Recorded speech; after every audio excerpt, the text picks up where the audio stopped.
July 20th, all vessels sailing to Ukrainian ports will be considered military targets. Russia pulled out of the Black Sea Grain Initiative on July 17, sparking international condemnation and fears of rising food prices. The deal, brokered by Turkey and the UN in July 2022, allowed Ukraine to export its agricultural products during the ongoing full-scale Russian invasion. On July 19, Ukrainian authorities reported that Russian attacks on port infrastructure in Odessa Oblast have destroyed 60,000 tons of grain. The city suffered 3 consecutive strikes over the course of the past 3 days. This is a terrorist act not against Ukraine, but against the whole world, said Ukrainian Agriculture Minister Mykola Solsky. If we cannot export food, then the population of the poorest countries will be on the verge of survival. Every Russian missile is a blow not only to Ukraine but also to everyone in the world who seeks a normal and safe life, President Volodymyr Zelensky commented on the Russian attacks against the city.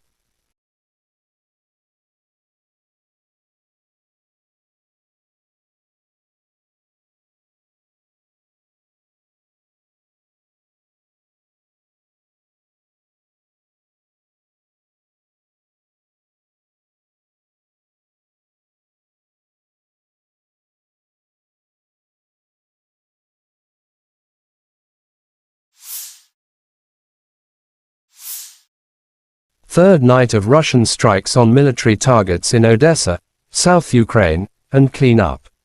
Biggest threats to the Crimea come from Odessa, which the Russian command appears to have decided to neutralize. In social media, there are some footages of destroying of Odessa. After the strikes on Odessa, Zelensky instructed the military to strengthen the security of the port infrastructure. At the morning conference call, I instructed the military to strengthen the protection of people and port infrastructure, said Zelensky. He also said additional Patriot and IRIS-T-SAM systems could protect the port facilities from Russia cruise missiles attack.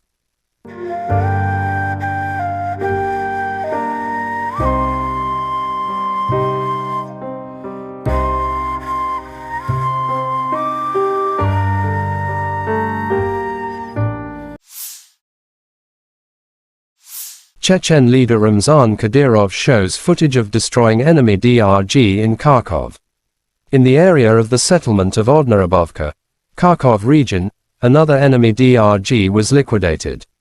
As a result of the operational actions of the unit of the Dear Brother, the head of the Department of the Ministry of Internal Affairs of the Russian Federation for the Kercheloy district Rustam Agev, as well as the 245th Motorized Rifle Regiment, all 5 members of the enemy group were successfully denazified, said Kadyrov in his Telegram app. Adjustment of the fire was carried out with the help of UAVs. After identifying the exact location of the enemy, a blow was struck from heavy weapons. Chechens published footage of them inside Klishchiivka and targeting Ukrainian soldiers by drones. Chechnya leader Ramzan Kadyrov wrote Ukrenato is trying in every possible way to get closer to Klishchiivka, realizing its strategic importance for the entire Bakhmut direction. However, all these attempts are futile, as it was before.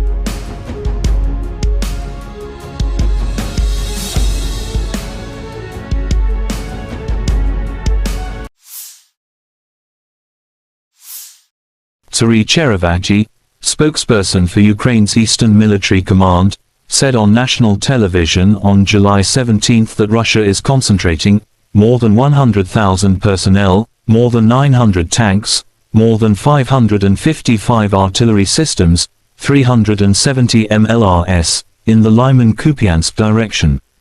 Colonel General Alexander Syrsky, commander of Ukraine's ground forces, said that the situation in the east was difficult. According to Syrsky, Russia is attempting to gain ground in the Kupiansk area and continue the offensive into the depth of our battle formations. At the same time, Russia is moving more troops into the area around Bakhmut to try to prevent Ukrainian forces from advancing, Syrskyi added.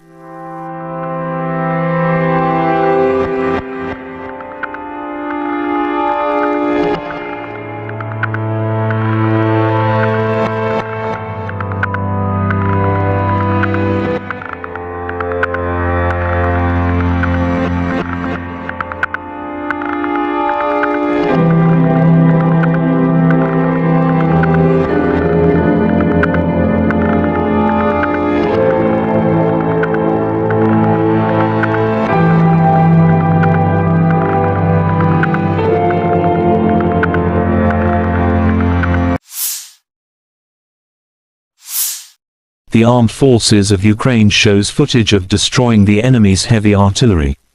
Air reconnaissance of the 3rd Separate Assault Brigade, in cooperation with the Adam Tactical Group, detected and struck a Russian 240mm self-propelled mortar near Bakhmut. Russian tulip destroyed in pieces, wrote the statement.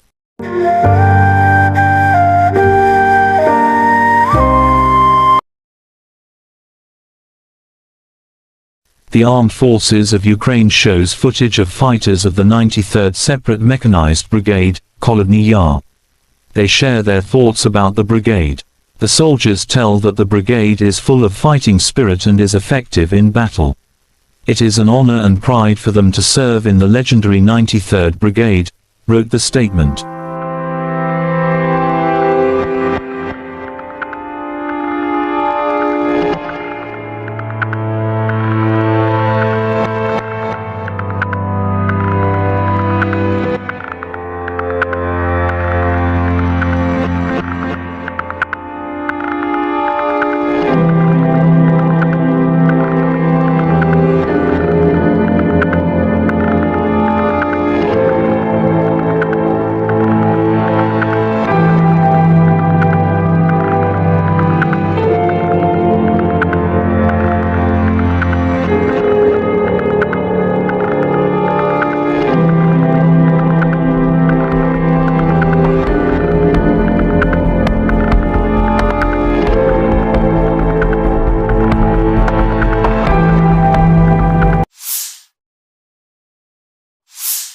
The Armed Forces of Ukraine shows footage.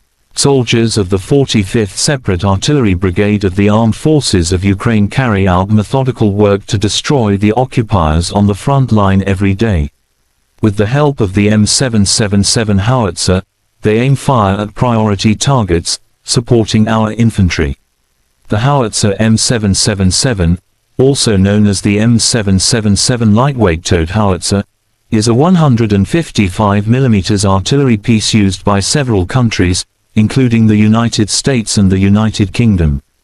The M777 has a maximum firing range of approximately 24 kilometers, 14.9 miles, with standard ammunition, although extended range projectiles can extend the range even further.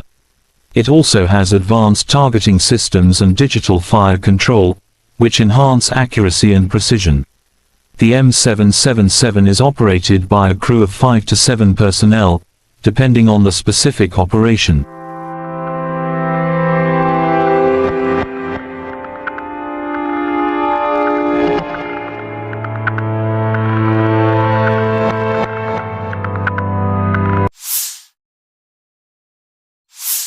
Operational, tactical and army aviation, missile troops and artillery of the armed forces of the Russian Federation have neutralized 73 AFU artillery units at their firing positions, manpower and hardware in 68 areas.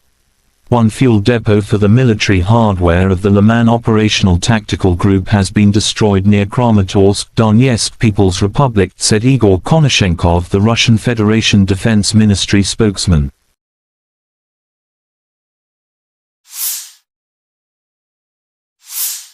Russia Solntsepyok destroys nationalists' positions in Krasny Liman direction.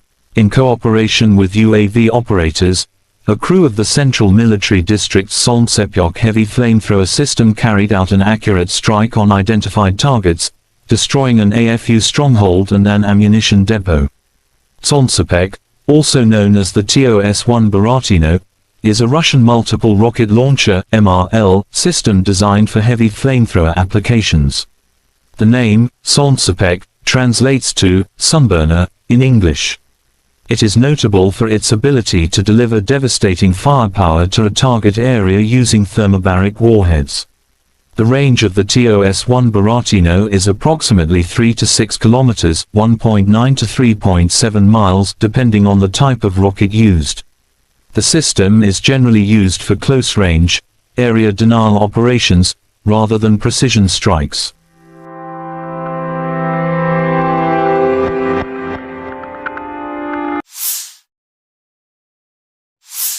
Russia Western Military District's artillery destroys the armed forces of Ukraine units in Kupiansk direction. Rocket artillery strikes at manpower and hardware concentration areas and also conducts barrage fire along the routes of possible enemy withdrawal or offensive. The blast wave and shrapnel, which spreads over hundreds of meters, destroy identified enemy firing positions and fortifications.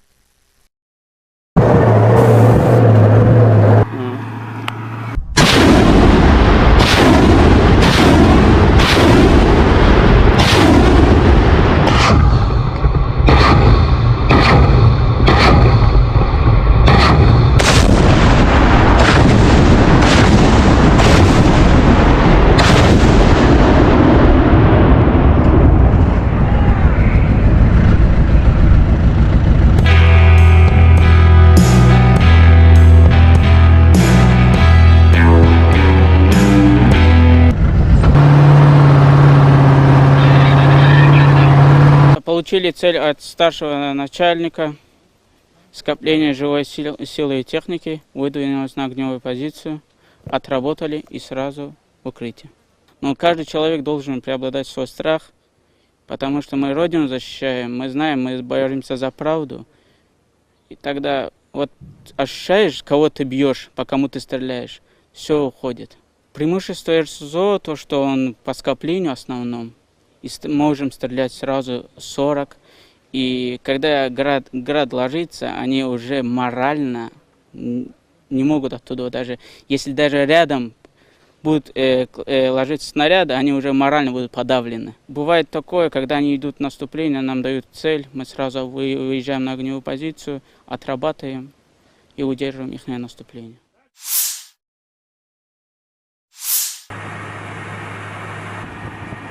Russia Eastern Military District's Kar-52 attack helicopter crews continue to destroy AFU strongholds and armored vehicles. During a combat sortie, Army aviation pilots carried out missile launches against detected fortified points of AFU units. As a result of the attack, enemy command post and armored vehicles were destroyed. The Ka-52, also known as the Kamov Kar-52 Alligator, is a Russian attack helicopter specifically designed for reconnaissance and combat operations. It is a two-seat, twin-engine aircraft developed by the Kamov Design Bureau. The Kar-52 is known for its advanced avionics, maneuverability, and weapon systems. The Kar-52 Alligator is a modern attack helicopter designed to operate in diverse battlefield conditions. Its advanced avionics, firepower, and maneuverability make it a formidable asset for reconnaissance and combat operations.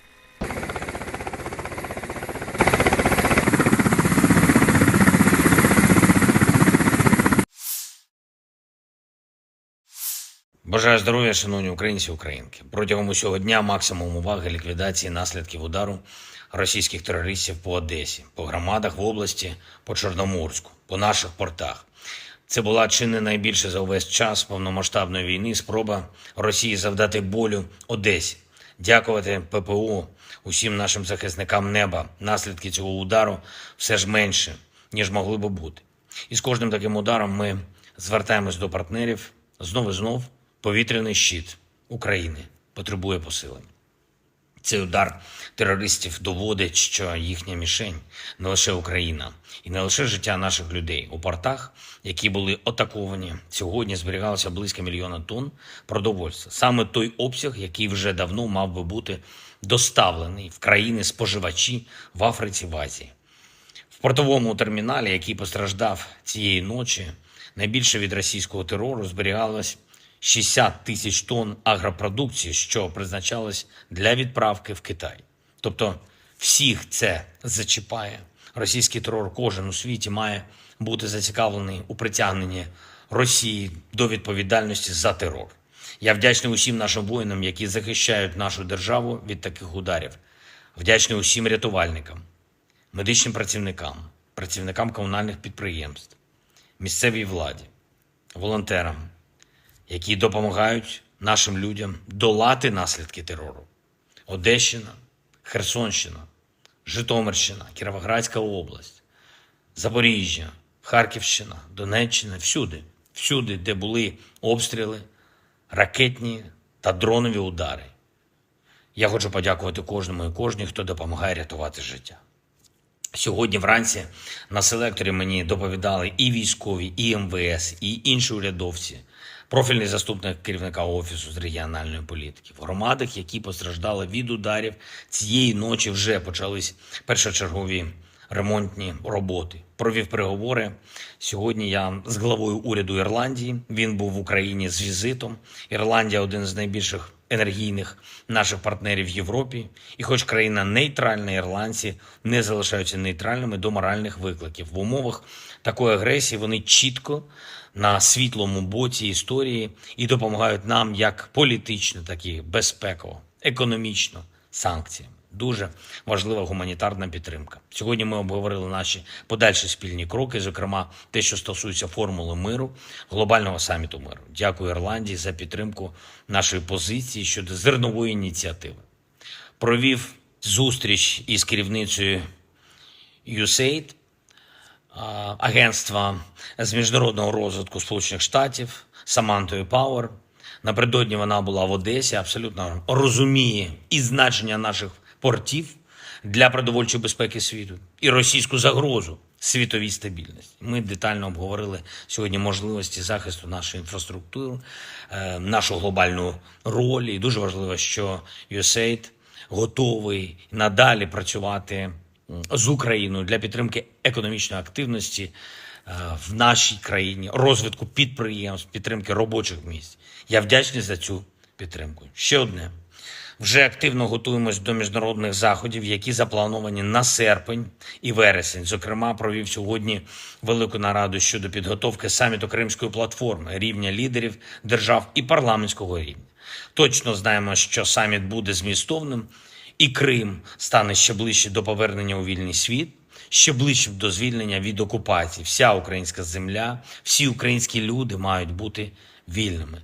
Слава усім, хто бореться заради України і свободи. Я дякую усім в світі, хто допомагає. Слава Україні! The Russian Defense Ministry declared on July 19th that, as of July 20th, all vessels sailing to Ukrainian ports will be considered military targets.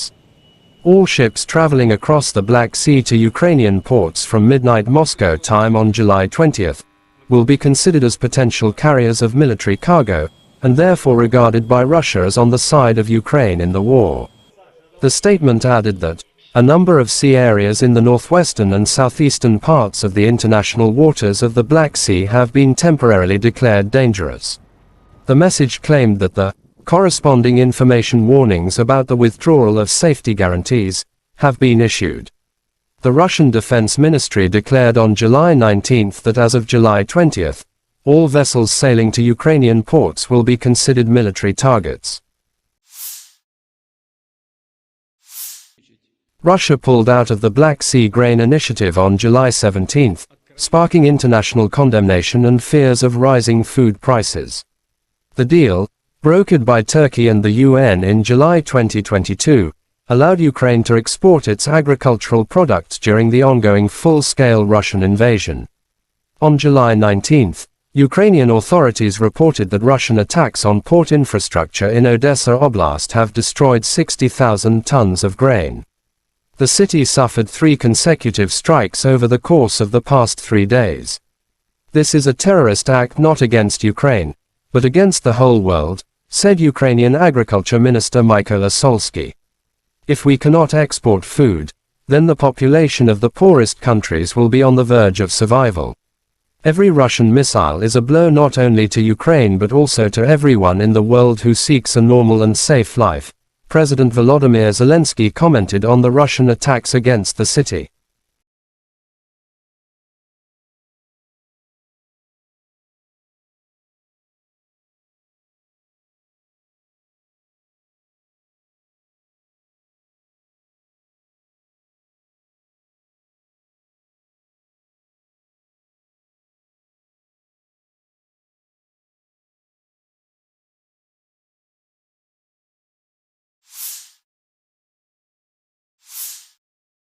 Third night of Russian strikes on military targets in Odessa, South Ukraine, and clean-up.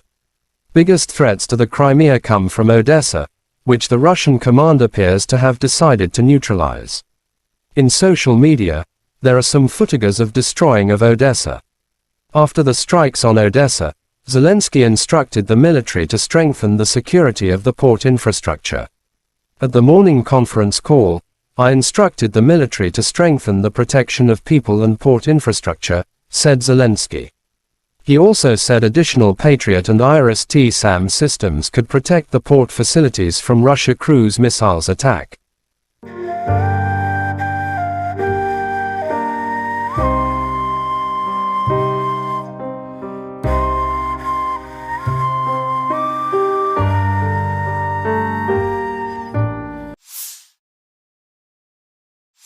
Chechen leader Ramzan Kadyrov shows footage of destroying enemy DRG in Kharkov. In the area of the settlement of Odnarabovka, Kharkov region, another enemy DRG was liquidated. As a result of the operational actions of the unit of the Dear Brother, the head of the Department of the Ministry of Internal Affairs of the Russian Federation for the Kercheloy district Rustam Agev, as well as the 245th Motorized Rifle Regiment, all 5 members of the enemy group were successfully denazified, said Kadyrov in his Telegram app. Adjustment of the fire was carried out with the help of UAVs. After identifying the exact location of the enemy, a blow was struck from heavy weapons. Chechens published footage of them inside Klishchiivka and targeting Ukrainian soldiers by drones. Chechnya leader Ramzan Kadyrov wrote Ukrenato is trying in every possible way to get closer to Klishchiivka, realizing its strategic importance for the entire Bakhmut direction. However, all these attempts are futile, as it was before.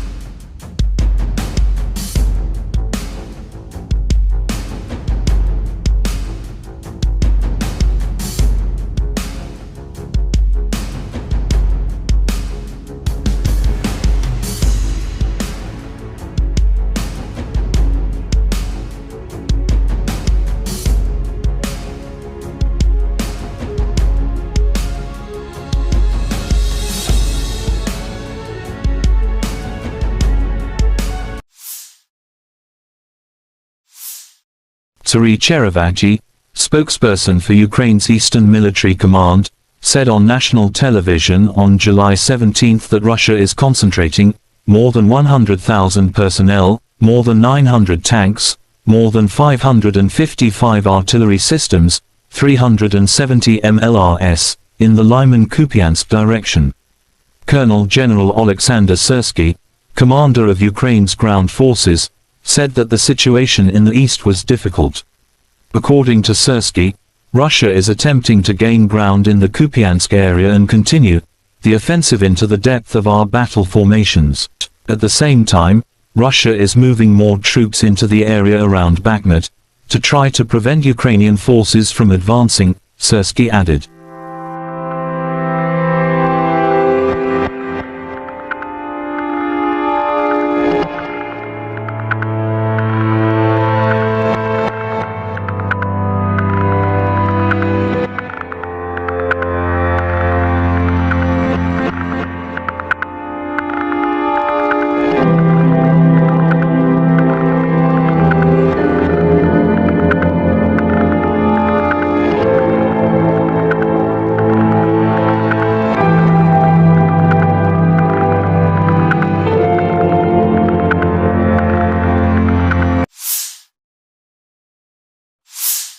The armed forces of Ukraine shows footage of destroying the enemy's heavy artillery.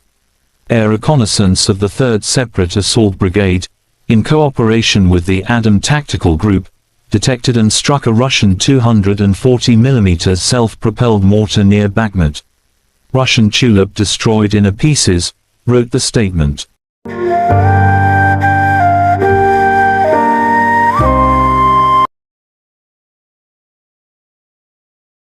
The Armed Forces of Ukraine shows footage of fighters of the 93rd Separate Mechanized Brigade, Kholodny Yar. They share their thoughts about the brigade. The soldiers tell that the brigade is full of fighting spirit and is effective in battle. It is an honor and pride for them to serve in the legendary 93rd Brigade, wrote the statement.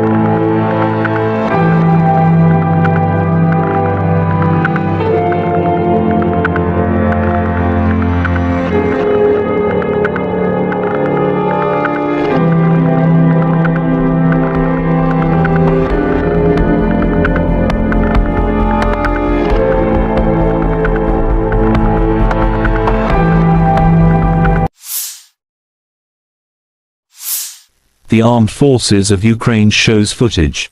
Soldiers of the 45th Separate Artillery Brigade of the Armed Forces of Ukraine carry out methodical work to destroy the occupiers on the front line every day. With the help of the M777 howitzer, they aim fire at priority targets, supporting our infantry. The howitzer M777, also known as the M777 lightweight towed howitzer, is a 155mm artillery piece used by several countries, including the United States and the United Kingdom.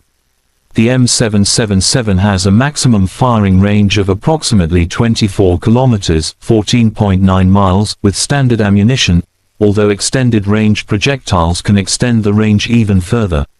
It also has advanced targeting systems and digital fire control, which enhance accuracy and precision.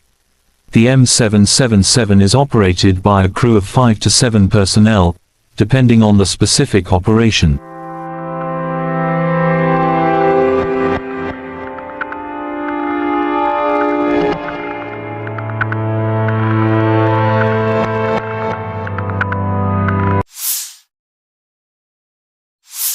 Operational, tactical and army aviation, missile troops and artillery of the armed forces of the Russian Federation have neutralized 73 AFU artillery units at their firing positions, manpower and hardware in 68 areas. One fuel depot for the military hardware of the Liman Operational Tactical Group has been destroyed near Kramatorsk, Donetsk People's Republic, said Igor Konashenkov, the Russian Federation Defense Ministry spokesman.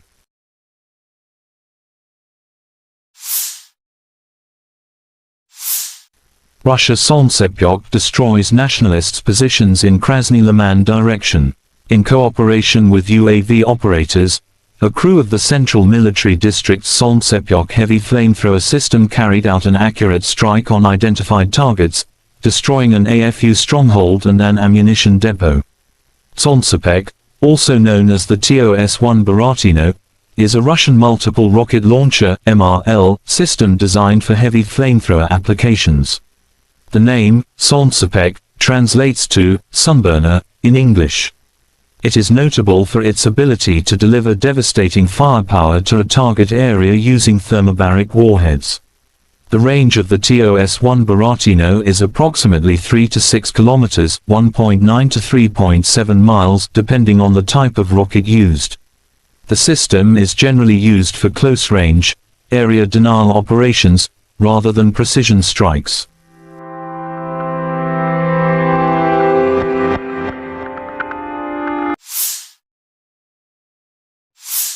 Russia Western Military District's artillery destroys the armed forces of Ukraine units in Kupiansk direction. rocket artillery strikes at manpower and hardware concentration areas and also conducts barrage fire along the routes of possible enemy withdrawal or offensive. The blast wave and shrapnel, which spreads over hundreds of meters, destroy identified enemy firing positions and fortifications.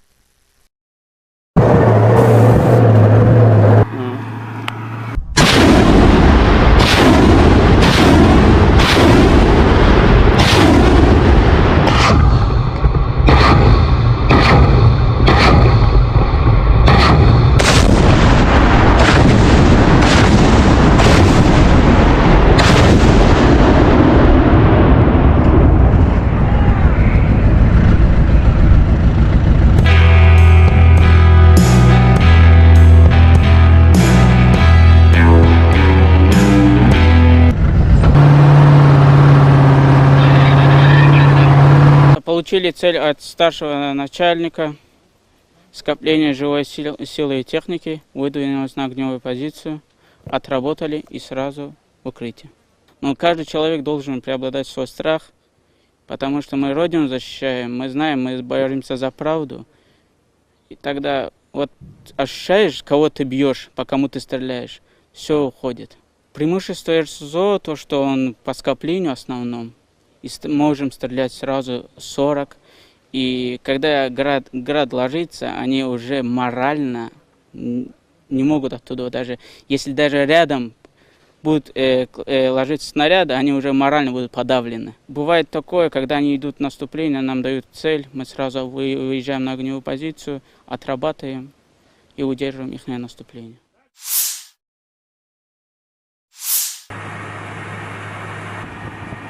Russia Eastern Military District's Kar-52 attack helicopter crews continue to destroy AFU strongholds and armored vehicles.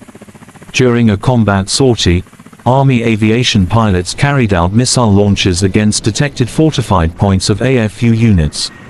As a result of the attack, enemy command post and armored vehicles were destroyed. The Ka-52, also known as the Kamov Kar-52 Alligator, is a Russian attack helicopter specifically designed for reconnaissance and combat operations. It is a two-seat, twin-engine aircraft developed by the Kamov Design Bureau. The Kar-52 is known for its advanced avionics, maneuverability, and weapon systems.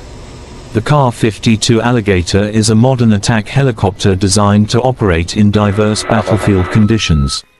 Its advanced avionics, firepower, and maneuverability make it a formidable asset for reconnaissance and combat operations.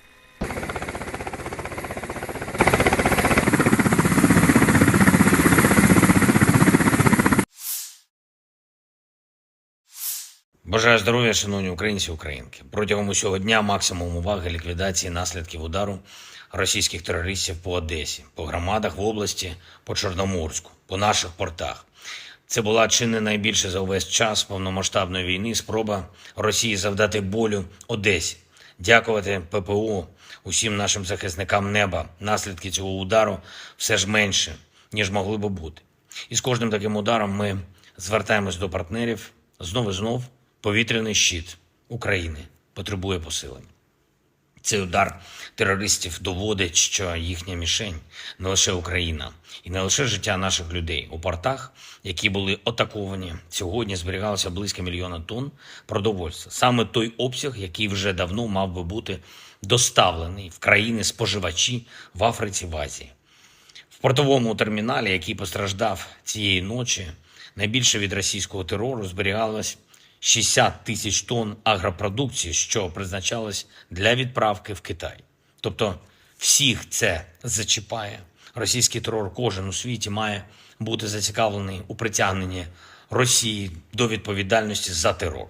Я вдячний усім нашим воїнам, які захищають нашу державу від таких ударів.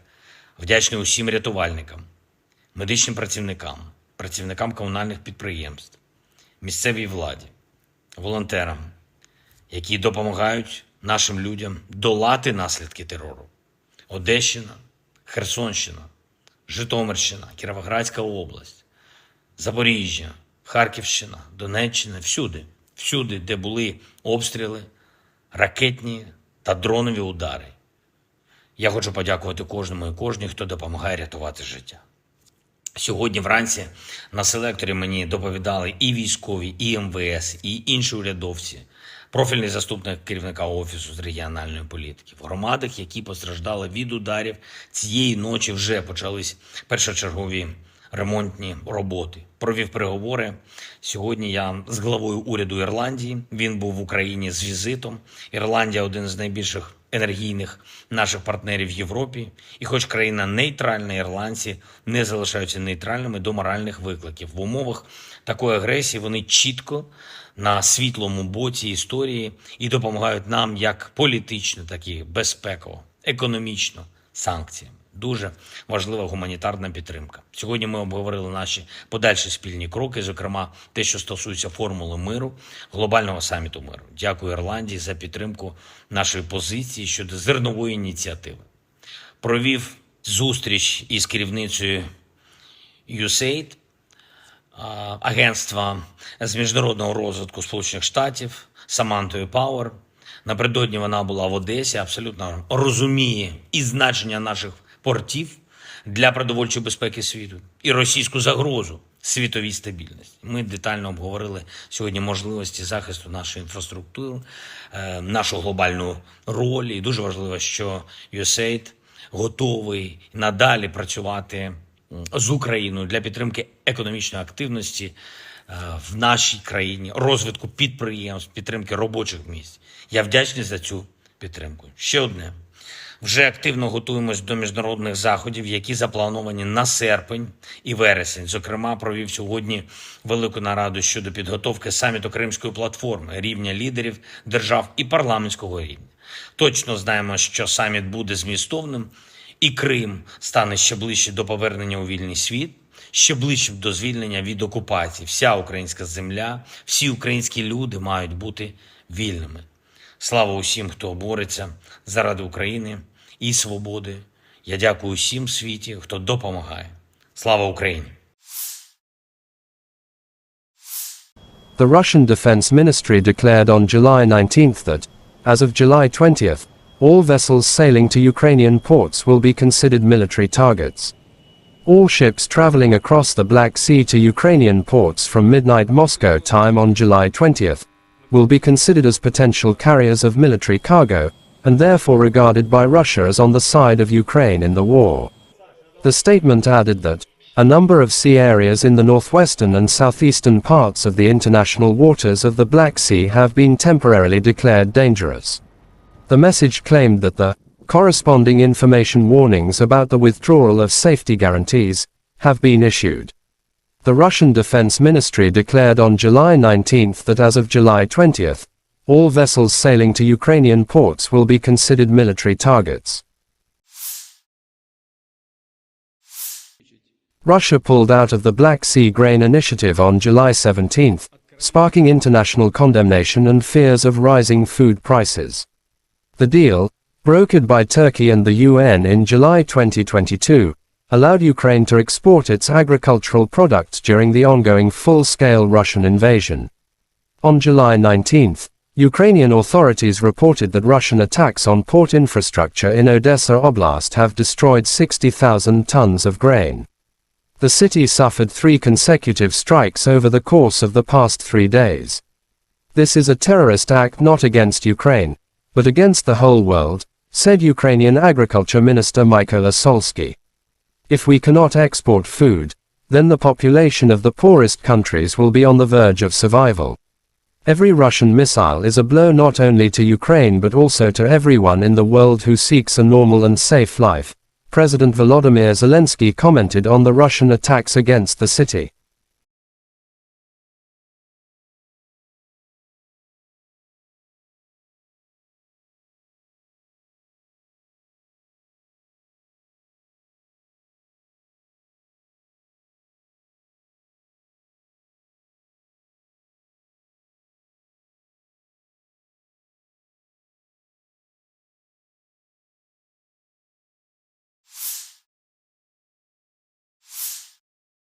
Third night of Russian strikes on military targets in Odessa, South Ukraine, and clean up. Biggest threats to the Crimea come from Odessa, which the Russian command appears to have decided to neutralize. In social media, there are some footages of destroying of Odessa. After the strikes on Odessa, Zelensky instructed the military to strengthen the security of the port infrastructure. At the morning conference call, I instructed the military to strengthen the protection of people and port infrastructure, said Zelensky. He also said additional Patriot and IRIS-T-SAM systems could protect the port facilities from Russia cruise missiles attack.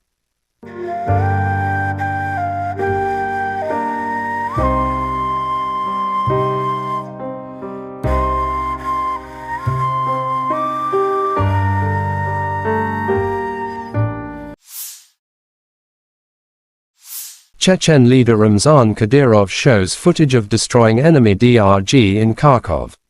In the area of the settlement of Odnarabovka, Kharkov region, another enemy DRG was liquidated. As a result of the operational actions of the unit of the Dear Brother, the head of the Department of the Ministry of Internal Affairs of the Russian Federation for the Kercheloy district Rustam Agev, as well as the 245th Motorized Rifle Regiment, all 5 members of the enemy group were successfully denazified, said Kadyrov in his Telegram app. Adjustment of the fire was carried out with the help of UAVs.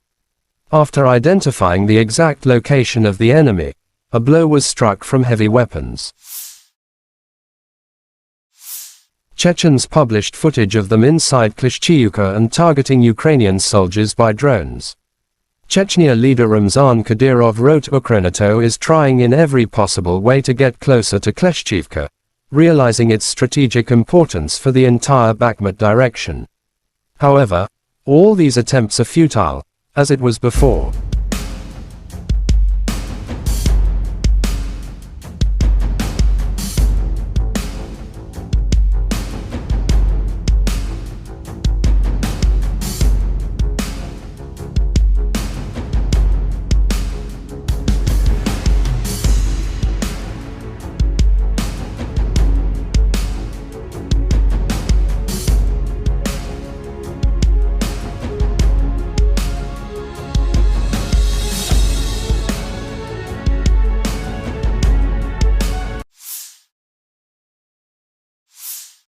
Serhiy Cherevati, spokesperson for Ukraine's Eastern Military Command, said on national television on July 17 that Russia is concentrating more than 100,000 personnel, more than 900 tanks, more than 555 artillery systems, 370 MLRS, in the Lyman-Kupiansk direction.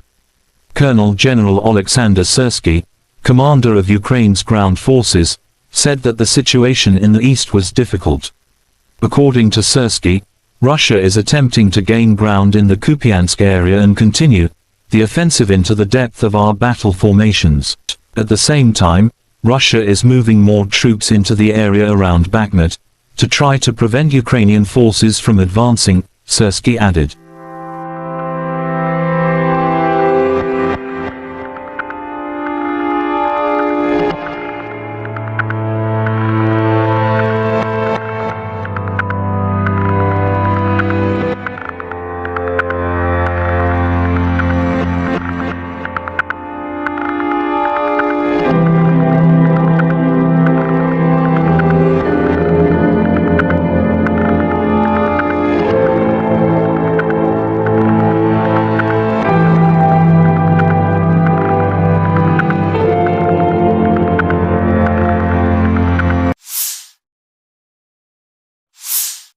The armed forces of Ukraine shows footage of destroying the enemy's heavy artillery. Air reconnaissance of the 3rd Separate Assault Brigade, in cooperation with the Adam Tactical Group, detected and struck a Russian 240mm self-propelled mortar near Bakhmut. Russian tulip destroyed in pieces, wrote the statement.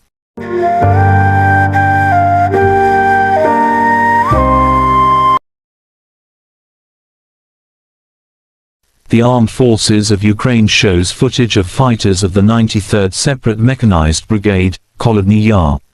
They share their thoughts about the brigade. The soldiers tell that the brigade is full of fighting spirit and is effective in battle. It is an honor and pride for them to serve in the legendary 93rd Brigade, wrote the statement.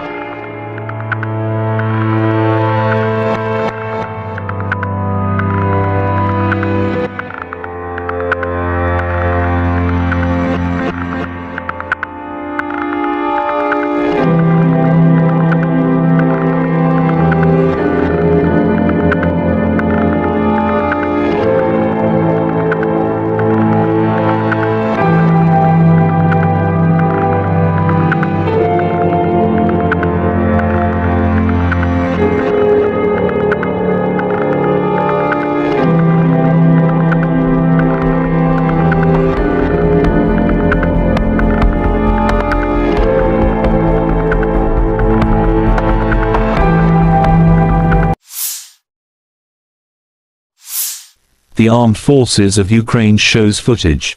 Soldiers of the 45th Separate Artillery Brigade of the Armed Forces of Ukraine carry out methodical work to destroy the occupiers on the front line every day.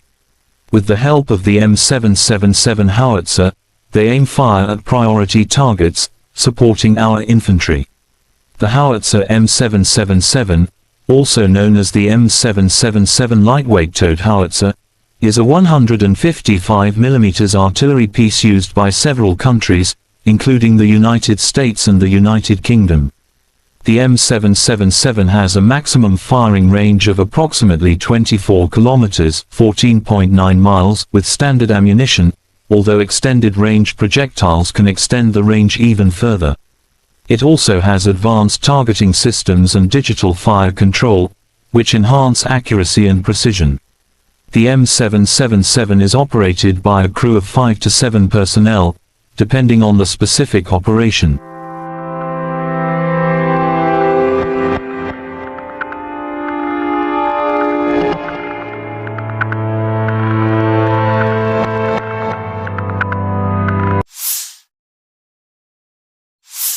Operational, tactical and army aviation, missile troops and artillery of the armed forces of the Russian Federation have neutralized 73 AFU artillery units at their firing positions, manpower and hardware in 68 areas.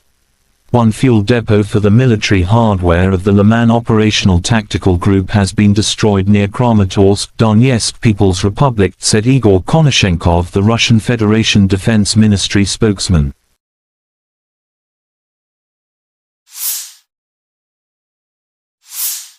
Russia Solntsepyok destroys nationalists' positions in Krasny Liman direction. In cooperation with UAV operators, a crew of the Central Military District's Solntsepyok heavy flamethrower system carried out an accurate strike on identified targets, destroying an AFU stronghold and an ammunition depot. Solntsepyok, also known as the TOS-1 Baratino, is a Russian multiple rocket launcher (MRL) system designed for heavy flamethrower applications. The name, Solntsepyok, translates to sunburner in English. It is notable for its ability to deliver devastating firepower to a target area using thermobaric warheads. The range of the TOS-1 Baratino is approximately 3 to 6 kilometers, 1.9 to 3.7 miles, depending on the type of rocket used. The system is generally used for close-range, area denial operations, rather than precision strikes.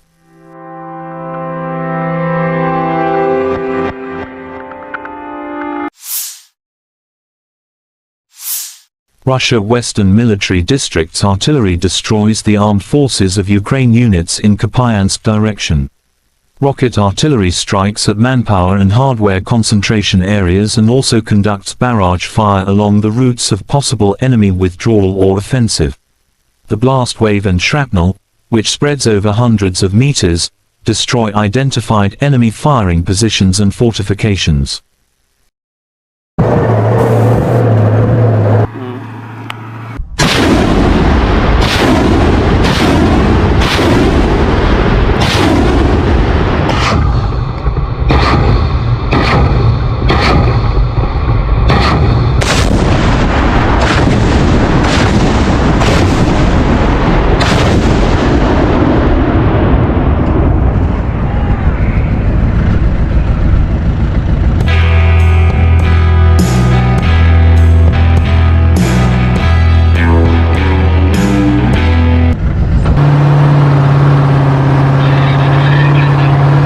получили цель от старшего начальника, скопление живой силы и техники, выдвинулись на огневую позицию, отработали и сразу в укрытие.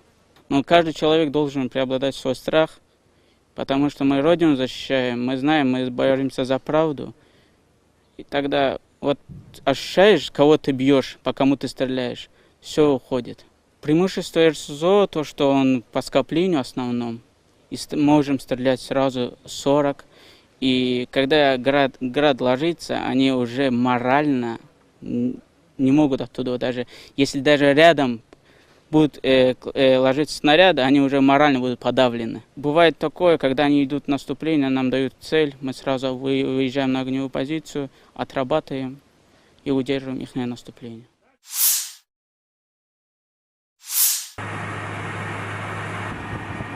Russia Eastern Military District's Kar-52 attack helicopter crews continue to destroy AFU strongholds and armored vehicles. During a combat sortie, Army aviation pilots carried out missile launches against detected fortified points of AFU units. As a result of the attack, enemy command post and armored vehicles were destroyed. The Ka-52, also known as the Kamov Kar-52 Alligator, is a Russian attack helicopter specifically designed for reconnaissance and combat operations. It is a two-seat, twin-engine aircraft developed by the Kamov Design Bureau.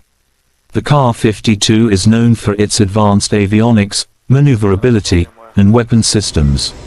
The Kar-52 Alligator is a modern attack helicopter designed to operate in diverse battlefield conditions.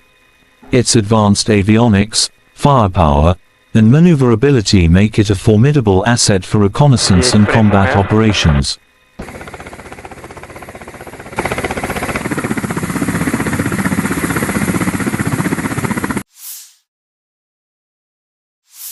Бажаю здоров'я, шановні українці і українки. Протягом усього дня максимум уваги ліквідації наслідків удару російських терористів по Одесі, по громадах в області, по Чорноморську, по наших портах. Це була чи не найбільше за увесь час повномасштабної війни спроба Росії завдати болю Одесі. Дякувати ППО, усім нашим захисникам неба. Наслідки цього удару все ж менше, ніж могли би бути. І з кожним таким ударом ми звертаємось до партнерів. Знов і знов повітряний щит України потребує посилення. Цей удар терористів доводить, що їхня мішень не лише Україна і не лише життя наших людей. У портах, які були атаковані, сьогодні зберігалося близько 1 мільйона тонн продовольства. Саме той обсяг, який вже давно мав би бути доставлений в країни-споживачі в Африці, в Азії. В портовому терміналі, який постраждав цієї ночі, найбільше від російського терору зберігалось 60 тисяч тонн агропродукції, що призначалось для відправки в Китай. Тобто всіх це зачіпає.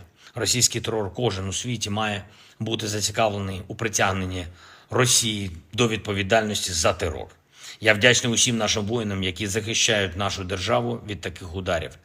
Вдячний усім рятувальникам, медичним працівникам, працівникам комунальних підприємств, місцевій владі, волонтерам, які допомагають нашим людям долати наслідки терору.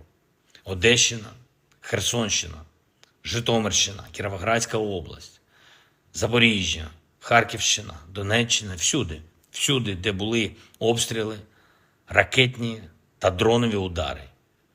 Я хочу подякувати кожному і кожній, хто допомагає рятувати життя. Сьогодні вранці на селекторі мені доповідали і військові, і МВС, і інші урядовці, профільний заступник керівника Офісу з регіональної політики. В громадах, які постраждали від ударів, цієї ночі вже почались першочергові ремонтні роботи. Провів переговори.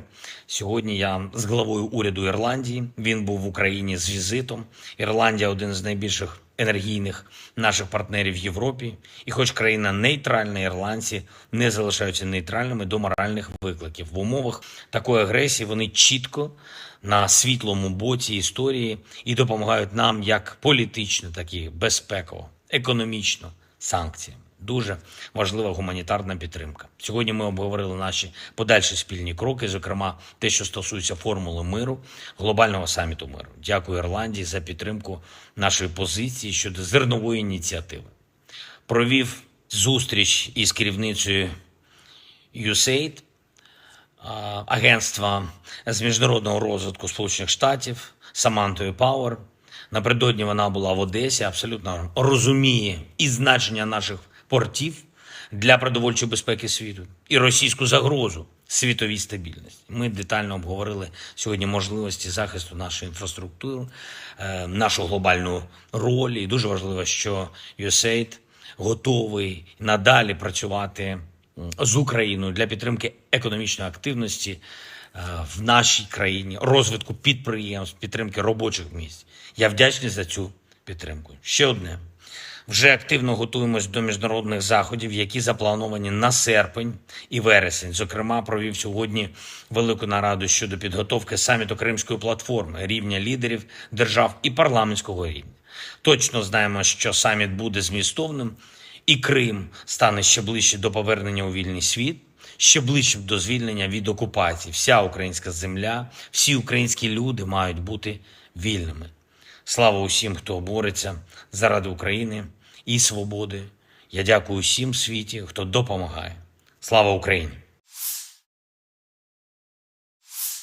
The Russian Defense Ministry declared on July 19th that, as of July 20th, all vessels sailing to Ukrainian ports will be considered military targets.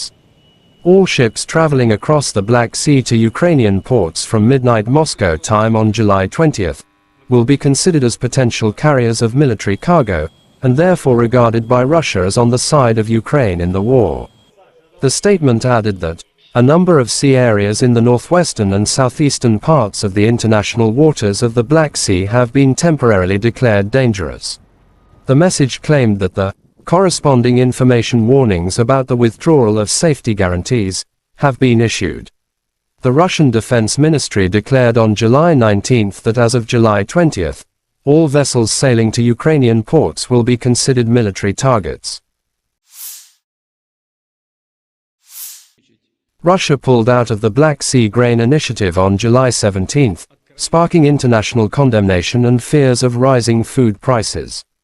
The deal, brokered by Turkey and the UN in July 2022, allowed Ukraine to export its agricultural products during the ongoing full-scale Russian invasion. On July 19th, Ukrainian authorities reported that Russian attacks on port infrastructure in Odessa Oblast have destroyed 60,000 tons of grain. The city suffered 3 consecutive strikes over the course of the past 3 days. This is a terrorist act not against Ukraine, but against the whole world, said Ukrainian Agriculture Minister Mykola Solsky. If we cannot export food, then the population of the poorest countries will be on the verge of survival. Every Russian missile is a blow not only to Ukraine but also to everyone in the world who seeks a normal and safe life, President Volodymyr Zelensky commented on the Russian attacks against the city.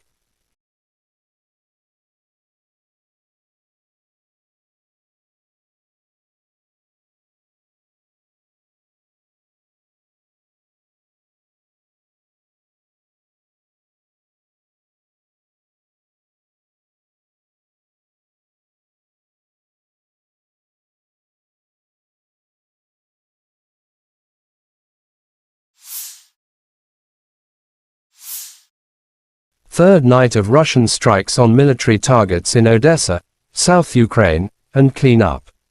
Biggest threats to the Crimea come from Odessa, which the Russian command appears to have decided to neutralize. In social media, there are some footages of destroying of Odessa. After the strikes on Odessa, Zelensky instructed the military to strengthen the security of the port infrastructure. At the morning conference call, I instructed the military to strengthen the protection of people and port infrastructure, said Zelensky. He also said additional Patriot and IRIS-T-SAM systems could protect the port facilities from Russia cruise missiles attack.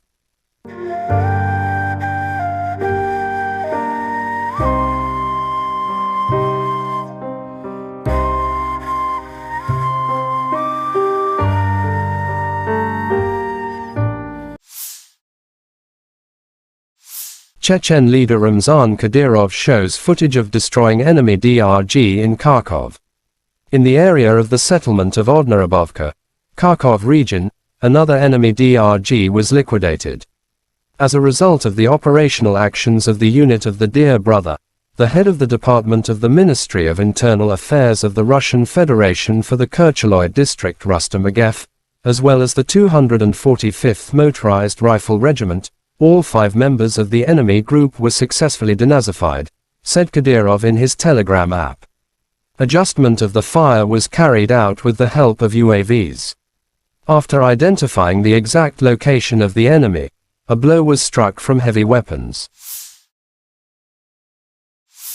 Chechens published footage of them inside Klishchiivka and targeting Ukrainian soldiers by drones.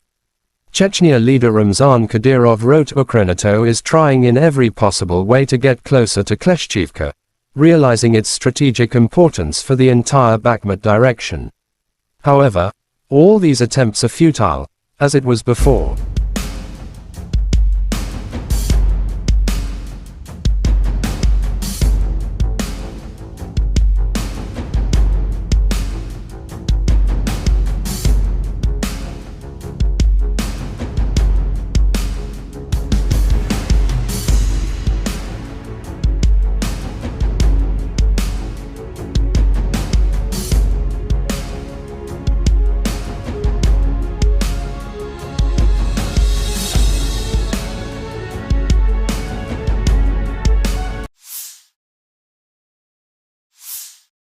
Turi Cherevati, spokesperson for Ukraine's Eastern Military Command, said on national television on July 17 that Russia is concentrating more than 100,000 personnel, more than 900 tanks, more than 555 artillery systems, 370 MLRS, in the Lyman-Kupiansk direction.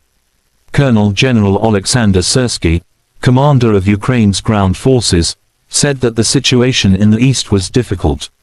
According to Syrsky, Russia is attempting to gain ground in the Kupiansk area and continue the offensive into the depth of our battle formations.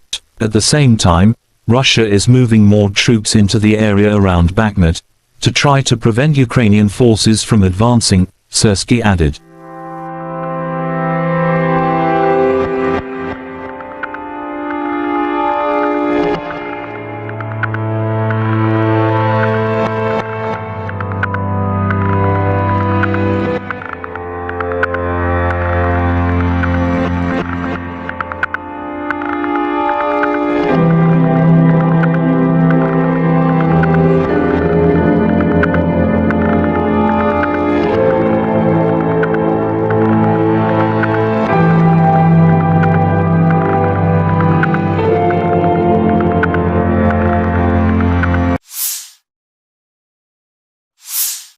The armed forces of Ukraine shows footage of destroying the enemy's heavy artillery. Air reconnaissance of the 3rd Separate Assault Brigade, in cooperation with the Adam Tactical Group, detected and struck a Russian 240mm self-propelled mortar near Bakhmut. Russian Tulip destroyed in pieces, wrote the statement.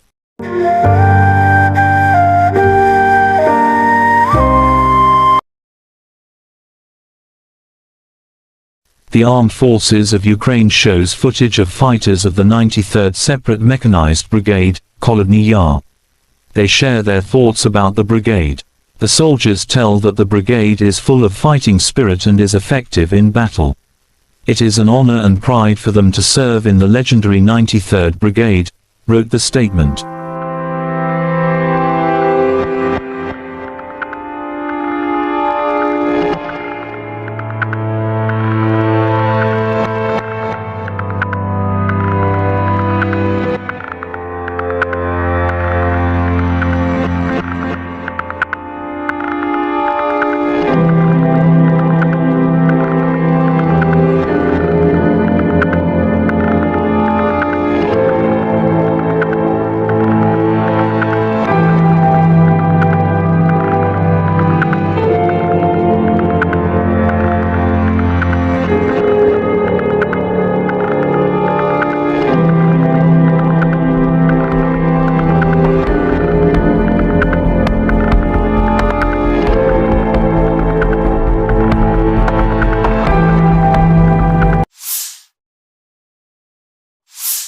The Armed Forces of Ukraine shows footage Soldiers of the 45th Separate Artillery Brigade of the Armed Forces of Ukraine carry out methodical work to destroy the occupiers on the front line every day.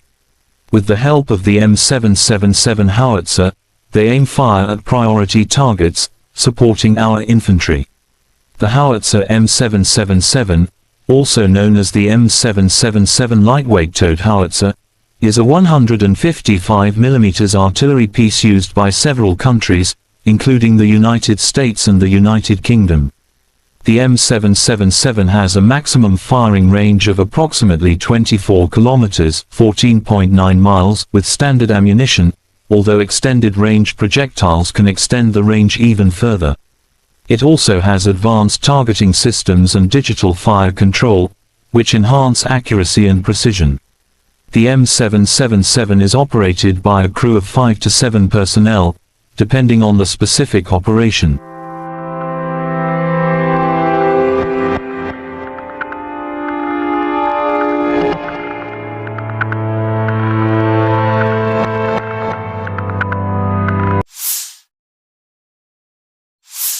Operational, tactical and army aviation, missile troops and artillery of the armed forces of the Russian Federation have neutralized 73 AFU artillery units at their firing positions, manpower and hardware in 68 areas.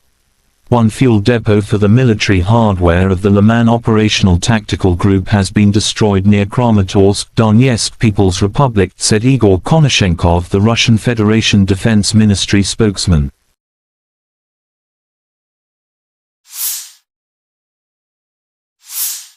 Russia Solntsepyok destroys nationalists' positions in Krasny Liman direction.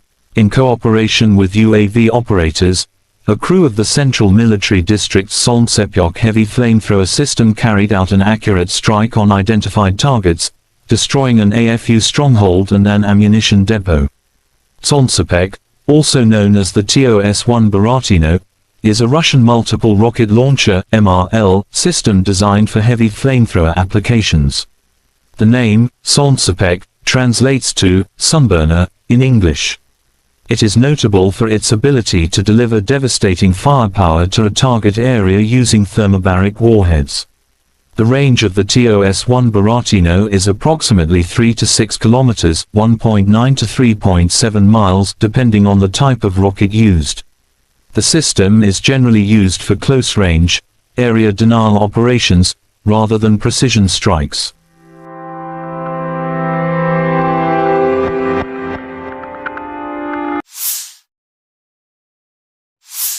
Russia Western Military District's artillery destroys the armed forces of Ukraine units in Kupiansk direction. Rocket artillery strikes at manpower and hardware concentration areas and also conducts barrage fire along the routes of possible enemy withdrawal or offensive. The blast wave and shrapnel, which spreads over hundreds of meters, destroy identified enemy firing positions and fortifications.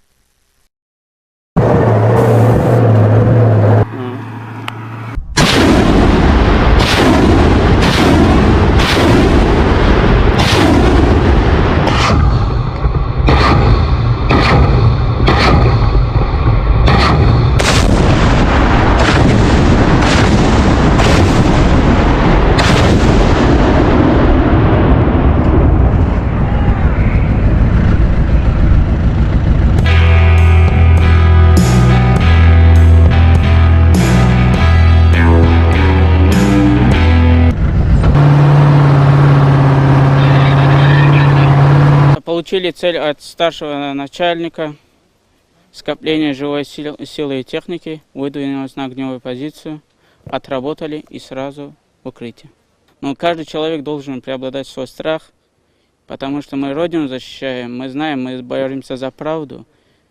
И тогда вот ощущаешь, кого ты бьешь, по кому ты стреляешь, все уходит. Преимущество РСЗО, то, что он по скоплению основном, и можем стрелять сразу 40. И когда град ложится, они уже морально не могут оттуда, даже если даже рядом будут ложиться снаряды, они уже морально будут подавлены. Бывает такое, когда они идут в наступление, нам дают цель, мы сразу выезжаем на огневую позицию, отрабатываем и удерживаем их наступление.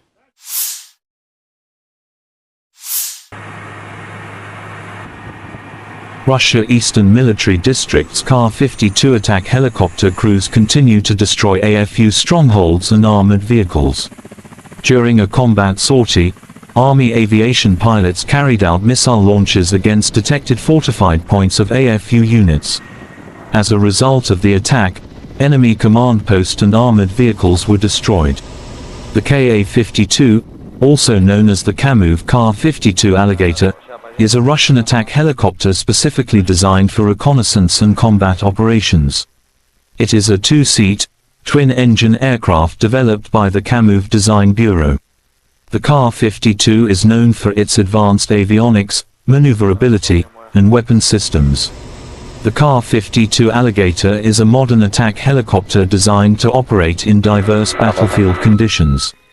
Its advanced avionics, firepower, and maneuverability make it a formidable asset for reconnaissance and combat operations.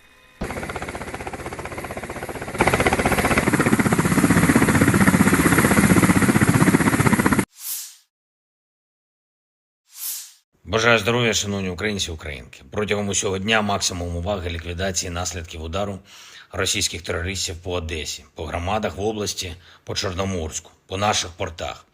Це була чи не найбільше за увесь час повномасштабної війни спроба Росії завдати болю Одесі. Дякувати ППО, усім нашим захисникам неба. Наслідки цього удару все ж менше, ніж могли би бути. І з кожним таким ударом ми звертаємось до партнерів знов і знов. Повітряний щит України потребує посилення.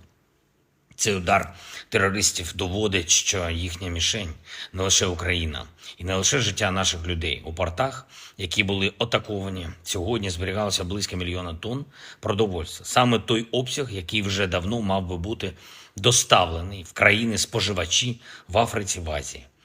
В портовому терміналі, який постраждав цієї ночі, найбільше від російського терору зберігалось 60 тисяч тонн агропродукції, що призначалось для відправки в Китай. Тобто всіх це зачіпає. Російський терор кожен у світі має бути зацікавлений у притягненні Росії до відповідальності за терор. Я вдячний усім нашим воїнам, які захищають нашу державу від таких ударів. Вдячний усім рятувальникам, медичним працівникам, працівникам комунальних підприємств, місцевій владі, волонтерам, які допомагають нашим людям долати наслідки терору. Одещина, Херсонщина, Житомирщина, Кіровоградська область, Запоріжжя, Харківщина, Донеччина, всюди, де були обстріли, ракетні та дронові удари. Я хочу подякувати кожному і кожній, хто допомагає рятувати життя. Сьогодні вранці на селекторі мені доповідали і військові, і МВС, і інші урядовці, профільний заступник керівника Офісу з регіональної політики. В громадах, які постраждали від ударів, цієї ночі вже почались першочергові ремонтні роботи. Провів переговори. Сьогодні я з главою уряду Ірландії. Він був в Україні з візитом. Ірландія – один з найбільших енергійних наших партнерів в Європі. І хоч країна нейтральна, ірландці не залишаються нейтральними до моральних викликів. В умовах такої агресії вони чітко на світлому боці історії і допомагають нам як політично, так і безпеково, економічно, санкціями. Дуже важлива гуманітарна підтримка. Сьогодні ми обговорили наші подальші спільні кроки, зокрема те, що стосується формули миру, глобального саміту миру. Дякую Ірландії за підтримку нашої позиції щодо зернової ініціативи. Провів зустріч із керівницею USAID, агентства з міжнародного розвитку Сполучених Штатів, Самантою Пауер.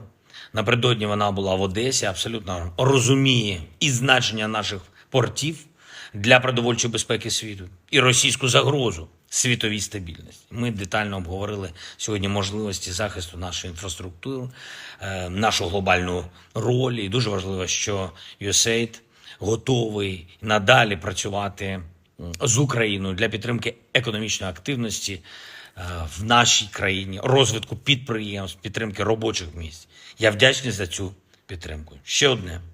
Вже активно готуємось до міжнародних заходів, які заплановані на серпень і вересень. Зокрема, провів сьогодні велику нараду щодо підготовки саміту Кримської платформи, рівня лідерів держав і парламентського рівня.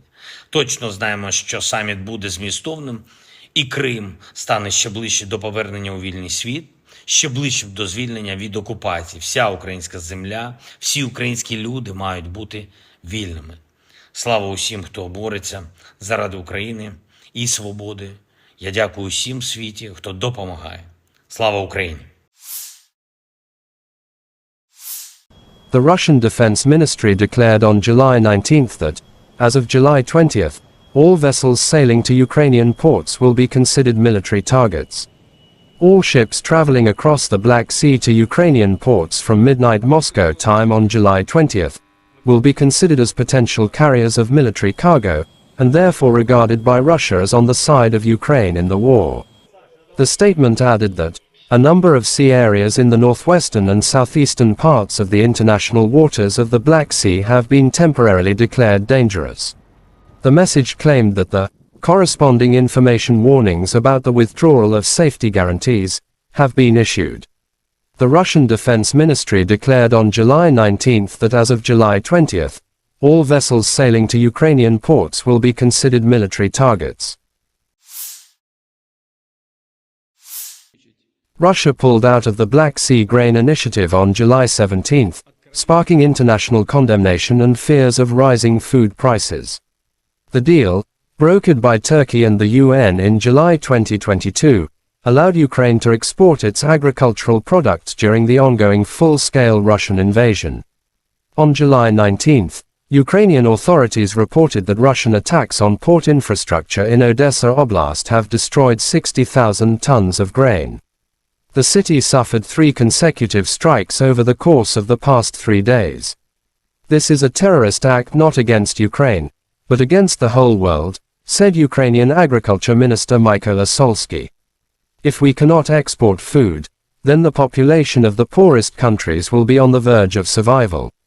Every Russian missile is a blow not only to Ukraine but also to everyone in the world who seeks a normal and safe life, President Volodymyr Zelensky commented on the Russian attacks against the city.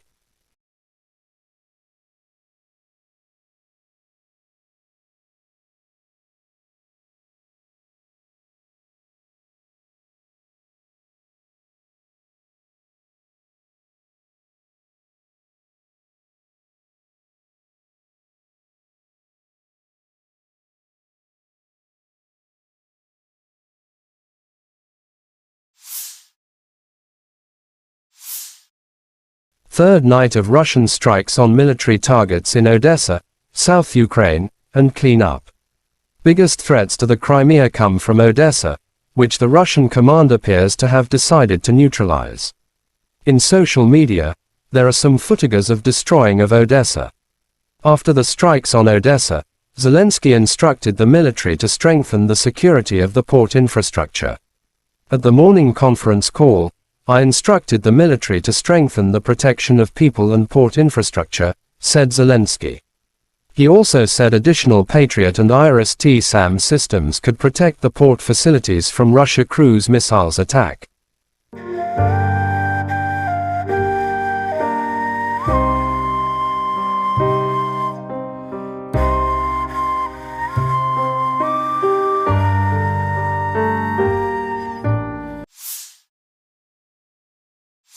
Chechen leader Ramzan Kadyrov shows footage of destroying enemy DRG in Kharkov. In the area of the settlement of Odnarabovka, Kharkov region, another enemy DRG was liquidated. As a result of the operational actions of the unit of the Dear Brother, the head of the Department of the Ministry of Internal Affairs of the Russian Federation for the Kercheloy district Rustam Agev, as well as the 245th Motorized Rifle Regiment, all 5 members of the enemy group were successfully denazified, said Kadyrov in his Telegram app. Adjustment of the fire was carried out with the help of UAVs. After identifying the exact location of the enemy, a blow was struck from heavy weapons. Chechens published footage of them inside Klishchiivka and targeting Ukrainian soldiers by drones. Chechnya leader Ramzan Kadyrov wrote Ukrenato is trying in every possible way to get closer to Klishchiivka, realizing its strategic importance for the entire Bakhmut direction. However, all these attempts are futile, as it was before.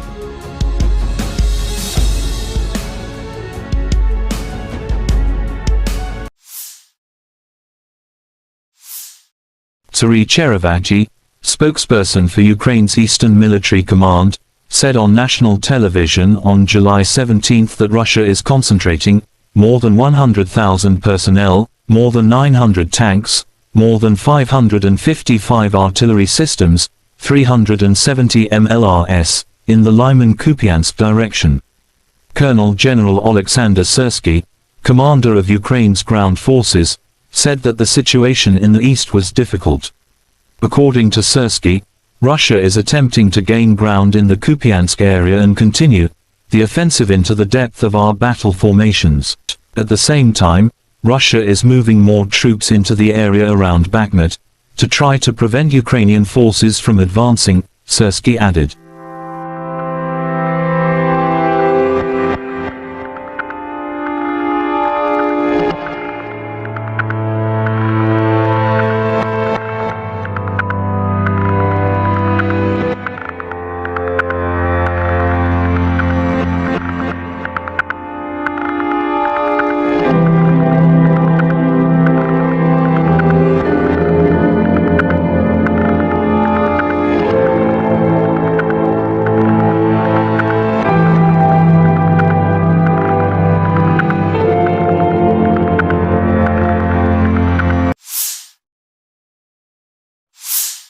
The armed forces of Ukraine shows footage of destroying the enemy's heavy artillery.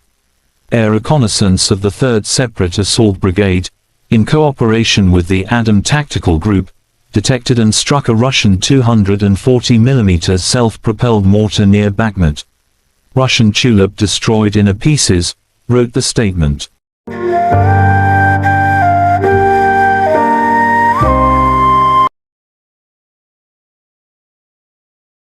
The Armed Forces of Ukraine shows footage of fighters of the 93rd Separate Mechanized Brigade, Kolodny Yar. They share their thoughts about the brigade. The soldiers tell that the brigade is full of fighting spirit and is effective in battle. It is an honor and pride for them to serve in the legendary 93rd Brigade, wrote the statement.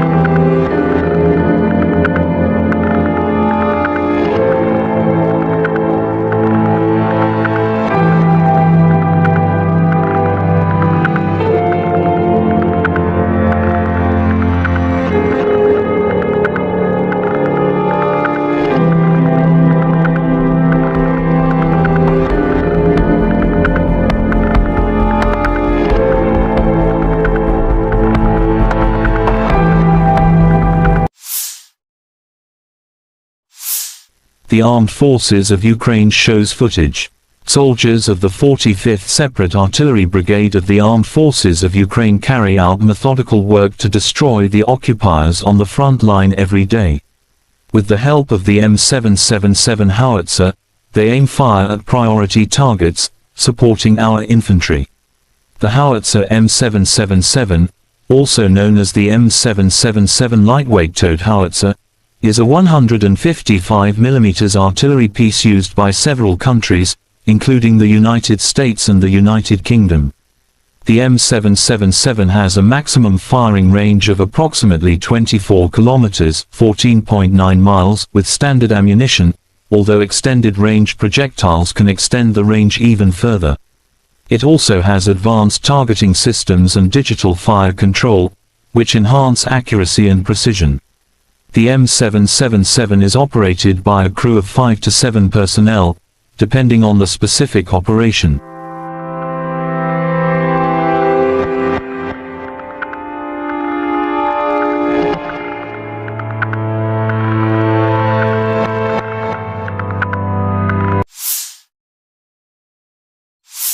Operational, tactical and army aviation, missile troops and artillery of the armed forces of the Russian Federation have neutralized 73 AFU artillery units at their firing positions, manpower and hardware in 68 areas.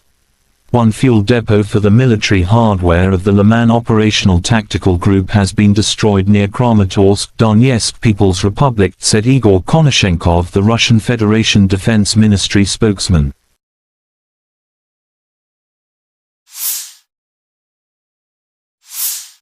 Russia Solntsepyok destroys nationalists' positions in Krasny Liman direction.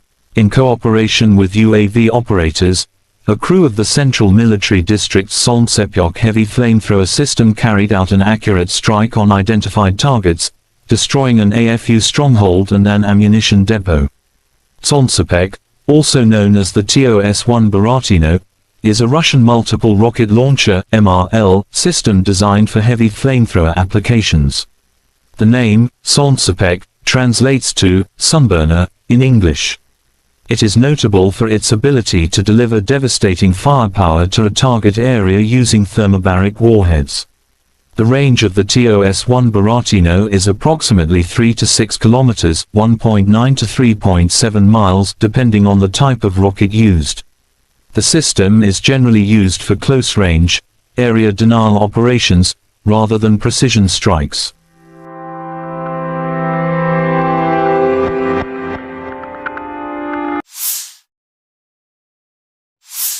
Russia Western Military District's artillery destroys the armed forces of Ukraine units in Kupiansk direction.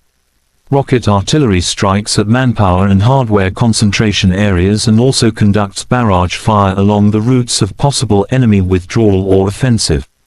The blast wave and shrapnel, which spreads over hundreds of meters, destroy identified enemy firing positions and fortifications.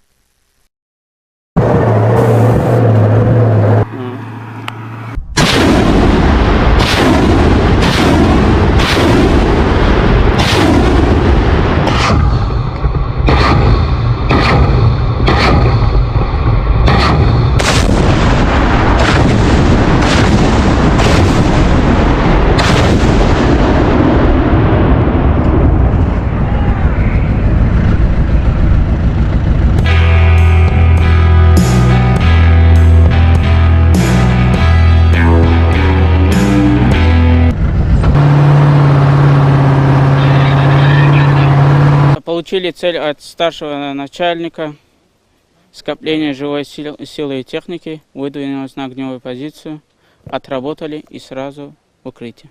Но каждый человек должен преобладать свой страх, потому что мы Родину защищаем, мы знаем, мы боремся за правду.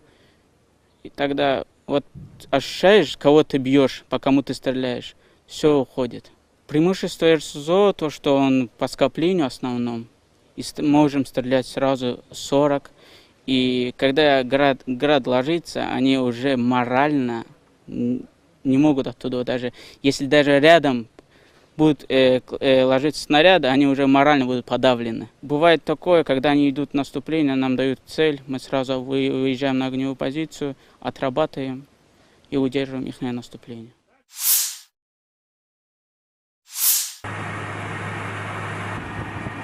Russia Eastern Military District's Kar-52 attack helicopter crews continue to destroy AFU strongholds and armored vehicles. During a combat sortie, Army aviation pilots carried out missile launches against detected fortified points of AFU units.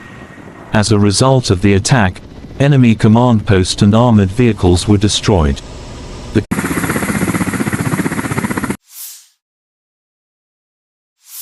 Бажаю здоров'я, шановні українці і українки. Протягом усього дня максимум уваги ліквідації наслідків удару російських терористів по Одесі, по громадах в області, по Чорноморську, по наших портах. Це була чи не найбільше за увесь час повномасштабної війни спроба Росії завдати болю Одесі. Дякувати ППО, усім нашим захисникам неба. Наслідки цього удару все ж менше, ніж могли би бути. І з кожним таким ударом ми звертаємось до партнерів. Знов і знов повітряний щит України потребує посилення. Цей удар терористів доводить, що їхня мішень не лише Україна і не лише життя наших людей. У портах, які були атаковані, сьогодні зберігалося близько 1 мільйона тонн продовольства. Саме той обсяг, який вже давно мав би бути доставлений в країни-споживачі в Африці, в Азії. В портовому терміналі, який постраждав цієї ночі, найбільше від російського терору зберігалось 60 тисяч тонн агропродукції, що призначалось для відправки в Китай. Тобто всіх це зачіпає. Російський терор кожен у світі має бути зацікавлений у притягненні Росії до відповідальності за терор. Я вдячний усім нашим воїнам, які захищають нашу державу від таких ударів. Вдячний усім рятувальникам, медичним працівникам, працівникам комунальних підприємств, місцевій владі, волонтерам, які допомагають нашим людям долати наслідки терору. Одещина, Херсонщина, Житомирщина, Кіровоградська область, Запоріжжя, Харківщина, Донеччина, всюди, де були обстріли, ракетні та дронові удари. Я хочу подякувати кожному і кожній, хто допомагає рятувати життя. Сьогодні вранці на селекторі мені доповідали і військові, і МВС, і інші урядовці, профільний заступник керівника Офісу з регіональної політики. В громадах, які постраждали від ударів, цієї ночі вже почались першочергові ремонтні роботи. Провів переговори. Сьогодні я з главою уряду Ірландії. Він був в Україні з візитом. Ірландія – один з найбільших енергійних наших партнерів в Європі. І хоч країна нейтральна, ірландці не залишаються нейтральними до моральних викликів. В умовах такої агресії вони чітко на світлому боці історії і допомагають нам як політично, так і безпеково, економічно, санкціями. Дуже важлива гуманітарна підтримка. Сьогодні ми обговорили наші подальші спільні кроки, зокрема те, що стосується формули миру, глобального саміту миру. Дякую Ірландії за підтримку нашої позиції щодо зернової ініціативи. Провів зустріч із керівницею USAID, агентства з міжнародного розвитку Сполучених Штатів, Самантою Пауер. Напередодні вона була в Одесі, абсолютно розуміє і значення наших портів для продовольчої безпеки світу, і російську загрозу світовій стабільності. Ми детально обговорили сьогодні можливості захисту нашої інфраструктури, нашу глобальну роль. І дуже важливо, що USAID готовий надалі працювати з Україною для підтримки економічної активності в нашій країні, розвитку підприємств, підтримки робочих місць. Я вдячний за цю підтримку. Ще одне. Вже активно готуємось до міжнародних заходів, які заплановані на серпень і вересень. Зокрема, провів сьогодні велику нараду щодо підготовки саміту Кримської платформи, рівня лідерів держав і парламентського рівня. Точно знаємо, що саміт буде змістовним, і Крим стане ще ближче до повернення у вільний світ, ще ближче до звільнення від окупації. Вся українська земля, всі українські люди мають бути вільними. Слава усім, хто бореться заради України і свободи. Я дякую усім в світі, хто допомагає. Слава Україні! The Russian Defense Ministry declared on July 19th that, as of July 20th, all vessels sailing to Ukrainian ports will be considered military targets. All ships traveling across the Black Sea to Ukrainian ports from midnight Moscow time on July 20th will be considered as potential carriers of military cargo, and therefore regarded by Russia as on the side of Ukraine in the war. The statement added that a number of sea areas in the northwestern and southeastern parts of the international waters of the Black Sea have been temporarily declared dangerous. The message claimed that the corresponding information warnings about the withdrawal of safety guarantees have been issued. The Russian Defense Ministry declared on July 19th that as of July 20th, all vessels sailing to Ukrainian ports will be considered military targets. Russia pulled out of the Black Sea Grain Initiative on July 17th, sparking international condemnation and fears of rising food prices. The deal, brokered by Turkey and the UN in July 2022, allowed Ukraine to export its agricultural products during the ongoing full-scale Russian invasion.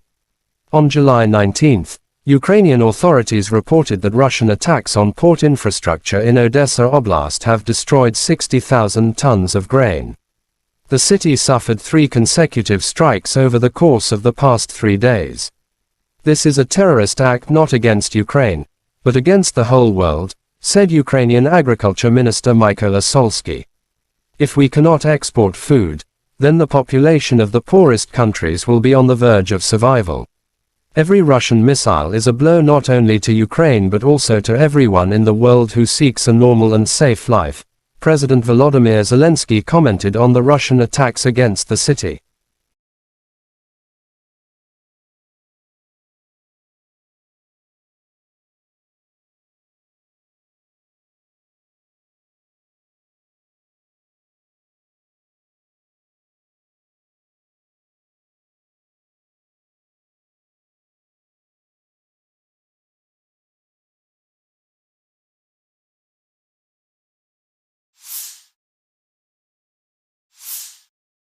Third night of Russian strikes on military targets in Odessa, South Ukraine, and clean-up. Biggest threats to the Crimea come from Odessa, which the Russian command appears to have decided to neutralize. In social media, there are some footages of destroying of Odessa. After the strikes on Odessa, Zelensky instructed the military to strengthen the security of the port infrastructure. At the morning conference call, I instructed the military to strengthen the protection of people and port infrastructure, said Zelensky. He also said additional Patriot and IRIS-T-SAM systems could protect the port facilities from Russia cruise missiles attack.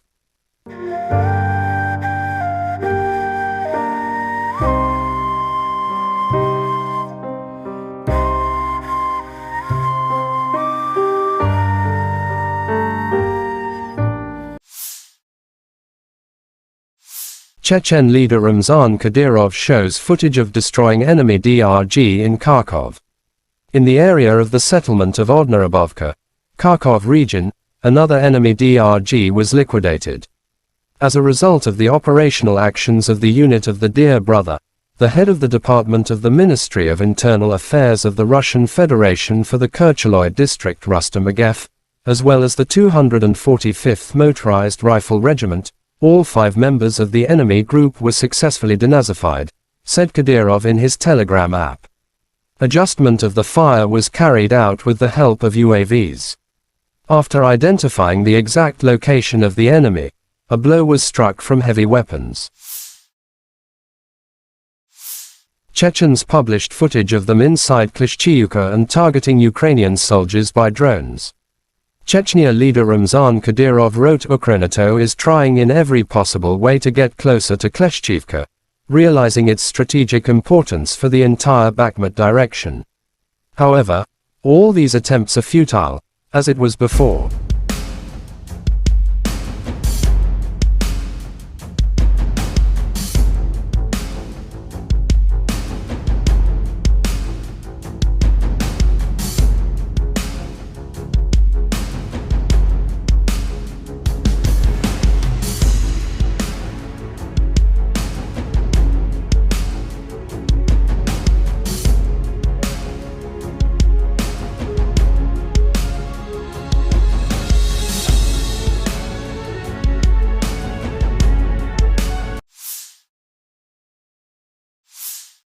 Serhiy Cherevagyi, spokesperson for Ukraine's Eastern Military Command, said on national television on July 17 that Russia is concentrating more than 100,000 personnel, more than 900 tanks, more than 555 artillery systems, 370 MLRS, in the Lyman-Kupiansk direction. Colonel General Alexander Syrsky, commander of Ukraine's ground forces, said that the situation in the east was difficult. According to Syrsky, Russia is attempting to gain ground in the Kupiansk area and continue the offensive into the depth of our battle formations. At the same time, Russia is moving more troops into the area around Bakhmut to try to prevent Ukrainian forces from advancing, Syrsky added.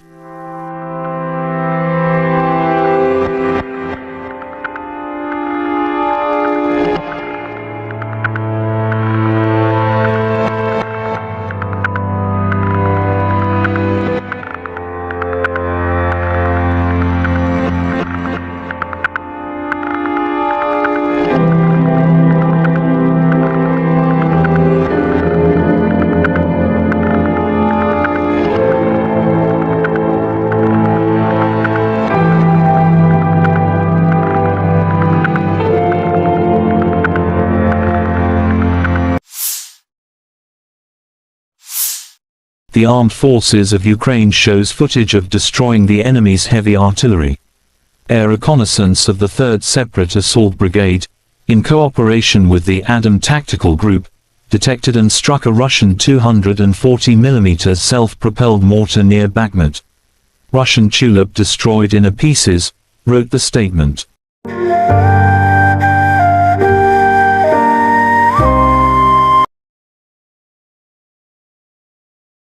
The Armed Forces of Ukraine shows footage of fighters of the 93rd Separate Mechanized Brigade, Kholodny Yar. They share their thoughts about the brigade. The soldiers tell that the brigade is full of fighting spirit and is effective in battle. It is an honor and pride for them to serve in the legendary 93rd Brigade, wrote the statement.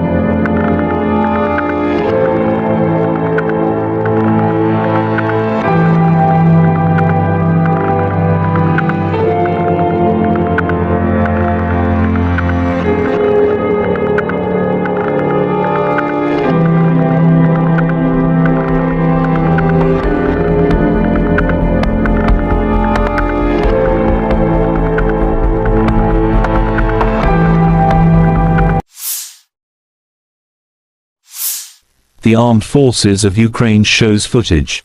Soldiers of the 45th Separate Artillery Brigade of the Armed Forces of Ukraine carry out methodical work to destroy the occupiers on the front line every day.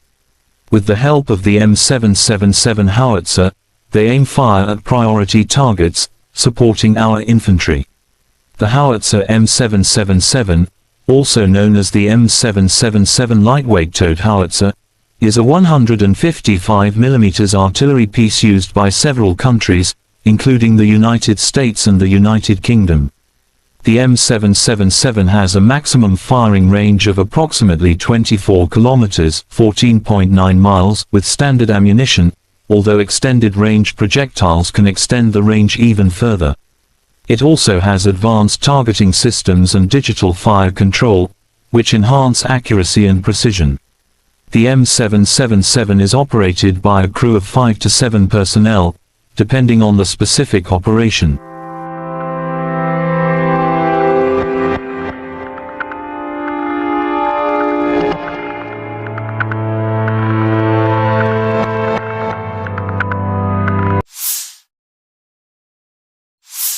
Operational, tactical and army aviation, missile troops and artillery of the armed forces of the Russian Federation have neutralized 73 AFU artillery units at their firing positions, manpower and hardware in 68 areas. One fuel depot for the military hardware of the Liman Operational Tactical Group has been destroyed near Kramatorsk, Donetsk People's Republic, said Igor Konashenkov, the Russian Federation Defense Ministry spokesman.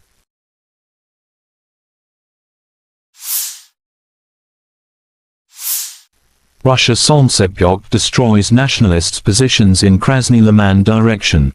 In cooperation with UAV operators, a crew of the Central Military District's Solntsepyok heavy flamethrower system carried out an accurate strike on identified targets, destroying an AFU stronghold and an ammunition depot.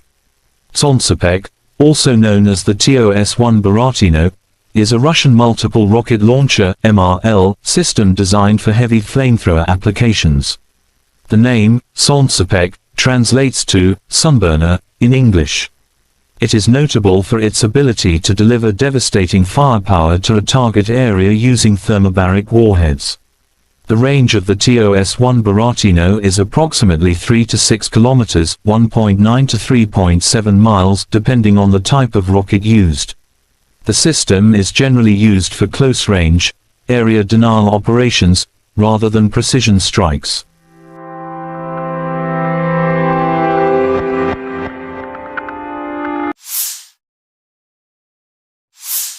Russia Western Military District's artillery destroys the armed forces of Ukraine units in Kupiansk direction. rocket artillery strikes at manpower and hardware concentration areas and also conducts barrage fire along the routes of possible enemy withdrawal or offensive. The blast wave and shrapnel, which spreads over hundreds of meters, destroy identified enemy firing positions and fortifications.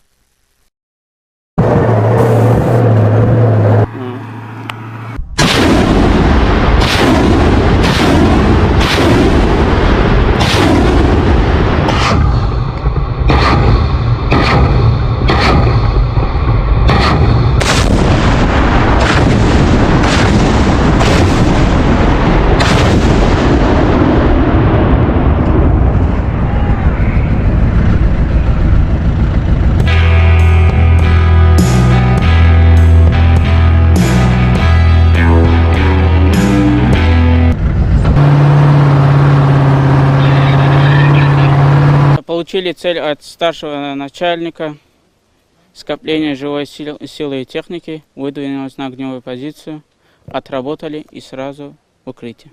Но каждый человек должен преобладать свой страх, потому что мы Родину защищаем, мы знаем, мы боремся за правду. И тогда вот ощущаешь, кого ты бьешь, по кому ты стреляешь, все уходит. Преимущество РСЗО, то, что он по скоплению основном, и можем стрелять сразу 40. И когда град ложится, они уже морально не могут оттуда, даже если даже рядом будут ложиться снаряды, они уже морально будут подавлены. Бывает такое, когда они идут в наступление, нам дают цель, мы сразу выезжаем на огневую позицию, отрабатываем и удерживаем их наступление.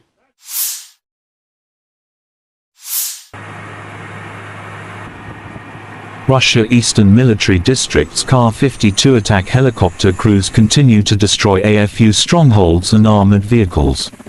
During a combat sortie, Army aviation pilots carried out missile launches against detected fortified points of AFU units. As a result of the attack, enemy command post and armored vehicles were destroyed. The Ka-52, also known as the Kamov Kar-52 Alligator, is a Russian attack helicopter specifically designed for reconnaissance and combat operations. It is a two-seat, twin-engine aircraft developed by the Kamov Design Bureau.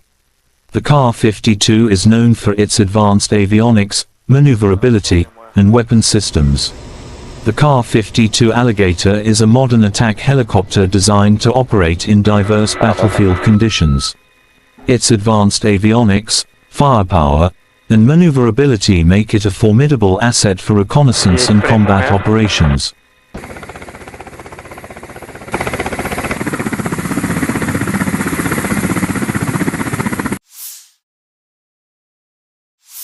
Бажаю здоров'я, шановні українці і українки. Протягом усього дня максимум уваги ліквідації наслідків удару російських терористів по Одесі, по громадах в області, по Чорноморську, по наших портах.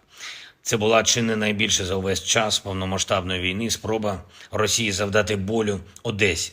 Дякувати ППО, усім нашим захисникам неба. Наслідки цього удару все ж менше, ніж могли би бути.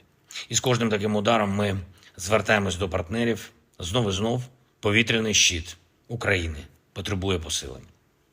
Цей удар терористів доводить, що їхня мішень не лише Україна і не лише життя наших людей. У портах, які були атаковані, сьогодні зберігалося близько 1 мільйона тонн продовольства. Саме той обсяг, який вже давно мав би бути доставлений в країни-споживачі в Африці, в Азії. В портовому терміналі, який постраждав цієї ночі, найбільше від російського терору зберігалось 60 тисяч тонн агропродукції, що призначалось для відправки в Китай. Тобто всіх це зачіпає. Російський терор кожен у світі має бути зацікавлений у притягненні Росії до відповідальності за терор. Я вдячний усім нашим воїнам, які захищають нашу державу від таких ударів. Вдячний усім рятувальникам, медичним працівникам, працівникам комунальних підприємств, місцевій владі, волонтерам, які допомагають нашим людям долати наслідки терору. Одещина, Херсонщина, Житомирщина, Кіровоградська область, Запоріжжя, Харківщина, Донеччина, всюди, де були обстріли, ракетні та дронові удари. Я хочу подякувати кожному і кожній, хто допомагає рятувати життя.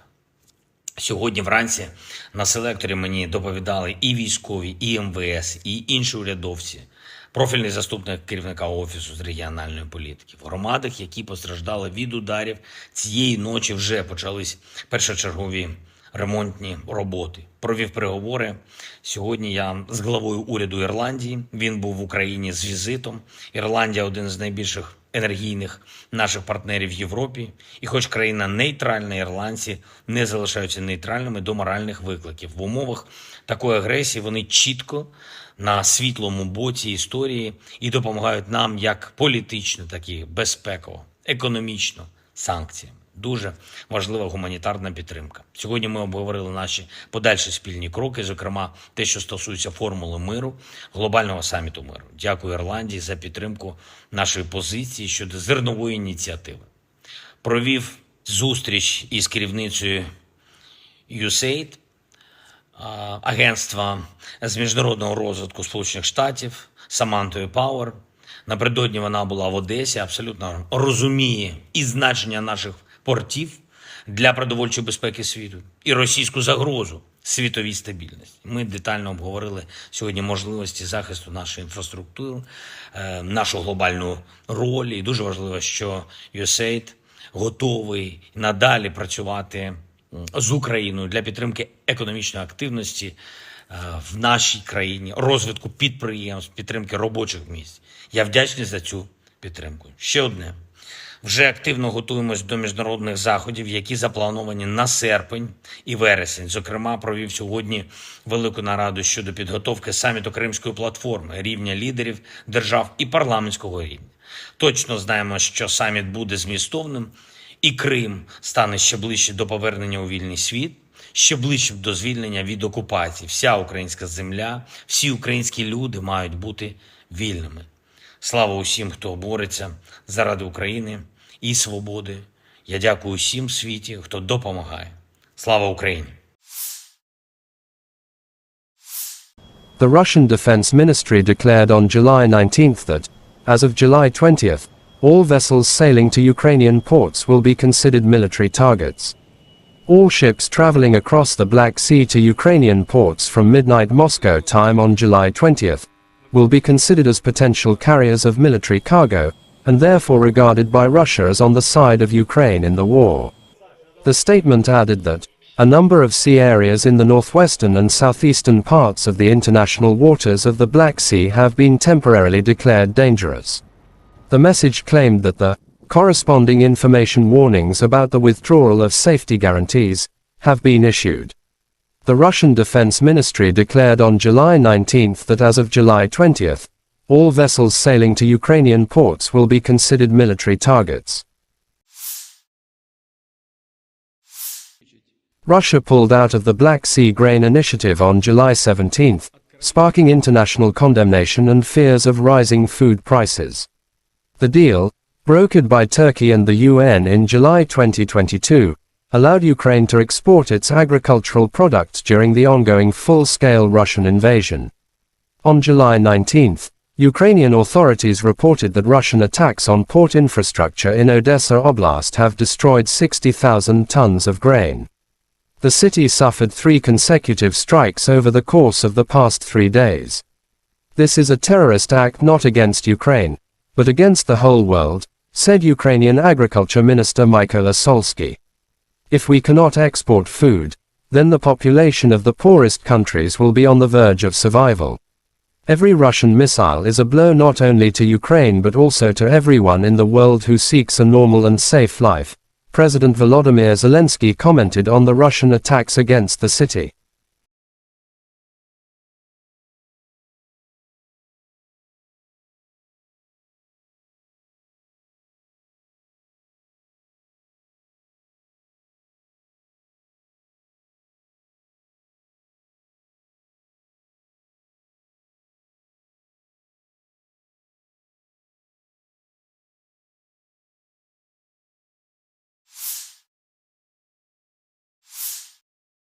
Third night of Russian strikes on military targets in Odessa, South Ukraine, and clean up.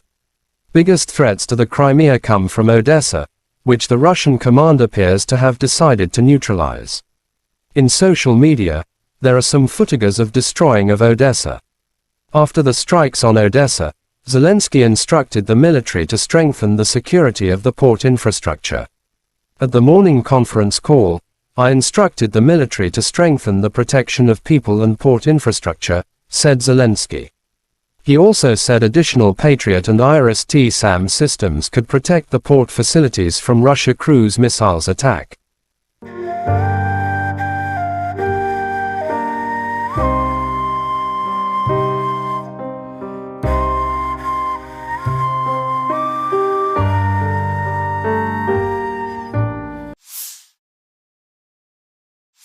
Chechen leader Ramzan Kadyrov shows footage of destroying enemy DRG in Kharkov.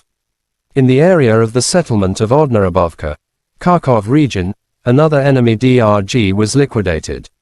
As a result of the operational actions of the unit of the Dear Brother, the head of the Department of the Ministry of Internal Affairs of the Russian Federation for the Kercheloy district Rustam Agev, as well as the 245th Motorized Rifle Regiment, all 5 members of the enemy group were successfully denazified, said Kadyrov in his Telegram app.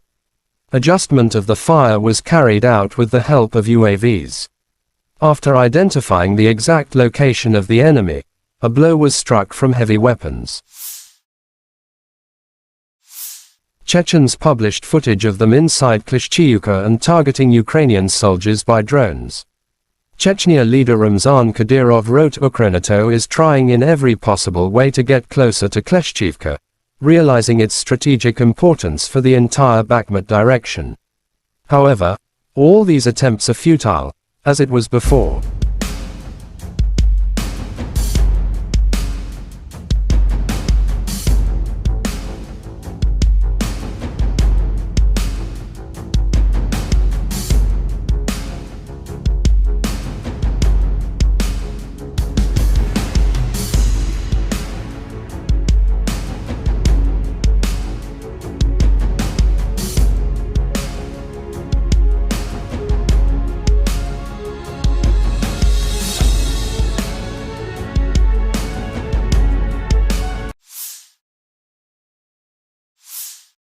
Serhiy Cherevagyi, spokesperson for Ukraine's Eastern Military Command, said on national television on July 17 that Russia is concentrating more than 100,000 personnel, more than 900 tanks, more than 555 artillery systems, 370 MLRS, in the Lyman-Kupiansk direction. Colonel General Oleksandr Syrsky, commander of Ukraine's ground forces, said that the situation in the east was difficult. According to Syrsky, Russia is attempting to gain ground in the Kupiansk area and continue the offensive into the depth of our battle formations. At the same time, Russia is moving more troops into the area around Bakhmut to try to prevent Ukrainian forces from advancing, Syrsky added.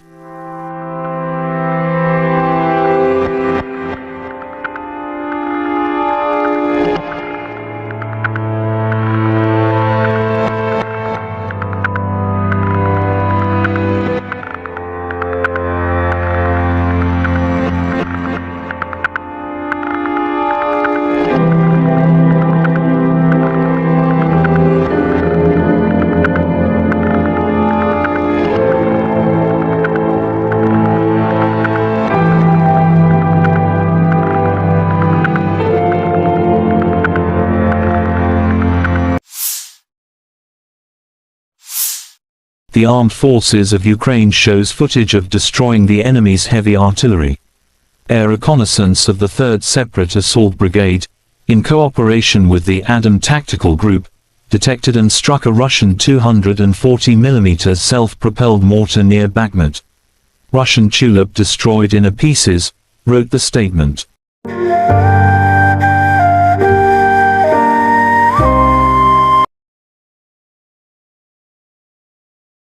The Armed Forces of Ukraine shows footage of fighters of the 93rd Separate Mechanized Brigade, Kholodny Yar. They share their thoughts about the brigade. The soldiers tell that the brigade is full of fighting spirit and is effective in battle. It is an honor and pride for them to serve in the legendary 93rd Brigade, wrote the statement.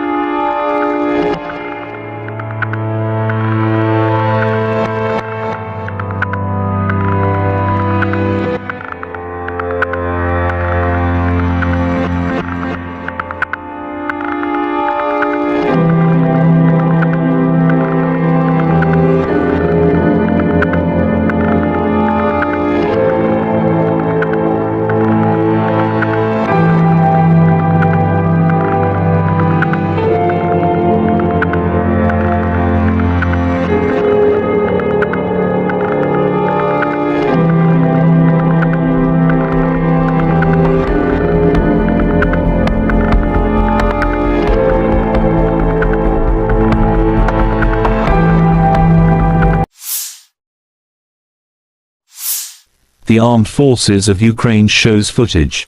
Soldiers of the 45th Separate Artillery Brigade of the Armed Forces of Ukraine carry out methodical work to destroy the occupiers on the front line every day.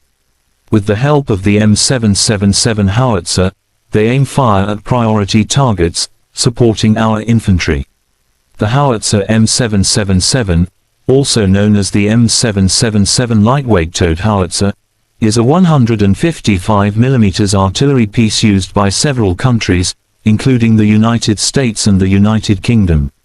The M777 has a maximum firing range of approximately 24 kilometers (14.9 miles) with standard ammunition, although extended range projectiles can extend the range even further.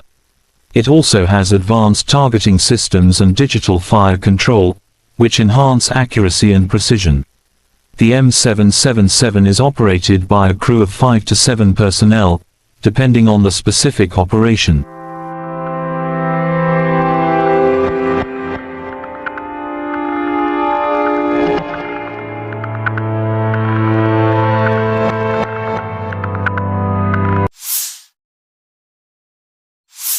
Operational, tactical and army aviation, missile troops and artillery of the armed forces of the Russian Federation have neutralized 73 AFU artillery units at their firing positions, manpower and hardware in 68 areas. One fuel depot for the military hardware of the Liman Operational Tactical Group has been destroyed near Kramatorsk, Donetsk People's Republic, said Igor Konashenkov, the Russian Federation Defense Ministry spokesman.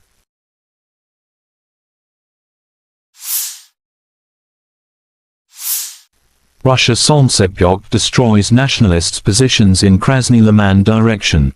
In cooperation with UAV operators, a crew of the Central Military District's Solntsepyok heavy flamethrower system carried out an accurate strike on identified targets, destroying an AFU stronghold and an ammunition depot.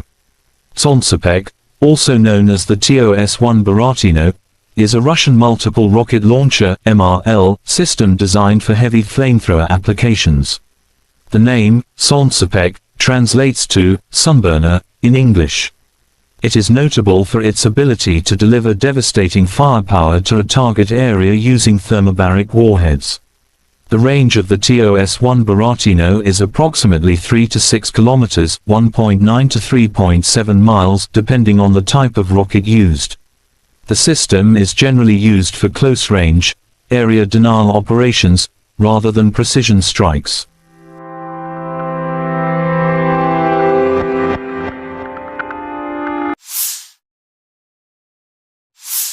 Russia Western Military District's artillery destroys the armed forces of Ukraine units in Kupiansk direction.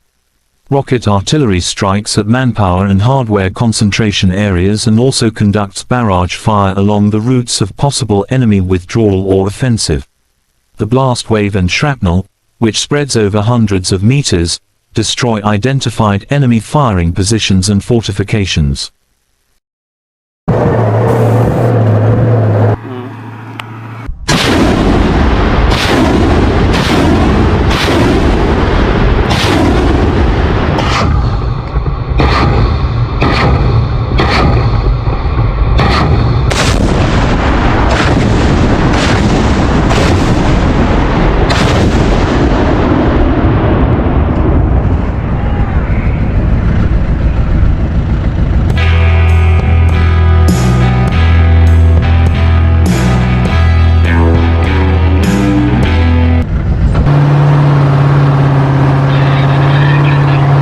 Получили цель от старшего начальника, скопление живой силы и техники, выдвинулись на огневую позицию, отработали и сразу в укрытие. Но каждый человек должен преобладать свой страх, потому что мы Родину защищаем, мы знаем, мы боремся за правду. И тогда вот ощущаешь, кого ты бьешь, по кому ты стреляешь, все уходит.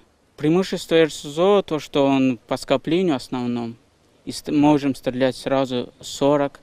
И когда град ложится, они уже морально не могут оттуда, даже если даже рядом будут ложиться снаряды, они уже морально будут подавлены. Бывает такое, когда они идут в наступление, нам дают цель, мы сразу выезжаем на огневую позицию, отрабатываем и удерживаем их наступление.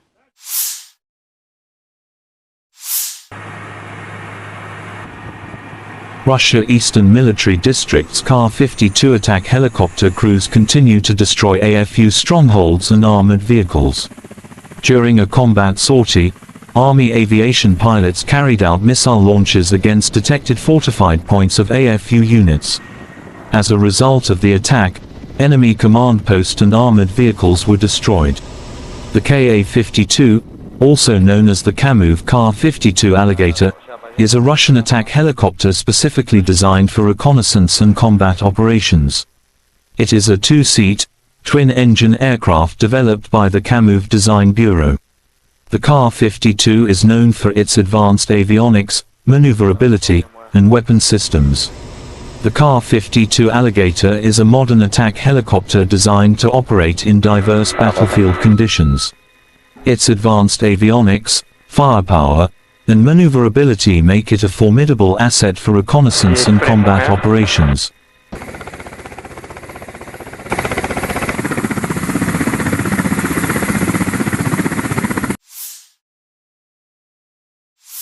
Бажаю здоров'я, шановні українці і українки. Протягом усього дня максимум уваги ліквідації наслідків удару російських терористів по Одесі, по громадах в області, по Чорноморську, по наших портах. Це була чи не найбільше за увесь час повномасштабної війни спроба Росії завдати болю Одесі. Дякувати ППО, усім нашим захисникам неба. Наслідки цього удару все ж менше, ніж могли би бути. І з кожним таким ударом ми звертаємось до партнерів. Знов і знов повітряний щит України потребує посилення. Цей удар терористів доводить, що їхня мішень не лише Україна і не лише життя наших людей. У портах, які були атаковані, сьогодні зберігалося близько 1 мільйона тонн продовольства. Саме той обсяг, який вже давно мав би бути доставлений в країни-споживачі в Африці, в Азії. В портовому терміналі, який постраждав цієї ночі, найбільше від російського терору зберігалось 60 тисяч тонн агропродукції, що призначалось для відправки в Китай.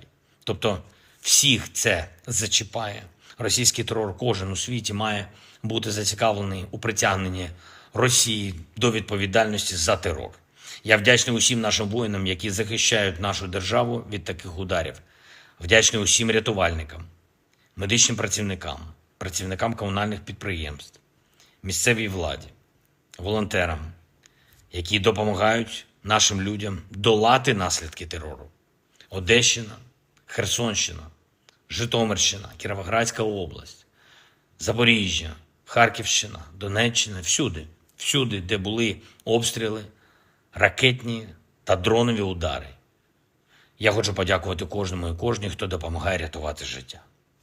Сьогодні вранці на селекторі мені доповідали і військові, і МВС, і інші урядовці, профільний заступник керівника Офісу з регіональної політики. В громадах, які постраждали від ударів, цієї ночі вже почались першочергові ремонтні роботи. Провів переговори.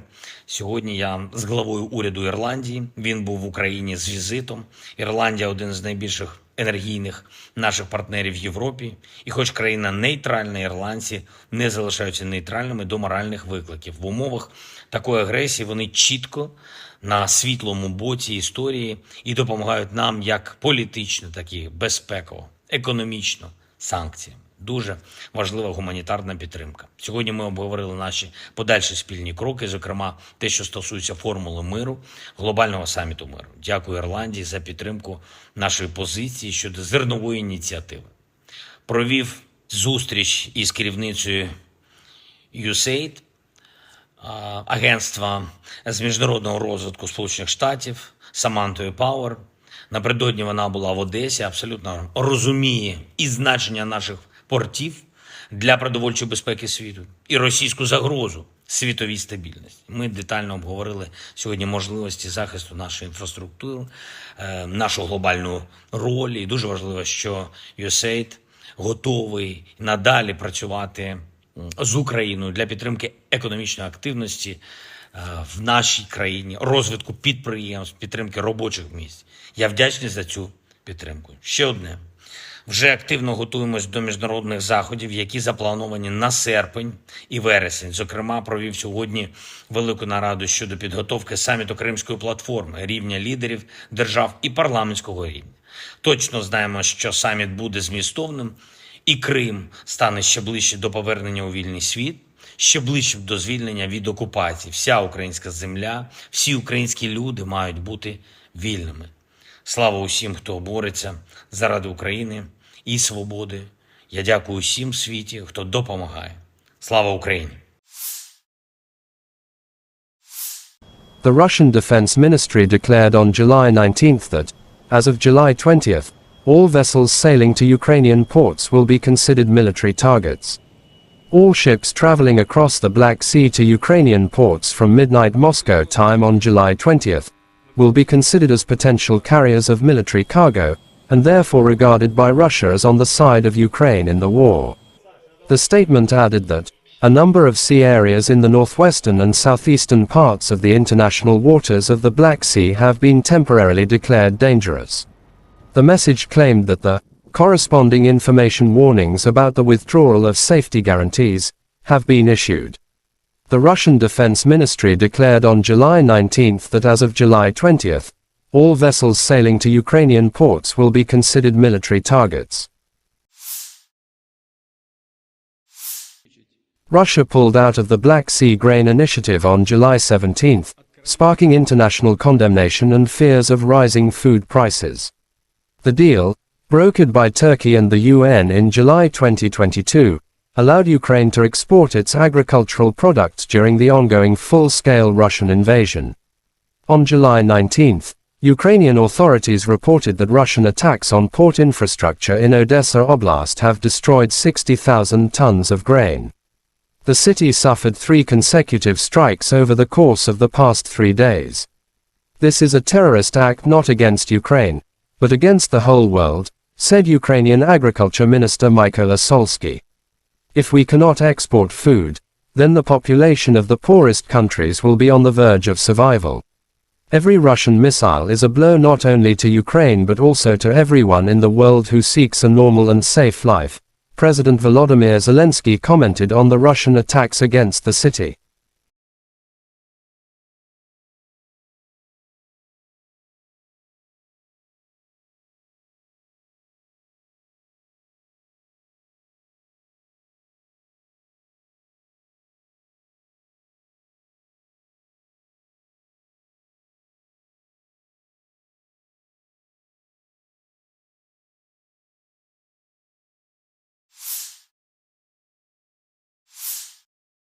Third night of Russian strikes on military targets in Odessa, South Ukraine, and clean up. Biggest threats to the Crimea come from Odessa, which the Russian command appears to have decided to neutralize. In social media, there are some footages of destroying of Odessa. After the strikes on Odessa, Zelensky instructed the military to strengthen the security of the port infrastructure. At the morning conference call, I instructed the military to strengthen the protection of people and port infrastructure, said Zelensky. He also said additional Patriot and IRIS-T-SAM systems could protect the port facilities from Russia cruise missiles attack.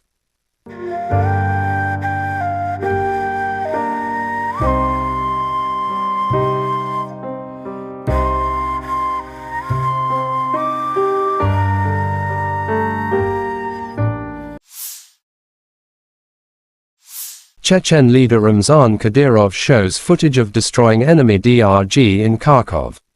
In the area of the settlement of Odnarabovka, Kharkov region, another enemy DRG was liquidated.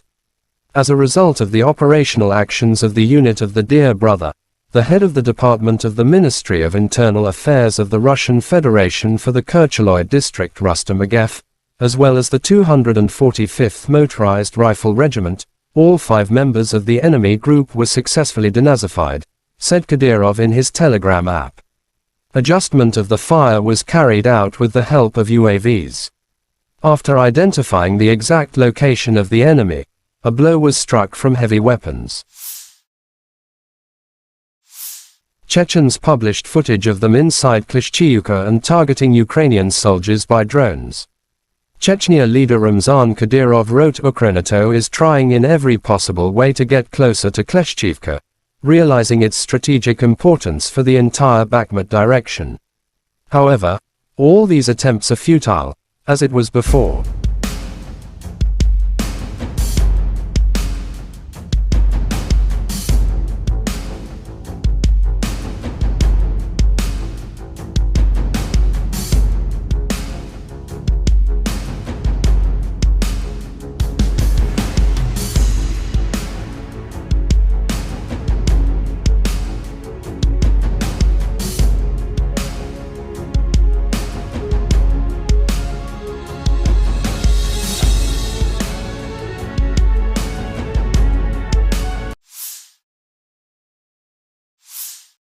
Serhiy Cherevagyi, spokesperson for Ukraine's Eastern Military Command, said on national television on July 17 that Russia is concentrating more than 100,000 personnel, more than 900 tanks, more than 555 artillery systems, 370 MLRS, in the Lyman-Kupiansk direction.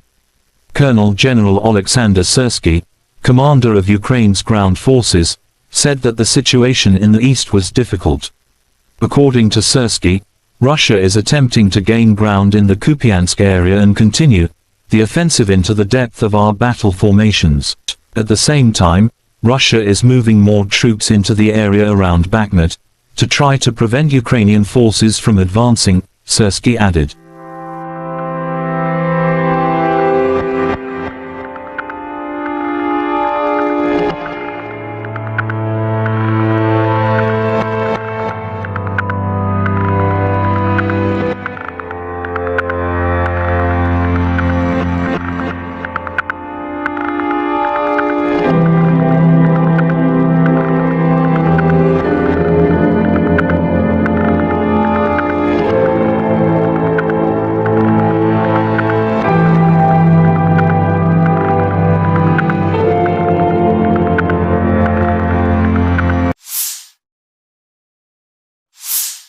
The armed forces of Ukraine shows footage of destroying the enemy's heavy artillery.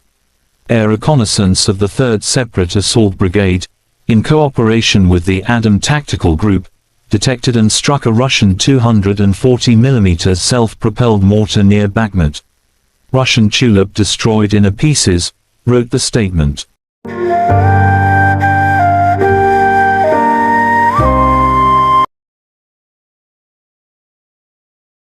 The Armed Forces of Ukraine shows footage of fighters of the 93rd Separate Mechanized Brigade, Kholodny Yar. They share their thoughts about the brigade. The soldiers tell that the brigade is full of fighting spirit and is effective in battle. It is an honor and pride for them to serve in the legendary 93rd Brigade, wrote the statement.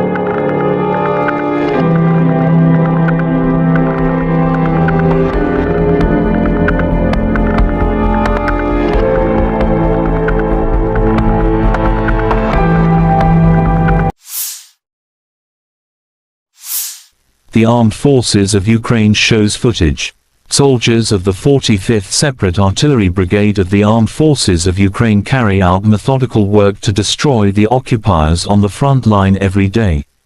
With the help of the M777 howitzer, they aim fire at priority targets, supporting our infantry. The howitzer M777, also known as the M777 lightweight towed howitzer, is a 155 mm artillery piece used by several countries, including the United States and the United Kingdom.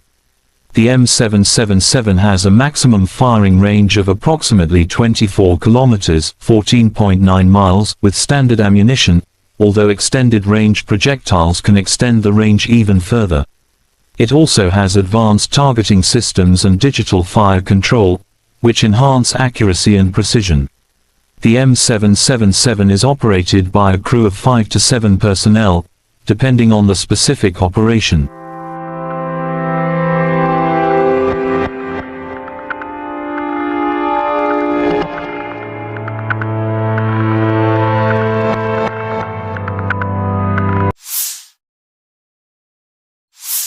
Operational, tactical and army aviation, missile troops and artillery of the armed forces of the Russian Federation have neutralized 73 AFU artillery units at their firing positions, manpower and hardware in 68 areas.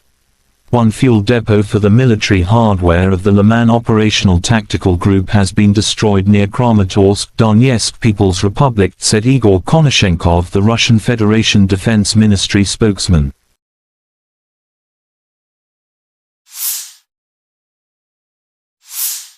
Russia Solntsepyok destroys nationalists' positions in Krasny Liman direction. In cooperation with UAV operators, a crew of the Central Military District's Solntsepyok heavy flamethrower system carried out an accurate strike on identified targets, destroying an AFU stronghold and an ammunition depot. Solntsepyok, also known as the TOS-1 Baratino, is a Russian multiple rocket launcher (MRL) system designed for heavy flamethrower applications. The name, Solntsepyok, translates to sunburner in English. It is notable for its ability to deliver devastating firepower to a target area using thermobaric warheads. The range of the TOS-1 Baratino is approximately 3 to 6 kilometers, 1.9 to 3.7 miles, depending on the type of rocket used. The system is generally used for close-range, area denial operations, rather than precision strikes.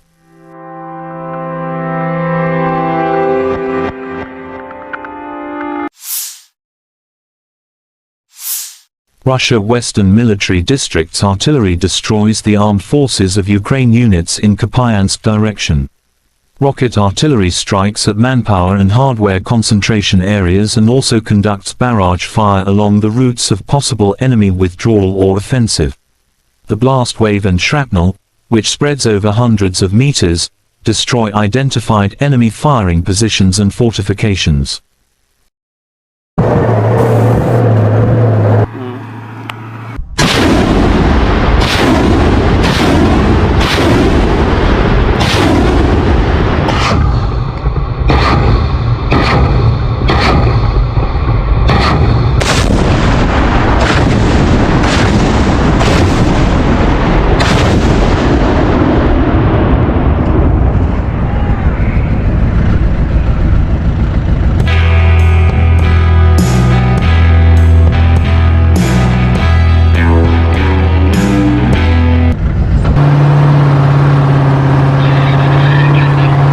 Получили цель от старшего начальника, скопление живой силы и техники, выдвинулись на огневую позицию, отработали и сразу в укрытие. Но каждый человек должен преобладать свой страх, потому что мы Родину защищаем, мы знаем, мы боремся за правду. И тогда вот ощущаешь, кого ты бьешь, по кому ты стреляешь, все уходит. Преимущество РСЗО, то, что он по скоплению основном, и можем стрелять сразу 40. И когда град ложится, они уже морально не могут оттуда, даже если даже рядом будут ложиться снаряды, они уже морально будут подавлены. Бывает такое, когда они идут в наступление, нам дают цель, мы сразу выезжаем на огневую позицию, отрабатываем и удерживаем их наступление.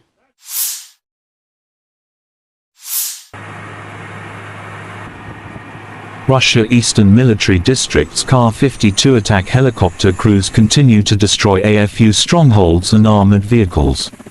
During a combat sortie, Army aviation pilots carried out missile launches against detected fortified points of AFU units. As a result of the attack, enemy command post and armored vehicles were destroyed.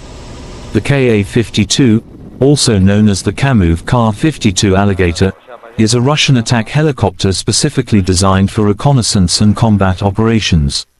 It is a two-seat, twin-engine aircraft developed by the Kamov Design Bureau.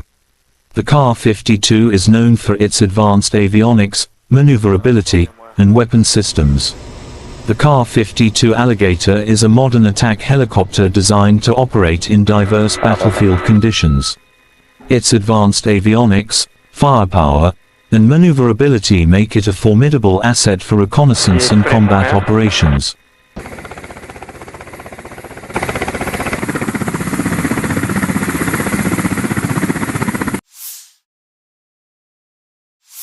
Бажаю здоров'я, шановні українці і українки. Протягом усього дня максимум уваги ліквідації наслідків удару російських терористів по Одесі, по громадах в області, по Чорноморську, по наших портах. Це була чи не найбільше за увесь час повномасштабної війни спроба Росії завдати болю Одесі. Дякувати ППО, усім нашим захисникам неба. Наслідки цього удару все ж менше, ніж могли би бути. І з кожним таким ударом ми звертаємось до партнерів знов і знов. Повітряний щит України потребує посилення. Цей удар терористів доводить, що їхня мішень не лише Україна і не лише життя наших людей. У портах, які були атаковані, сьогодні зберігалося близько 1 мільйона тонн продовольства. Саме той обсяг, який вже давно мав би бути доставлений в країни-споживачі в Африці, в Азії. В портовому терміналі, який постраждав цієї ночі, найбільше від російського терору зберігалось 60 тисяч тонн агропродукції, що призначалось для відправки в Китай. Тобто всіх це зачіпає. Російський терор кожен у світі має бути зацікавлений у притягненні Росії до відповідальності за терор. Я вдячний усім нашим воїнам, які захищають нашу державу від таких ударів. Вдячний усім рятувальникам, медичним працівникам, працівникам комунальних підприємств, місцевій владі, волонтерам, які допомагають нашим людям долати наслідки терору. Одещина, Херсонщина, Житомирщина, Кіровоградська область, Запоріжжя, Харківщина, Донеччина, всюди, де були обстріли, ракетні та дронові удари. Я хочу подякувати кожному і кожній, хто допомагає рятувати життя. Сьогодні вранці на селекторі мені доповідали і військові, і МВС, і інші урядовці, профільний заступник керівника Офісу з регіональної політики. В громадах, які постраждали від ударів, цієї ночі вже почались першочергові ремонтні роботи. Провів переговори. Сьогодні я з главою уряду Ірландії. Він був в Україні з візитом. Ірландія – один з найбільших енергійних наших партнерів в Європі. І хоч країна нейтральна, ірландці не залишаються нейтральними до моральних викликів. В умовах такої агресії вони чітко на світлому боці історії і допомагають нам як політично, так і безпеково, економічно, санкціями. Дуже важлива гуманітарна підтримка. Сьогодні ми обговорили наші подальші спільні кроки, зокрема те, що стосується формули миру, глобального саміту миру. Дякую Ірландії за підтримку нашої позиції щодо зернової ініціативи. Провів зустріч із керівницею USAID, агентства з міжнародного розвитку Сполучених Штатів, Самантою Пауер. Напередодні вона була в Одесі, абсолютно розуміє і значення наших портів для продовольчої безпеки світу, і російську загрозу світовій стабільності. Ми детально обговорили сьогодні можливості захисту нашої інфраструктури, нашу глобальну роль. І дуже важливо, що USAID готовий надалі працювати з Україною для підтримки економічної активності в нашій країні, розвитку підприємств, підтримки робочих місць. Я вдячний за цю підтримку. Ще одне. Вже активно готуємось до міжнародних заходів, які заплановані на серпень і вересень. Зокрема, провів сьогодні велику нараду щодо підготовки саміту Кримської платформи, рівня лідерів держав і парламентського рівня. Точно знаємо, що саміт буде змістовним, і Крим стане ще ближче до повернення у вільний світ, ще ближче до звільнення від окупації. Вся українська земля, всі українські люди мають бути вільними. Слава усім, хто бореться заради України і свободи. Я дякую усім в світі, хто допомагає. Слава Україні! The Russian Defense Ministry declared on July 19th that, as of July 20th, all vessels sailing to Ukrainian ports will be considered military targets. All ships traveling across the Black Sea to Ukrainian ports from midnight Moscow time on July 20th will be considered as potential carriers of military cargo, and therefore regarded by Russia as on the side of Ukraine in the war. The statement added that a number of sea areas in the northwestern and southeastern parts of the international waters of the Black Sea have been temporarily declared dangerous. The message claimed that the corresponding information warnings about the withdrawal of safety guarantees have been issued. The Russian Defense Ministry declared on July 19th that as of July 20th, all vessels sailing to Ukrainian ports will be considered military targets. Russia pulled out of the Black Sea Grain Initiative on July 17th, sparking international condemnation and fears of rising food prices. The deal, brokered by Turkey and the UN in July 2022, allowed Ukraine to export its agricultural products during the ongoing full-scale Russian invasion. On July 19th, Ukrainian authorities reported that Russian attacks on port infrastructure in Odessa Oblast have destroyed 60,000 tons of grain. The city suffered 3 consecutive strikes over the course of the past 3 days. This is a terrorist act not against Ukraine, but against the whole world, said Ukrainian Agriculture Minister Mykola Solsky. If we cannot export food, then the population of the poorest countries will be on the verge of survival. Every Russian missile is a blow not only to Ukraine but also to everyone in the world who seeks a normal and safe life, President Volodymyr Zelensky commented on the Russian attacks against the city.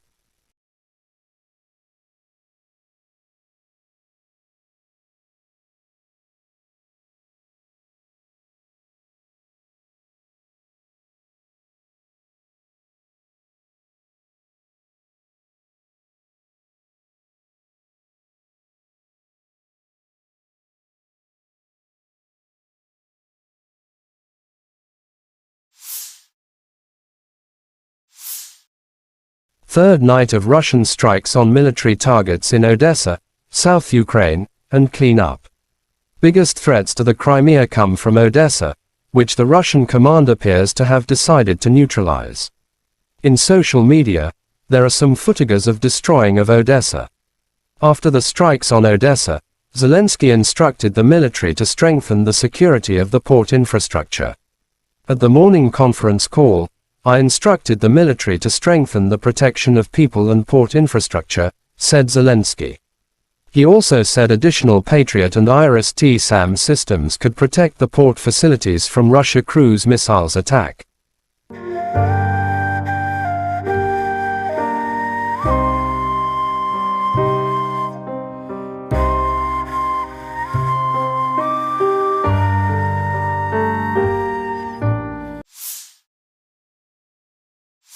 Chechen leader Ramzan Kadyrov shows footage of destroying enemy DRG in Kharkov. In the area of the settlement of Odnarabovka, Kharkov region, another enemy DRG was liquidated. As a result of the operational actions of the unit of the Dear Brother, the head of the Department of the Ministry of Internal Affairs of the Russian Federation for the Kercheloy district Rustam Agev, as well as the 245th Motorized Rifle Regiment, all 5 members of the enemy group were successfully denazified, said Kadyrov in his Telegram app. Adjustment of the fire was carried out with the help of UAVs. After identifying the exact location of the enemy, a blow was struck from heavy weapons. Chechens published footage of them inside Klishchiivka and targeting Ukrainian soldiers by drones. Chechnya leader Ramzan Kadyrov wrote Ukrenato is trying in every possible way to get closer to Klishchiivka, realizing its strategic importance for the entire Bakhmut direction. However, all these attempts are futile, as it was before.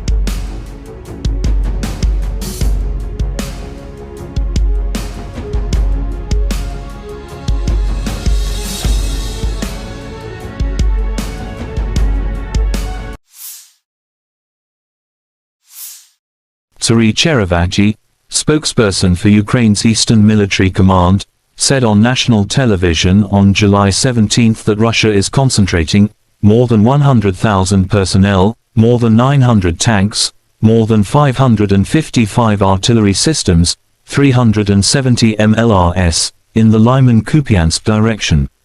Colonel General Oleksandr Syrsky, commander of Ukraine's ground forces, said that the situation in the east was difficult.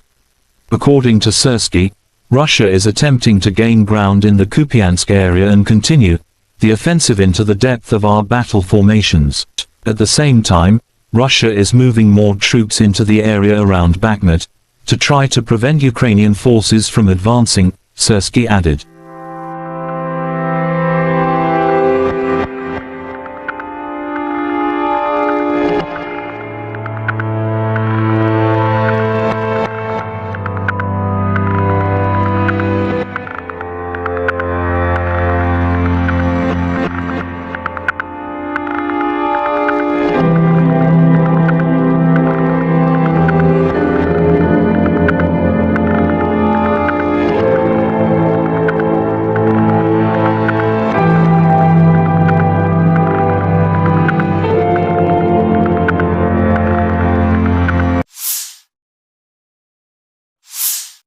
The armed forces of Ukraine shows footage of destroying the enemy's heavy artillery. Air reconnaissance of the 3rd Separate Assault Brigade, in cooperation with the Adam Tactical Group, detected and struck a Russian 240mm self-propelled mortar near Bakhmut. Russian Tulip destroyed in pieces, wrote the statement.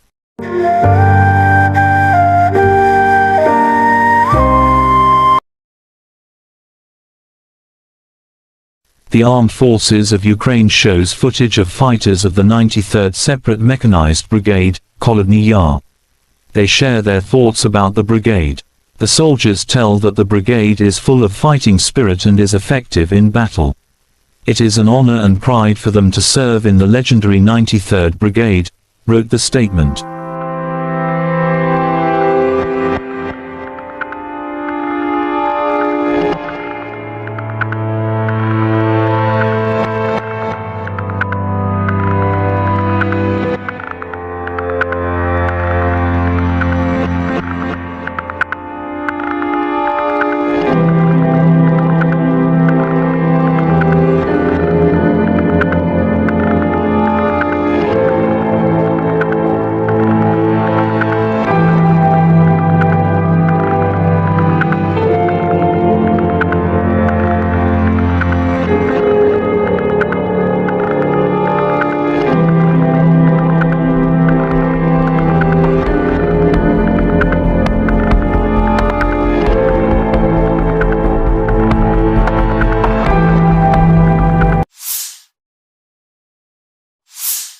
The Armed Forces of Ukraine shows footage.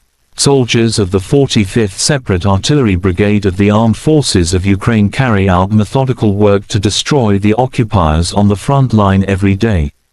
With the help of the M777 howitzer, they aim fire at priority targets, supporting our infantry. The howitzer M777, also known as the M777 lightweight towed howitzer, is a 155mm artillery piece used by several countries, including the United States and the United Kingdom. The M777 has a maximum firing range of approximately 24 kilometers, 14.9 miles, with standard ammunition, although extended range projectiles can extend the range even further. It also has advanced targeting systems and digital fire control, which enhance accuracy and precision. The M777 is operated by a crew of 5 to 7 personnel, depending on the specific operation.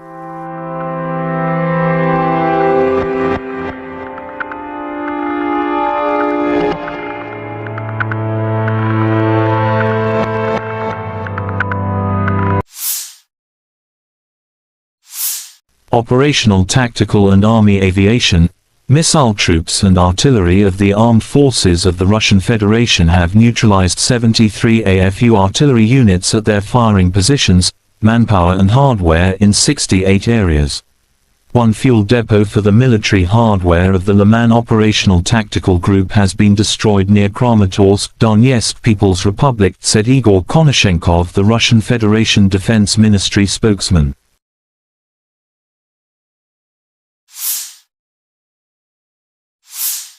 Russia Solntsepyok destroys nationalists' positions in Krasny Liman direction. In cooperation with UAV operators, a crew of the Central Military District's Solntsepyok heavy flamethrower system carried out an accurate strike on identified targets, destroying an AFU stronghold and an ammunition depot. Solntsepyok, also known as the TOS-1 Baratino, is a Russian multiple rocket launcher (MRL) system designed for heavy flamethrower applications. The name, Solntsepyok, translates to sunburner in English. It is notable for its ability to deliver devastating firepower to a target area using thermobaric warheads. The range of the TOS-1 Baratino is approximately 3 to 6 kilometers, 1.9 to 3.7 miles, depending on the type of rocket used. The system is generally used for close-range, area denial operations, rather than precision strikes.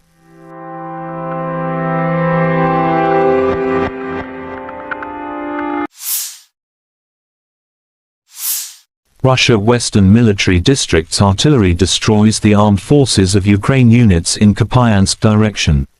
Rocket artillery strikes at manpower and hardware concentration areas and also conducts barrage fire along the routes of possible enemy withdrawal or offensive. The blast wave and shrapnel, which spreads over hundreds of meters, destroy identified enemy firing positions and fortifications.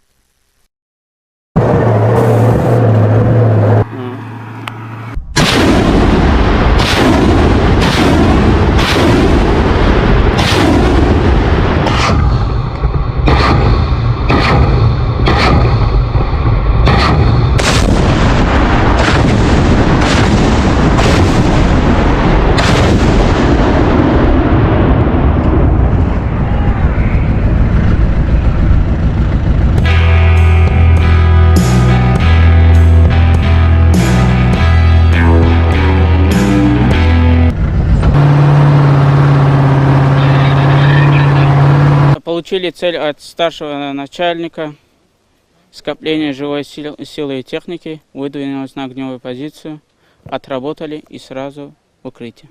Но каждый человек должен преобладать свой страх, потому что мы Родину защищаем, мы знаем, мы боремся за правду. И тогда вот ощущаешь, кого ты бьешь, по кому ты стреляешь, все уходит. Преимущество РСЗО, то, что он по скоплению основном, и можем стрелять сразу 40.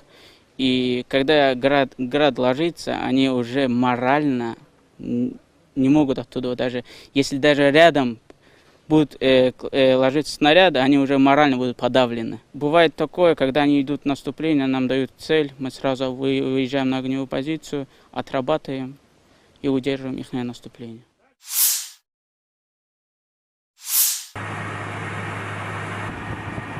Russia Eastern Military District's Kar-52 attack helicopter crews continue to destroy AFU strongholds and armored vehicles. During a combat sortie, Army aviation pilots carried out missile launches against detected fortified points of AFU units. As a result of the attack, enemy command post and armored vehicles were destroyed. The Ka-52, also known as the Kamov Kar-52 Alligator, is a Russian attack helicopter specifically designed for reconnaissance and combat operations. It is a two-seat, twin-engine aircraft developed by the Kamov Design Bureau. The Kar-52 is known for its advanced avionics, maneuverability, and weapon systems.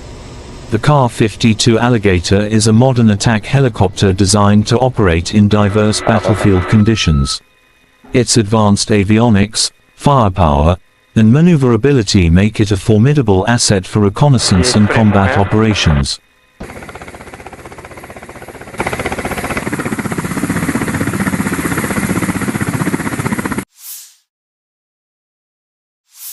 Бажаю здоров'я, шановні українці і українки. Протягом усього дня максимум уваги ліквідації наслідків удару російських терористів по Одесі, по громадах в області, по Чорноморську, по наших портах.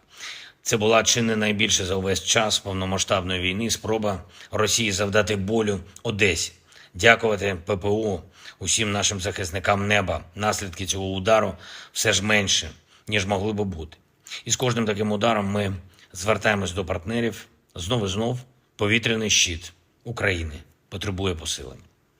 Цей удар терористів доводить, що їхня мішень не лише Україна і не лише життя наших людей. У портах, які були атаковані, сьогодні зберігалося близько 1 мільйона тонн продовольства. Саме той обсяг, який вже давно мав би бути доставлений в країни-споживачі в Африці, в Азії. В портовому терміналі, який постраждав цієї ночі, найбільше від російського терору зберігалось 60 тисяч тонн агропродукції, що призначалось для відправки в Китай. Тобто всіх це зачіпає. Російський терор кожен у світі має бути зацікавлений у притягненні Росії до відповідальності за терор. Я вдячний усім нашим воїнам, які захищають нашу державу від таких ударів. Вдячний усім рятувальникам, медичним працівникам, працівникам комунальних підприємств, місцевій владі, волонтерам, які допомагають нашим людям долати наслідки терору. Одещина, Херсонщина, Житомирщина, Кіровоградська область, Запоріжжя, Харківщина, Донеччина, всюди, де були обстріли, ракетні та дронові удари. Я хочу подякувати кожному і кожній, хто допомагає рятувати життя. Сьогодні вранці на селекторі мені доповідали і військові, і МВС, і інші урядовці, профільний заступник керівника Офісу з регіональної політики. В громадах, які постраждали від ударів, цієї ночі вже почались першочергові ремонтні роботи. Провів переговори. Сьогодні я з главою уряду Ірландії. Він був в Україні з візитом. Ірландія – один з найбільших енергійних наших партнерів в Європі. І хоч країна нейтральна, ірландці не залишаються нейтральними до моральних викликів. В умовах такої агресії вони чітко на світлому боці історії і допомагають нам як політично, так і безпеково, економічно, санкціями. Дуже важлива гуманітарна підтримка. Сьогодні ми обговорили наші подальші спільні кроки, зокрема те, що стосується формули миру, глобального саміту миру. Дякую Ірландії за підтримку нашої позиції щодо зернової ініціативи. Провів зустріч із керівницею USAID, агентства з міжнародного розвитку Сполучених Штатів, Самантою Пауер.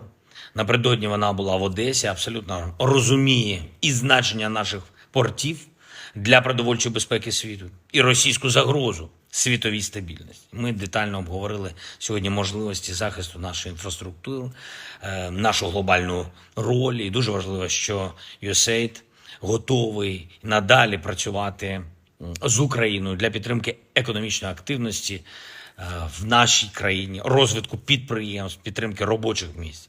Я вдячний за цю підтримку. Ще одне. Вже активно готуємось до міжнародних заходів, які заплановані на серпень і вересень. Зокрема, провів сьогодні велику нараду щодо підготовки саміту Кримської платформи, рівня лідерів держав і парламентського рівня. Точно знаємо, що саміт буде змістовним, і Крим стане ще ближче до повернення у вільний світ, ще ближче до звільнення від окупації. Вся українська земля, всі українські люди мають бути вільними. Слава усім, хто бореться заради України і свободи. Я дякую усім в світі, хто допомагає. Слава Україні! The Russian Defense Ministry declared on July 19th that, as of July 20th, all vessels sailing to Ukrainian ports will be considered military targets. All ships traveling across the Black Sea to Ukrainian ports from midnight Moscow time on July 20th will be considered as potential carriers of military cargo, and therefore regarded by Russia as on the side of Ukraine in the war. The statement added that a number of sea areas in the northwestern and southeastern parts of the international waters of the Black Sea have been temporarily declared dangerous. The message claimed that the corresponding information warnings about the withdrawal of safety guarantees have been issued. The Russian Defense Ministry declared on July 19 that as of July 20, all vessels sailing to Ukrainian ports will be considered military targets. Russia pulled out of the Black Sea Grain Initiative on July 17, sparking international condemnation and fears of rising food prices. The deal, brokered by Turkey and the UN in July 2022, allowed Ukraine to export its agricultural products during the ongoing full-scale Russian invasion. On July 19, Ukrainian authorities reported that Russian attacks on port infrastructure in Odessa Oblast have destroyed 60,000 tons of grain. The city suffered 3 consecutive strikes over the course of the past 3 days. This is a terrorist act not against Ukraine, but against the whole world, said Ukrainian Agriculture Minister Mykola Solsky. If we cannot export food, then the population of the poorest countries will be on the verge of survival. Every Russian missile is a blow not only to Ukraine but also to everyone in the world who seeks a normal and safe life, President Volodymyr Zelensky commented on the Russian attacks against the city.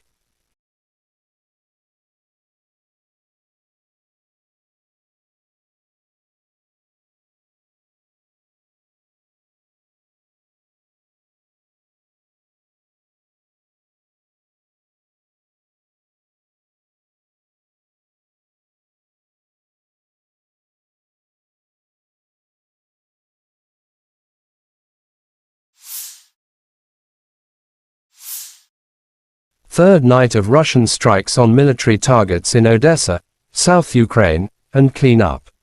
Biggest threats to the Crimea come from Odessa, which the Russian command appears to have decided to neutralize.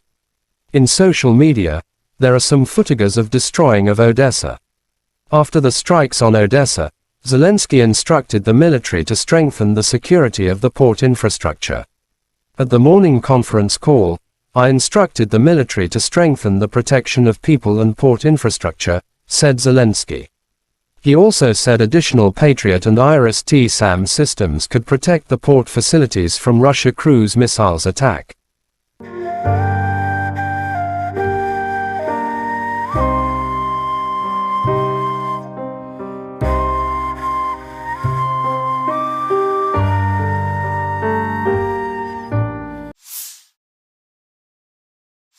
Chechen leader Ramzan Kadyrov shows footage of destroying enemy DRG in Kharkov.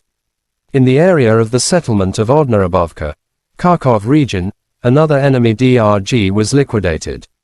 As a result of the operational actions of the unit of the Dear Brother, the head of the Department of the Ministry of Internal Affairs of the Russian Federation for the Kercheloy district Rustam Agev, as well as the 245th Motorized Rifle Regiment, all 5 members of the enemy group were successfully denazified, said Kadyrov in his Telegram app. Adjustment of the fire was carried out with the help of UAVs.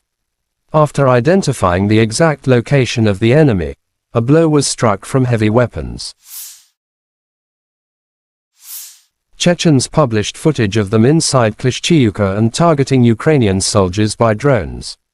Chechnya leader Ramzan Kadyrov wrote Ukrainato is trying in every possible way to get closer to Klishchiivka, realizing its strategic importance for the entire Bakhmut direction. However, all these attempts are futile, as it was before.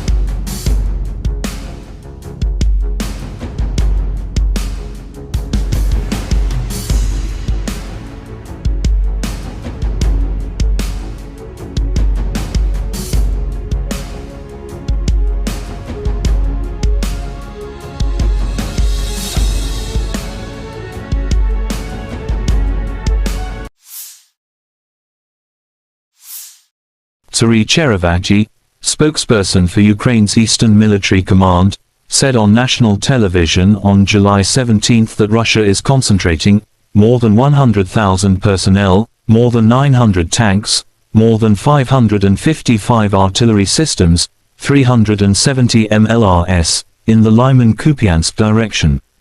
Colonel General Alexander Syrsky, commander of Ukraine's ground forces, said that the situation in the east was difficult. According to Syrsky, Russia is attempting to gain ground in the Kupiansk area and continue the offensive into the depth of our battle formations. At the same time, Russia is moving more troops into the area around Bakhmut to try to prevent Ukrainian forces from advancing, Syrsky added.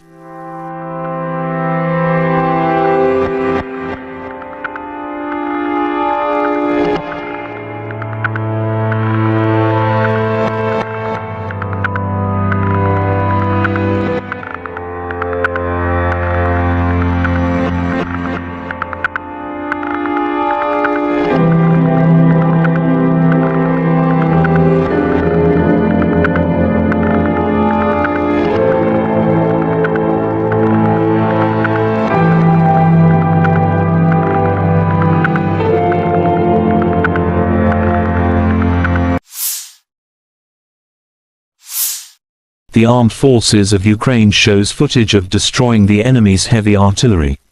Air reconnaissance of the 3rd Separate Assault Brigade, in cooperation with the Adam Tactical Group, detected and struck a Russian 240mm self-propelled mortar near Bakhmut. Russian tulip destroyed in pieces, wrote the statement.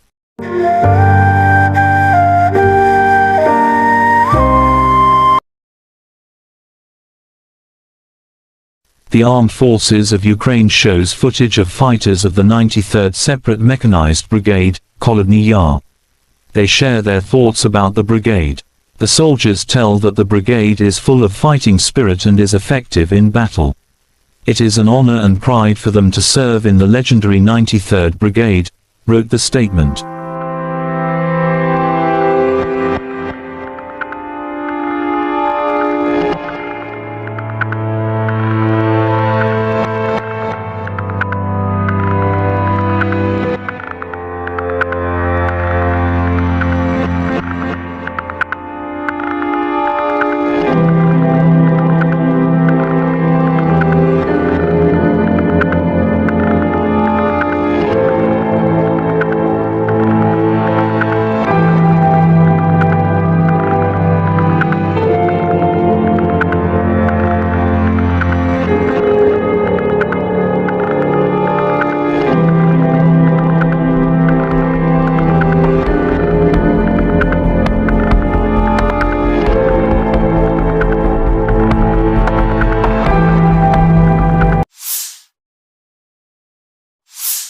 The Armed Forces of Ukraine shows footage.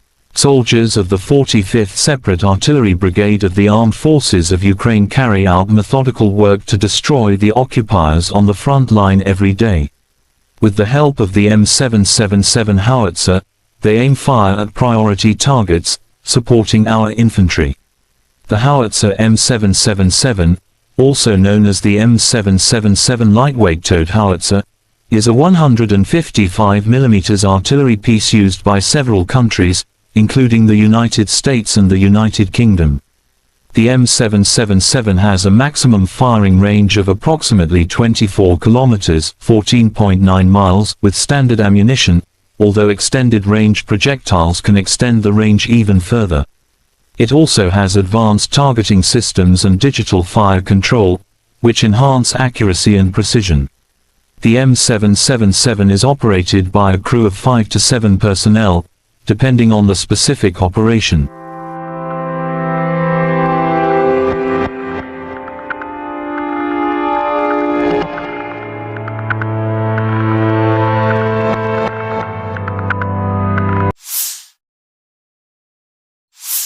Operational, tactical and army aviation, missile troops and artillery of the armed forces of the Russian Federation have neutralized 73 AFU artillery units at their firing positions, manpower and hardware in 68 areas.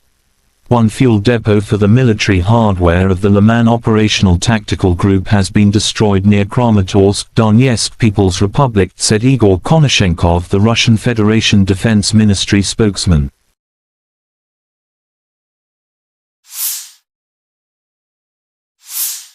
Russia Solntsepyok destroys nationalists' positions in Krasny Liman direction.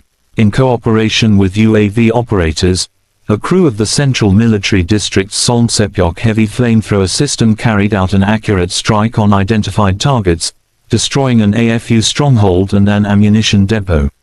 Solntsepyok, also known as the TOS-1 Baratino, is a Russian multiple rocket launcher (MRL) system designed for heavy flamethrower applications.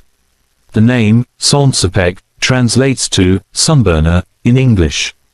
It is notable for its ability to deliver devastating firepower to a target area using thermobaric warheads.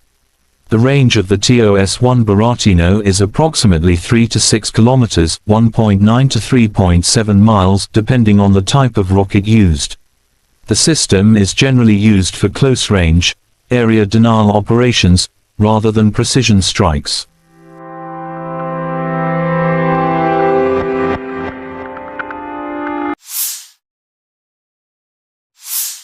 Russia Western Military District's artillery destroys the armed forces of Ukraine units in Kupiansk direction. Rocket artillery strikes at manpower and hardware concentration areas and also conducts barrage fire along the routes of possible enemy withdrawal or offensive. The blast wave and shrapnel, which spreads over hundreds of meters, destroy identified enemy firing positions and fortifications.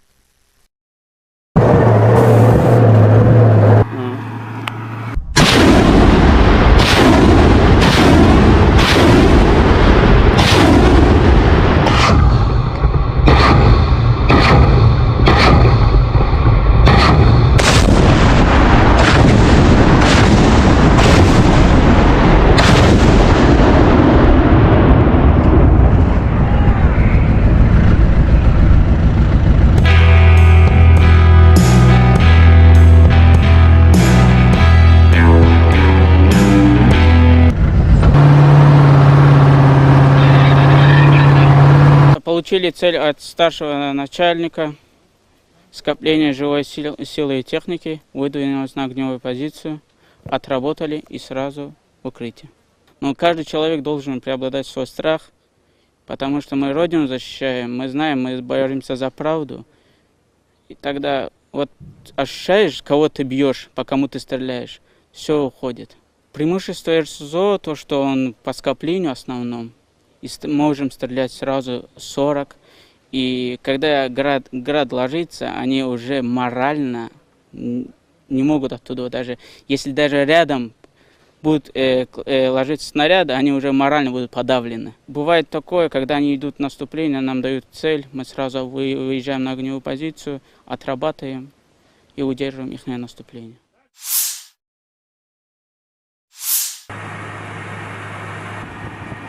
Russia Eastern Military District's Kar-52 attack helicopter crews continue to destroy AFU strongholds and armored vehicles.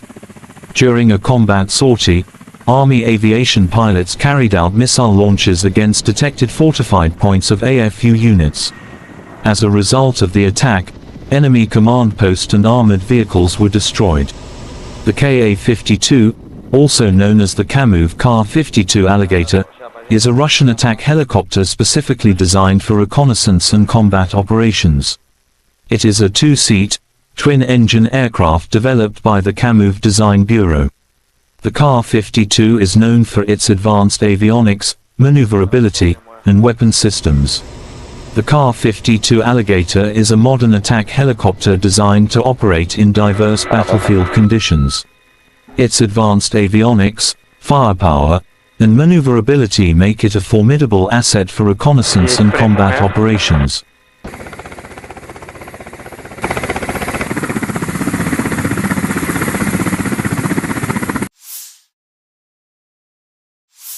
Бажаю здоров'я, шановні українці і українки. Протягом усього дня максимум уваги ліквідації наслідків удару російських терористів по Одесі, по громадах в області, по Чорноморську, по наших портах. Це була чи не найбільша за увесь час повномасштабної війни спроба Росії завдати болю Одесі. Дякувати ППО, усім нашим захисникам неба. Наслідки цього удару все ж менше, ніж могли би бути. І з кожним таким ударом ми звертаємось до партнерів. Знов і знов повітряний щит України потребує посилення. Цей удар терористів доводить, що їхня мішень не лише Україна і не лише життя наших людей. У портах, які були атаковані, сьогодні зберігалося близько 1 мільйона тонн продовольства. Саме той обсяг, який вже давно мав би бути доставлений в країни-споживачі в Африці, в Азії. В портовому терміналі, який постраждав цієї ночі, найбільше від російського терору зберігалось 60 тисяч тонн агропродукції, що призначалось для відправки в Китай. Тобто всіх це зачіпає.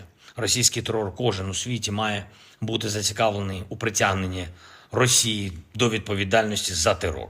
Я вдячний усім нашим воїнам, які захищають нашу державу від таких ударів.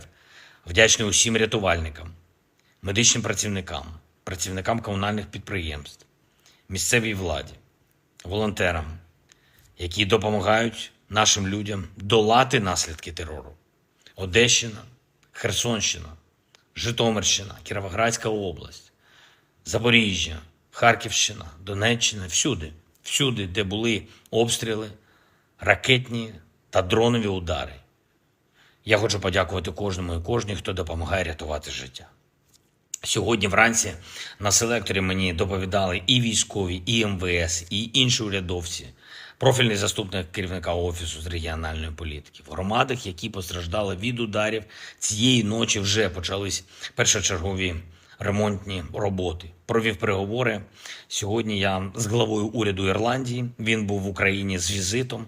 Ірландія – один з найбільших енергійних наших партнерів в Європі. І хоч країна нейтральна, ірландці не залишаються нейтральними до моральних викликів. В умовах такої агресії вони чітко на світлому боці історії і допомагають нам як політично, так і безпеково, економічно, санкціями. Дуже важлива гуманітарна підтримка. Сьогодні ми обговорили наші подальші спільні кроки, зокрема те, що стосується формули миру, глобального саміту миру. Дякую Ірландії за підтримку нашої позиції щодо зернової ініціативи.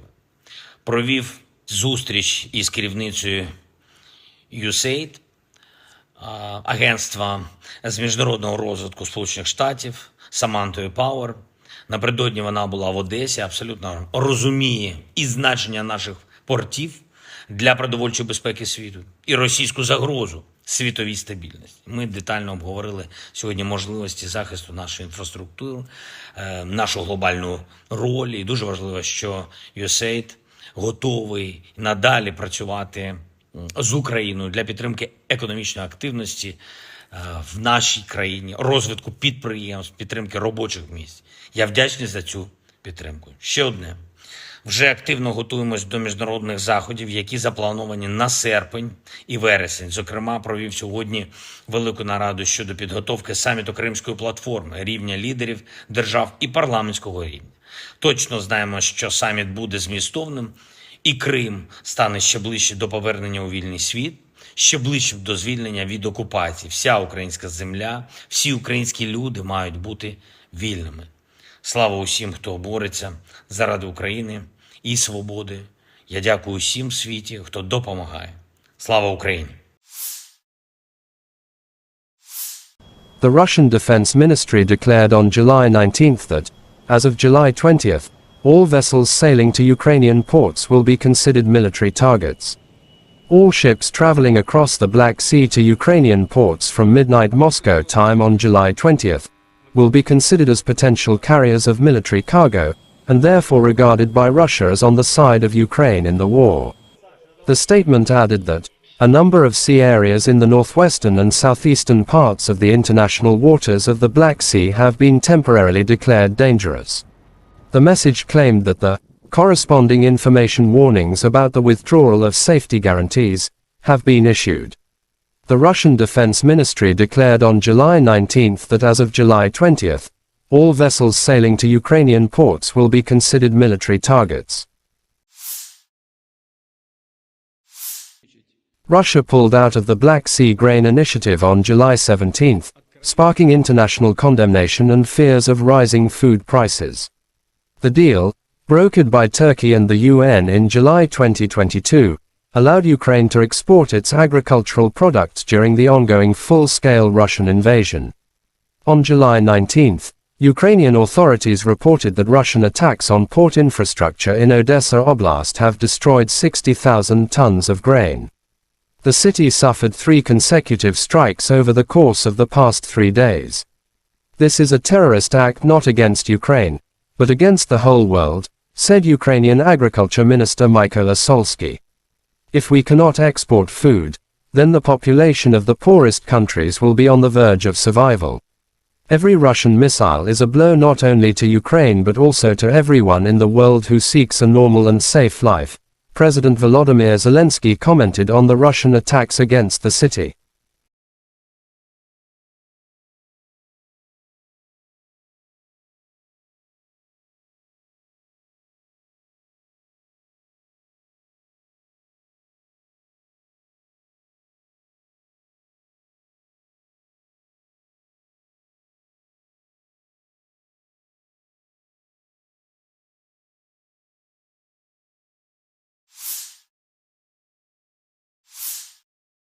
Third night of Russian strikes on military targets in Odessa, South Ukraine, and clean up.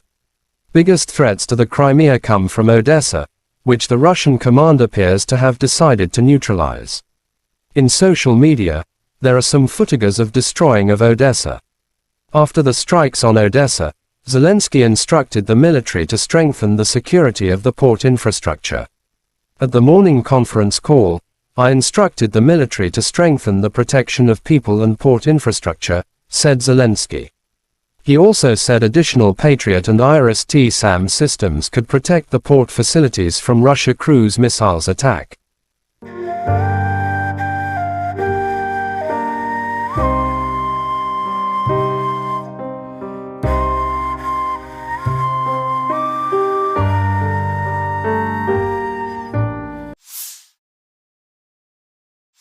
Chechen leader Ramzan Kadyrov shows footage of destroying enemy DRG in Kharkov. In the area of the settlement of Odnarabovka, Kharkov region, another enemy DRG was liquidated. As a result of the operational actions of the unit of the Dear Brother, the head of the Department of the Ministry of Internal Affairs of the Russian Federation for the Kercheloy district Rustam Agev, as well as the 245th Motorized Rifle Regiment, all 5 members of the enemy group were successfully denazified, said Kadyrov in his Telegram app. Adjustment of the fire was carried out with the help of UAVs. After identifying the exact location of the enemy, a blow was struck from heavy weapons. Chechens published footage of them inside Klishchiivka and targeting Ukrainian soldiers by drones. Chechnya leader Ramzan Kadyrov wrote Ukrenato is trying in every possible way to get closer to Klishchiivka, realizing its strategic importance for the entire Bakhmut direction. However, all these attempts are futile, as it was before.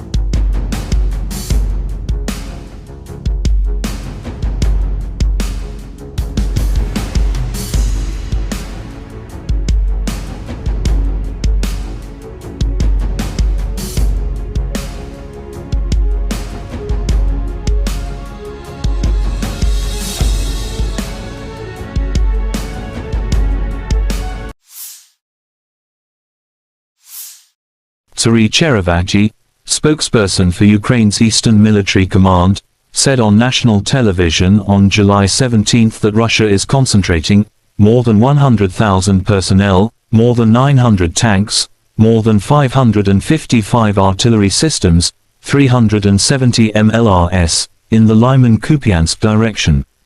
Colonel General Oleksandr Syrsky, commander of Ukraine's ground forces, said that the situation in the east was difficult. According to Syrsky, Russia is attempting to gain ground in the Kupiansk area and continue the offensive into the depth of our battle formations.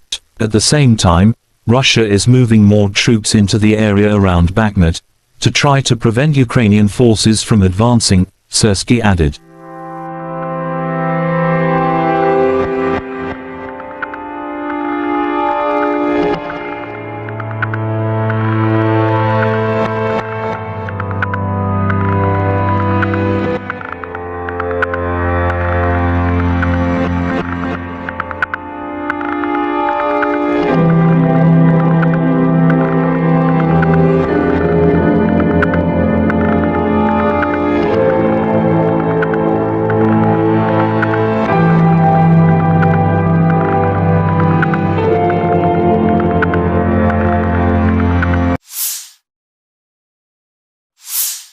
The armed forces of Ukraine shows footage of destroying the enemy's heavy artillery. Air reconnaissance of the 3rd Separate Assault Brigade, in cooperation with the Adam Tactical Group, detected and struck a Russian 240mm self-propelled mortar near Bakhmut. Russian Tulip destroyed in pieces, wrote the statement.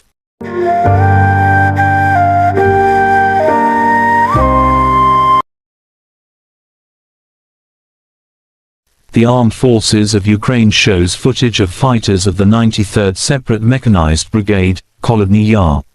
They share their thoughts about the brigade. The soldiers tell that the brigade is full of fighting spirit and is effective in battle. It is an honor and pride for them to serve in the legendary 93rd Brigade, wrote the statement.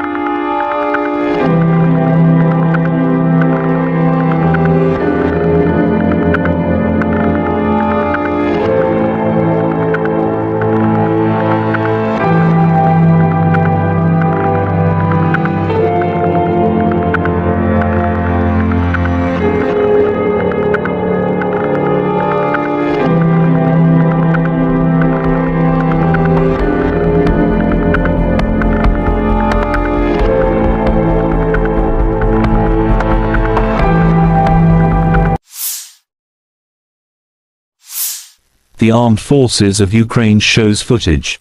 Soldiers of the 45th Separate Artillery Brigade of the Armed Forces of Ukraine carry out methodical work to destroy the occupiers on the front line every day. With the help of the M777 howitzer, they aim fire at priority targets, supporting our infantry. The howitzer M777, also known as the M777 lightweight towed howitzer, is a 155mm artillery piece used by several countries, including the United States and the United Kingdom. The M777 has a maximum firing range of approximately 24 kilometers, 14.9 miles, with standard ammunition, although extended range projectiles can extend the range even further. It also has advanced targeting systems and digital fire control, which enhance accuracy and precision. The M777 is operated by a crew of 5 to 7 personnel, depending on the specific operation.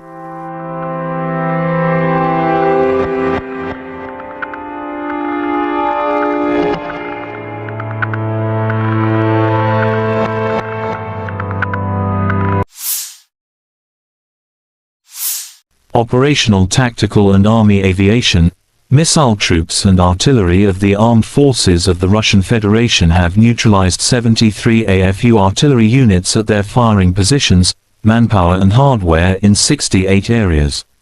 One fuel depot for the military hardware of the Liman Operational Tactical Group has been destroyed near Kramatorsk, Donetsk People's Republic, said Igor Konashenkov, the Russian Federation Defense Ministry spokesman.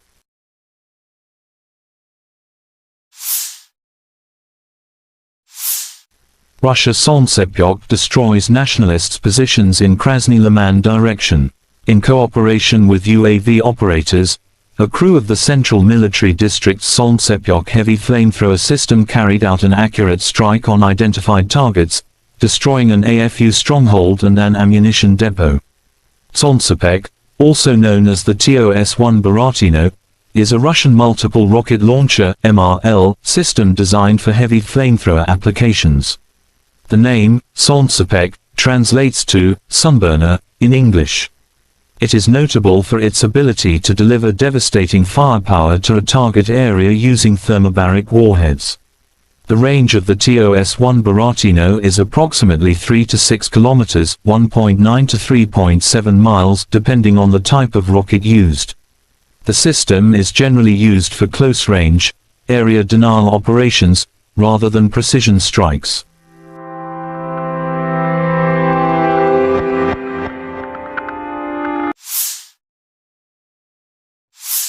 Russia Western Military District's artillery destroys the armed forces of Ukraine units in Kupiansk direction.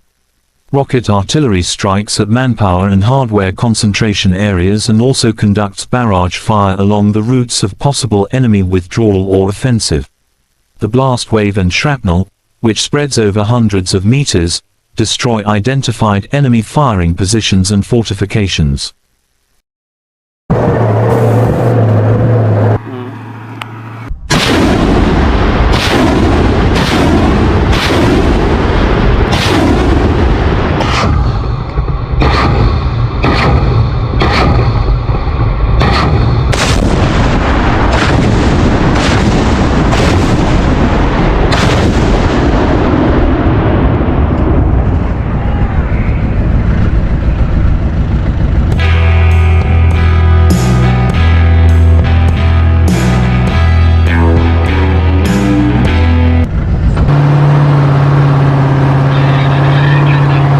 Получили цель от старшего начальника, скопление живой силы и техники, выдвинулись на огневую позицию, отработали и сразу в укрытие. Но каждый человек должен преобладать свой страх, потому что мы Родину защищаем, мы знаем, мы боремся за правду. И тогда вот ощущаешь, кого ты бьешь, по кому ты стреляешь, все уходит. Преимущество РСЗО, то, что он по скоплению основном, и можем стрелять сразу 40. И когда град ложится, они уже морально не могут оттуда даже. Если даже рядом будут ложиться снаряды, они уже морально будут подавлены. Бывает такое, когда они идут в наступление, нам дают цель, мы сразу выезжаем на огневую позицию, отрабатываем и удерживаем их наступление.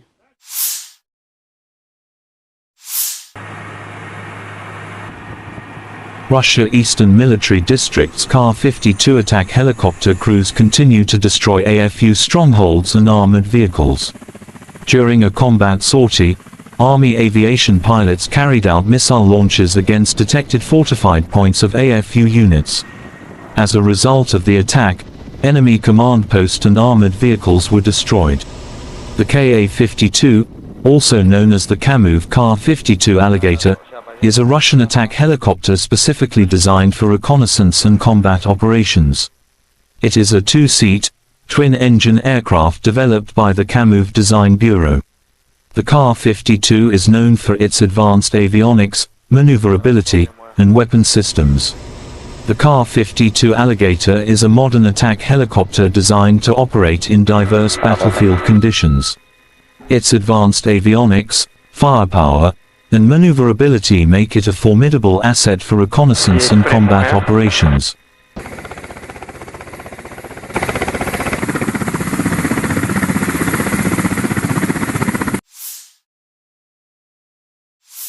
Бажаю здоров'я, шановні українці і українки. Протягом усього дня максимум уваги ліквідації наслідків удару російських терористів по Одесі, по громадах в області, по Чорноморську, по наших портах. Це була чи не найбільше за увесь час повномасштабної війни спроба Росії завдати болю Одесі. Дякувати ППО, усім нашим захисникам неба. Наслідки цього удару все ж менше, ніж могли би бути. І з кожним таким ударом ми звертаємось до партнерів. Знов і знов повітряний щит України потребує посилення. Цей удар терористів доводить, що їхня мішень не лише Україна і не лише життя наших людей. У портах, які були атаковані, сьогодні зберігалося близько 1 мільйона тонн продовольства. Саме той обсяг, який вже давно мав би бути доставлений в країни-споживачі в Африці, в Азії. В портовому терміналі, який постраждав цієї ночі, Найбільше від російського терору зберігалось 60 тисяч тонн агропродукції, що призначалось для відправки в Китай. Тобто всіх це зачіпає. Російський терор кожен у світі має бути зацікавлений у притягненні Росії до відповідальності за терор. Я вдячний усім нашим воїнам, які захищають нашу державу від таких ударів. Вдячний усім рятувальникам, медичним працівникам, працівникам комунальних підприємств, місцевій владі, волонтерам, які допомагають нашим людям долати наслідки терору. Одещина, Херсонщина, Житомирщина, Кіровоградська область, Запоріжжя, Харківщина, Донеччина, всюди, де були обстріли, ракетні та дронові удари. Я хочу подякувати кожному і кожній, хто допомагає рятувати життя. Сьогодні вранці на селекторі мені доповідали і військові, і МВС, і інші урядовці, профільний заступник керівника Офісу з регіональної політики. В громадах, які постраждали від ударів, цієї ночі вже почались першочергові ремонтні роботи. Провів переговори. Сьогодні я з главою уряду Ірландії. Він був в Україні з візитом. Ірландія – один з найбільших енергійних наших партнерів в Європі. І хоч країна нейтральна, ірландці не залишаються нейтральними до моральних викликів. В умовах такої агресії вони чітко на світлому боці історії і допомагають нам як політично, так і безпеково, економічно, санкціями. Дуже важлива гуманітарна підтримка. Сьогодні ми обговорили наші подальші спільні кроки, зокрема те, що стосується формули миру, глобального саміту миру. Дякую Ірландії за підтримку нашої позиції щодо зернової ініціативи. Провів зустріч із керівницею USAID, агентства з міжнародного розвитку Сполучених Штатів, Самантою Пауер. Напередодні вона була в Одесі, абсолютно розуміє і значення наших портів для продовольчої безпеки світу, і російську загрозу світовій стабільності. Ми детально обговорили сьогодні можливості захисту нашої інфраструктури, нашу глобальну роль. І дуже важливо, що USAID готовий надалі працювати з Україною для підтримки економічної активності в нашій країні, розвитку підприємств, підтримки робочих місць. Я вдячний за цю підтримку. Ще одне. Вже активно готуємось до міжнародних заходів, які заплановані на серпень і вересень. Зокрема, провів сьогодні велику нараду щодо підготовки саміту Кримської платформи, рівня лідерів держав і парламентського рівня. Точно знаємо, що саміт буде змістовним, і Крим стане ще ближче до повернення у вільний світ, ще ближче до звільнення від окупації. Вся українська земля, всі українські люди мають бути вільними. Слава усім, хто бореться заради України і свободи. Я дякую усім в світі, хто допомагає. Слава Україні!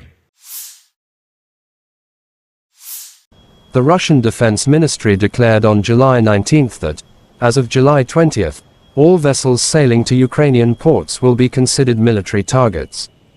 All ships traveling across the Black Sea to Ukrainian ports from midnight Moscow time on July 20th will be considered as potential carriers of military cargo, and therefore regarded by Russia as on the side of Ukraine in the war. The statement added that a number of sea areas in the northwestern and southeastern parts of the international waters of the Black Sea have been temporarily declared dangerous. The message claimed that the corresponding information warnings about the withdrawal of safety guarantees have been issued.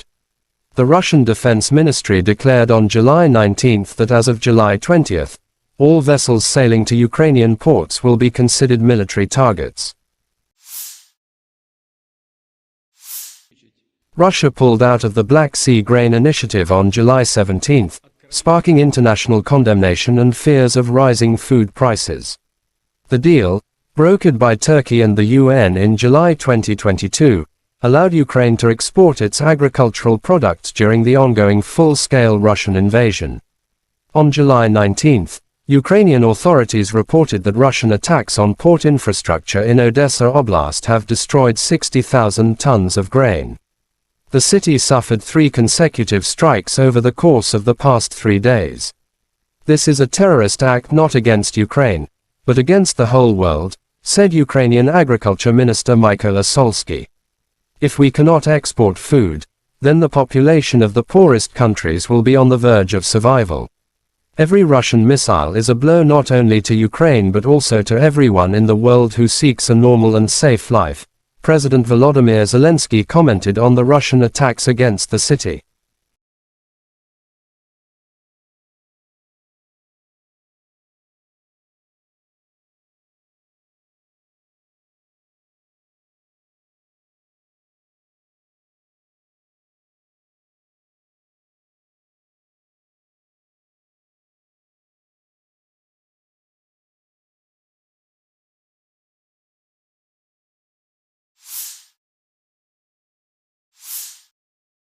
Third night of Russian strikes on military targets in Odessa, South Ukraine, and clean up. Biggest threats to the Crimea come from Odessa, which the Russian command appears to have decided to neutralize. In social media, there are some footages of destroying of Odessa. After the strikes on Odessa, Zelensky instructed the military to strengthen the security of the port infrastructure. At the morning conference call, I instructed the military to strengthen the protection of people and port infrastructure, said Zelensky. He also said additional Patriot and IRIS-T-SAM systems could protect the port facilities from Russia cruise missiles attack.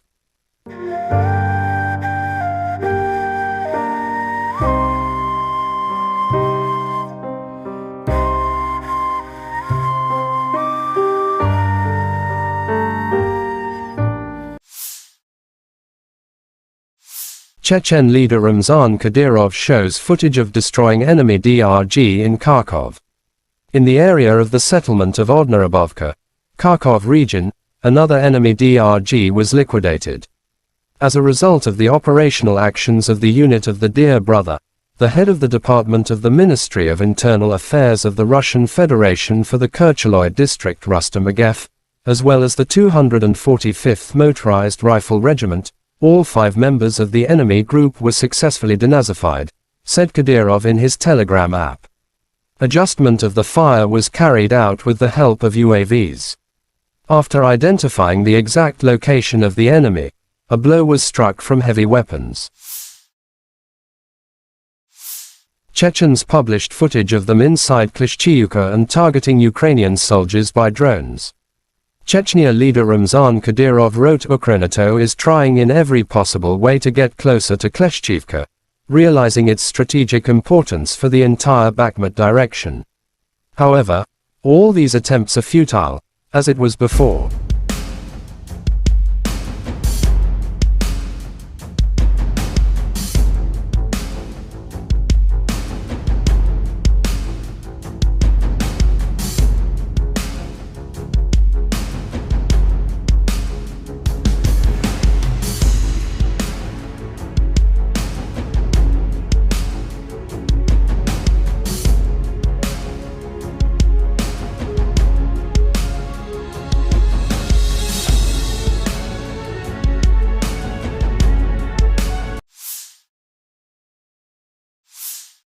Serhiy Cherevagyi, spokesperson for Ukraine's Eastern Military Command, said on national television on July 17 that Russia is concentrating more than 100,000 personnel, more than 900 tanks, more than 555 artillery systems, 370 MLRS, in the Lyman-Kupiansk direction. Colonel General Alexander Syrsky, commander of Ukraine's ground forces, said that the situation in the east was difficult. According to Syrsky, Russia is attempting to gain ground in the Kupiansk area and continue the offensive into the depth of our battle formations. At the same time, Russia is moving more troops into the area around Bakhmut to try to prevent Ukrainian forces from advancing, Syrsky added.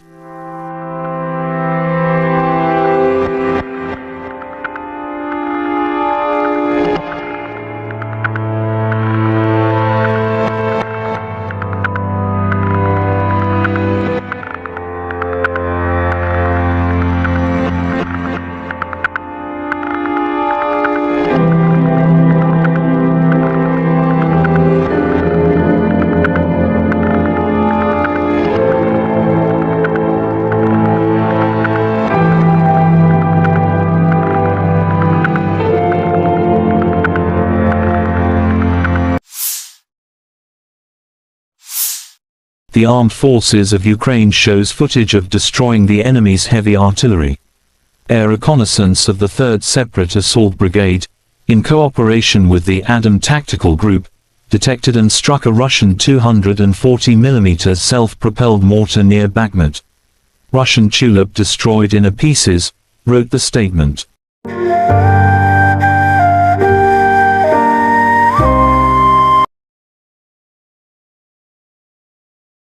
The Armed Forces of Ukraine shows footage of fighters of the 93rd Separate Mechanized Brigade, Kholodny Yar.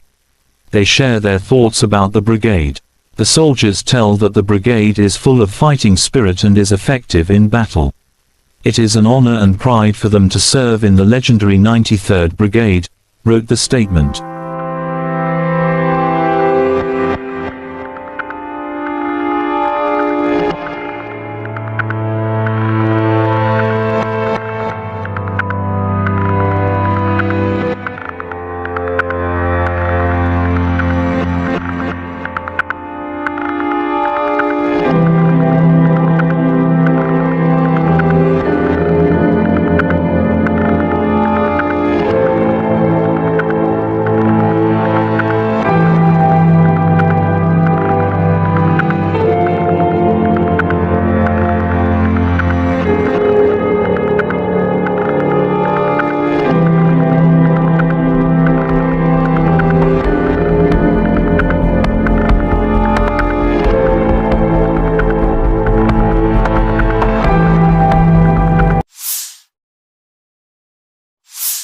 The Armed Forces of Ukraine shows footage.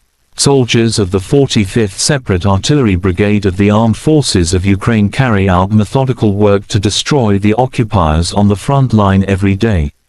With the help of the M777 howitzer, they aim fire at priority targets, supporting our infantry. The howitzer M777, also known as the M777 lightweight towed howitzer, is a 155mm artillery piece used by several countries, including the United States and the United Kingdom. The M777 has a maximum firing range of approximately 24 kilometers, 14.9 miles, with standard ammunition, although extended range projectiles can extend the range even further. It also has advanced targeting systems and digital fire control, which enhance accuracy and precision. The M777 is operated by a crew of 5 to 7 personnel, depending on the specific operation.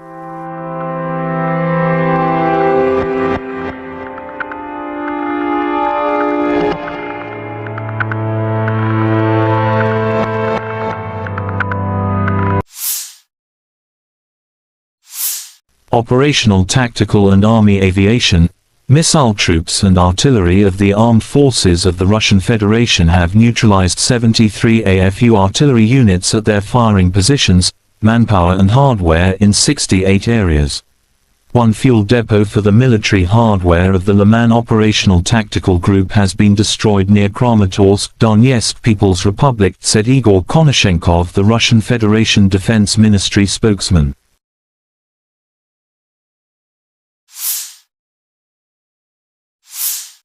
Russia Solntsepyok destroys nationalists' positions in Krasny Liman direction. In cooperation with UAV operators, a crew of the Central Military District's Solntsepyok heavy flamethrower system carried out an accurate strike on identified targets, destroying an AFU stronghold and an ammunition depot. Solntsepyok, also known as the TOS-1 Buratino, is a Russian multiple rocket launcher (MRL) system designed for heavy flamethrower applications. The name, Solntsepyok, translates to sunburner in English. It is notable for its ability to deliver devastating firepower to a target area using thermobaric warheads. The range of the TOS-1 Buratino is approximately 3 to 6 kilometers, 1.9 to 3.7 miles, depending on the type of rocket used. The system is generally used for close-range, area denial operations, rather than precision strikes.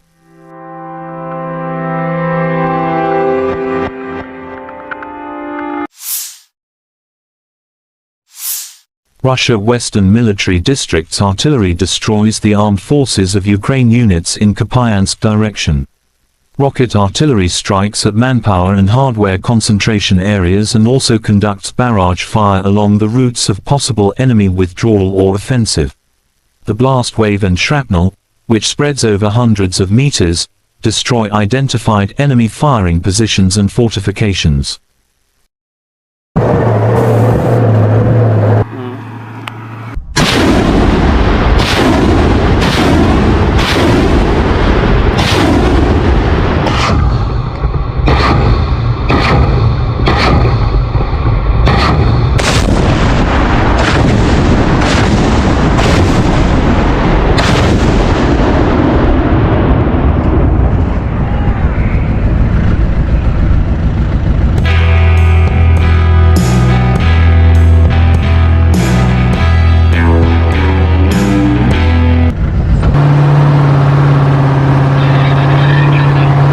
Получили цель от старшего начальника, скопление живой силы и техники, выдвинулись на огневую позицию, отработали и сразу в укрытие. Но каждый человек должен преобладать свой страх, потому что мы Родину защищаем, мы знаем, мы боремся за правду. И тогда вот ощущаешь, кого ты бьешь, по кому ты стреляешь, все уходит. Преимущество РСЗО, то, что он по скоплению основном, и можем стрелять сразу 40.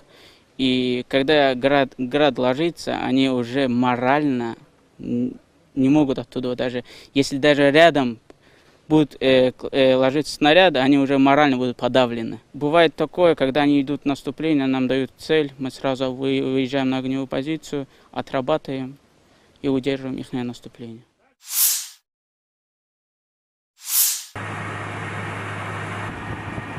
Russia Eastern Military District's Kar-52 attack helicopter crews continue to destroy AFU strongholds and armored vehicles. During a combat sortie, Army aviation pilots carried out missile launches against detected fortified points of AFU units. As a result of the attack, enemy command post and armored vehicles were destroyed. The Ka-52, also known as the Kamov Kar-52 Alligator, is a Russian attack helicopter specifically designed for reconnaissance and combat operations. It is a two-seat, twin-engine aircraft developed by the Kamov Design Bureau. The Kar-52 is known for its advanced avionics, maneuverability, and weapon systems. The Kar-52 Alligator is a modern attack helicopter designed to operate in diverse battlefield conditions. Its advanced avionics, firepower, and maneuverability make it a formidable asset for reconnaissance and combat operations.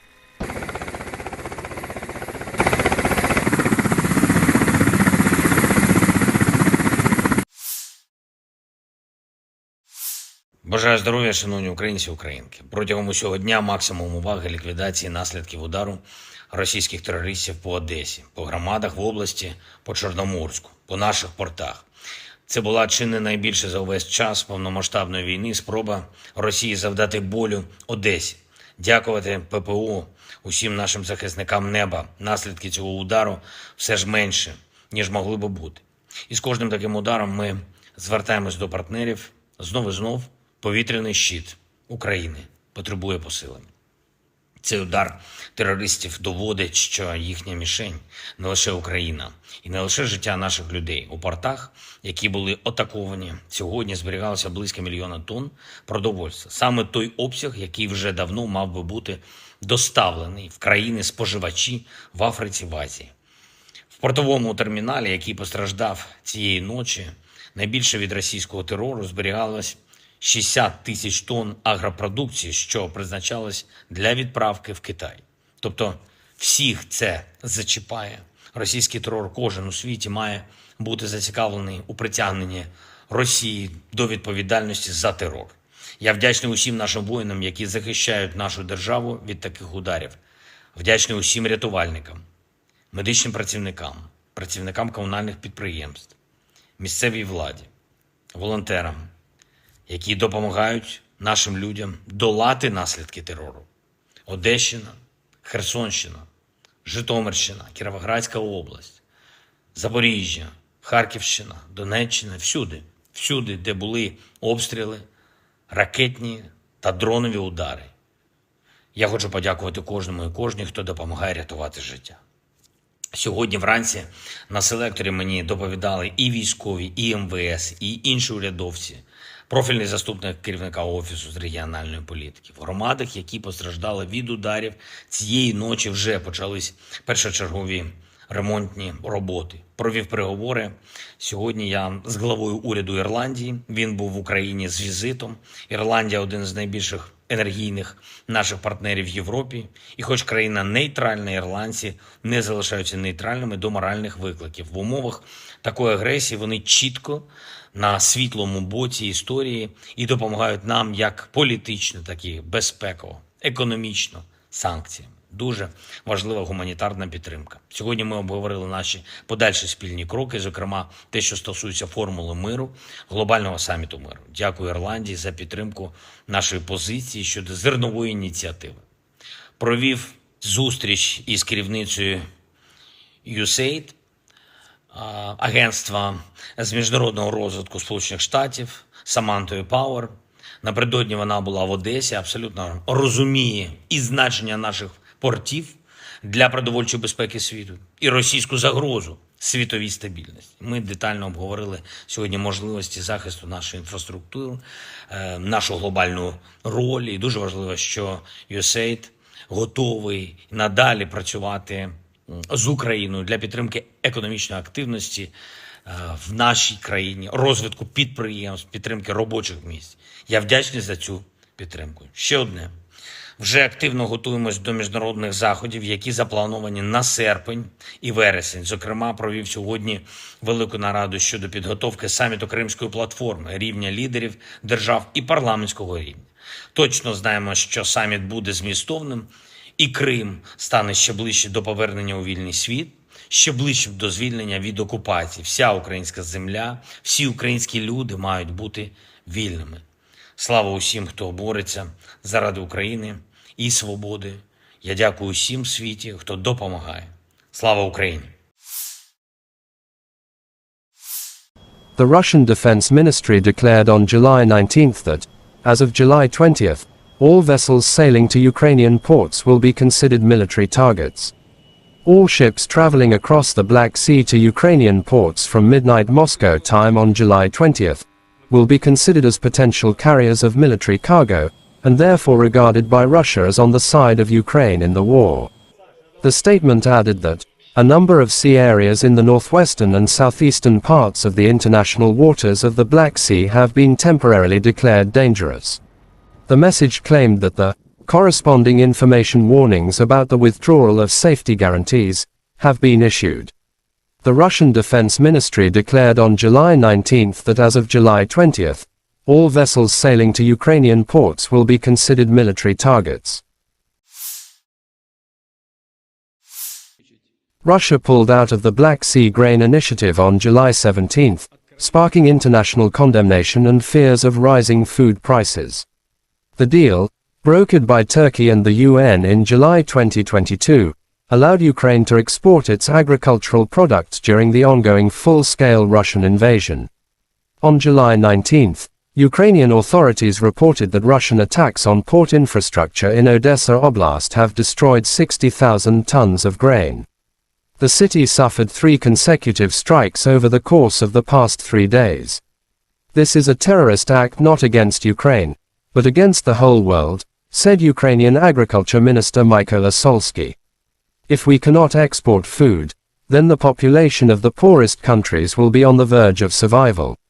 Every Russian missile is a blow not only to Ukraine but also to everyone in the world who seeks a normal and safe life, President Volodymyr Zelensky commented on the Russian attacks against the city.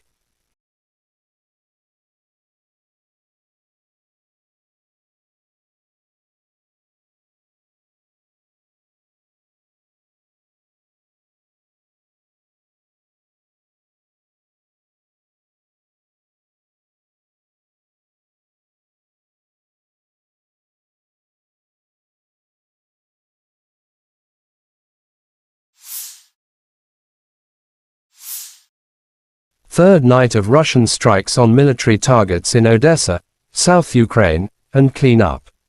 Biggest threats to the Crimea come from Odessa, which the Russian command appears to have decided to neutralize. In social media, there are some footages of destroying of Odessa. After the strikes on Odessa, Zelensky instructed the military to strengthen the security of the port infrastructure. At the morning conference call, I instructed the military to strengthen the protection of people and port infrastructure, said Zelensky.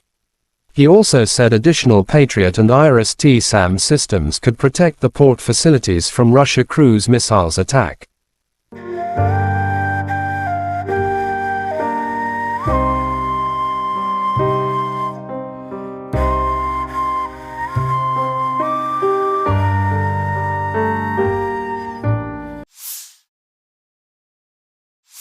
Chechen leader Ramzan Kadyrov shows footage of destroying enemy DRG in Kharkov.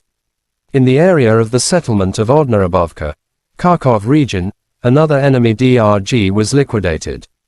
As a result of the operational actions of the unit of the Dear Brother, the head of the Department of the Ministry of Internal Affairs of the Russian Federation for the Kercheloy district Rustam Agev, as well as the 245th Motorized Rifle Regiment, all 5 members of the enemy group were successfully denazified, said Kadyrov in his Telegram app. Adjustment of the fire was carried out with the help of UAVs. After identifying the exact location of the enemy, a blow was struck from heavy weapons. Chechens published footage of them inside Klishchiivka and targeting Ukrainian soldiers by drones. Chechnya leader Ramzan Kadyrov wrote Ukrainato is trying in every possible way to get closer to Klishchiivka, realizing its strategic importance for the entire Bakhmut direction. However, all these attempts are futile, as it was before.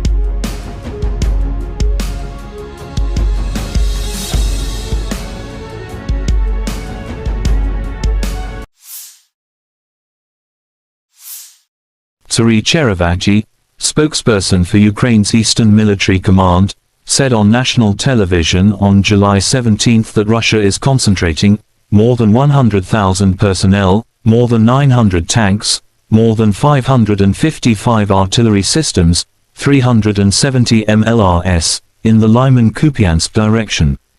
Colonel General Alexander Syrsky, commander of Ukraine's ground forces, said that the situation in the east was difficult.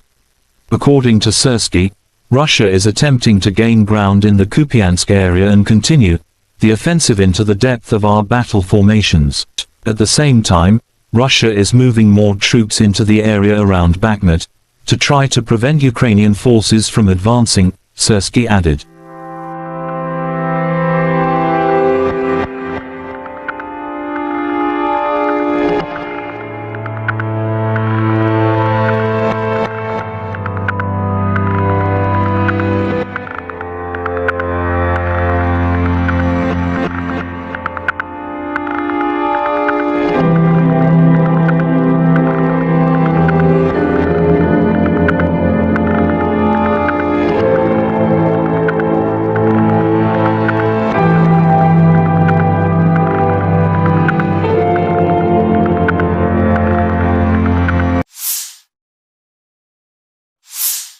The armed forces of Ukraine shows footage of destroying the enemy's heavy artillery.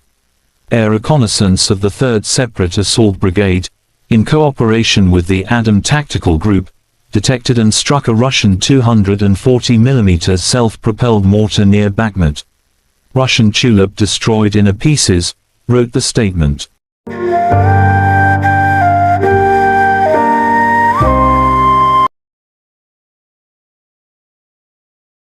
The Armed Forces of Ukraine shows footage of fighters of the 93rd Separate Mechanized Brigade, Kholodny Yar. They share their thoughts about the brigade. The soldiers tell that the brigade is full of fighting spirit and is effective in battle. It is an honor and pride for them to serve in the legendary 93rd Brigade, wrote the statement.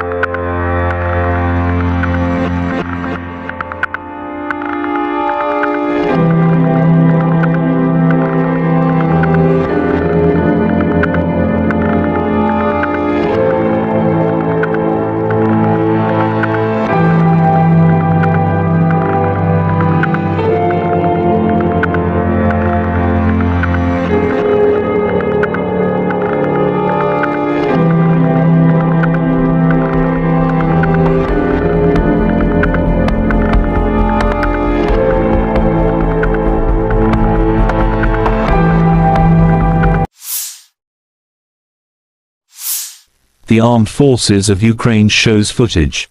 Soldiers of the 45th Separate Artillery Brigade of the Armed Forces of Ukraine carry out methodical work to destroy the occupiers on the front line every day. With the help of the M777 howitzer, they aim fire at priority targets, supporting our infantry.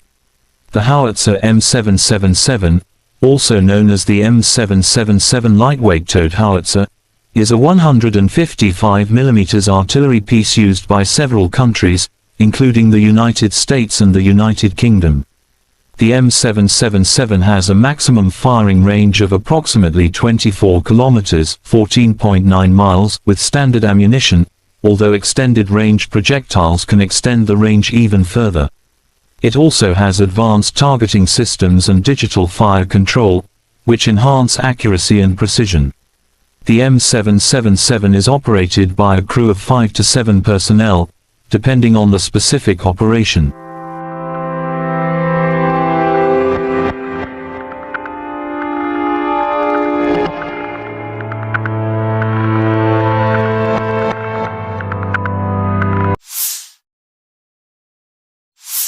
Operational, tactical and army aviation, missile troops and artillery of the armed forces of the Russian Federation have neutralized 73 AFU artillery units at their firing positions, manpower and hardware in 68 areas. One fuel depot for the military hardware of the Liman Operational Tactical Group has been destroyed near Kramatorsk, Donetsk People's Republic, said Igor Konashenkov, the Russian Federation Defense Ministry spokesman.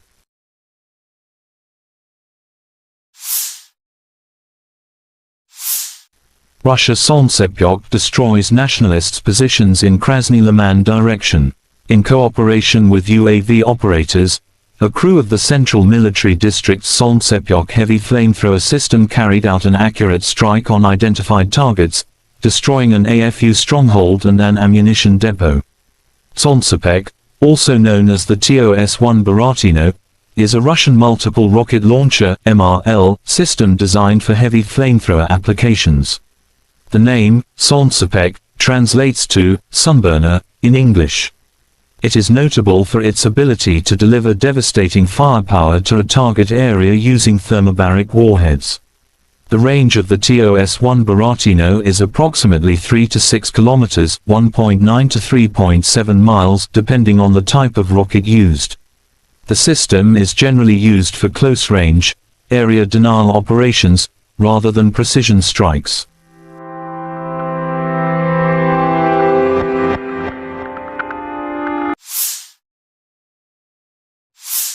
Russia Western Military District's artillery destroys the armed forces of Ukraine units in Kupiansk direction. Rocket artillery strikes at manpower and hardware concentration areas and also conducts barrage fire along the routes of possible enemy withdrawal or offensive.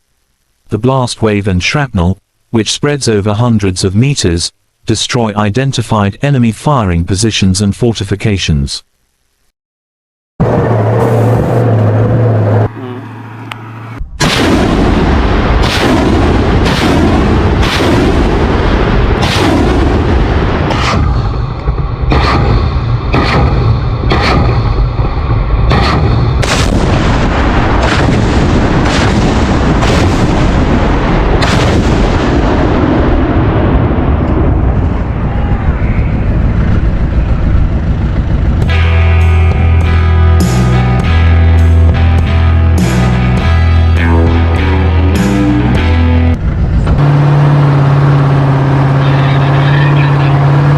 получили цель от старшего начальника, скопление живой силы и техники, выдвинулись на огневую позицию, отработали и сразу в укрытие.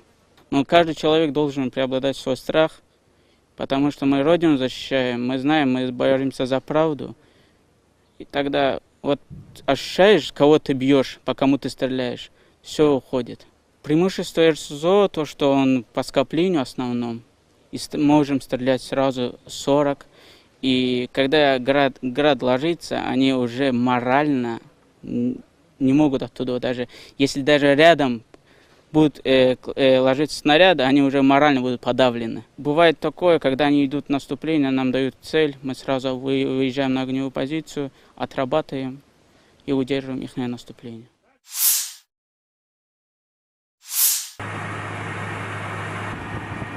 Russia Eastern Military District's Kar-52 attack helicopter crews continue to destroy AFU strongholds and armored vehicles. During a combat sortie, Army aviation pilots carried out missile launches against detected fortified points of AFU units. As a result of the attack, enemy command post and armored vehicles were destroyed. The Ka-52, also known as the Kamov Kar-52 Alligator, is a Russian attack helicopter specifically designed for reconnaissance and combat operations. It is a two-seat, twin-engine aircraft developed by the Kamov Design Bureau.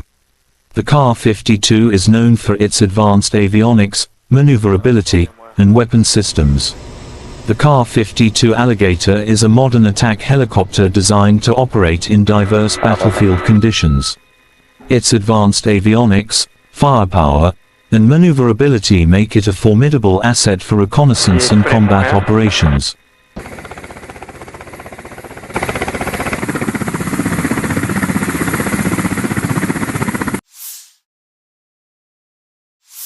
Бажаю здоров'я, шановні українці і українки. Протягом усього дня максимум уваги ліквідації наслідків удару російських терористів по Одесі, по громадах в області, по Чорноморську, по наших портах. Це була чи не найбільше за увесь час повномасштабної війни спроба Росії завдати болю Одесі. Дякувати ППО, усім нашим захисникам неба. Наслідки цього удару все ж менше, ніж могли би бути. І з кожним таким ударом ми звертаємось до партнерів. Знов і знов повітряний щит України потребує посилення. Цей удар терористів доводить, що їхня мішень не лише Україна і не лише життя наших людей. У портах, які були атаковані, сьогодні зберігалося близько 1 мільйона тонн продовольства. Саме той обсяг, який вже давно мав би бути доставлений в країни-споживачі в Африці, в Азії. В портовому терміналі, який постраждав цієї ночі, найбільше від російського терору зберігалось 60 тисяч тонн агропродукції, що призначалось для відправки в Китай. Тобто всіх це зачіпає. Російський терор кожен у світі має бути зацікавлений у притягненні Росії до відповідальності за терор. Я вдячний усім нашим воїнам, які захищають нашу державу від таких ударів. Вдячний усім рятувальникам, медичним працівникам, працівникам комунальних підприємств, місцевій владі, волонтерам, які допомагають нашим людям долати наслідки терору. Одещина, Херсонщина, Житомирщина, Кіровоградська область, Запоріжжя, Харківщина, Донеччина, всюди, де були обстріли, ракетні та дронові удари. Я хочу подякувати кожному і кожній, хто допомагає рятувати життя. Сьогодні вранці на селекторі мені доповідали і військові, і МВС, і інші урядовці, профільний заступник керівника Офісу з регіональної політики. В громадах, які постраждали від ударів, цієї ночі вже почались першочергові ремонтні роботи. Провів переговори. Сьогодні я з главою уряду Ірландії. Він був в Україні з візитом. Ірландія – один з найбільших енергійних наших партнерів в Європі. І хоч країна нейтральна, ірландці не залишаються нейтральними до моральних викликів. В умовах такої агресії вони чітко на світлому боці історії і допомагають нам як політично, так і безпеково, економічно, санкціями. Дуже важлива гуманітарна підтримка. Сьогодні ми обговорили наші подальші спільні кроки, зокрема те, що стосується формули миру, глобального саміту миру. Дякую Ірландії за підтримку нашої позиції щодо зернової ініціативи. Провів зустріч із керівницею USAID, агентства з міжнародного розвитку Сполучених Штатів, Самантою Пауер. Напередодні вона була в Одесі, абсолютно розуміє і значення наших портів для продовольчої безпеки світу, і російську загрозу світовій стабільності. Ми детально обговорили сьогодні можливості захисту нашої інфраструктури, нашу глобальну роль. І дуже важливо, що USAID готовий надалі працювати з Україною для підтримки економічної активності в нашій країні, розвитку підприємств, підтримки робочих місць. Я вдячний за цю підтримку. Ще одне. Вже активно готуємось до міжнародних заходів, які заплановані на серпень і вересень. Зокрема, провів сьогодні велику нараду щодо підготовки саміту Кримської платформи, рівня лідерів держав і парламентського рівня. Точно знаємо, що саміт буде змістовним, і Крим стане ще ближче до повернення у вільний світ, ще ближче до звільнення від окупації. Вся українська земля, всі українські люди мають бути вільними. Слава усім, хто бореться заради України і свободи. Я дякую усім в світі, хто допомагає. Слава Україні! The Russian Defense Ministry declared on July 19th that, as of July 20th, all vessels sailing to Ukrainian ports will be considered military targets. All ships traveling across the Black Sea to Ukrainian ports from midnight Moscow time on July 20th will be considered as potential carriers of military cargo, and therefore regarded by Russia as on the side of Ukraine in the war. The statement added that a number of sea areas in the northwestern and southeastern parts of the international waters of the Black Sea have been temporarily declared dangerous. The message claimed that the corresponding information warnings about the withdrawal of safety guarantees have been issued. The Russian Defense Ministry declared on July 19th that as of July 20th, all vessels sailing to Ukrainian ports will be considered military targets. Russia pulled out of the Black Sea Grain Initiative on July 17th, sparking international condemnation and fears of rising food prices. The deal, brokered by Turkey and the UN in July 2022, allowed Ukraine to export its agricultural products during the ongoing full-scale Russian invasion. On July 19th, Ukrainian authorities reported that Russian attacks on port infrastructure in Odessa Oblast have destroyed 60,000 tons of grain. The city suffered 3 consecutive strikes over the course of the past 3 days. This is a terrorist act not against Ukraine, but against the whole world, said Ukrainian Agriculture Minister Mykola Solsky. If we cannot export food, then the population of the poorest countries will be on the verge of survival. Every Russian missile is a blow not only to Ukraine but also to everyone in the world who seeks a normal and safe life, President Volodymyr Zelensky commented on the Russian attacks against the city.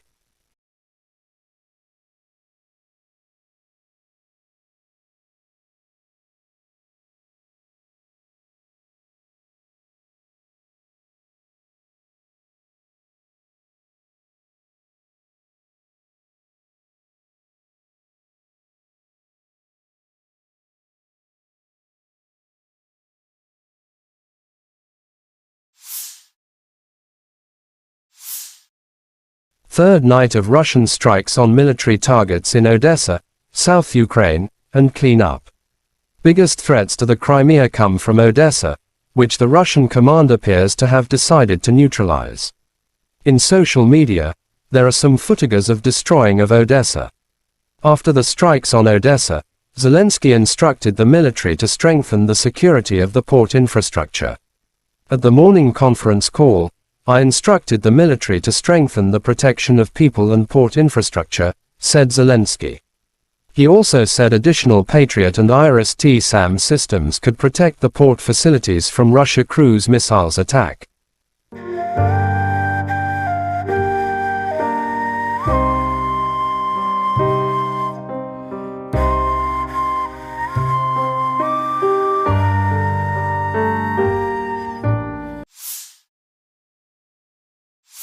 Chechen leader Ramzan Kadyrov shows footage of destroying enemy DRG in Kharkov. In the area of the settlement of Odnarabovka, Kharkov region, another enemy DRG was liquidated. As a result of the operational actions of the unit of the Dear Brother, the head of the Department of the Ministry of Internal Affairs of the Russian Federation for the Kercheloy district Rustam Agev, as well as the 245th Motorized Rifle Regiment, all 5 members of the enemy group were successfully denazified, said Kadyrov in his Telegram app. Adjustment of the fire was carried out with the help of UAVs. After identifying the exact location of the enemy, a blow was struck from heavy weapons. Chechens published footage of them inside Klishchiivka and targeting Ukrainian soldiers by drones.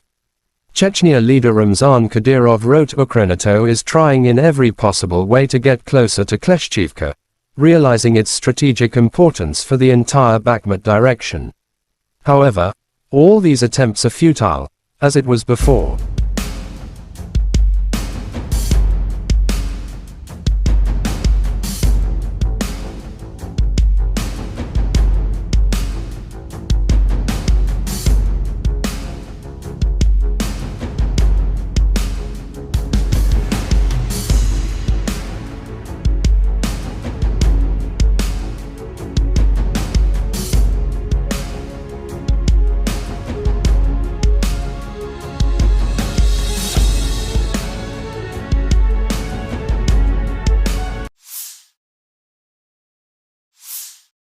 Serhiy Cherevagi, spokesperson for Ukraine's Eastern Military Command, said on national television on July 17 that Russia is concentrating more than 100,000 personnel, more than 900 tanks, more than 555 artillery systems, 370 MLRS, in the Lyman-Kupiansk direction.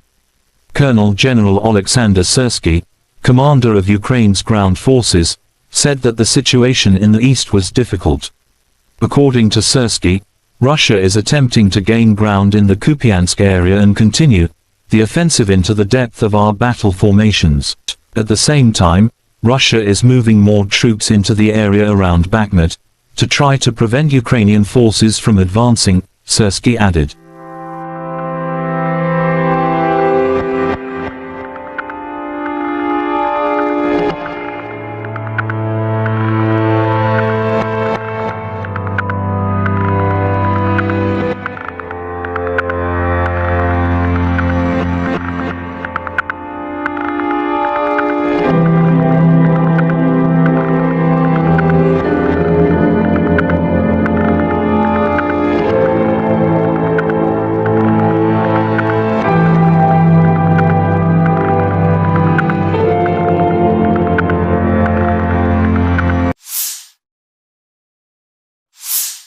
The armed forces of Ukraine shows footage of destroying the enemy's heavy artillery.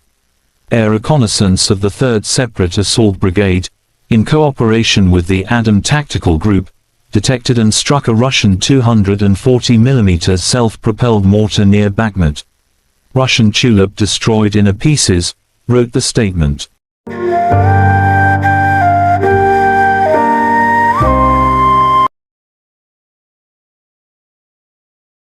The Armed Forces of Ukraine shows footage of fighters of the 93rd Separate Mechanized Brigade, Kholodny Yar. They share their thoughts about the brigade. The soldiers tell that the brigade is full of fighting spirit and is effective in battle. It is an honor and pride for them to serve in the legendary 93rd Brigade, wrote the statement.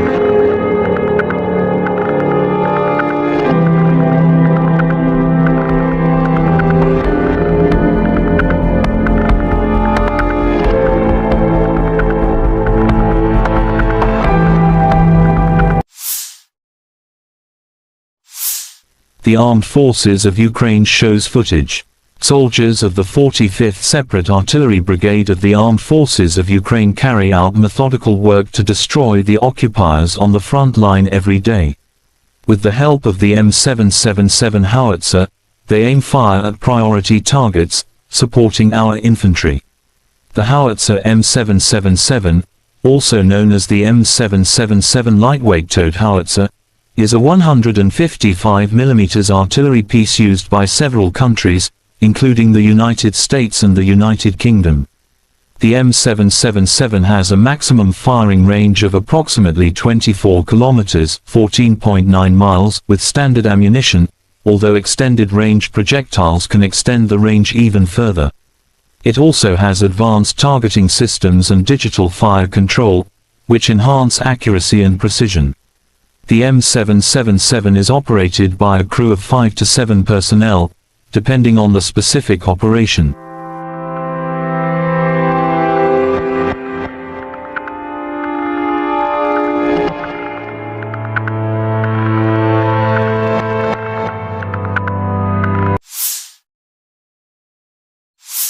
Operational, tactical and army aviation, missile troops and artillery of the armed forces of the Russian Federation have neutralized 73 AFU artillery units at their firing positions, manpower and hardware in 68 areas.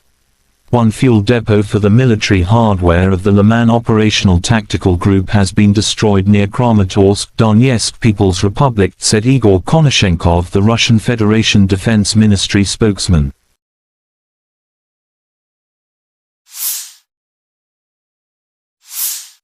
Russia Solntsepyok destroys nationalists' positions in Krasny Liman direction. In cooperation with UAV operators, a crew of the Central Military District's Solntsepyok heavy flamethrower system carried out an accurate strike on identified targets, destroying an AFU stronghold and an ammunition depot. Solntsepyok, also known as the TOS-1 Buratino, is a Russian multiple rocket launcher (MRL) system designed for heavy flamethrower applications. The name, Solntsepyok, translates to sunburner in English. It is notable for its ability to deliver devastating firepower to a target area using thermobaric warheads. The range of the TOS-1 Buratino is approximately 3 to 6 kilometers, 1.9 to 3.7 miles, depending on the type of rocket used.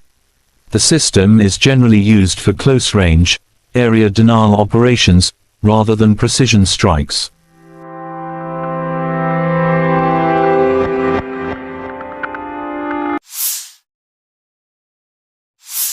Russia Western Military District's artillery destroys the armed forces of Ukraine units in Kupiansk direction. Rocket artillery strikes at manpower and hardware concentration areas and also conducts barrage fire along the routes of possible enemy withdrawal or offensive. The blast wave and shrapnel, which spreads over hundreds of meters, destroy identified enemy firing positions and fortifications.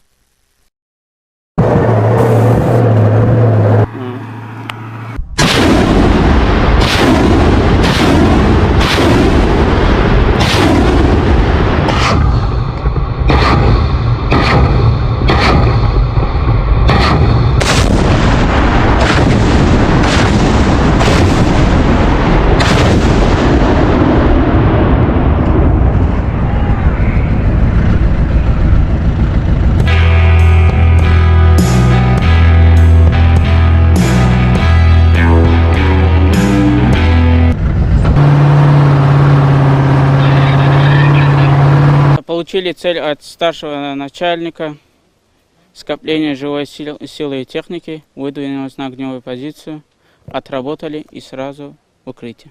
Но каждый человек должен преобладать свой страх, потому что мы Родину защищаем, мы знаем, мы боремся за правду. И тогда вот ощущаешь, кого ты бьешь, по кому ты стреляешь, все уходит. Преимущество РСЗО, то, что он по скоплению основном, и можем стрелять сразу 40. И когда град ложится, они уже морально не могут оттуда даже, если даже рядом будут ложиться снаряды, они уже морально будут подавлены. Бывает такое, когда они идут в наступление, нам дают цель, мы сразу выезжаем на огневую позицию, отрабатываем и удерживаем их наступление.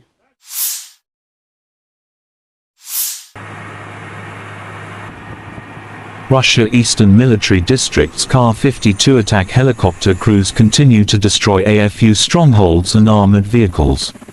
During a combat sortie, Army aviation pilots carried out missile launches against detected fortified points of AFU units. As a result of the attack, enemy command posts and armored vehicles were destroyed. The Ka-52, also known as the Kamov Kar-52 Alligator, is a Russian attack helicopter specifically designed for reconnaissance and combat operations. It is a two-seat, twin-engine aircraft developed by the Kamov Design Bureau. The Kar-52 is known for its advanced avionics, maneuverability, and weapon systems. The Kar-52 Alligator is a modern attack helicopter designed to operate in diverse battlefield conditions. Its advanced avionics, firepower, and maneuverability make it a formidable asset for reconnaissance and combat operations.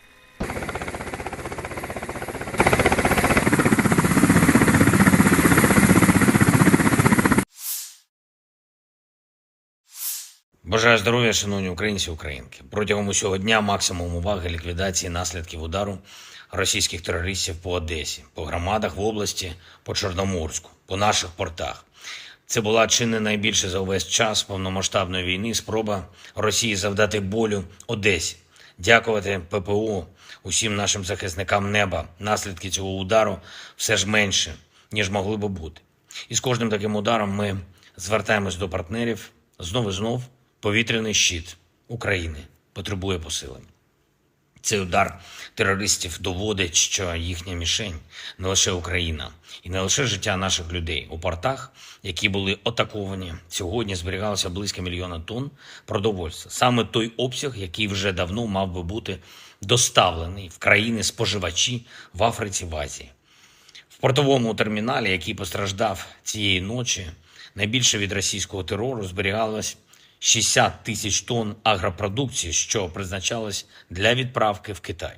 Тобто всіх це зачіпає. Російський терор кожен у світі має бути зацікавлений у притягненні Росії до відповідальності за терор. Я вдячний усім нашим воїнам, які захищають нашу державу від таких ударів.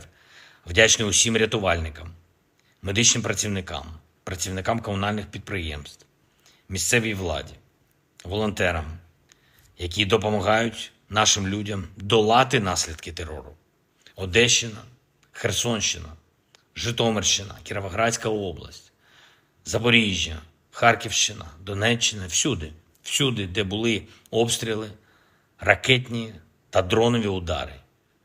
Я хочу подякувати кожному і кожній, хто допомагає рятувати життя. Сьогодні вранці на селекторі мені доповідали і військові, і МВС, і інші урядовці, профільний заступник керівника Офісу з регіональної політики. В громадах, які постраждали від ударів, цієї ночі вже почались першочергові ремонтні роботи. Провів переговори. Сьогодні я з главою уряду Ірландії. Він був в Україні з візитом. Ірландія – один з найбільших енергійних наших партнерів в Європі. І хоч країна нейтральна, ірландці не залишаються нейтральними до моральних викликів. В умовах такої агресії вони чітко на світлому боці історії і допомагають нам як політично, так і безпеково, економічно, санкціями. Дуже важлива гуманітарна підтримка. Сьогодні ми обговорили наші подальші спільні кроки, зокрема те, що стосується формули миру, глобального саміту миру. Дякую Ірландії за підтримку нашої позиції щодо зернової ініціативи. Провів зустріч із керівницею USAID, агентства з міжнародного розвитку Сполучених Штатів, Самантою Пауер. Напередодні вона була в Одесі, абсолютно розуміє і значення наших портів для продовольчої безпеки світу, і російську загрозу світовій стабільності. Ми детально обговорили сьогодні можливості захисту нашої інфраструктури, нашу глобальну роль. І дуже важливо, що USAID готовий надалі працювати з Україною для підтримки економічної активності в нашій країні, розвитку підприємств, підтримки робочих місць. Я вдячний за цю підтримку. Ще одне. Вже активно готуємось до міжнародних заходів, які заплановані на серпень і вересень. Зокрема, провів сьогодні велику нараду щодо підготовки саміту Кримської платформи, рівня лідерів держав і парламентського рівня. Точно знаємо, що саміт буде змістовним, і Крим стане ще ближче до повернення у вільний світ, ще ближче до звільнення від окупації. Вся українська земля, всі українські люди мають бути вільними. Слава усім, хто бореться заради України і свободи. Я дякую усім в світі, хто допомагає. Слава Україні! The Russian Defense Ministry declared on July 19th that, as of July 20th, all vessels sailing to Ukrainian ports will be considered military targets. All ships traveling across the Black Sea to Ukrainian ports from midnight Moscow time on July 20th will be considered as potential carriers of military cargo, and therefore regarded by Russia as on the side of Ukraine in the war. The statement added that a number of sea areas in the northwestern and southeastern parts of the international waters of the Black Sea have been temporarily declared dangerous. The message claimed that the corresponding information warnings about the withdrawal of safety guarantees have been issued. The Russian Defense Ministry declared on July 19th that as of July 20th, all vessels sailing to Ukrainian ports will be considered military targets. Russia pulled out of the Black Sea Grain Initiative on July 17th, sparking international condemnation and fears of rising food prices. The deal, brokered by Turkey and the UN in July 2022, allowed Ukraine to export its agricultural products during the ongoing full-scale Russian invasion. On July 19th, Ukrainian authorities reported that Russian attacks on port infrastructure in Odessa Oblast have destroyed 60,000 tons of grain. The city suffered 3 consecutive strikes over the course of the past 3 days. This is a terrorist act not against Ukraine, but against the whole world, said Ukrainian Agriculture Minister Mykola Solsky. If we cannot export food, then the population of the poorest countries will be on the verge of survival. Every Russian missile is a blow not only to Ukraine but also to everyone in the world who seeks a normal and safe life, President Volodymyr Zelensky commented on the Russian attacks against the city.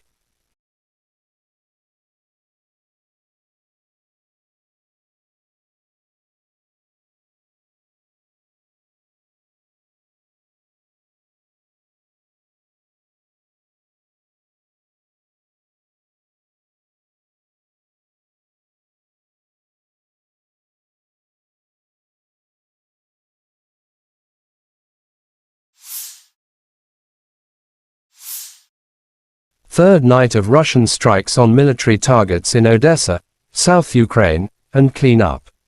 Biggest threats to the Crimea come from Odessa, which the Russian command appears to have decided to neutralize.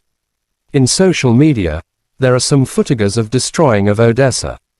After the strikes on Odessa, Zelensky instructed the military to strengthen the security of the port infrastructure. At the morning conference call, I instructed the military to strengthen the protection of people and port infrastructure, said Zelensky. He also said additional Patriot and IRIS-T-SAM systems could protect the port facilities from Russia cruise missiles attack.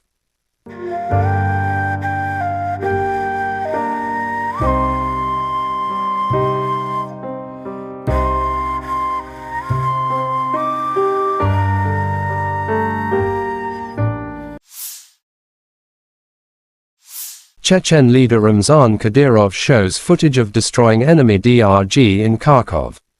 In the area of the settlement of Odnarabovka, Kharkov region, another enemy DRG was liquidated. As a result of the operational actions of the unit of the Dear Brother, the head of the Department of the Ministry of Internal Affairs of the Russian Federation for the Kercheloy district Rustam Agev, as well as the 245th Motorized Rifle Regiment, all 5 members of the enemy group were successfully denazified, said Kadyrov in his Telegram app. Adjustment of the fire was carried out with the help of UAVs. After identifying the exact location of the enemy, a blow was struck from heavy weapons. Chechens published footage of them inside Klishchiivka and targeting Ukrainian soldiers by drones. Chechnya leader Ramzan Kadyrov wrote Ukrenato is trying in every possible way to get closer to Klishchiivka, realizing its strategic importance for the entire Bakhmut direction. However, all these attempts are futile, as it was before.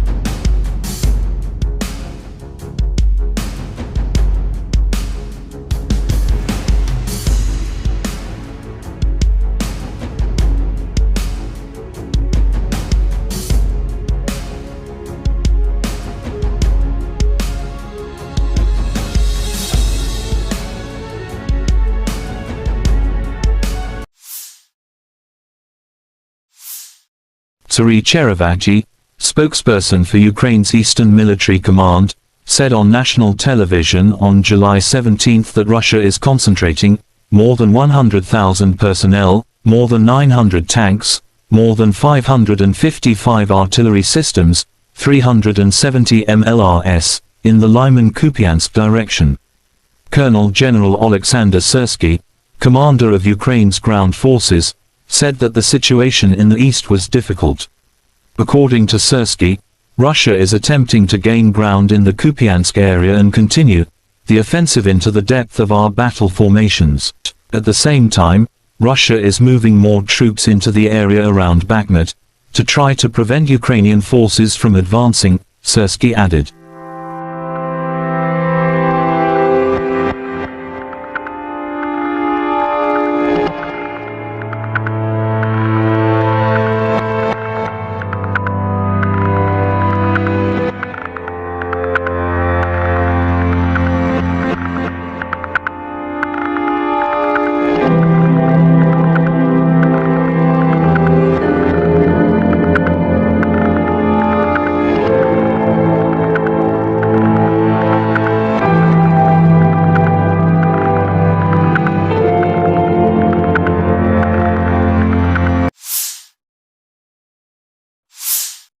The armed forces of Ukraine shows footage of destroying the enemy's heavy artillery.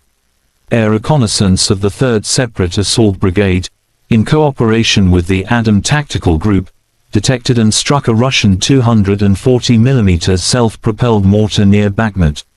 Russian Tulip destroyed in pieces, wrote the statement.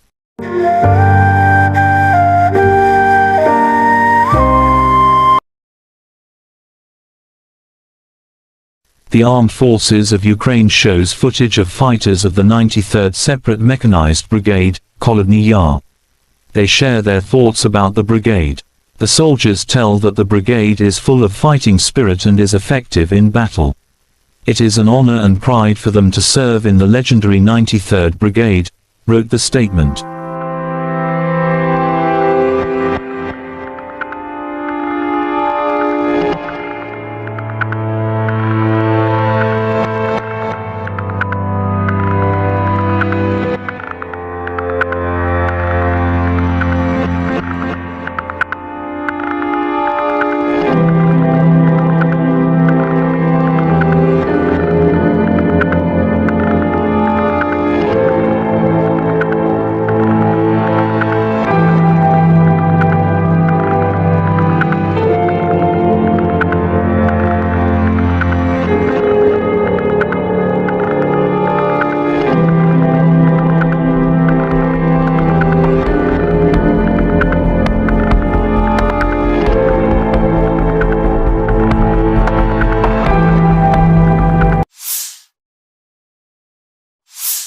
The Armed Forces of Ukraine shows footage.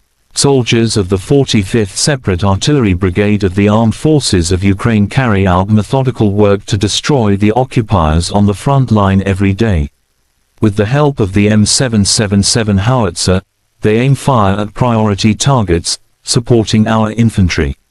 The howitzer M777, also known as the M777 lightweight towed howitzer, is a 155mm artillery piece used by several countries, including the United States and the United Kingdom. The M777 has a maximum firing range of approximately 24 kilometers, 14.9 miles, with standard ammunition, although extended range projectiles can extend the range even further. It also has advanced targeting systems and digital fire control, which enhance accuracy and precision. The M777 is operated by a crew of 5 to 7 personnel, depending on the specific operation.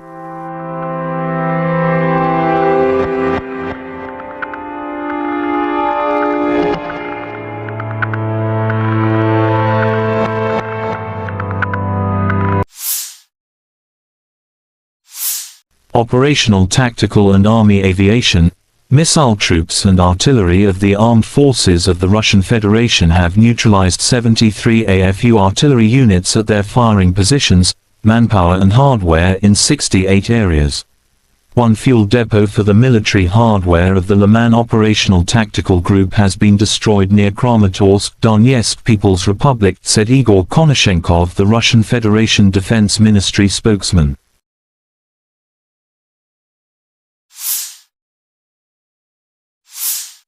Russia Solntsepyok destroys nationalists' positions in Krasny Liman direction. In cooperation with UAV operators, a crew of the Central Military District's Solntsepyok heavy flamethrower system carried out an accurate strike on identified targets, destroying an AFU stronghold and an ammunition depot. Solntsepyok, also known as the TOS-1 Buratino, is a Russian multiple rocket launcher (MRL) system designed for heavy flamethrower applications. The name, Solntsepyok, translates to sunburner in English. It is notable for its ability to deliver devastating firepower to a target area using thermobaric warheads. The range of the TOS-1 Buratino is approximately 3 to 6 kilometers, 1.9 to 3.7 miles, depending on the type of rocket used. The system is generally used for close-range, area denial operations, rather than precision strikes.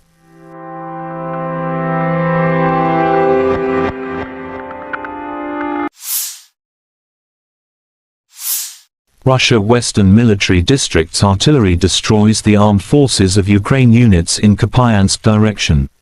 Rocket artillery strikes at manpower and hardware concentration areas and also conducts barrage fire along the routes of possible enemy withdrawal or offensive. The blast wave and shrapnel, which spreads over hundreds of meters, destroy identified enemy firing positions and fortifications.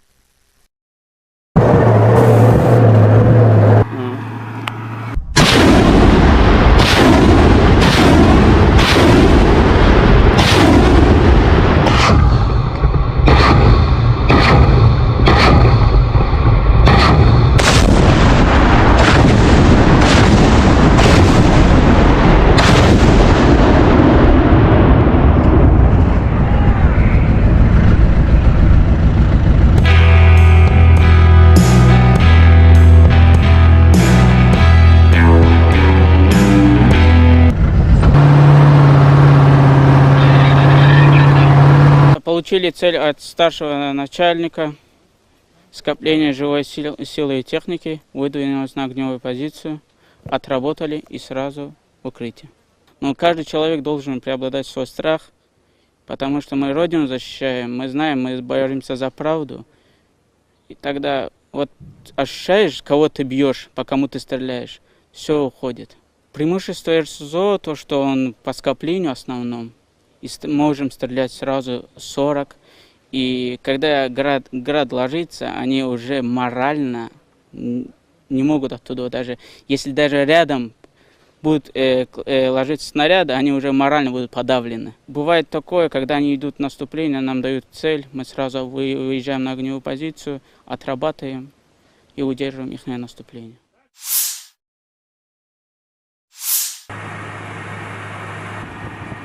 Russia Eastern Military District's Kar-52 attack helicopter crews continue to destroy AFU strongholds and armored vehicles. During a combat sortie, Army aviation pilots carried out missile launches against detected fortified points of AFU units. As a result of the attack, enemy command post and armored vehicles were destroyed. The Ka-52, also known as the Kamov Kar-52 Alligator, is a Russian attack helicopter specifically designed for reconnaissance and combat operations.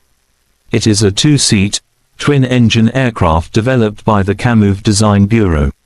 The Kar-52 is known for its advanced avionics, maneuverability, and weapon systems. The Ka-52 Alligator is a modern attack helicopter designed to operate in diverse battlefield conditions. Its advanced avionics, firepower, and maneuverability make it a formidable asset for reconnaissance and combat operations.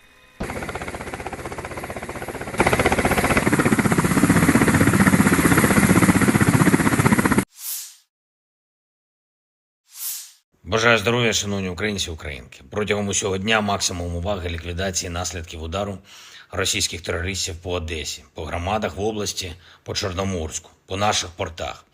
Це була чи не найбільше за увесь час повномасштабної війни спроба Росії завдати болю Одесі.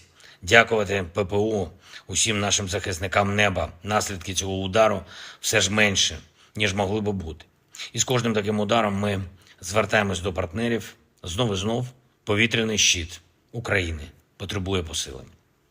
Цей удар терористів доводить, що їхня мішень не лише Україна і не лише життя наших людей. У портах, які були атаковані, сьогодні зберігалося близько 1 мільйона тонн продовольства. Саме той обсяг, який вже давно мав би бути доставлений в країни-споживачі в Африці, в Азії.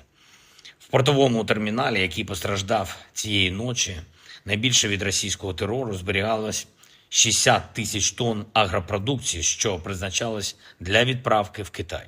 Тобто всіх це зачіпає. Російський терор кожен у світі має бути зацікавлений у притягненні Росії до відповідальності за терор. Я вдячний усім нашим воїнам, які захищають нашу державу від таких ударів. Вдячний усім рятувальникам, медичним працівникам, працівникам комунальних підприємств, місцевій владі, волонтерам, які допомагають нашим людям долати наслідки терору. Одещина, Херсонщина, Житомирщина, Кіровоградська область, Запоріжжя, Харківщина, Донеччина, всюди, де були обстріли, ракетні та дронові удари. Я хочу подякувати кожному і кожній, хто допомагає рятувати життя. Сьогодні вранці на селекторі мені доповідали і військові, і МВС, і інші урядовці, профільний заступник керівника Офісу з регіональної політики. В громадах, які постраждали від ударів, цієї ночі вже почались першочергові ремонтні роботи. Провів переговори. Сьогодні я з главою уряду Ірландії. Він був в Україні з візитом. Ірландія – один з найбільших енергійних наших партнерів в Європі. І хоч країна нейтральна, ірландці не залишаються нейтральними до моральних викликів. В умовах такої агресії вони чітко на світлому боці історії і допомагають нам як політично, так і безпеково, економічно, санкціями. Дуже важлива гуманітарна підтримка. Сьогодні ми обговорили наші подальші спільні кроки, зокрема те, що стосується формули миру, глобального саміту миру. Дякую Ірландії за підтримку нашої позиції щодо зернової ініціативи.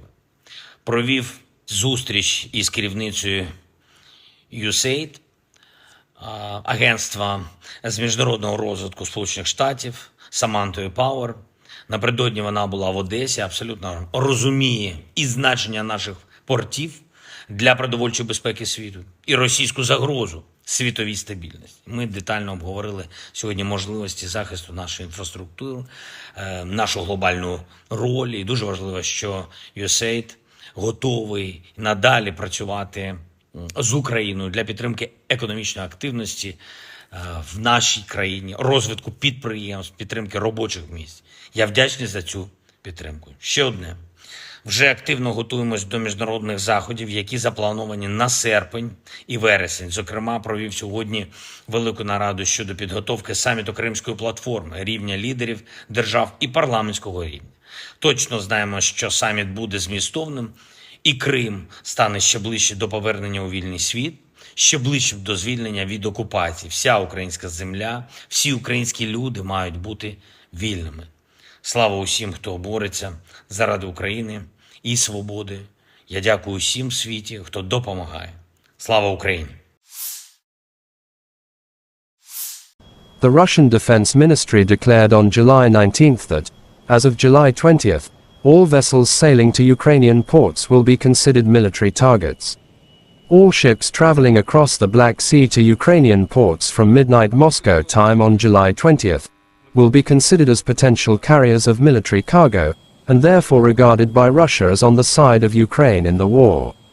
The statement added that a number of sea areas in the northwestern and southeastern parts of the international waters of the Black Sea have been temporarily declared dangerous.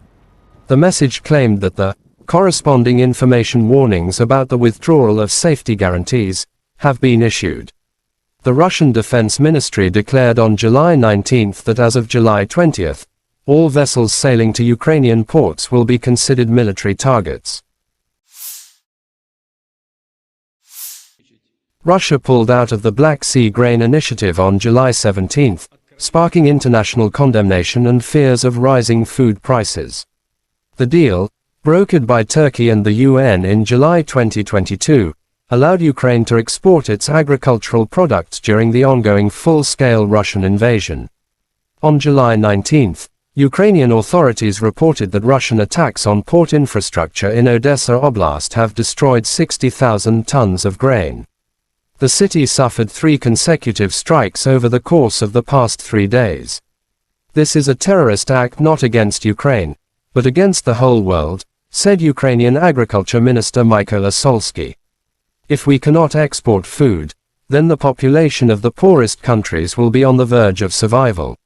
Every Russian missile is a blow not only to Ukraine but also to everyone in the world who seeks a normal and safe life, President Volodymyr Zelensky commented on the Russian attacks against the city.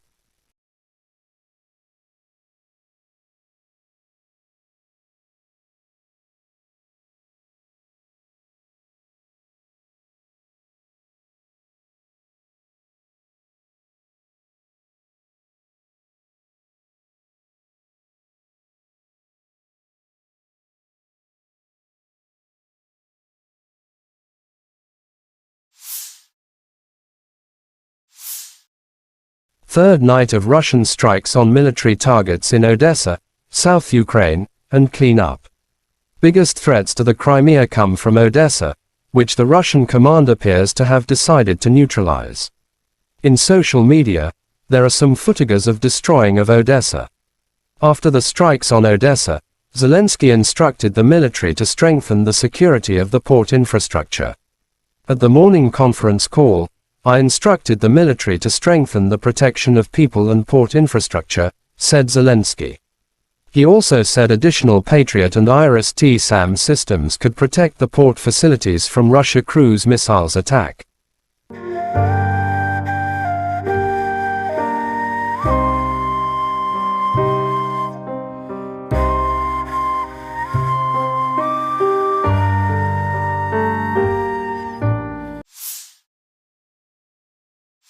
Chechen leader Ramzan Kadyrov shows footage of destroying enemy DRG in Kharkov.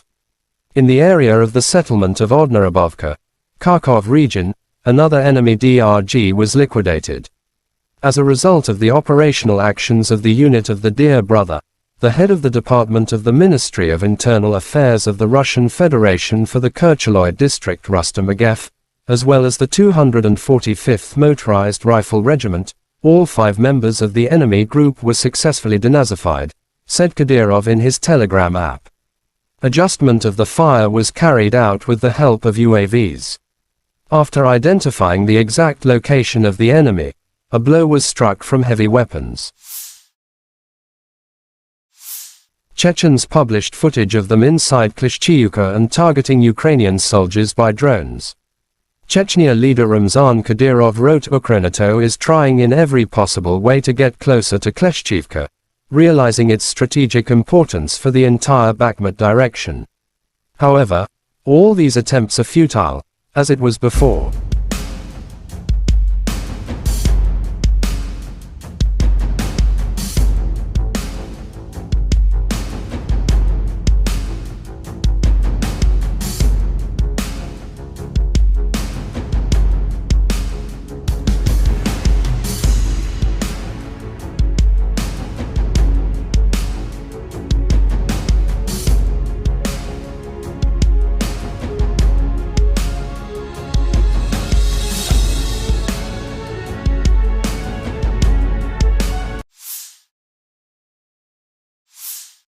Sari Cherevati, spokesperson for Ukraine's Eastern Military Command, said on national television on July 17 that Russia is concentrating more than 100,000 personnel, more than 900 tanks, more than 555 artillery systems, 370 MLRS, in the Lyman-Kupiansk direction. Colonel General Oleksandr Syrsky, commander of Ukraine's ground forces, said that the situation in the east was difficult. According to Syrsky, Russia is attempting to gain ground in the Kupiansk area and continue the offensive into the depth of our battle formations. At the same time, Russia is moving more troops into the area around Bakhmut to try to prevent Ukrainian forces from advancing, Syrsky added.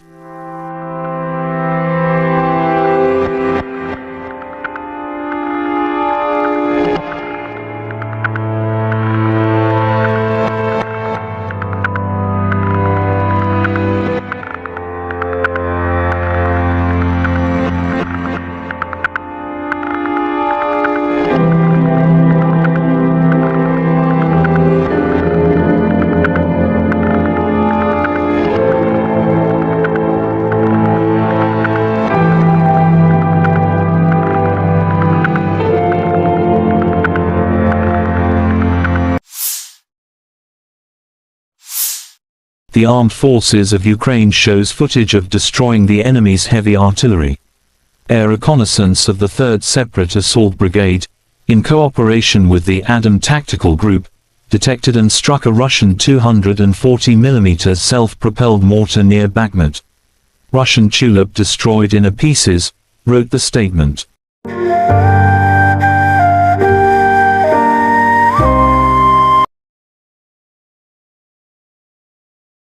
The Armed Forces of Ukraine shows footage of fighters of the 93rd Separate Mechanized Brigade, Kolodny Yar. They share their thoughts about the brigade. The soldiers tell that the brigade is full of fighting spirit and is effective in battle. It is an honor and pride for them to serve in the legendary 93rd Brigade, wrote the statement.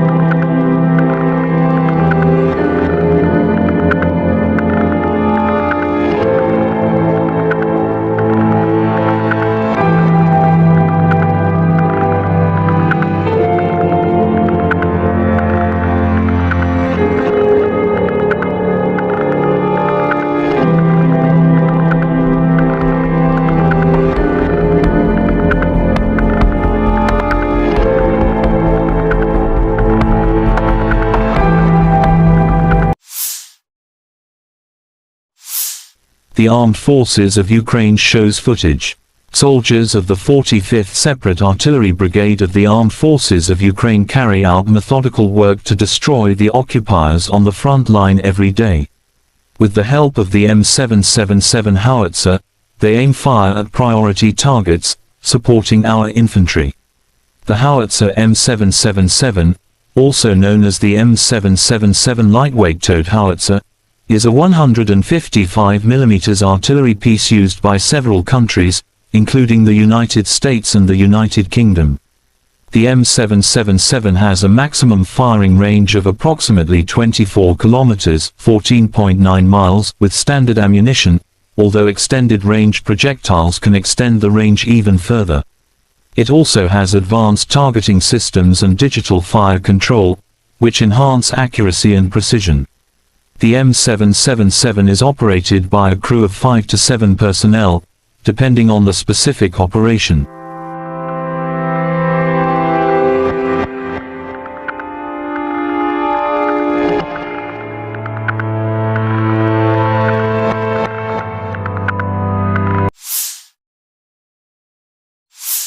Operational, tactical and army aviation, missile troops and artillery of the armed forces of the Russian Federation have neutralized 73 AFU artillery units at their firing positions, manpower and hardware in 68 areas. One fuel depot for the military hardware of the Liman Operational Tactical Group has been destroyed near Kramatorsk, Donetsk People's Republic, said Igor Konashenkov, the Russian Federation Defense Ministry spokesman.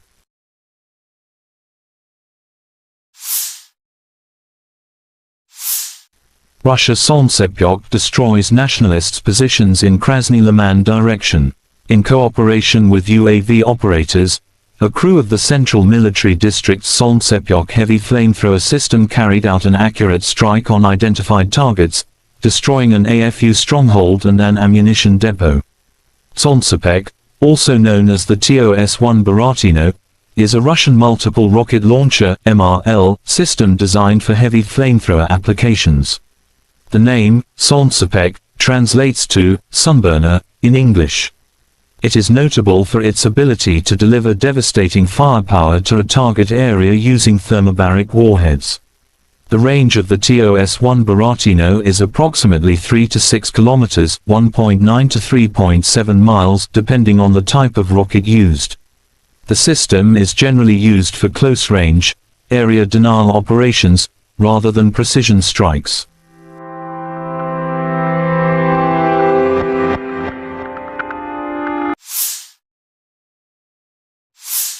Russia Western Military District's artillery destroys the armed forces of Ukraine units in Kupiansk direction. Rocket artillery strikes at manpower and hardware concentration areas and also conducts barrage fire along the routes of possible enemy withdrawal or offensive. The blast wave and shrapnel, which spreads over hundreds of meters, destroy identified enemy firing positions and fortifications.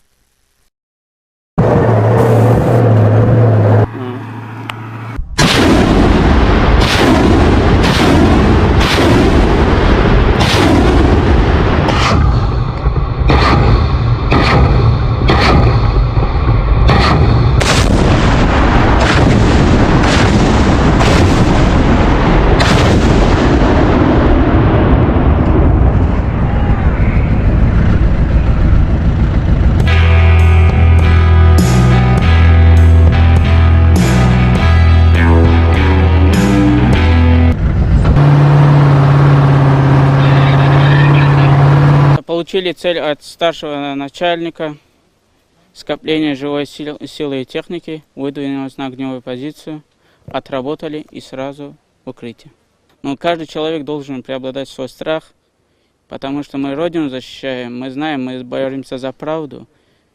И тогда вот ощущаешь, кого ты бьешь, по кому ты стреляешь, все уходит. Преимущество РСЗО, то, что он по скоплению основном, и можем стрелять сразу 40. И когда град ложится, они уже морально не могут оттуда даже, если даже рядом будут ложиться снаряды, они уже морально будут подавлены. Бывает такое, когда они идут в наступление, нам дают цель, мы сразу выезжаем на огневую позицию, отрабатываем и удерживаем их наступление.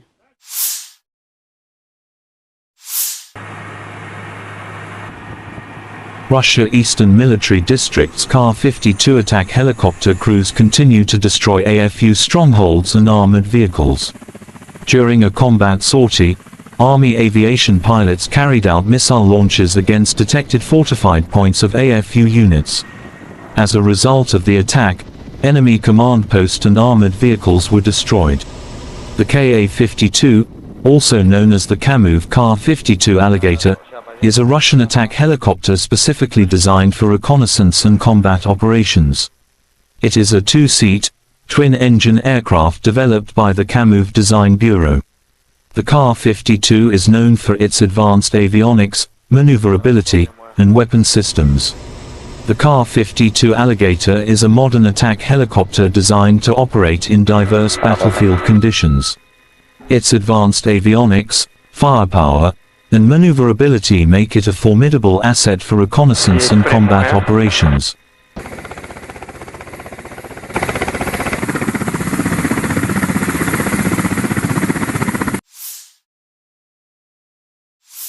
Бажаю здоров'я, шановні українці і українки. Протягом усього дня максимум уваги ліквідації наслідків удару російських терористів по Одесі, по громадах в області, по Чорноморську, по наших портах. Це була чи не найбільша за увесь час повномасштабної війни спроба Росії завдати болю Одесі. Дякувати ППО, усім нашим захисникам неба. Наслідки цього удару все ж менше, ніж могли би бути.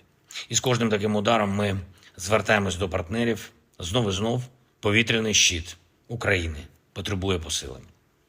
Цей удар терористів доводить, що їхня мішень не лише Україна і не лише життя наших людей. У портах, які були атаковані, сьогодні зберігалося близько 1 мільйона тонн продовольства. Саме той обсяг, який вже давно мав би бути доставлений в країни-споживачі в Африці, в Азії. В портовому терміналі, який постраждав цієї ночі, найбільше від російського терору зберігалось 60 тисяч тонн агропродукції, що призначалось для відправки в Китай. Тобто всіх це зачіпає. Російський терор кожен у світі має бути зацікавлений у притягненні Росії до відповідальності за терор. Я вдячний усім нашим воїнам, які захищають нашу державу від таких ударів. Вдячний усім рятувальникам, медичним працівникам, працівникам комунальних підприємств, місцевій владі, волонтерам, які допомагають нашим людям долати наслідки терору. Одещина, Херсонщина, Житомирщина, Кіровоградська область, Запоріжжя, Харківщина, Донеччина, всюди, де були обстріли, ракетні та дронові удари. Я хочу подякувати кожному і кожній, хто допомагає рятувати життя. Сьогодні вранці на селекторі мені доповідали і військові, і МВС, і інші урядовці, профільний заступник керівника Офісу з регіональної політики. В громадах, які постраждали від ударів, цієї ночі вже почались першочергові ремонтні роботи. Провів переговори. Сьогодні я з главою уряду Ірландії. Він був в Україні з візитом. Ірландія – один з найбільших енергійних наших партнерів в Європі. І хоч країна нейтральна, ірландці не залишаються нейтральними до моральних викликів. В умовах такої агресії вони чітко на світлому боці історії і допомагають нам як політично, так і безпеково, економічно, санкціями. Дуже важлива гуманітарна підтримка. Сьогодні ми обговорили наші подальші спільні кроки, зокрема те, що стосується формули миру, глобального саміту миру. Дякую Ірландії за підтримку нашої позиції щодо зернової ініціативи.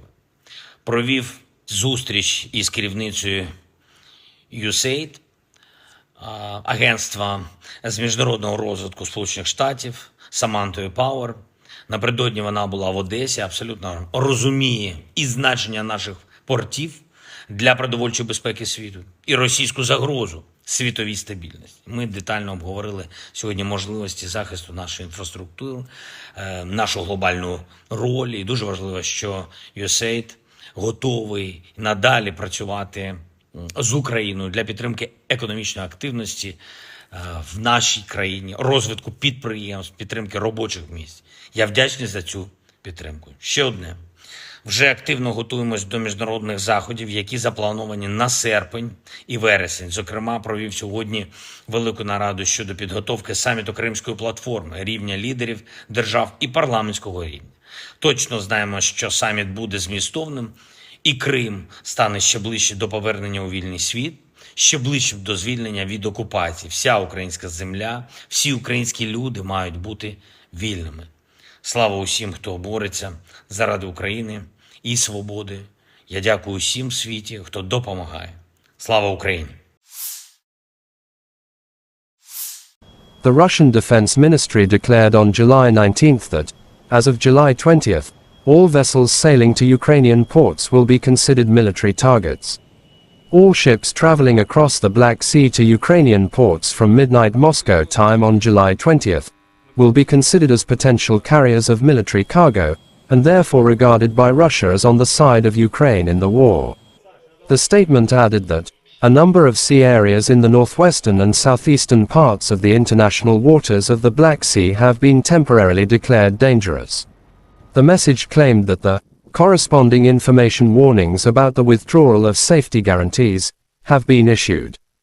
The Russian Defense Ministry declared on July 19th that as of July 20th, all vessels sailing to Ukrainian ports will be considered military targets.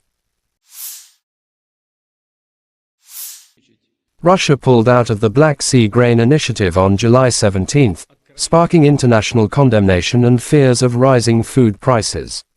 The deal, brokered by Turkey and the UN in July 2022, allowed Ukraine to export its agricultural products during the ongoing full-scale Russian invasion. On July 19, Ukrainian authorities reported that Russian attacks on port infrastructure in Odessa Oblast have destroyed 60,000 tons of grain. The city suffered 3 consecutive strikes over the course of the past 3 days. This is a terrorist act not against Ukraine, but against the whole world, said Ukrainian Agriculture Minister Mykola Solsky. If we cannot export food, then the population of the poorest countries will be on the verge of survival. Every Russian missile is a blow not only to Ukraine but also to everyone in the world who seeks a normal and safe life, President Volodymyr Zelensky commented on the Russian attacks against the city.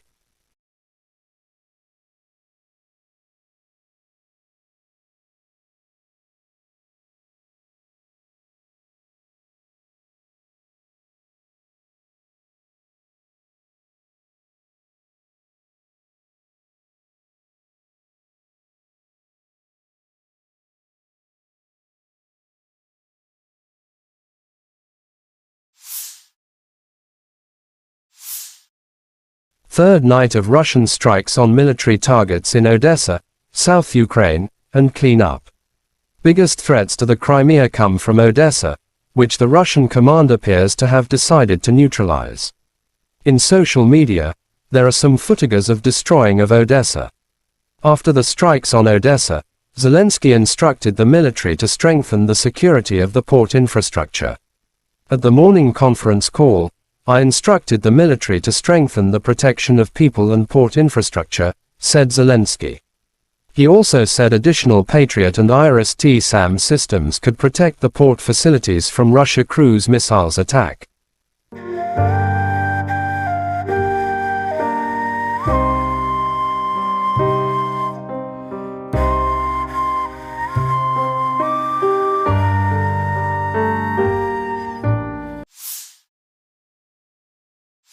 Chechen leader Ramzan Kadyrov shows footage of destroying enemy DRG in Kharkov.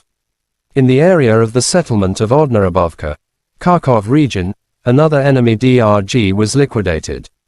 As a result of the operational actions of the unit of the Dear Brother, the head of the Department of the Ministry of Internal Affairs of the Russian Federation for the Kercheloy district Rustam Agev, as well as the 245th Motorized Rifle Regiment, all 5 members of the enemy group were successfully denazified, said Kadyrov in his Telegram app. Adjustment of the fire was carried out with the help of UAVs. After identifying the exact location of the enemy, a blow was struck from heavy weapons. Chechens published footage of them inside Klishchiivka and targeting Ukrainian soldiers by drones. Chechnya leader Ramzan Kadyrov wrote Ukrainato is trying in every possible way to get closer to Klishchiivka, realizing its strategic importance for the entire Bakhmut direction.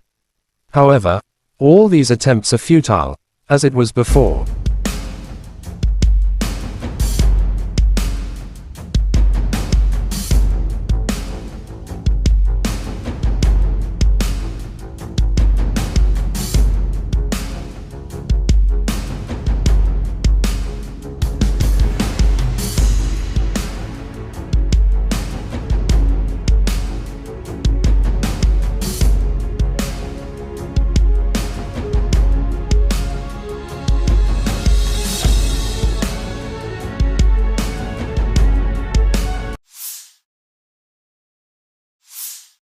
Serhiy Cherevagyi, spokesperson for Ukraine's Eastern Military Command, said on national television on July 17 that Russia is concentrating more than 100,000 personnel, more than 900 tanks, more than 555 artillery systems, 370 MLRS, in the Lyman-Kupiansk direction.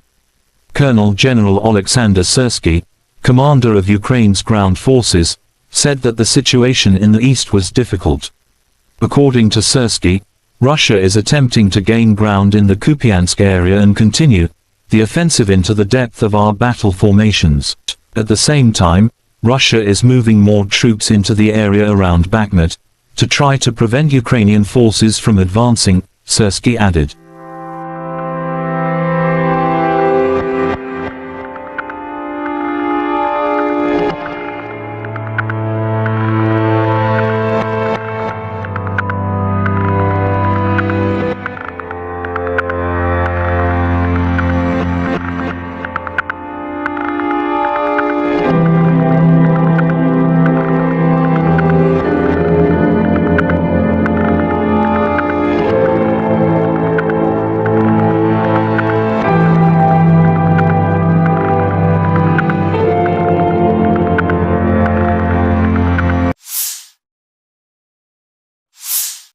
The armed forces of Ukraine shows footage of destroying the enemy's heavy artillery. Air reconnaissance of the 3rd Separate Assault Brigade, in cooperation with the Adam Tactical Group, detected and struck a Russian 240mm self-propelled mortar near Bakhmut. Russian tulip destroyed in pieces, wrote the statement.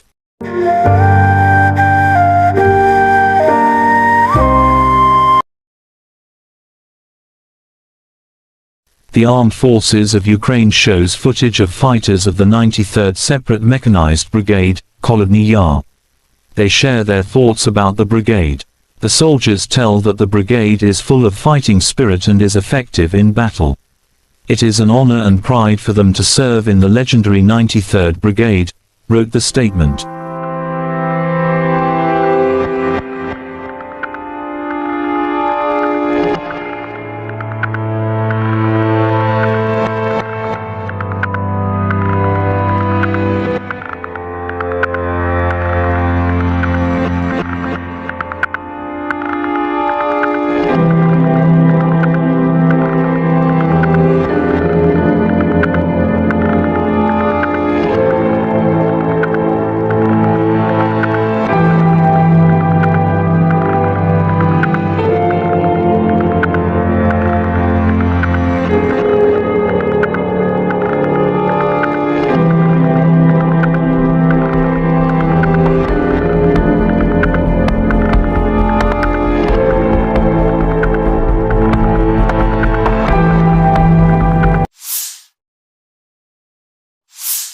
The Armed Forces of Ukraine shows footage.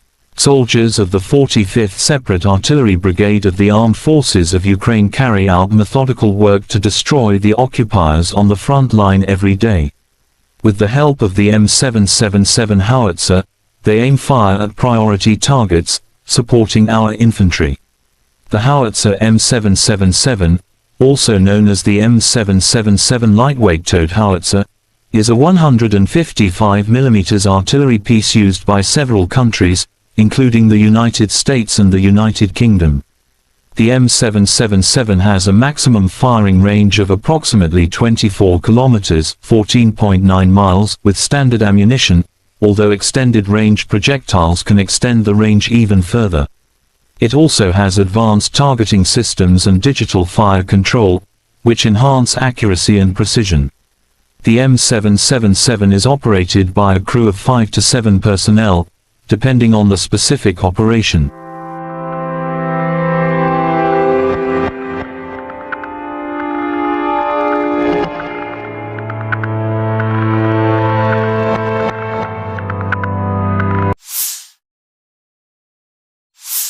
Operational, tactical and army aviation, missile troops and artillery of the armed forces of the Russian Federation have neutralized 73 AFU artillery units at their firing positions, manpower and hardware in 68 areas. One fuel depot for the military hardware of the Liman Operational Tactical Group has been destroyed near Kramatorsk, Donetsk People's Republic, said Igor Konashenkov, the Russian Federation Defense Ministry spokesman.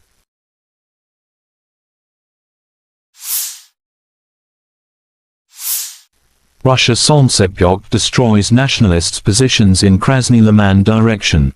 In cooperation with UAV operators, a crew of the Central Military District's Solntsepyok heavy flamethrower system carried out an accurate strike on identified targets, destroying an AFU stronghold and an ammunition depot.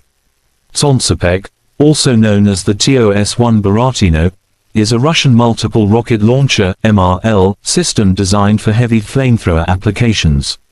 The name, Solntsepek, translates to sunburner in English. It is notable for its ability to deliver devastating firepower to a target area using thermobaric warheads. The range of the TOS-1 Buratino is approximately 3 to 6 kilometers, 1.9 to 3.7 miles, depending on the type of rocket used. The system is generally used for close-range, area denial operations, rather than precision strikes.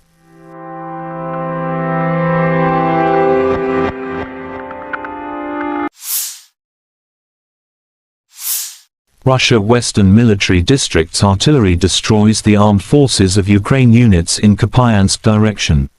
Rocket artillery strikes at manpower and hardware concentration areas and also conducts barrage fire along the routes of possible enemy withdrawal or offensive. The blast wave and shrapnel, which spreads over hundreds of meters, destroy identified enemy firing positions and fortifications.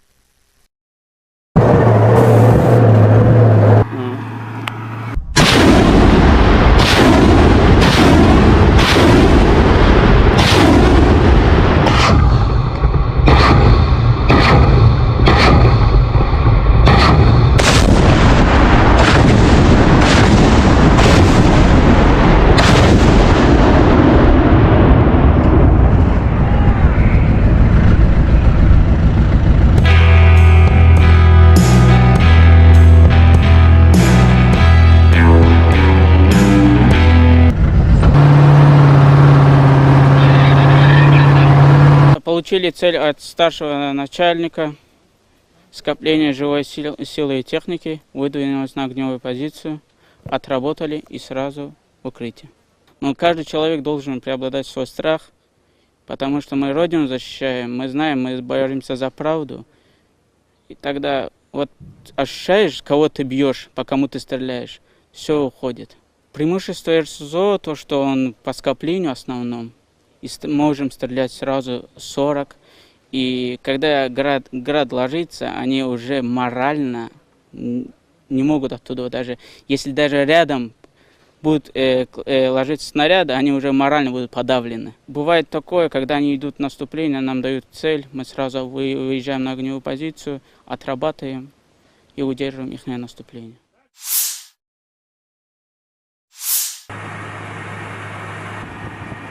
Russia Eastern Military District's Kar-52 attack helicopter crews continue to destroy AFU strongholds and armored vehicles. During a combat sortie, Army aviation pilots carried out missile launches against detected fortified points of AFU units. As a result of the attack, enemy command post and armored vehicles were destroyed. The Ka-52, also known as the Kamov Kar-52 Alligator, is a Russian attack helicopter specifically designed for reconnaissance and combat operations. It is a two-seat, twin-engine aircraft developed by the Kamov Design Bureau. The Kar-52 is known for its advanced avionics, maneuverability, and weapon systems. The Kar-52 Alligator is a modern attack helicopter designed to operate in diverse battlefield conditions. Its advanced avionics, firepower, and maneuverability make it a formidable asset for reconnaissance and combat operations.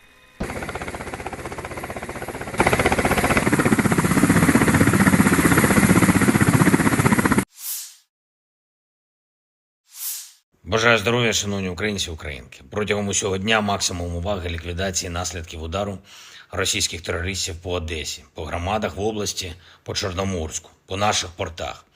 Це була чи не найбільше за увесь час повномасштабної війни спроба Росії завдати болю Одесі. Дякувати ППО, усім нашим захисникам неба. Наслідки цього удару все ж менше, ніж могли би бути. І з кожним таким ударом ми звертаємось до партнерів. Знов повітряний щит України потребує посилення. Цей удар терористів доводить, що їхня мішень не лише Україна і не лише життя наших людей. У портах, які були атаковані, сьогодні зберігалося близько 1 мільйона тонн продовольства. Саме той обсяг, який вже давно мав би бути доставлений в країни-споживачі в Африці, в Азії. В портовому терміналі, який постраждав цієї ночі, Найбільше від російського терору зберігалось 60 тисяч тонн агропродукції, що призначалось для відправки в Китай. Тобто всіх це зачіпає. Російський терор кожен у світі має бути зацікавлений у притягненні Росії до відповідальності за терор. Я вдячний усім нашим воїнам, які захищають нашу державу від таких ударів. Вдячний усім рятувальникам, медичним працівникам, працівникам комунальних підприємств, місцевій владі, волонтерам, які допомагають нашим людям долати наслідки терору. Одещина, Херсонщина, Житомирщина, Кіровоградська область, Запоріжжя, Харківщина, Донеччина, всюди, де були обстріли, ракетні та дронові удари. Я хочу подякувати кожному і кожній, хто допомагає рятувати життя. Сьогодні вранці на селекторі мені доповідали і військові, і МВС, і інші урядовці, профільний заступник керівника Офісу з регіональної політики. В громадах, які постраждали від ударів, цієї ночі вже почались першочергові ремонтні роботи. Провів переговори. Сьогодні я з главою уряду Ірландії. Він був в Україні з візитом. Ірландія – один з найбільших енергійних наших партнерів в Європі. І хоч країна нейтральна, ірландці не залишаються нейтральними до моральних викликів. В умовах такої агресії вони чітко на світлому боці історії і допомагають нам як політично, так і безпеково, економічно, санкціями. Дуже важлива гуманітарна підтримка. Сьогодні ми обговорили наші подальші спільні кроки, зокрема те, що стосується формули миру, глобального саміту миру. Дякую Ірландії за підтримку нашої позиції щодо зернової ініціативи. Провів зустріч із керівницею USAID, агентства з міжнародного розвитку Сполучених Штатів, Самантою Пауер. Напередодні вона була в Одесі, абсолютно розуміє і значення наших портів для продовольчої безпеки світу, і російську загрозу світовій стабільності. Ми детально обговорили сьогодні можливості захисту нашої інфраструктури, нашу глобальну роль. І дуже важливо, що USAID готовий надалі працювати з Україною для підтримки економічної активності в нашій країні, розвитку підприємств, підтримки робочих місць. Я вдячний за цю підтримку. Ще одне. Вже активно готуємось до міжнародних заходів, які заплановані на серпень і вересень. Зокрема, провів сьогодні велику нараду щодо підготовки саміту Кримської платформи, рівня лідерів держав і парламентського рівня. Точно знаємо, що саміт буде змістовним, і Крим стане ще ближче до повернення у вільний світ, ще ближче до звільнення від окупації. Вся українська земля, всі українські люди мають бути вільними.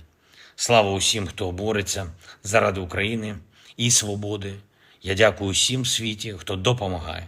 Слава Україні! The Russian Defense Ministry declared on July 19th that, as of July 20th, all vessels sailing to Ukrainian ports will be considered military targets. All ships traveling across the Black Sea to Ukrainian ports from midnight Moscow time on July 20th will be considered as potential carriers of military cargo, and therefore regarded by Russia as on the side of Ukraine in the war. The statement added that a number of sea areas in the northwestern and southeastern parts of the international waters of the Black Sea have been temporarily declared dangerous. The message claimed that the corresponding information warnings about the withdrawal of safety guarantees have been issued. The Russian Defense Ministry declared on July 19th that as of July 20th, all vessels sailing to Ukrainian ports will be considered military targets. Russia pulled out of the Black Sea Grain Initiative on July 17th, sparking international condemnation and fears of rising food prices. The deal, brokered by Turkey and the UN in July 2022, allowed Ukraine to export its agricultural products during the ongoing full-scale Russian invasion. On July 19th, Ukrainian authorities reported that Russian attacks on port infrastructure in Odessa Oblast have destroyed 60,000 tons of grain. The city suffered 3 consecutive strikes over the course of the past 3 days.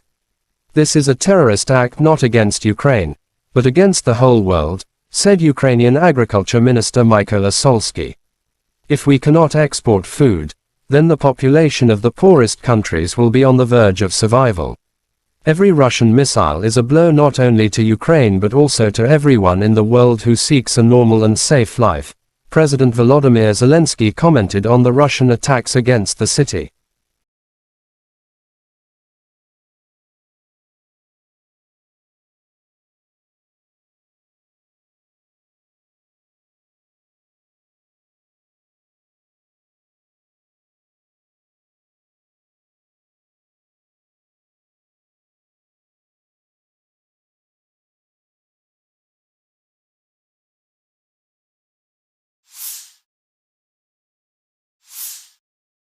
Third night of Russian strikes on military targets in Odessa, South Ukraine, and clean up.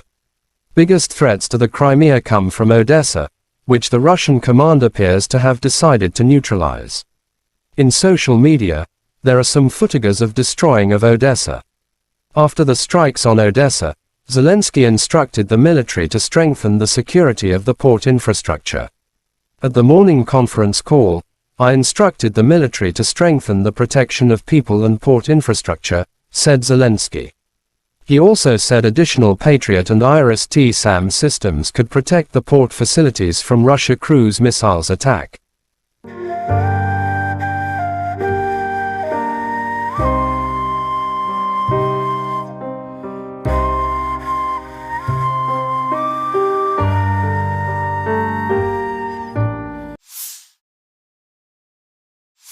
Chechen leader Ramzan Kadyrov shows footage of destroying enemy DRG in Kharkov. In the area of the settlement of Odnarabovka, Kharkov region, another enemy DRG was liquidated.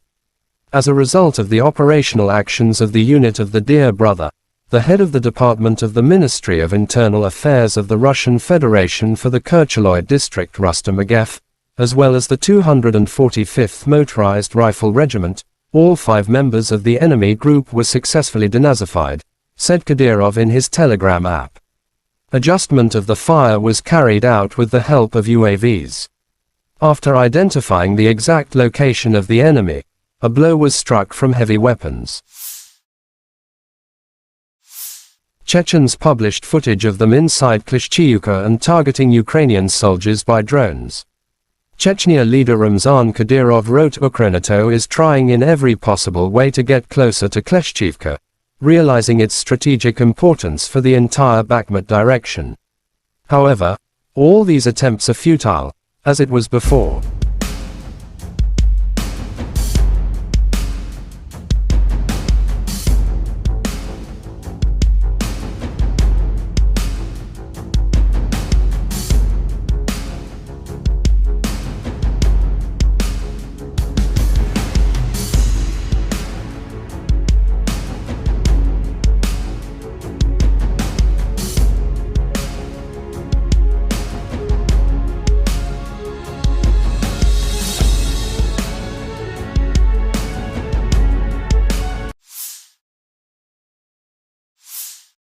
Turi Cherevagi, spokesperson for Ukraine's Eastern Military Command, said on national television on July 17 that Russia is concentrating more than 100,000 personnel, more than 900 tanks, more than 555 artillery systems, 370 MLRS, in the Lyman-Kupiansk direction.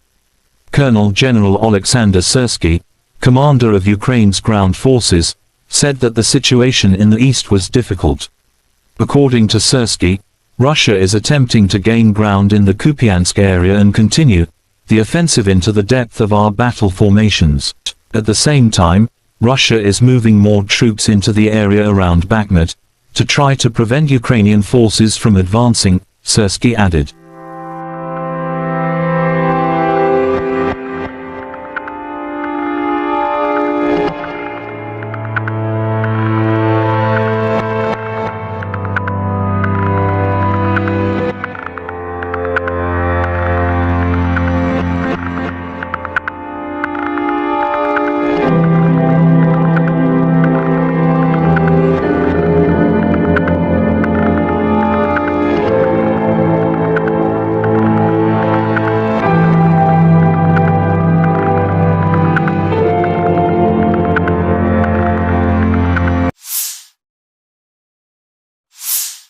The armed forces of Ukraine shows footage of destroying the enemy's heavy artillery.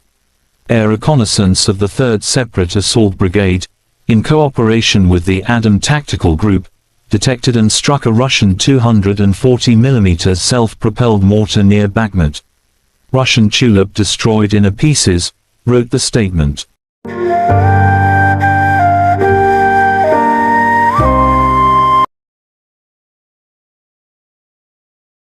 The Armed Forces of Ukraine shows footage of fighters of the 93rd Separate Mechanized Brigade, Kholodny Yar.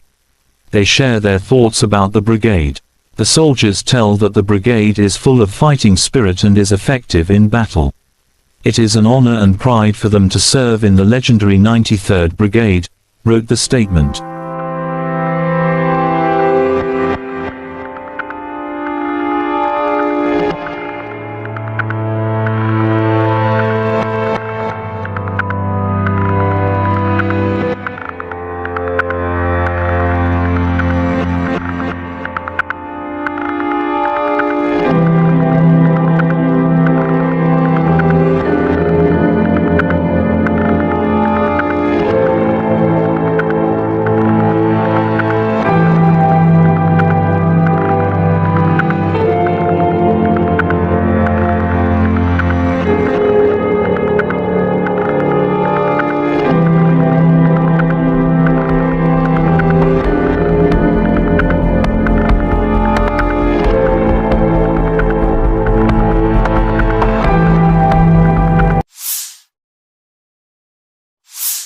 The Armed Forces of Ukraine shows footage.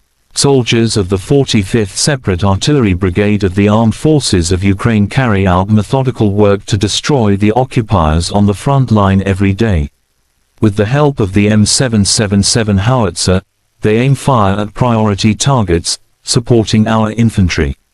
The howitzer M777, also known as the M777 lightweight towed howitzer, is a 155mm artillery piece used by several countries, including the United States and the United Kingdom.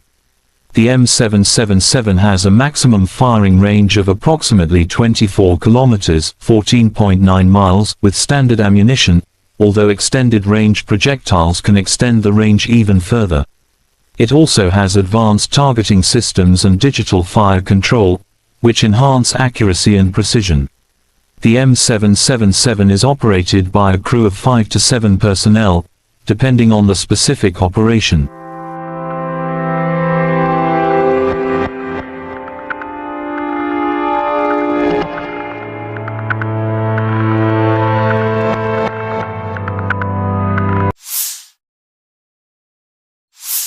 Operational tactical and army aviation, missile troops and artillery of the armed forces of the Russian Federation have neutralized 73 AFU artillery units at their firing positions, manpower and hardware in 68 areas. One fuel depot for the military hardware of the Liman Operational Tactical Group has been destroyed near Kramatorsk, Donetsk People's Republic, said Igor Konashenkov, the Russian Federation Defense Ministry spokesman.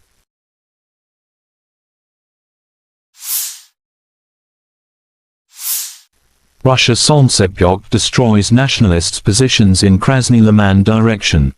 In cooperation with UAV operators, a crew of the Central Military District's Solntsepyok heavy flamethrower system carried out an accurate strike on identified targets, destroying an AFU stronghold and an ammunition depot. Solntsepyok, also known as the TOS-1 Baratino, is a Russian multiple rocket launcher (MRL) system designed for heavy flamethrower applications. The name, Solntsepyok, translates to sunburner in English. It is notable for its ability to deliver devastating firepower to a target area using thermobaric warheads. The range of the TOS-1 Baratino is approximately 3 to 6 kilometers, 1.9 to 3.7 miles, depending on the type of rocket used. The system is generally used for close-range, area denial operations, rather than precision strikes.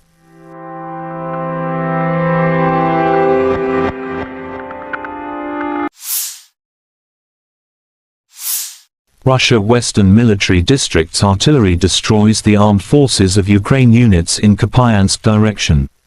rocket artillery strikes at manpower and hardware concentration areas and also conducts barrage fire along the routes of possible enemy withdrawal or offensive. The blast wave and shrapnel, which spreads over hundreds of meters, destroy identified enemy firing positions and fortifications.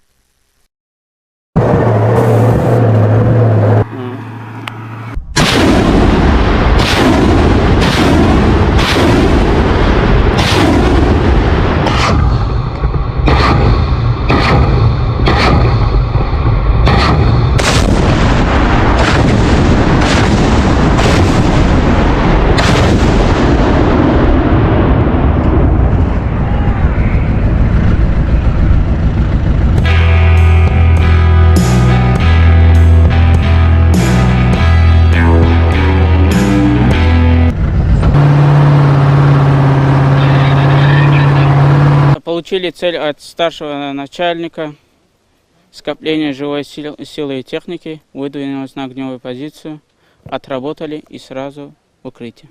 Но каждый человек должен преобладать свой страх, потому что мы Родину защищаем, мы знаем, мы боремся за правду. И тогда вот ощущаешь, кого ты бьешь, по кому ты стреляешь, все уходит.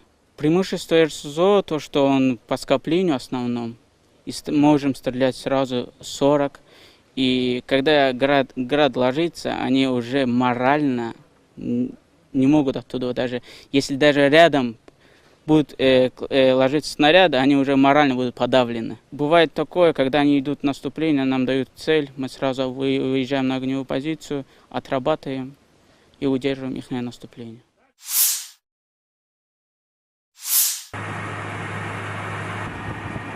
Russia Eastern Military District's Kar-52 attack helicopter crews continue to destroy AFU strongholds and armored vehicles.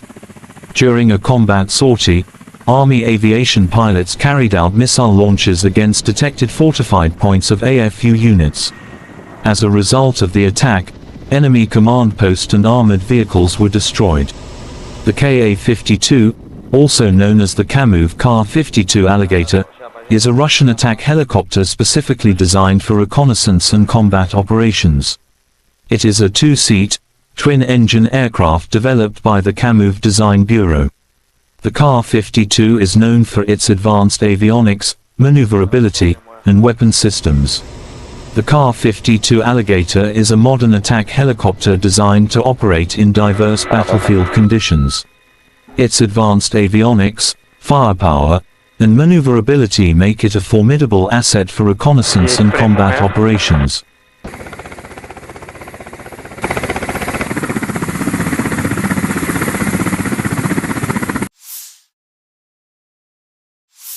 Бажаю здоров'я, шановні українці і українки. Протягом усього дня максимум уваги ліквідації наслідків удару російських терористів по Одесі, по громадах в області, по Чорноморську, по наших портах.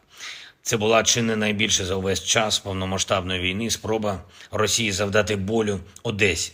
Дякувати ППО, усім нашим захисникам неба. Наслідки цього удару все ж менше, ніж могли би бути.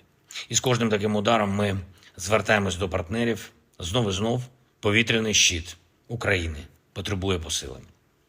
Цей удар терористів доводить, що їхня мішень не лише Україна і не лише життя наших людей. У портах, які були атаковані, сьогодні зберігалося близько 1 мільйона тонн продовольства. Саме той обсяг, який вже давно мав би бути доставлений в країни-споживачі в Африці, в Азії. В портовому терміналі, який постраждав цієї ночі, найбільше від російського терору зберігалось 60 тисяч тонн агропродукції, що призначалось для відправки в Китай. Тобто всіх це зачіпає. Російський терор кожен у світі має бути зацікавлений у притягненні Росії до відповідальності за терор. Я вдячний усім нашим воїнам, які захищають нашу державу від таких ударів.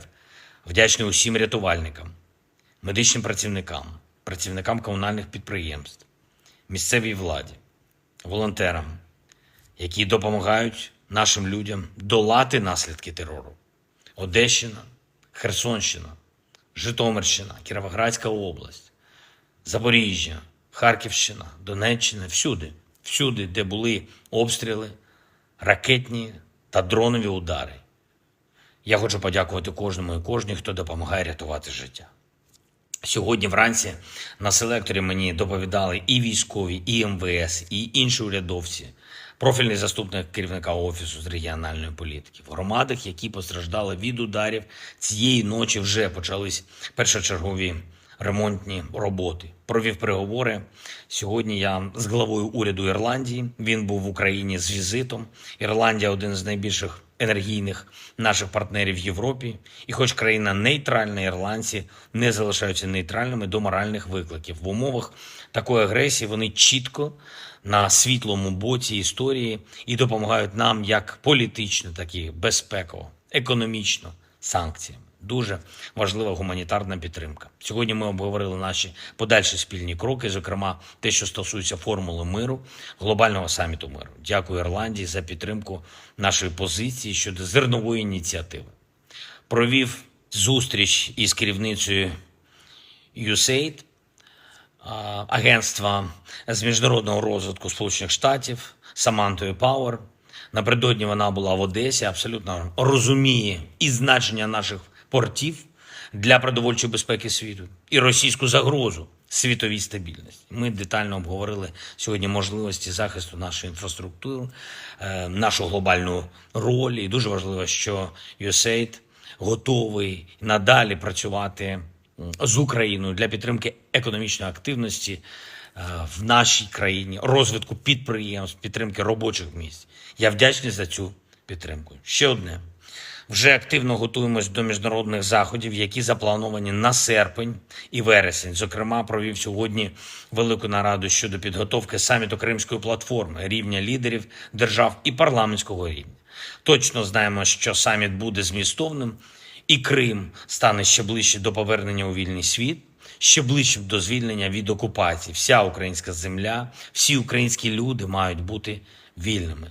Слава усім, хто бореться заради України і свободи. Я дякую усім в світі, хто допомагає. Слава Україні! The Russian Defense Ministry declared on July 19th that, as of July 20th, all vessels sailing to Ukrainian ports will be considered military targets. All ships traveling across the Black Sea to Ukrainian ports from midnight Moscow time on July 20th will be considered as potential carriers of military cargo, and therefore regarded by Russia as on the side of Ukraine in the war. The statement added that a number of sea areas in the northwestern and southeastern parts of the international waters of the Black Sea have been temporarily declared dangerous. The message claimed that the corresponding information warnings about the withdrawal of safety guarantees have been issued. The Russian Defense Ministry declared on July 19th that as of July 20th, all vessels sailing to Ukrainian ports will be considered military targets. Russia pulled out of the Black Sea Grain Initiative on July 17th, sparking international condemnation and fears of rising food prices. The deal, brokered by Turkey and the UN in July 2022, allowed Ukraine to export its agricultural products during the ongoing full-scale Russian invasion. On July 19th, Ukrainian authorities reported that Russian attacks on port infrastructure in Odessa Oblast have destroyed 60,000 tons of grain. The city suffered 3 consecutive strikes over the course of the past 3 days. This is a terrorist act not against Ukraine, but against the whole world, said Ukrainian Agriculture Minister Mykola Solsky. If we cannot export food, then the population of the poorest countries will be on the verge of survival. Every Russian missile is a blow not only to Ukraine but also to everyone in the world who seeks a normal and safe life, President Volodymyr Zelensky commented on the Russian attacks against the city.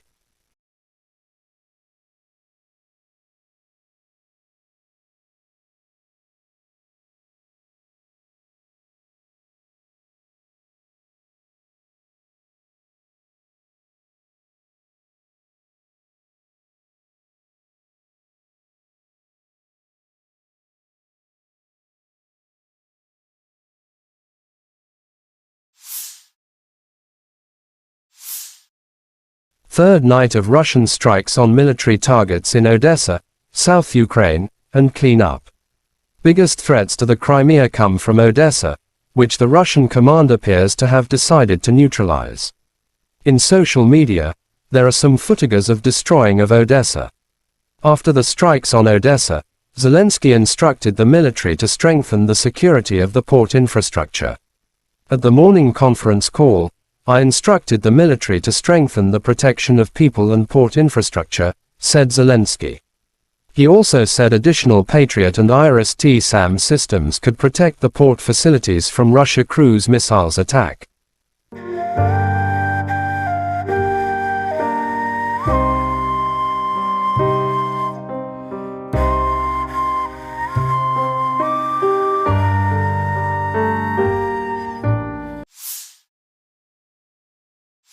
Chechen leader Ramzan Kadyrov shows footage of destroying enemy DRG in Kharkov.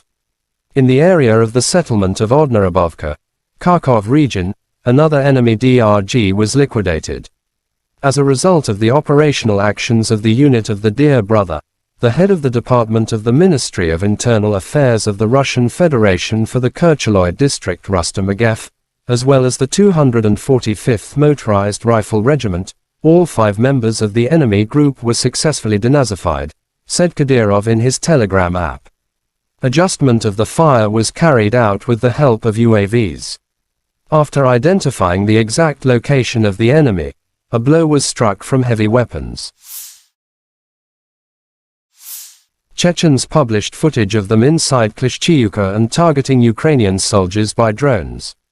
Chechnya leader Ramzan Kadyrov wrote Ukrainato is trying in every possible way to get closer to Klishchiivka, realizing its strategic importance for the entire Bakhmut direction. However, all these attempts are futile, as it was before.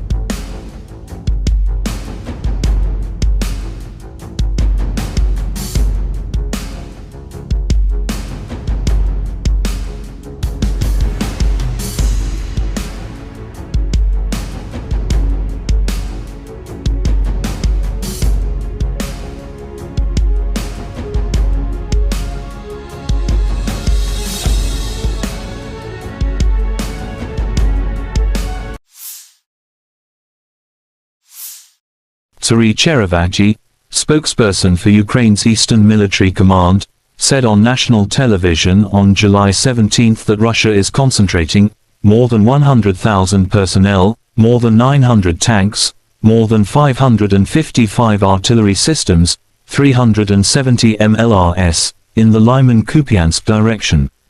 Colonel General Oleksandr Syrsky, commander of Ukraine's ground forces, said that the situation in the east was difficult. According to Syrsky, Russia is attempting to gain ground in the Kupiansk area and continue the offensive into the depth of our battle formations. At the same time, Russia is moving more troops into the area around Bakhmut to try to prevent Ukrainian forces from advancing, Syrsky added.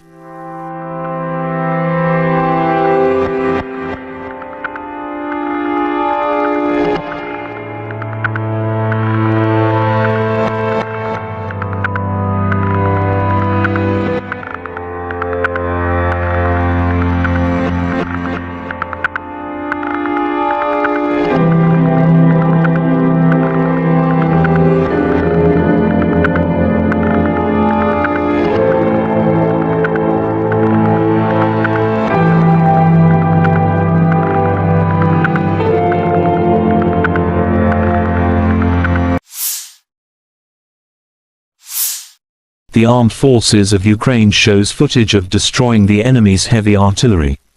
Air reconnaissance of the 3rd Separate Assault Brigade, in cooperation with the Adam Tactical Group, detected and struck a Russian 240mm self-propelled mortar near Bakhmut. Russian tulip destroyed in pieces, wrote the statement.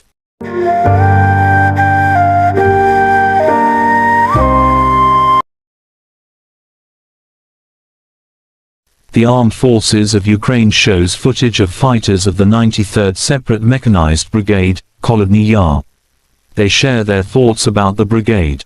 The soldiers tell that the brigade is full of fighting spirit and is effective in battle. It is an honor and pride for them to serve in the legendary 93rd Brigade, wrote the statement.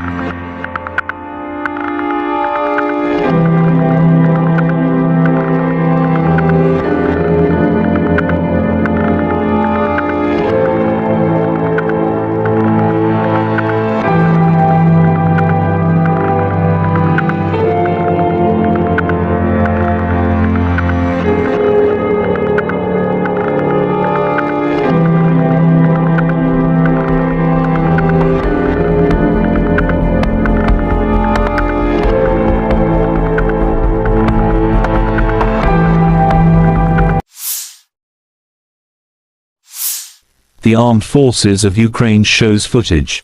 Soldiers of the 45th Separate Artillery Brigade of the Armed Forces of Ukraine carry out methodical work to destroy the occupiers on the front line every day. With the help of the M777 howitzer, they aim fire at priority targets, supporting our infantry. The howitzer M777, also known as the M777 lightweight towed howitzer, is a 155 mm artillery piece used by several countries, including the United States and the United Kingdom. The M777 has a maximum firing range of approximately 24 kilometers, 14.9 miles, with standard ammunition, although extended range projectiles can extend the range even further. It also has advanced targeting systems and digital fire control, which enhance accuracy and precision. The M777 is operated by a crew of 5 to 7 personnel, depending on the specific operation.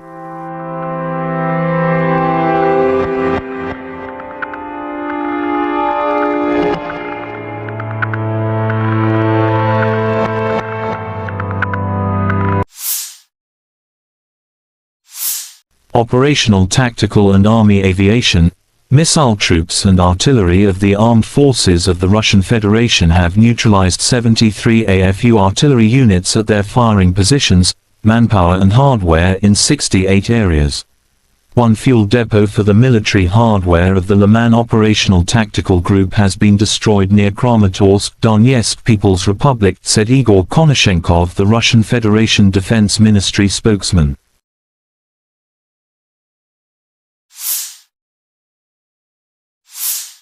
Russia Solntsepyok destroys nationalists' positions in Krasny Liman direction.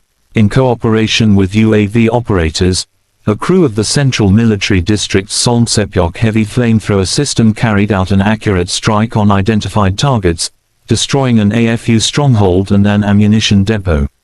Solntsepyok, also known as the TOS-1 Buratino, is a Russian multiple rocket launcher (MRL) system designed for heavy flamethrower applications.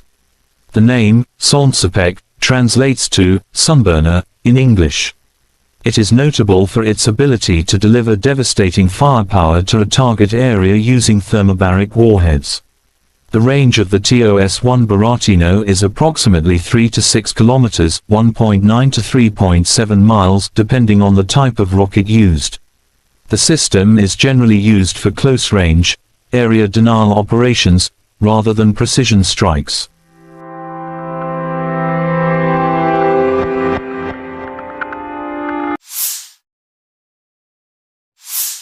Russia Western Military District's artillery destroys the armed forces of Ukraine units in Kupiansk direction. Rocket artillery strikes at manpower and hardware concentration areas and also conducts barrage fire along the routes of possible enemy withdrawal or offensive. The blast wave and shrapnel, which spreads over hundreds of meters, destroy identified enemy firing positions and fortifications.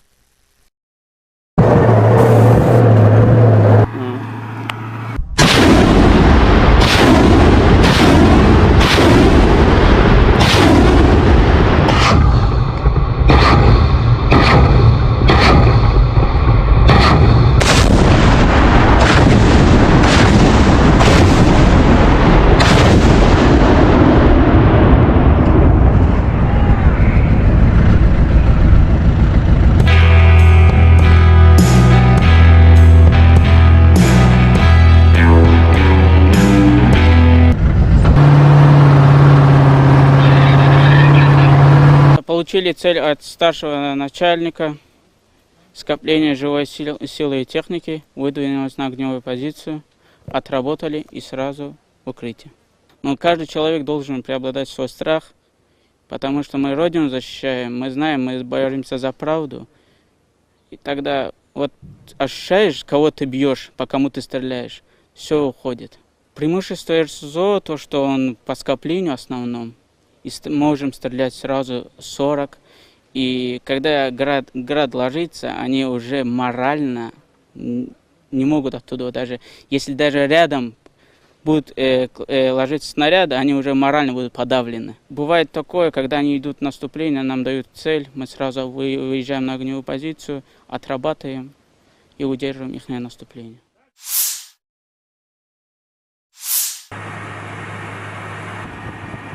Russia Eastern Military District's Kar-52 attack helicopter crews continue to destroy AFU strongholds and armored vehicles. During a combat sortie, Army aviation pilots carried out missile launches against detected fortified points of AFU units.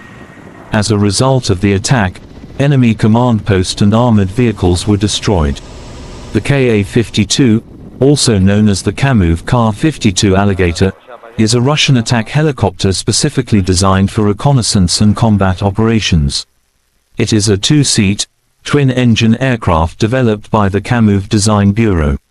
The Kar-52 is known for its advanced avionics, maneuverability, and weapon systems. The Kar-52 Alligator is a modern attack helicopter designed to operate in diverse battlefield conditions. Its advanced avionics, firepower, and maneuverability make it a formidable asset for reconnaissance and combat operations.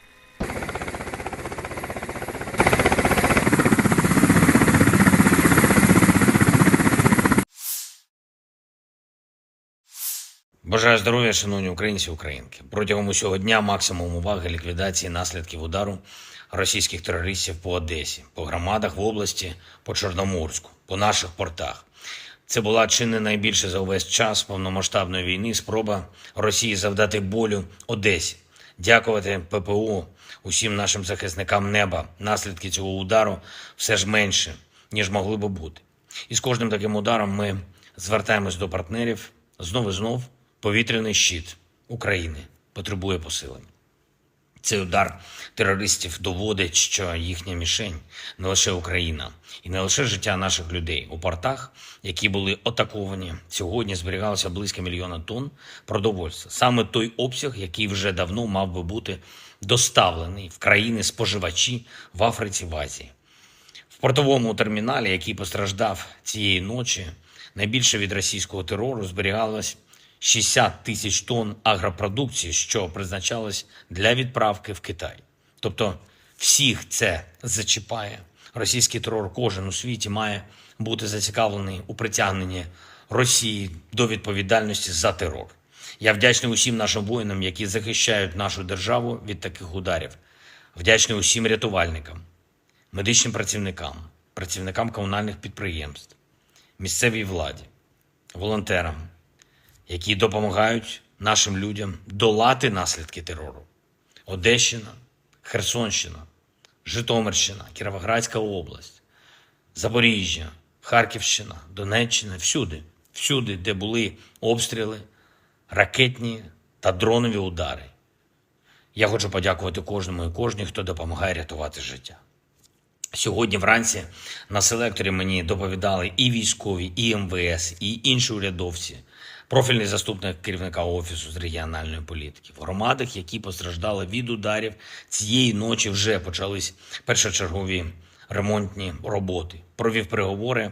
Сьогодні я з главою уряду Ірландії. Він був в Україні з візитом.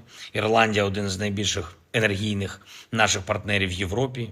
І хоч країна нейтральна, ірландці не залишаються нейтральними до моральних викликів. В умовах такої агресії вони чітко на світлому боці історії і допомагають нам як політично, так і безпеково, економічно, санкціями. Дуже важлива гуманітарна підтримка. Сьогодні ми обговорили наші подальші спільні кроки, зокрема те, що стосується формули миру, глобального саміту миру. Дякую Ірландії за підтримку нашої позиції щодо зернової ініціативи.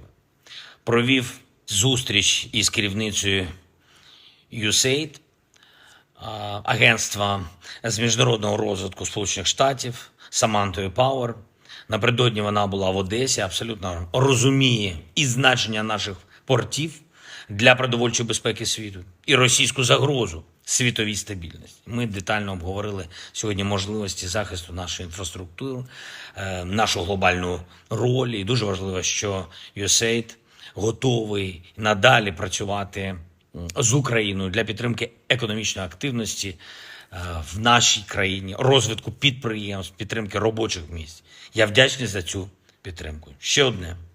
Вже активно готуємось до міжнародних заходів, які заплановані на серпень і вересень. Зокрема, провів сьогодні велику нараду щодо підготовки саміту Кримської платформи, рівня лідерів держав і парламентського рівня. Точно знаємо, що саміт буде змістовним, і Крим стане ще ближче до повернення у вільний світ, ще ближче до звільнення від окупації. Вся українська земля, всі українські люди мають бути вільними. Слава усім, хто бореться заради України і свободи. Я дякую усім в світі, хто допомагає. Слава Україні! The Russian Defense Ministry declared on July 19th that, as of July 20th, all vessels sailing to Ukrainian ports will be considered military targets. All ships traveling across the Black Sea to Ukrainian ports from midnight Moscow time on July 20th will be considered as potential carriers of military cargo, and therefore regarded by Russia as on the side of Ukraine in the war. The statement added that a number of sea areas in the northwestern and southeastern parts of the international waters of the Black Sea have been temporarily declared dangerous. The message claimed that the corresponding information warnings about the withdrawal of safety guarantees have been issued. The Russian Defense Ministry declared on July 19th that as of July 20th, all vessels sailing to Ukrainian ports will be considered military targets.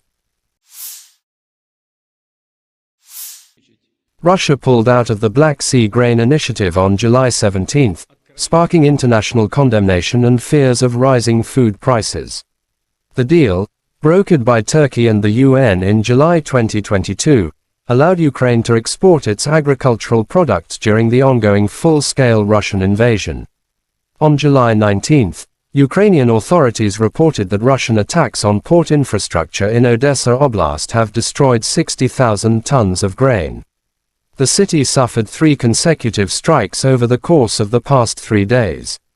This is a terrorist act not against Ukraine, but against the whole world, said Ukrainian Agriculture Minister Mykola Solsky.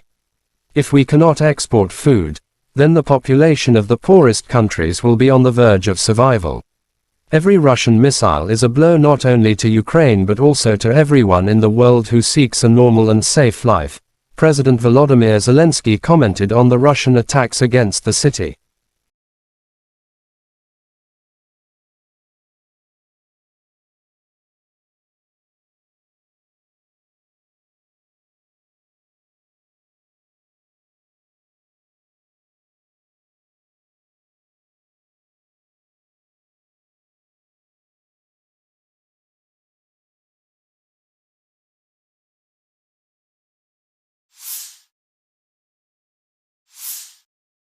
Third night of Russian strikes on military targets in Odessa, South Ukraine, and clean up.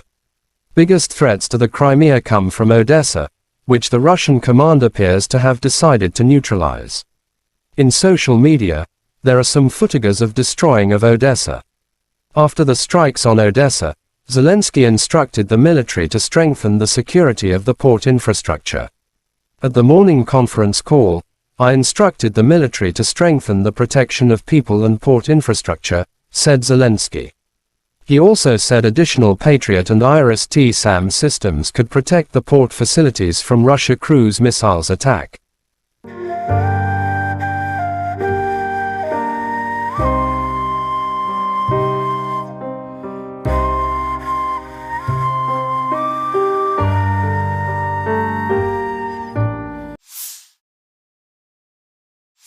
Chechen leader Ramzan Kadyrov shows footage of destroying enemy DRG in Kharkov.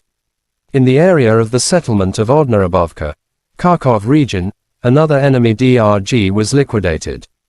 as a result of the operational actions of the unit of the Dear Brother, the head of the Department of the Ministry of Internal Affairs of the Russian Federation for the Kercheloy district Rustam Agev, as well as the 245th Motorized Rifle Regiment, all 5 members of the enemy group were successfully denazified, said Kadyrov in his Telegram app. Adjustment of the fire was carried out with the help of UAVs. After identifying the exact location of the enemy, a blow was struck from heavy weapons. Chechens published footage of them inside Klishchiivka and targeting Ukrainian soldiers by drones. Chechnya leader Ramzan Kadyrov wrote Ukrenato is trying in every possible way to get closer to Klishchiivka, realizing its strategic importance for the entire Bakhmut direction. However, all these attempts are futile, as it was before.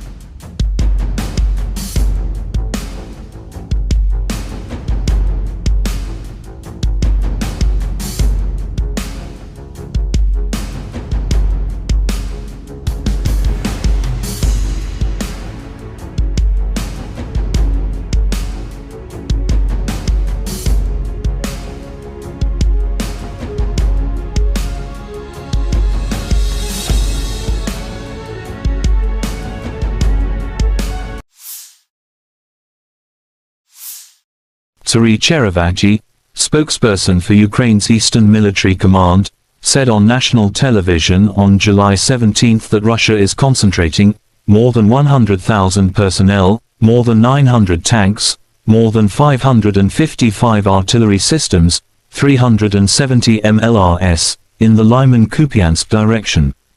Colonel General Alexander Syrsky, commander of Ukraine's ground forces, said that the situation in the east was difficult. According to Syrsky, Russia is attempting to gain ground in the Kupiansk area and continue the offensive into the depth of our battle formations. At the same time, Russia is moving more troops into the area around Bakhmut to try to prevent Ukrainian forces from advancing, Syrsky added.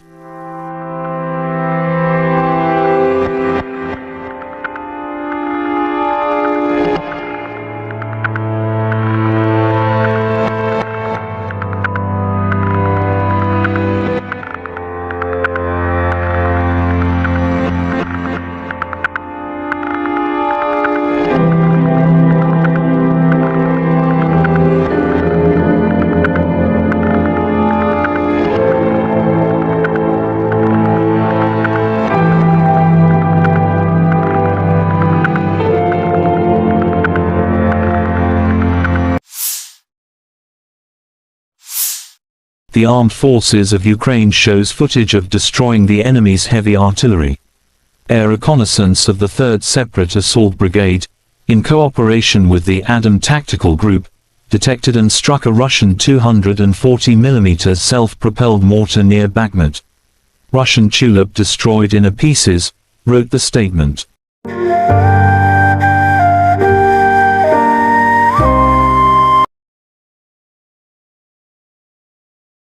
The Armed Forces of Ukraine shows footage of fighters of the 93rd Separate Mechanized Brigade, Kholodny Yar.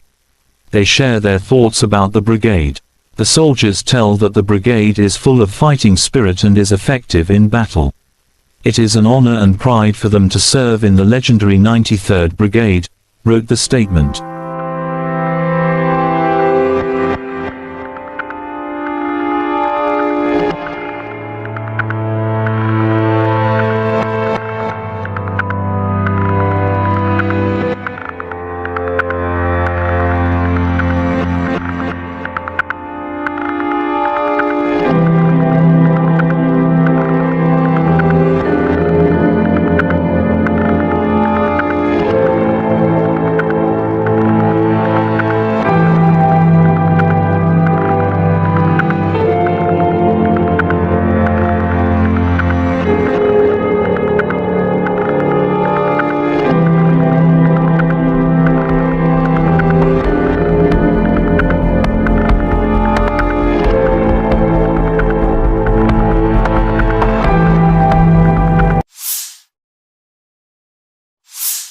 The Armed Forces of Ukraine shows footage. Soldiers of the 45th Separate Artillery Brigade of the Armed Forces of Ukraine carry out methodical work to destroy the occupiers on the front line every day. With the help of the M777 howitzer, they aim fire at priority targets, supporting our infantry. The howitzer M777, also known as the M777 lightweight towed howitzer, is a 155 mm artillery piece used by several countries, including the United States and the United Kingdom. The M777 has a maximum firing range of approximately 24 kilometers, 14.9 miles, with standard ammunition, although extended range projectiles can extend the range even further. It also has advanced targeting systems and digital fire control, which enhance accuracy and precision. The M777 is operated by a crew of 5 to 7 personnel, depending on the specific operation.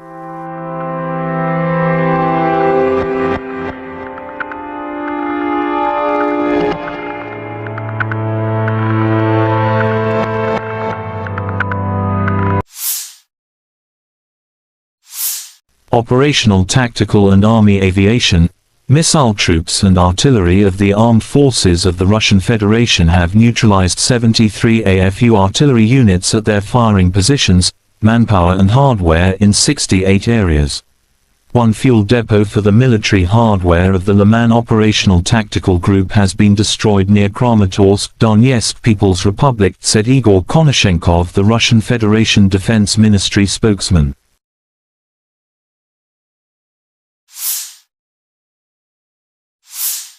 Russia Solntsepyok destroys nationalists' positions in Krasny Liman direction. In cooperation with UAV operators, a crew of the Central Military District's Solntsepyok heavy flamethrower system carried out an accurate strike on identified targets, destroying an AFU stronghold and an ammunition depot. Solntsepyok, also known as the TOS-1 Buratino, is a Russian multiple rocket launcher (MRL) system designed for heavy flamethrower applications. The name, Solntsepyok, translates to sunburner in English. It is notable for its ability to deliver devastating firepower to a target area using thermobaric warheads. The range of the TOS-1 Buratino is approximately 3 to 6 kilometers, 1.9 to 3.7 miles, depending on the type of rocket used. The system is generally used for close-range, area denial operations, rather than precision strikes.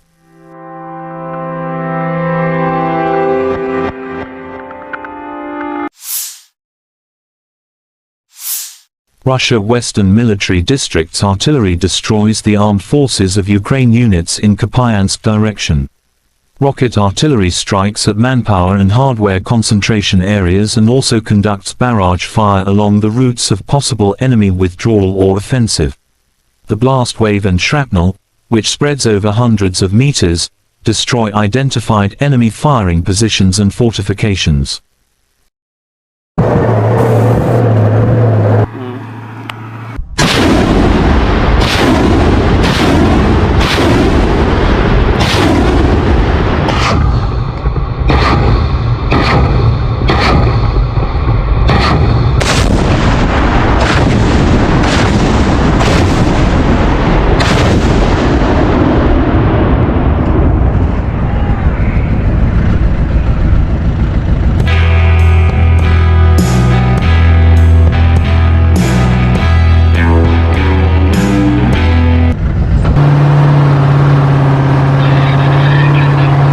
Получили цель от старшего начальника, скопление живой силы и техники, выдвинулись на огневую позицию, отработали и сразу в укрытие.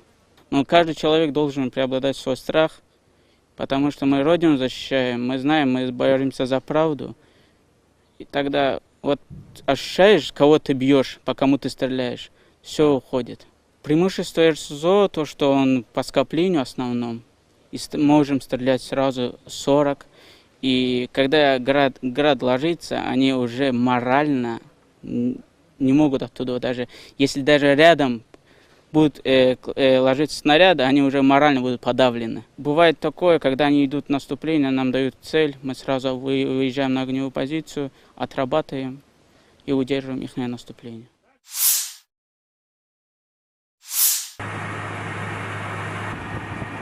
Russia Eastern Military District's Kar-52 attack helicopter crews continue to destroy AFU strongholds and armored vehicles.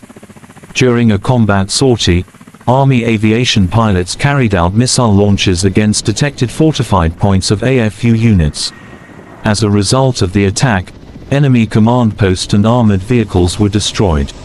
The Ka-52, also known as the Kamov Kar-52 Alligator, is a Russian attack helicopter specifically designed for reconnaissance and combat operations. It is a two-seat, twin-engine aircraft developed by the Kamov Design Bureau. The Kar-52 is known for its advanced avionics, maneuverability, and weapon systems. The Kar-52 Alligator is a modern attack helicopter designed to operate in diverse battlefield conditions. Its advanced avionics, firepower, and maneuverability make it a formidable asset for reconnaissance and combat operations.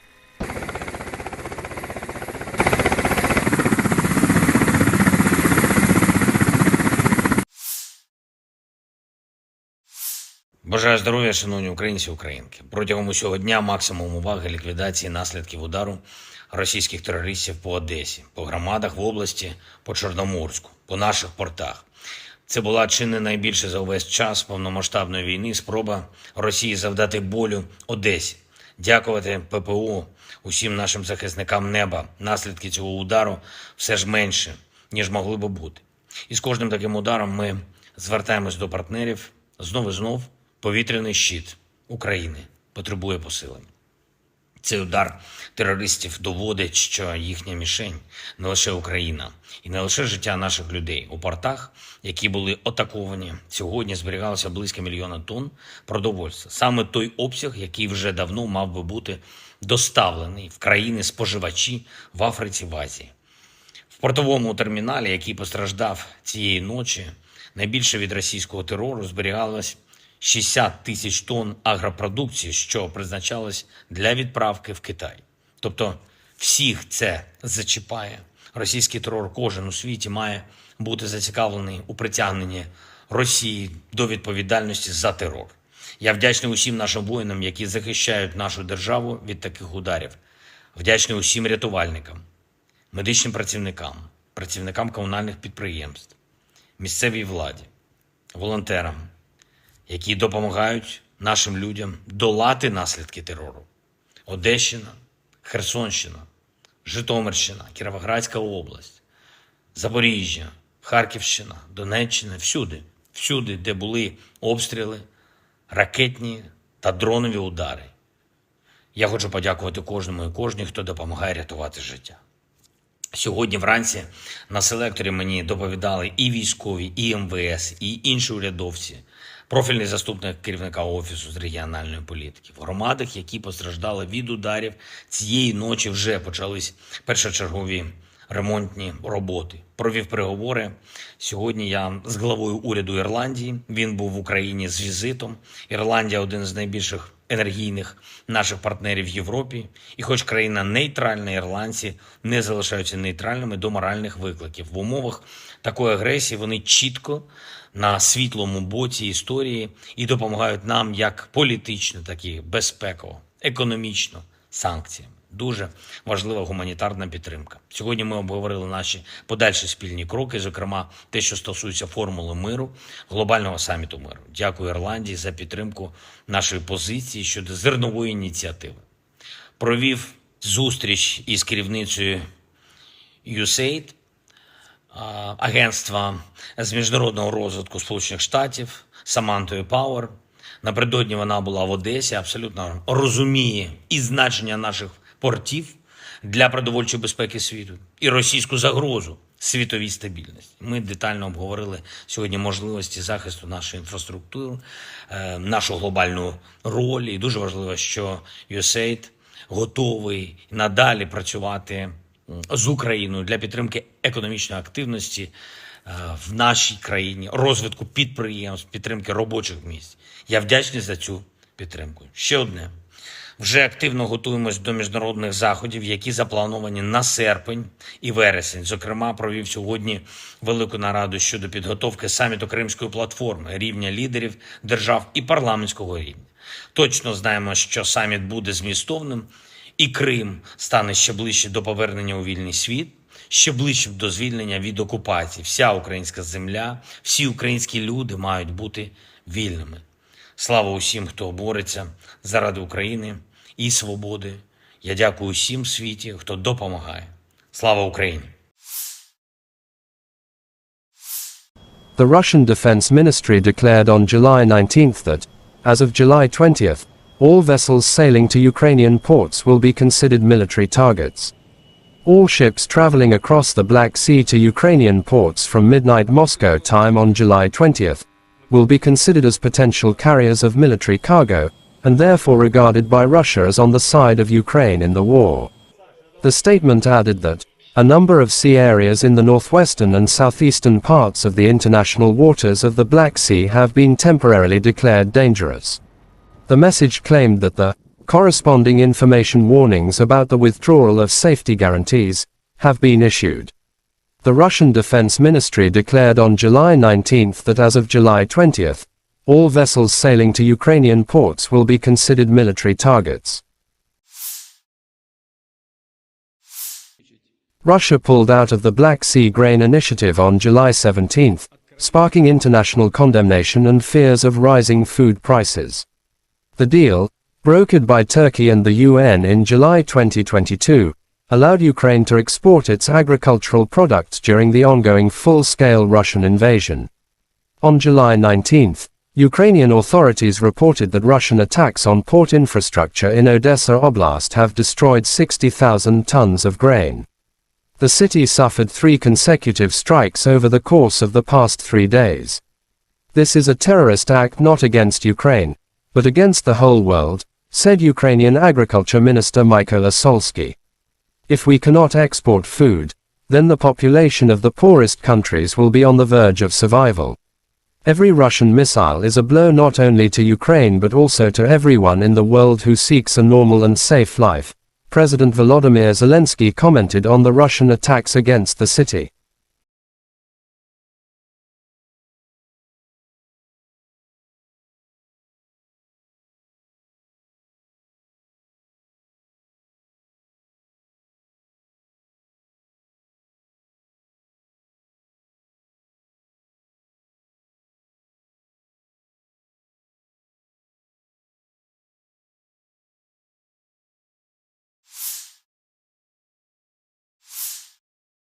Third night of Russian strikes on military targets in Odessa, South Ukraine, and clean up. Biggest threats to the Crimea come from Odessa, which the Russian command appears to have decided to neutralize. In social media, there are some footages of destroying of Odessa. After the strikes on Odessa, Zelensky instructed the military to strengthen the security of the port infrastructure. At the morning conference call, I instructed the military to strengthen the protection of people and port infrastructure, said Zelensky. He also said additional Patriot and IRIS-T-SAM systems could protect the port facilities from Russia cruise missiles attack.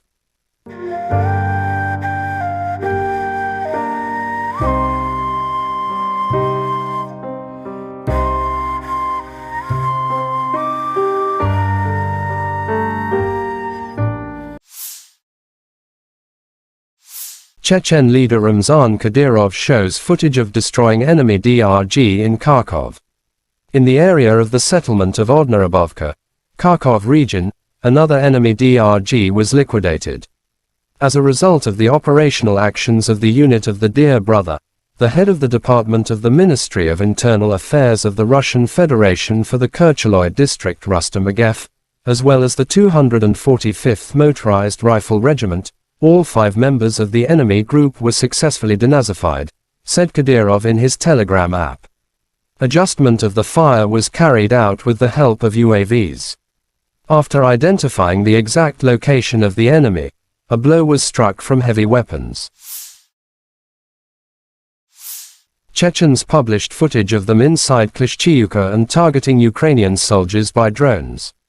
Chechnya leader Ramzan Kadyrov wrote Ukrenato is trying in every possible way to get closer to Klishchiivka, realizing its strategic importance for the entire Bakhmut direction. However, all these attempts are futile, as it was before.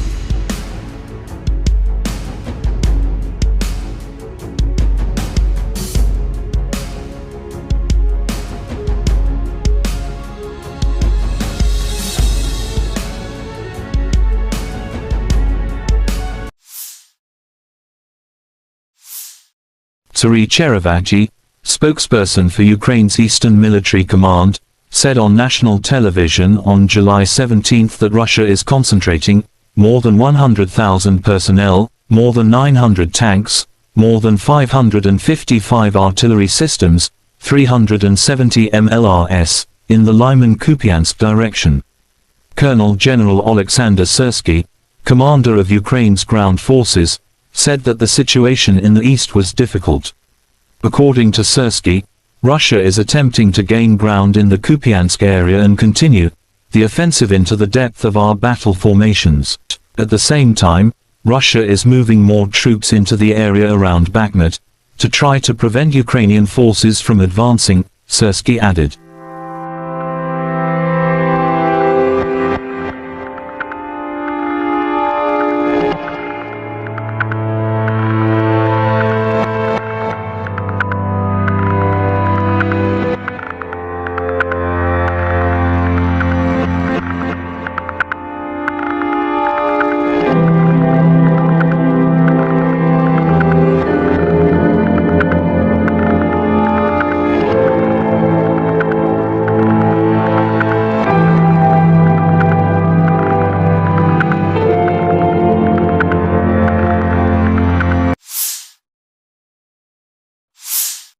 The armed forces of Ukraine shows footage of destroying the enemy's heavy artillery. Air reconnaissance of the 3rd Separate Assault Brigade, in cooperation with the Adam Tactical Group, detected and struck a Russian 240mm self-propelled mortar near Bakhmut. Russian Tulip destroyed in pieces, wrote the statement.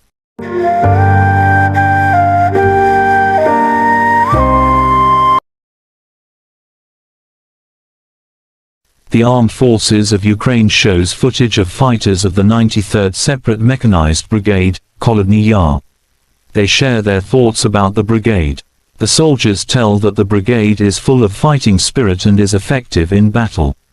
It is an honor and pride for them to serve in the legendary 93rd Brigade, wrote the statement.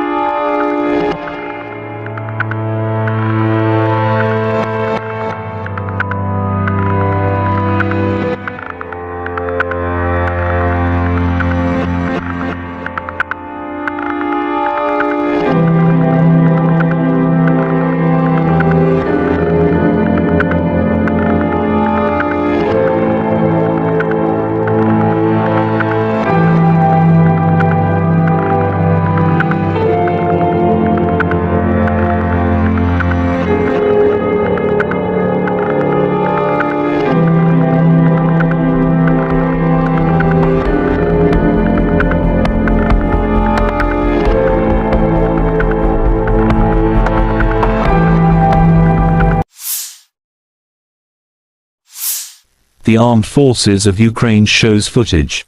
Soldiers of the 45th Separate Artillery Brigade of the Armed Forces of Ukraine carry out methodical work to destroy the occupiers on the front line every day.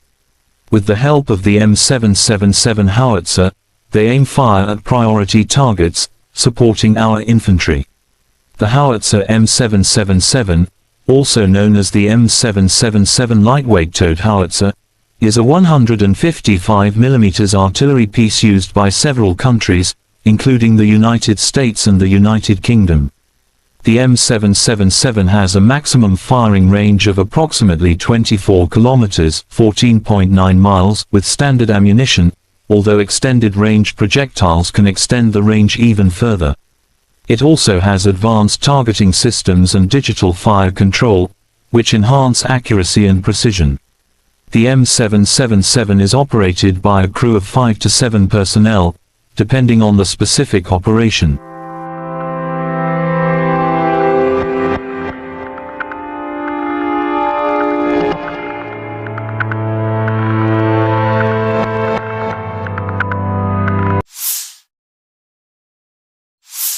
Operational, tactical and army aviation, missile troops and artillery of the armed forces of the Russian Federation have neutralized 73 AFU artillery units at their firing positions, manpower and hardware in 68 areas. One fuel depot for the military hardware of the Liman Operational Tactical Group has been destroyed near Kramatorsk, Donetsk People's Republic, said Igor Konashenkov, the Russian Federation Defense Ministry spokesman.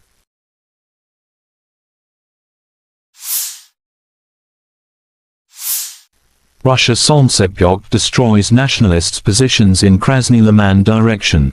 In cooperation with UAV operators, a crew of the Central Military District's Solntsepyok heavy flamethrower system carried out an accurate strike on identified targets, destroying an AFU stronghold and an ammunition depot. Solntsepyok, also known as the TOS-1 Baratino, is a Russian multiple rocket launcher (MRL) system designed for heavy flamethrower applications. The name, Solntsepyok, translates to sunburner in English. It is notable for its ability to deliver devastating firepower to a target area using thermobaric warheads.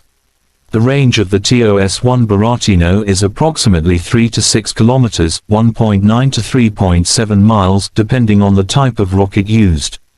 The system is generally used for close-range, area denial operations, rather than precision strikes.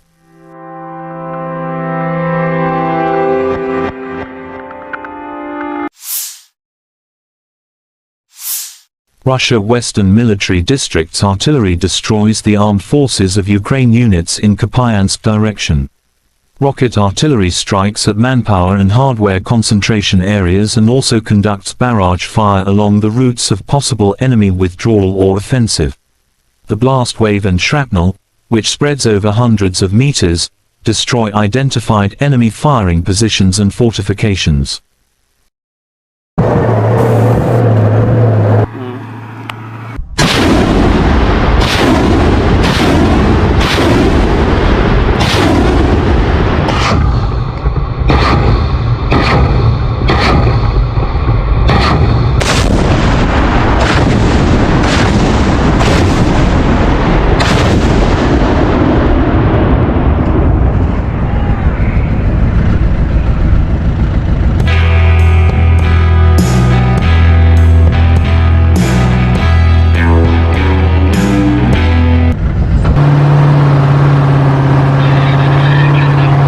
Получили цель от старшего начальника, скопление живой силы и техники, выдвинулись на огневую позицию, отработали и сразу в укрытие. Но каждый человек должен преобладать свой страх, потому что мы Родину защищаем, мы знаем, мы боремся за правду. И тогда вот ощущаешь, кого ты бьешь, по кому ты стреляешь, все уходит. Преимущество РСЗО, то, что он по скоплению основном, и можем стрелять сразу 40. И когда град ложится, они уже морально не могут оттуда даже. Если даже рядом будут ложиться снаряды, они уже морально будут подавлены. Бывает такое, когда они идут в наступление, нам дают цель, мы сразу выезжаем на огневую позицию, отрабатываем и удерживаем их наступление.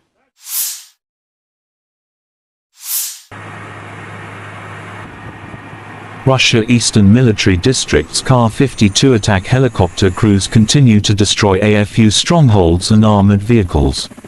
During a combat sortie, Army aviation pilots carried out missile launches against detected fortified points of AFU units. As a result of the attack, enemy command post and armored vehicles were destroyed. The Ka-52, also known as the Kamov Kar-52 Alligator, is a Russian attack helicopter specifically designed for reconnaissance and combat operations. It is a two-seat, twin-engine aircraft developed by the Kamov Design Bureau. The Kar-52 is known for its advanced avionics, maneuverability, and weapon systems. The Ka-52 Alligator is a modern attack helicopter designed to operate in diverse battlefield conditions. Its advanced avionics, firepower, and maneuverability make it a formidable asset for reconnaissance and combat operations.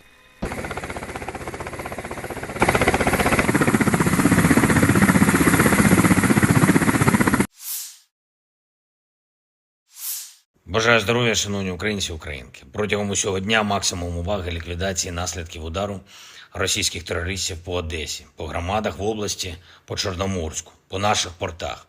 Це була чи не найбільше за увесь час повномасштабної війни спроба Росії завдати болю Одесі. Дякувати ППО, усім нашим захисникам неба. Наслідки цього удару все ж менше, ніж могли би бути. І з кожним таким ударом ми звертаємось до партнерів знов і знов. Повітряний щит України потребує посилення. Цей удар терористів доводить, що їхня мішень не лише Україна і не лише життя наших людей. У портах, які були атаковані, сьогодні зберігалося близько 1 мільйона тонн продовольства. Саме той обсяг, який вже давно мав би бути доставлений в країни-споживачі в Африці, в Азії.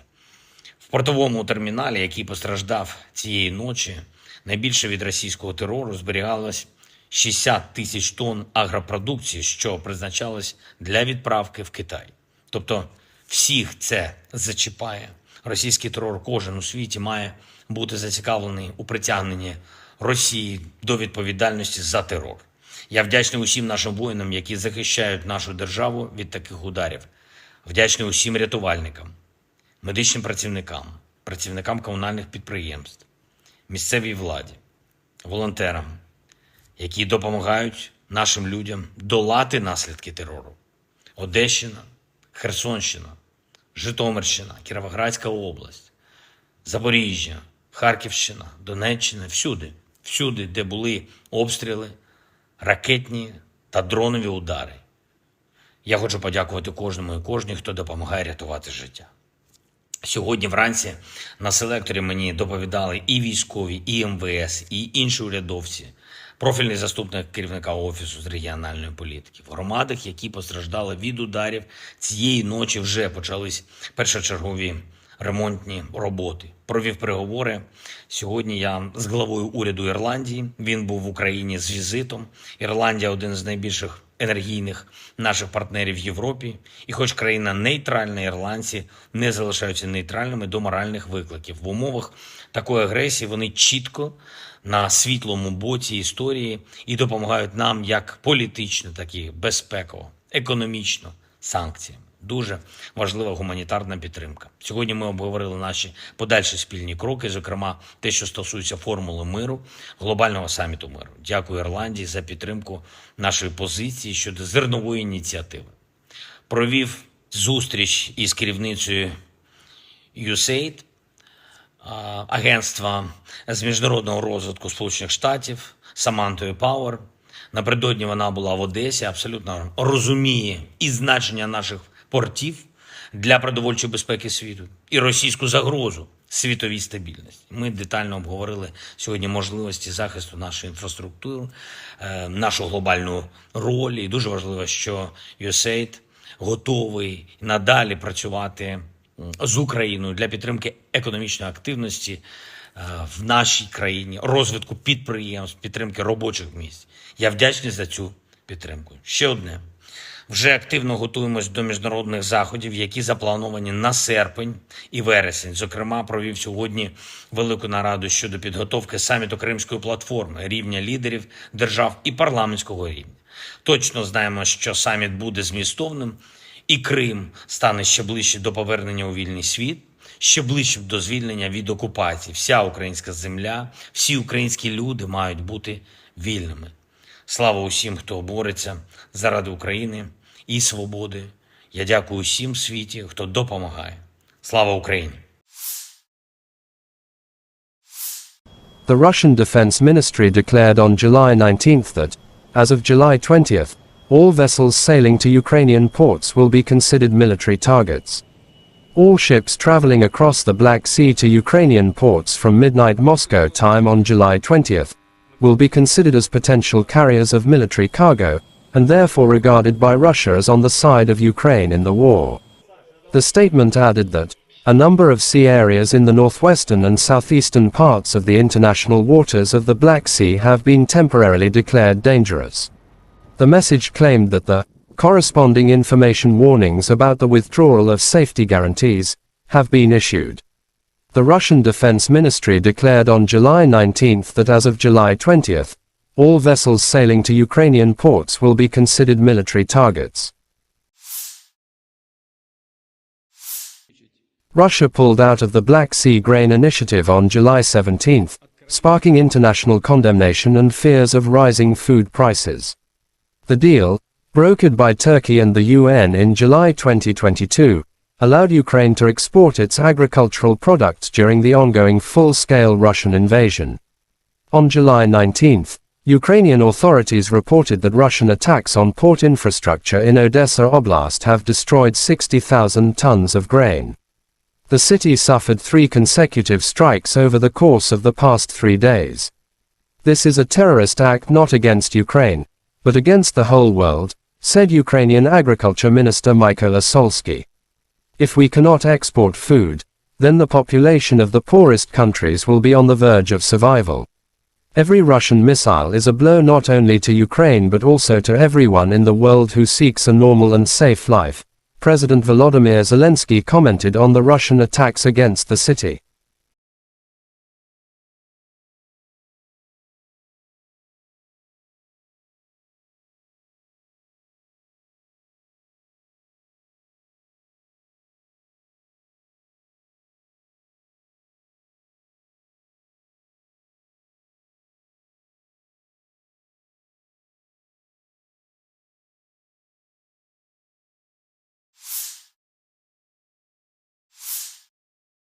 Third night of Russian strikes on military targets in Odessa, South Ukraine, and clean up.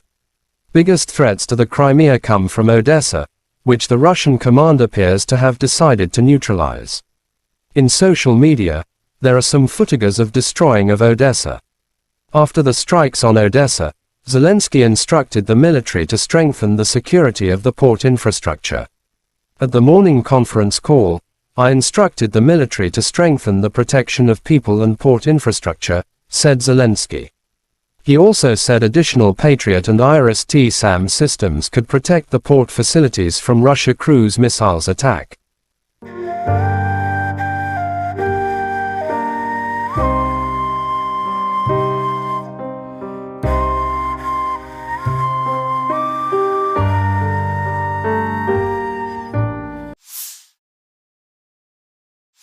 Chechen leader Ramzan Kadyrov shows footage of destroying enemy DRG in Kharkov.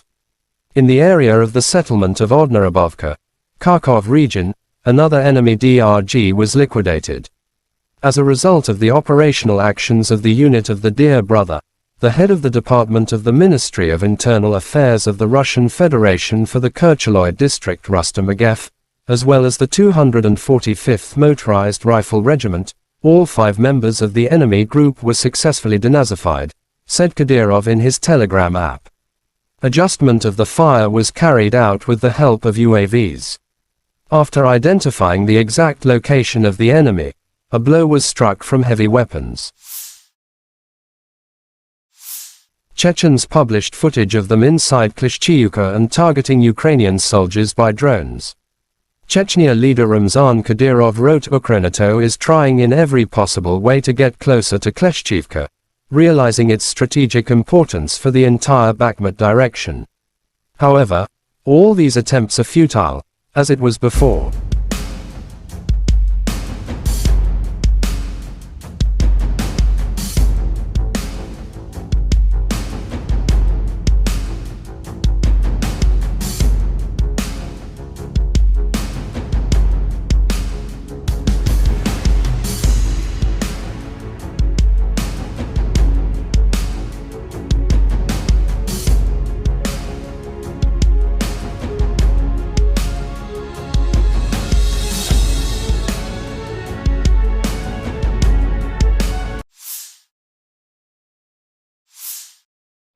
Cherevagi, spokesperson for Ukraine's Eastern Military Command, said on national television on July 17 that Russia is concentrating more than 100,000 personnel, more than 900 tanks, more than 555 artillery systems, 370 MLRS, in the Lyman-Kupiansk direction. Colonel General Oleksandr Syrsky, commander of Ukraine's ground forces, said that the situation in the east was difficult. According to Syrsky, Russia is attempting to gain ground in the Kupiansk area and continue the offensive into the depth of our battle formations. At the same time, Russia is moving more troops into the area around Bakhmut to try to prevent Ukrainian forces from advancing, Syrsky added.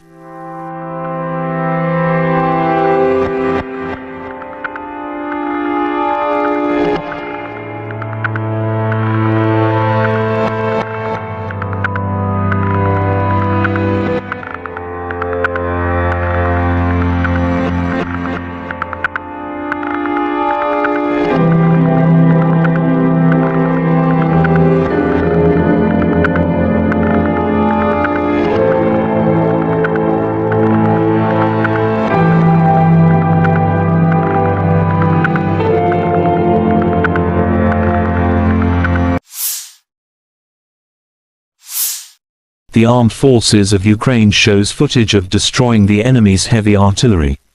Air reconnaissance of the 3rd Separate Assault Brigade, in cooperation with the Adam Tactical Group, detected and struck a Russian 240mm self-propelled mortar near Bakhmut. Russian Tulip destroyed in pieces, wrote the statement.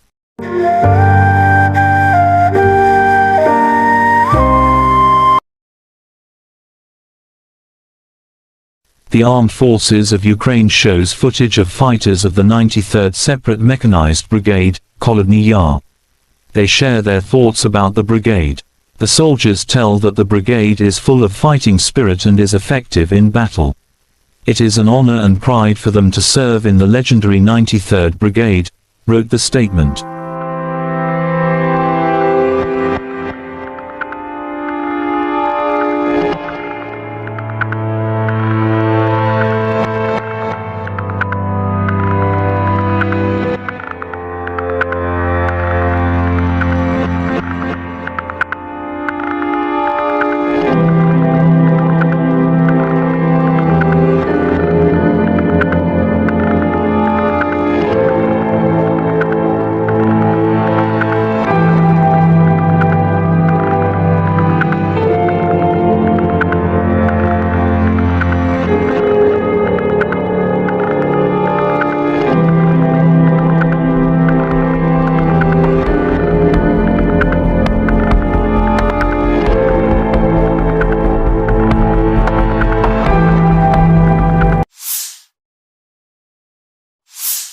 The Armed Forces of Ukraine shows footage.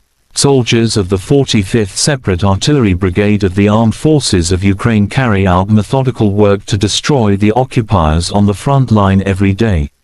With the help of the M777 howitzer, they aim fire at priority targets, supporting our infantry. The howitzer M777, also known as the M777 lightweight towed howitzer, is a 155mm artillery piece used by several countries, including the United States and the United Kingdom. The M777 has a maximum firing range of approximately 24 kilometers, 14.9 miles, with standard ammunition, although extended range projectiles can extend the range even further. It also has advanced targeting systems and digital fire control, which enhance accuracy and precision. The M777 is operated by a crew of 5 to 7 personnel, depending on the specific operation.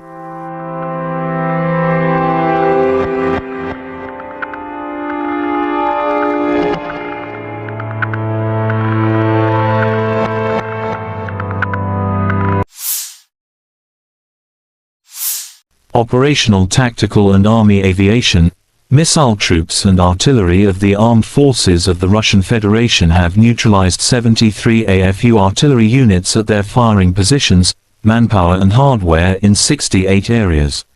One fuel depot for the military hardware of the Liman Operational Tactical Group has been destroyed near Kramatorsk, Donetsk People's Republic, said Igor Konashenkov, the Russian Federation Defense Ministry spokesman.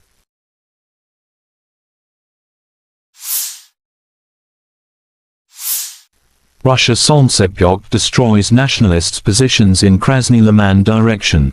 In cooperation with UAV operators, a crew of the Central Military District's Solntsepyok heavy flamethrower system carried out an accurate strike on identified targets, destroying an AFU stronghold and an ammunition depot.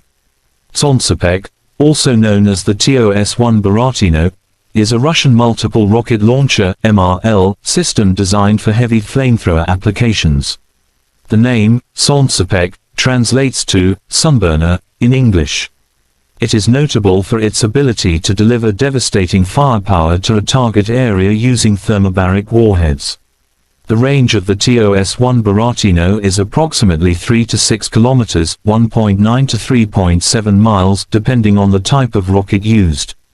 The system is generally used for close-range, area denial operations, rather than precision strikes.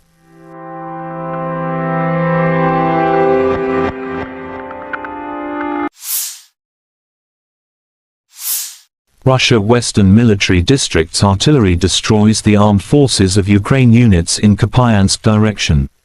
Rocket artillery strikes at manpower and hardware concentration areas and also conducts barrage fire along the routes of possible enemy withdrawal or offensive.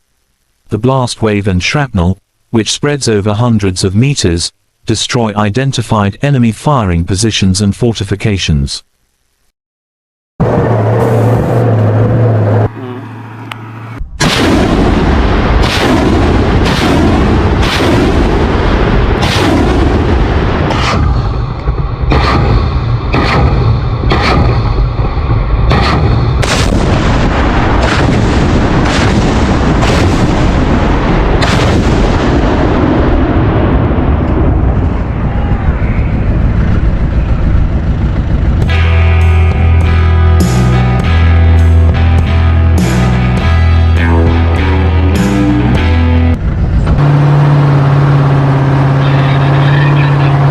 Получили цель от старшего начальника, скопление живой силы и техники, выдвинулись на огневую позицию, отработали и сразу в укрытие.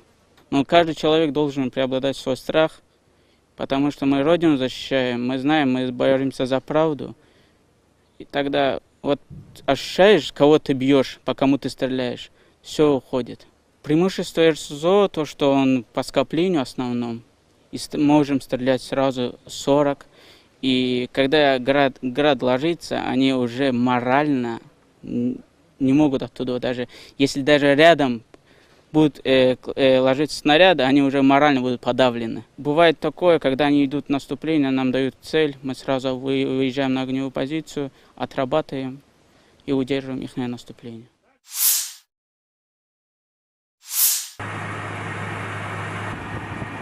Russia Eastern Military District's Kar-52 attack helicopter crews continue to destroy AFU strongholds and armored vehicles. During a combat sortie, Army aviation pilots carried out missile launches against detected fortified points of AFU units. As a result of the attack, enemy command post and armored vehicles were destroyed.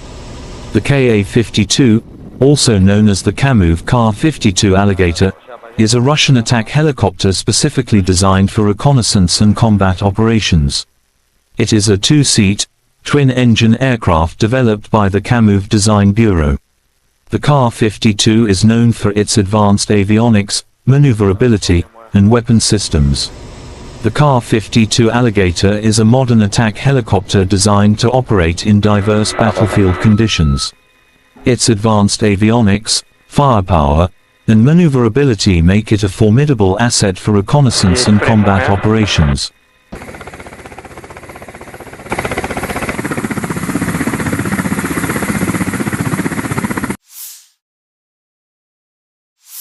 Бажаю здоров'я, шановні українці і українки. Протягом усього дня максимум уваги ліквідації наслідків удару російських терористів по Одесі, по громадах в області, по Чорноморську, по наших портах. Це була чи не найбільша за увесь час повномасштабної війни спроба Росії завдати болю Одесі. Дякувати ППО, усім нашим захисникам неба. Наслідки цього удару все ж менше, ніж могли би бути. І з кожним таким ударом ми звертаємось до партнерів. Знов і знов повітряний щит України потребує посилення.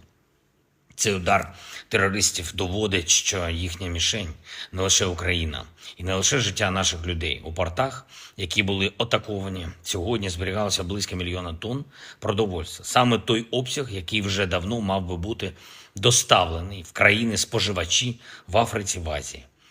В портовому терміналі, який постраждав цієї ночі, найбільше від російського терору зберігалось 60 тисяч тонн агропродукції, що призначалось для відправки в Китай.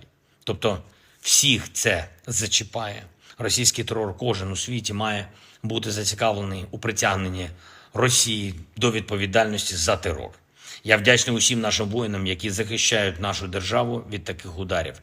Вдячний усім рятувальникам, медичним працівникам, працівникам комунальних підприємств, місцевій владі, волонтерам, які допомагають нашим людям долати наслідки терору. Одещина, Херсонщина, Житомирщина, Кіровоградська область, Запоріжжя, Харківщина, Донеччина, всюди, де були обстріли, ракетні та дронові удари. Я хочу подякувати кожному і кожній, хто допомагає рятувати життя.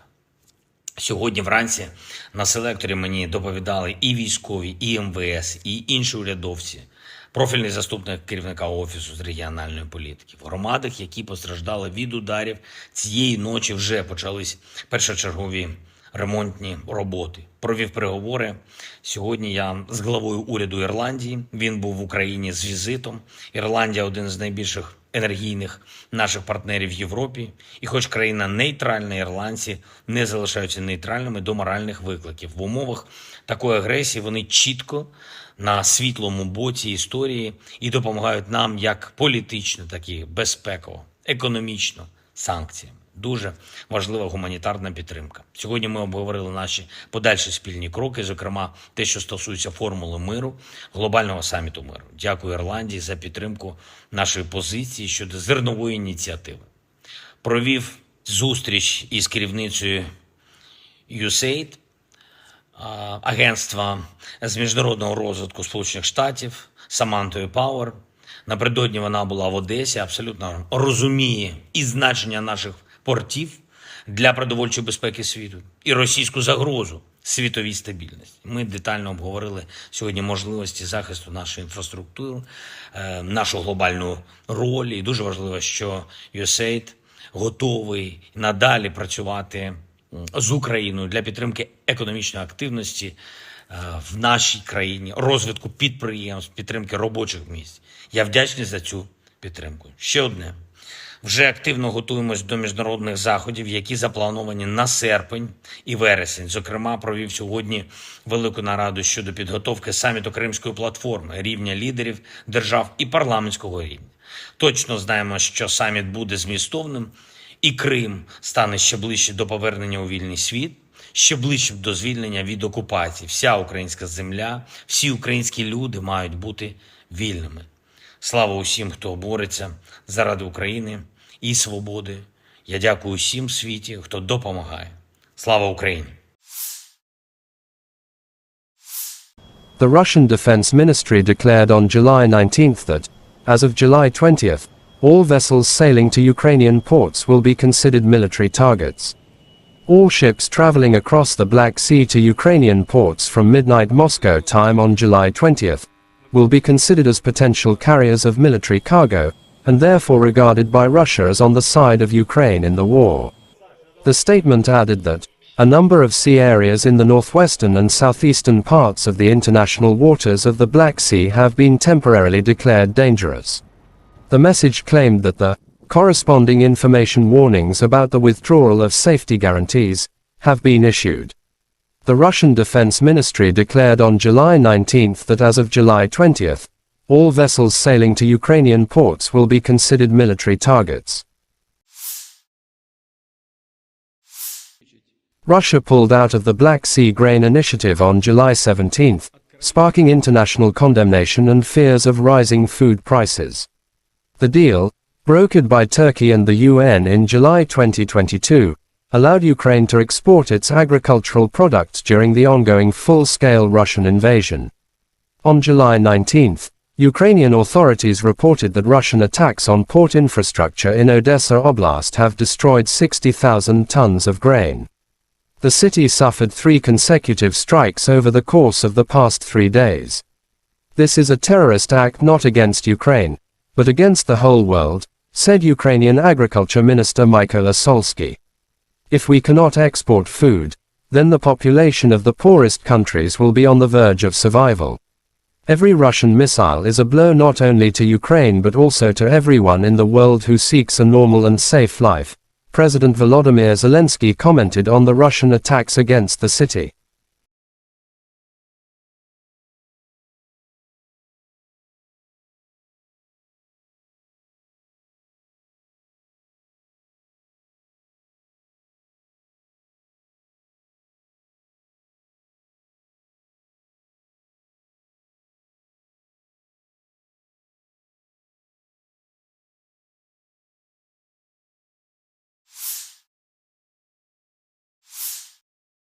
Third night of Russian strikes on military targets in Odessa, South Ukraine, and clean up. Biggest threats to the Crimea come from Odessa, which the Russian command appears to have decided to neutralize. In social media, there are some footages of destroying of Odessa. After the strikes on Odessa, Zelensky instructed the military to strengthen the security of the port infrastructure. At the morning conference call, I instructed the military to strengthen the protection of people and port infrastructure, said Zelensky. He also said additional Patriot and IRIS-T-SAM systems could protect the port facilities from Russia cruise missiles attack.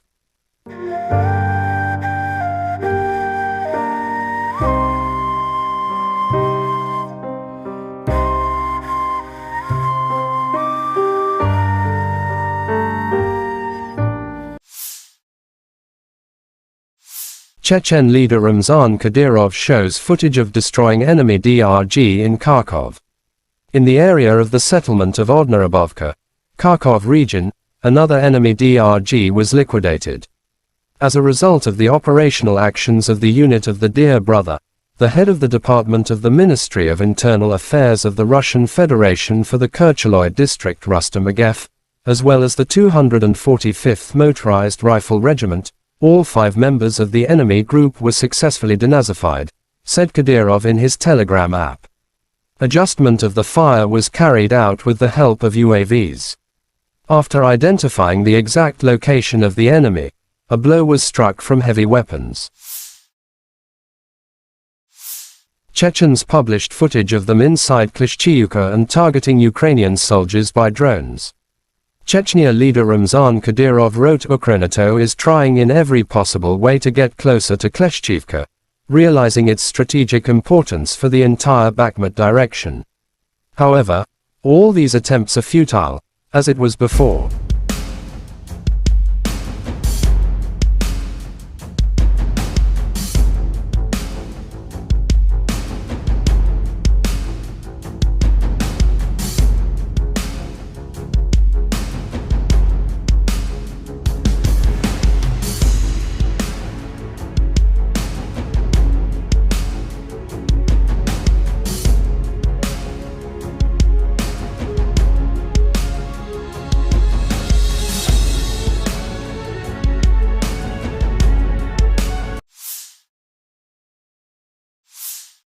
Serhiy Cherevati, spokesperson for Ukraine's Eastern Military Command, said on national television on July 17 that Russia is concentrating more than 100,000 personnel, more than 900 tanks, more than 555 artillery systems, 370 MLRS, in the Lyman-Kupiansk direction.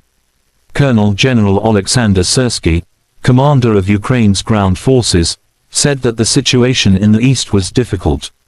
According to Syrsky, Russia is attempting to gain ground in the Kupiansk area and continue the offensive into the depth of our battle formations. At the same time, Russia is moving more troops into the area around Bakhmut, to try to prevent Ukrainian forces from advancing, Syrskyi added.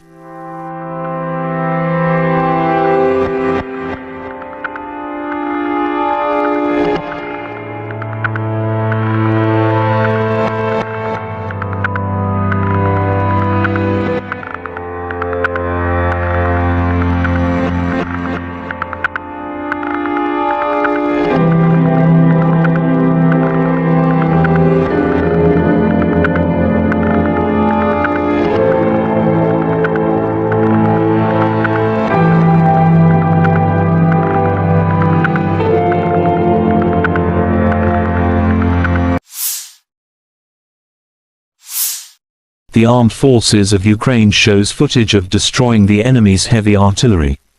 Air reconnaissance of the 3rd Separate Assault Brigade, in cooperation with the Adam Tactical Group, detected and struck a Russian 240mm self-propelled mortar near Bakhmut. Russian tulip destroyed in pieces, wrote the statement.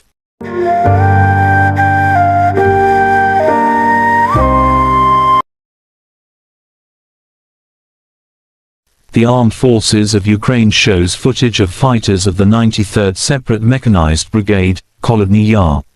They share their thoughts about the brigade. The soldiers tell that the brigade is full of fighting spirit and is effective in battle. It is an honor and pride for them to serve in the legendary 93rd Brigade, wrote the statement.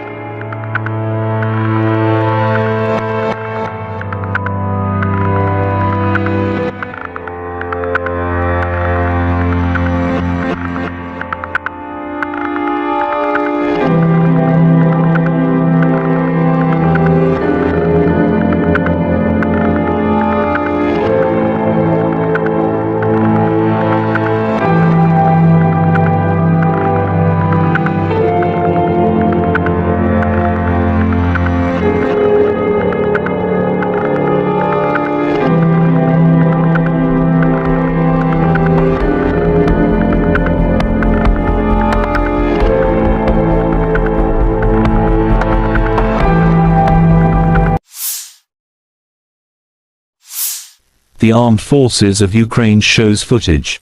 Soldiers of the 45th Separate Artillery Brigade of the Armed Forces of Ukraine carry out methodical work to destroy the occupiers on the front line every day. With the help of the M777 howitzer, they aim fire at priority targets, supporting our infantry.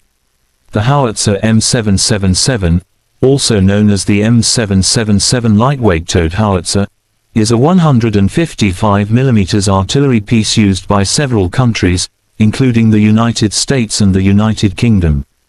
The M777 has a maximum firing range of approximately 24 kilometers, 14.9 miles, with standard ammunition, although extended-range projectiles can extend the range even further. It also has advanced targeting systems and digital fire control, which enhance accuracy and precision. The M777 is operated by a crew of 5 to 7 personnel, depending on the specific operation.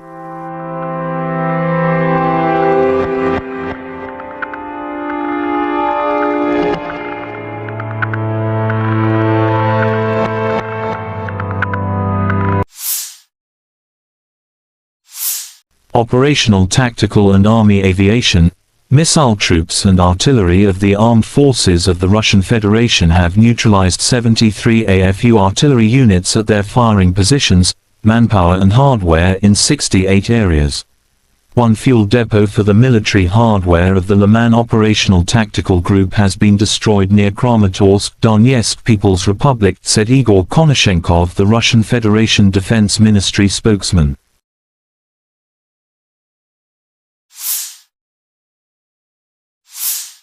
Russia Solntsepyok destroys nationalists' positions in Krasny Liman direction. In cooperation with UAV operators, a crew of the Central Military District's Solntsepyok heavy flamethrower system carried out an accurate strike on identified targets, destroying an AFU stronghold and an ammunition depot. Solntsepyok, also known as the TOS-1 Baratino, is a Russian multiple rocket launcher (MRL) system designed for heavy flamethrower applications. The name, Solntsepek, translates to sunburner in English. It is notable for its ability to deliver devastating firepower to a target area using thermobaric warheads. The range of the TOS-1 Buratino is approximately 3 to 6 kilometers, 1.9 to 3.7 miles, depending on the type of rocket used. The system is generally used for close-range, area denial operations, rather than precision strikes.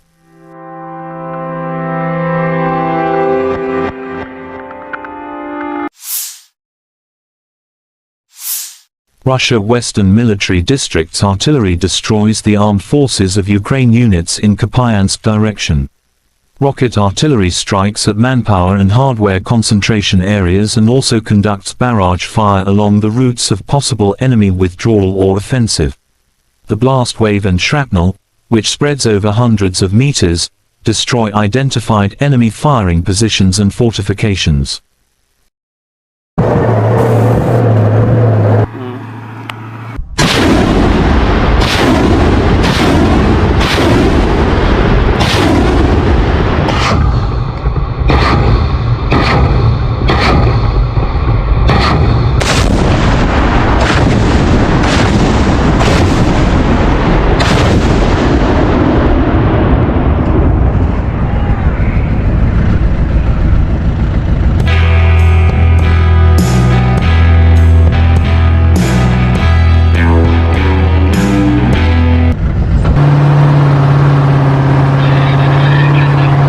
Получили цель от старшего начальника, скопление живой силы и техники, выдвинулись на огневую позицию, отработали и сразу в укрытие. Но каждый человек должен преобладать свой страх, потому что мы Родину защищаем, мы знаем, мы боремся за правду. И тогда вот ощущаешь, кого ты бьешь, по кому ты стреляешь, все уходит. Преимущество РСЗО, то, что он по скоплению основном, и можем стрелять сразу 40. И когда град ложится, они уже морально не могут оттуда, даже если даже рядом будут ложиться снаряды, они уже морально будут подавлены. Бывает такое, когда они идут в наступление, нам дают цель, мы сразу выезжаем на огневую позицию, отрабатываем и удерживаем их наступление.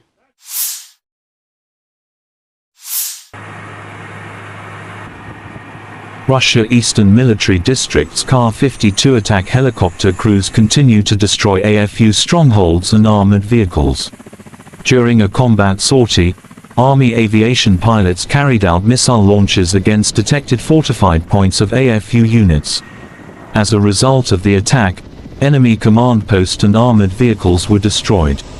The Ka-52, also known as the Kamov Kar-52 Alligator, is a Russian attack helicopter specifically designed for reconnaissance and combat operations.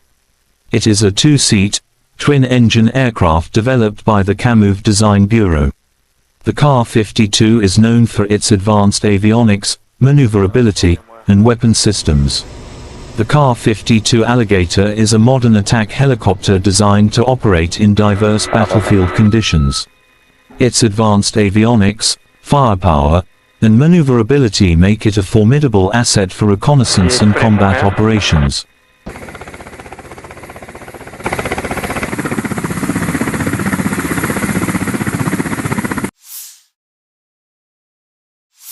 Бажаю здоров'я, шановні українці і українки. Протягом усього дня максимум уваги ліквідації наслідків удару російських терористів по Одесі, по громадах в області, по Чорноморську, по наших портах. Це була чи не найбільше за увесь час повномасштабної війни спроба Росії завдати болю Одесі. Дякувати ППО, усім нашим захисникам неба. Наслідки цього удару все ж менше, ніж могли би бути. І з кожним таким ударом ми звертаємось до партнерів. Знов повітряний щит України потребує посилення. Цей удар терористів доводить, що їхня мішень не лише Україна і не лише життя наших людей. У портах, які були атаковані, сьогодні зберігалося близько 1 мільйона тонн продовольства. Саме той обсяг, який вже давно мав би бути доставлений в країни-споживачі в Африці, в Азії. В портовому терміналі, який постраждав цієї ночі, Найбільше від російського терору зберігалось 60 тисяч тонн агропродукції, що призначалось для відправки в Китай. Тобто всіх це зачіпає. Російський терор кожен у світі має бути зацікавлений у притягненні Росії до відповідальності за терор. Я вдячний усім нашим воїнам, які захищають нашу державу від таких ударів. Вдячний усім рятувальникам, медичним працівникам, працівникам комунальних підприємств, місцевій владі, волонтерам, які допомагають нашим людям долати наслідки терору.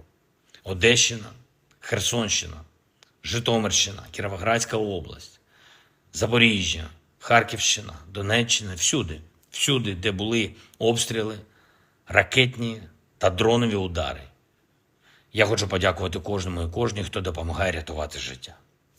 Сьогодні вранці на селекторі мені доповідали і військові, і МВС, і інші урядовці, профільний заступник керівника Офісу з регіональної політики. В громадах, які постраждали від ударів, цієї ночі вже почались першочергові ремонтні роботи. Провів переговори. Сьогодні я з главою уряду Ірландії. Він був в Україні з візитом. Ірландія – один з найбільших енергійних наших партнерів в Європі.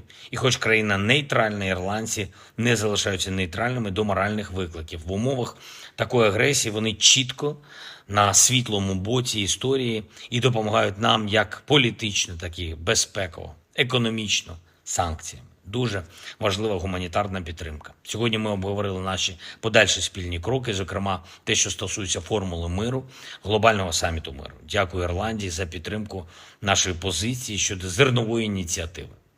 Провів зустріч із керівницею USAID, агентства з міжнародного розвитку Сполучених Штатів, Самантою Пауер.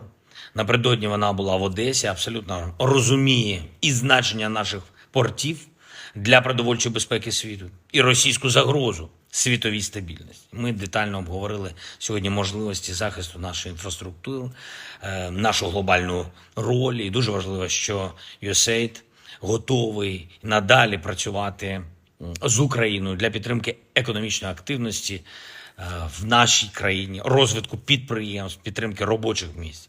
Я вдячний за цю підтримку. Ще одне. Вже активно готуємось до міжнародних заходів, які заплановані на серпень і вересень. Зокрема, провів сьогодні велику нараду щодо підготовки саміту Кримської платформи, рівня лідерів держав і парламентського рівня. Точно знаємо, що саміт буде змістовним, і Крим стане ще ближче до повернення у вільний світ, ще ближче до звільнення від окупації. Вся українська земля, всі українські люди мають бути вільними. Слава усім, хто бореться заради України і свободи. Я дякую усім в світі, хто допомагає. Слава Україні! The Russian Defense Ministry declared on July 19th that, as of July 20th, all vessels sailing to Ukrainian ports will be considered military targets. All ships traveling across the Black Sea to Ukrainian ports from midnight Moscow time on July 20th will be considered as potential carriers of military cargo, and therefore regarded by Russia as on the side of Ukraine in the war. The statement added that a number of sea areas in the northwestern and southeastern parts of the international waters of the Black Sea have been temporarily declared dangerous. The message claimed that the corresponding information warnings about the withdrawal of safety guarantees have been issued. The Russian Defense Ministry declared on July 19th that as of July 20th, all vessels sailing to Ukrainian ports will be considered military targets. Russia pulled out of the Black Sea Grain Initiative on July 17th, sparking international condemnation and fears of rising food prices. The deal, brokered by Turkey and the UN in July 2022, allowed Ukraine to export its agricultural products during the ongoing full-scale Russian invasion. On July 19th, Ukrainian authorities reported that Russian attacks on port infrastructure in Odessa Oblast have destroyed 60,000 tons of grain. The city suffered 3 consecutive strikes over the course of the past 3 days. This is a terrorist act not against Ukraine, but against the whole world, said Ukrainian Agriculture Minister Mykola Solsky. If we cannot export food, then the population of the poorest countries will be on the verge of survival. Every Russian missile is a blow not only to Ukraine but also to everyone in the world who seeks a normal and safe life, President Volodymyr Zelensky commented on the Russian attacks against the city.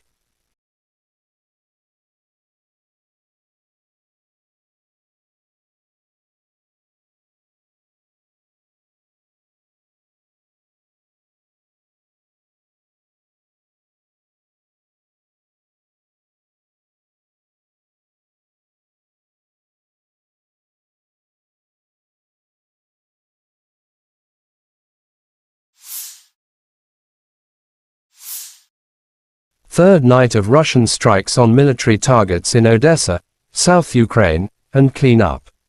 Biggest threats to the Crimea come from Odessa, which the Russian command appears to have decided to neutralize. In social media, there are some footages of destroying of Odessa.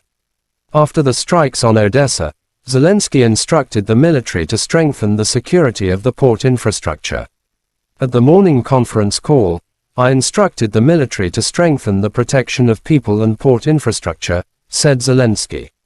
He also said additional Patriot and IRIS-T-SAM systems could protect the port facilities from Russia cruise missiles attack.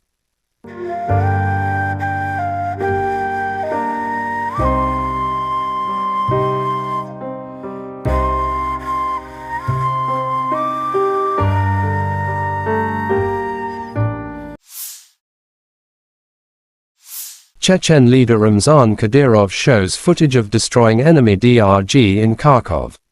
In the area of the settlement of Odnarabovka, Kharkov region, another enemy DRG was liquidated. As a result of the operational actions of the unit of the Dear Brother, the head of the Department of the Ministry of Internal Affairs of the Russian Federation for the Kercheloy district Rustam Agev, as well as the 245th Motorized Rifle Regiment, all 5 members of the enemy group were successfully denazified, said Kadyrov in his Telegram app. Adjustment of the fire was carried out with the help of UAVs. After identifying the exact location of the enemy, a blow was struck from heavy weapons. Chechens published footage of them inside Klishchiivka and targeting Ukrainian soldiers by drones. Chechnya leader Ramzan Kadyrov wrote Ukrainato is trying in every possible way to get closer to Klishchiivka, realizing its strategic importance for the entire Bakhmut direction. However, all these attempts are futile, as it was before.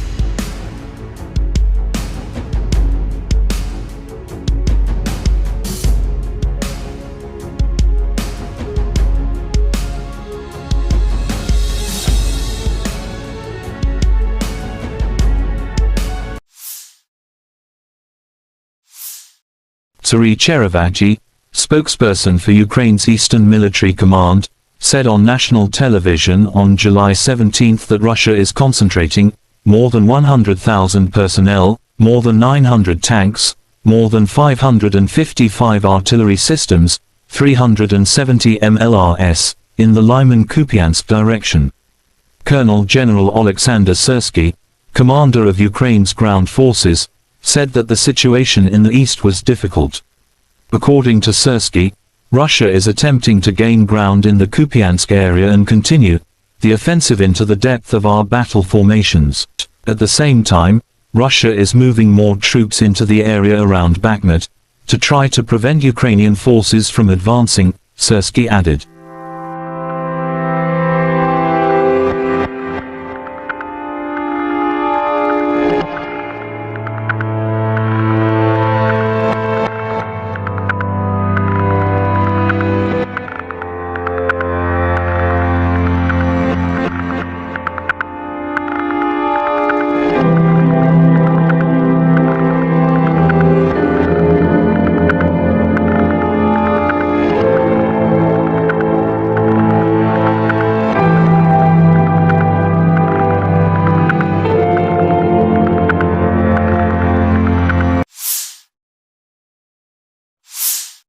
The armed forces of Ukraine shows footage of destroying the enemy's heavy artillery. Air reconnaissance of the 3rd Separate Assault Brigade, in cooperation with the Adam Tactical Group, detected and struck a Russian 240mm self-propelled mortar near Bakhmut. Russian tulip destroyed in pieces, wrote the statement.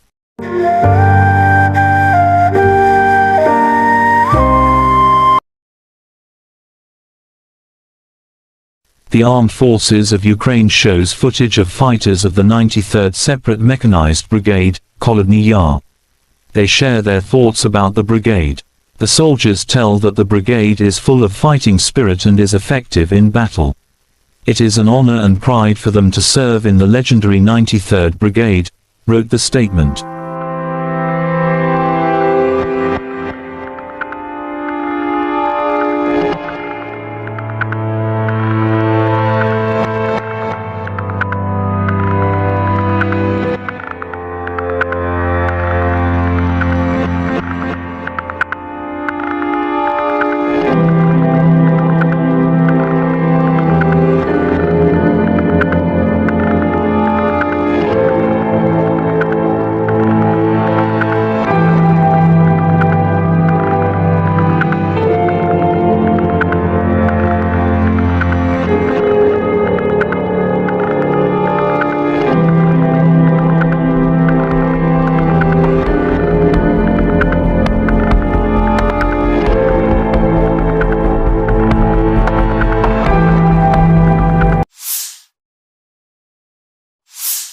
The Armed Forces of Ukraine shows footage. Soldiers of the 45th Separate Artillery Brigade of the Armed Forces of Ukraine carry out methodical work to destroy the occupiers on the front line every day. With the help of the M777 howitzer, they aim fire at priority targets, supporting our infantry. The howitzer M777, also known as the M777 lightweight towed howitzer, is a 155mm artillery piece used by several countries, including the United States and the United Kingdom. The M777 has a maximum firing range of approximately 24 kilometers (14.9 miles) with standard ammunition, although extended range projectiles can extend the range even further. It also has advanced targeting systems and digital fire control, which enhance accuracy and precision. The M777 is operated by a crew of 5 to 7 personnel, depending on the specific operation.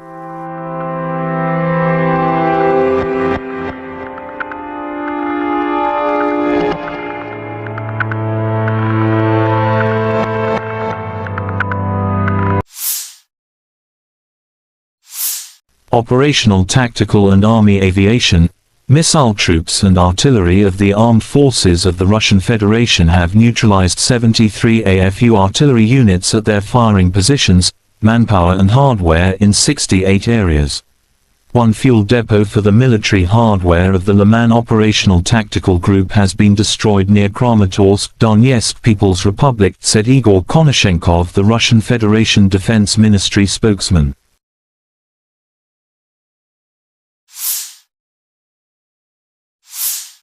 Russia Solntsepyok destroys nationalists' positions in Krasny Liman direction. In cooperation with UAV operators, a crew of the Central Military District's Solntsepyok heavy flamethrower system carried out an accurate strike on identified targets, destroying an AFU stronghold and an ammunition depot. Solntsepyok, also known as the TOS-1 Baratino, is a Russian multiple rocket launcher (MRL) system designed for heavy flamethrower applications.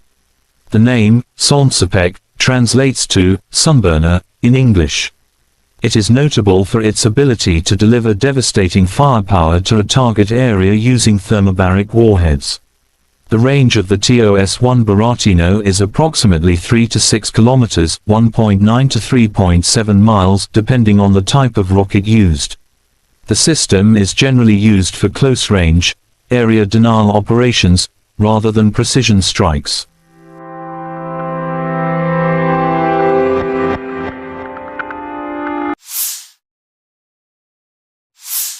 Russia Western Military District's artillery destroys the armed forces of Ukraine units in Kupiansk direction.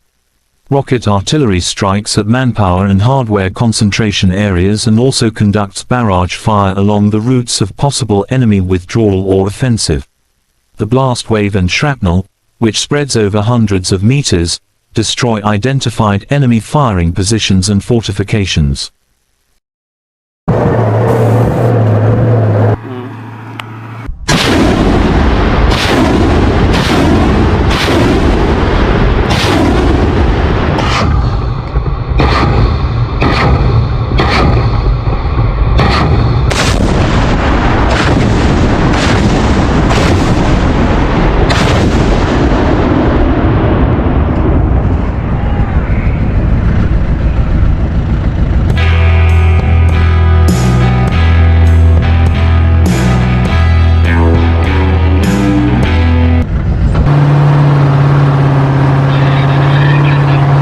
Получили цель от старшего начальника, скопление живой силы и техники, выдвинулись на огневую позицию, отработали и сразу в укрытие.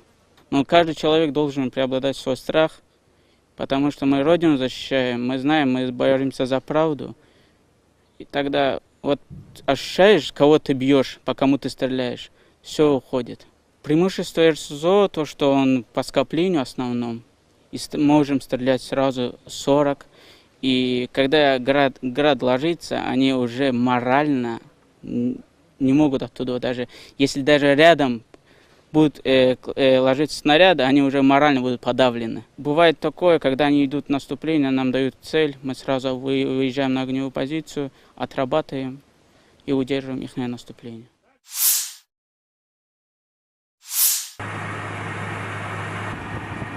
Russia Eastern Military District's Kar-52 attack helicopter crews continue to destroy AFU strongholds and armored vehicles. During a combat sortie, Army aviation pilots carried out missile launches against detected fortified points of AFU units. As a result of the attack, enemy command post and armored vehicles were destroyed. The Ka-52, also known as the Kamov Kar-52 Alligator, is a Russian attack helicopter specifically designed for reconnaissance and combat operations. It is a two-seat, twin-engine aircraft developed by the Kamov Design Bureau. The Kar-52 is known for its advanced avionics, maneuverability, and weapon systems. The Kar-52 Alligator is a modern attack helicopter designed to operate in diverse battlefield conditions. Its advanced avionics, firepower, and maneuverability make it a formidable asset for reconnaissance and combat operations.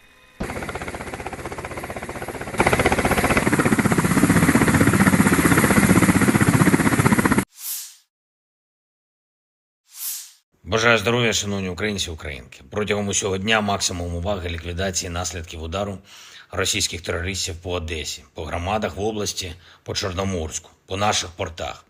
Це була чи не найбільше за увесь час повномасштабної війни спроба Росії завдати болю Одесі. Дякувати ППО, усім нашим захисникам неба. Наслідки цього удару все ж менше, ніж могли би бути. І з кожним таким ударом ми звертаємось до партнерів. Знов і знов повітряний щит України потребує посилення. Цей удар терористів доводить, що їхня мішень не лише Україна і не лише життя наших людей. У портах, які були атаковані, сьогодні зберігалося близько 1 мільйона тонн продовольства. Саме той обсяг, який вже давно мав би бути доставлений в країни-споживачі в Африці, в Азії.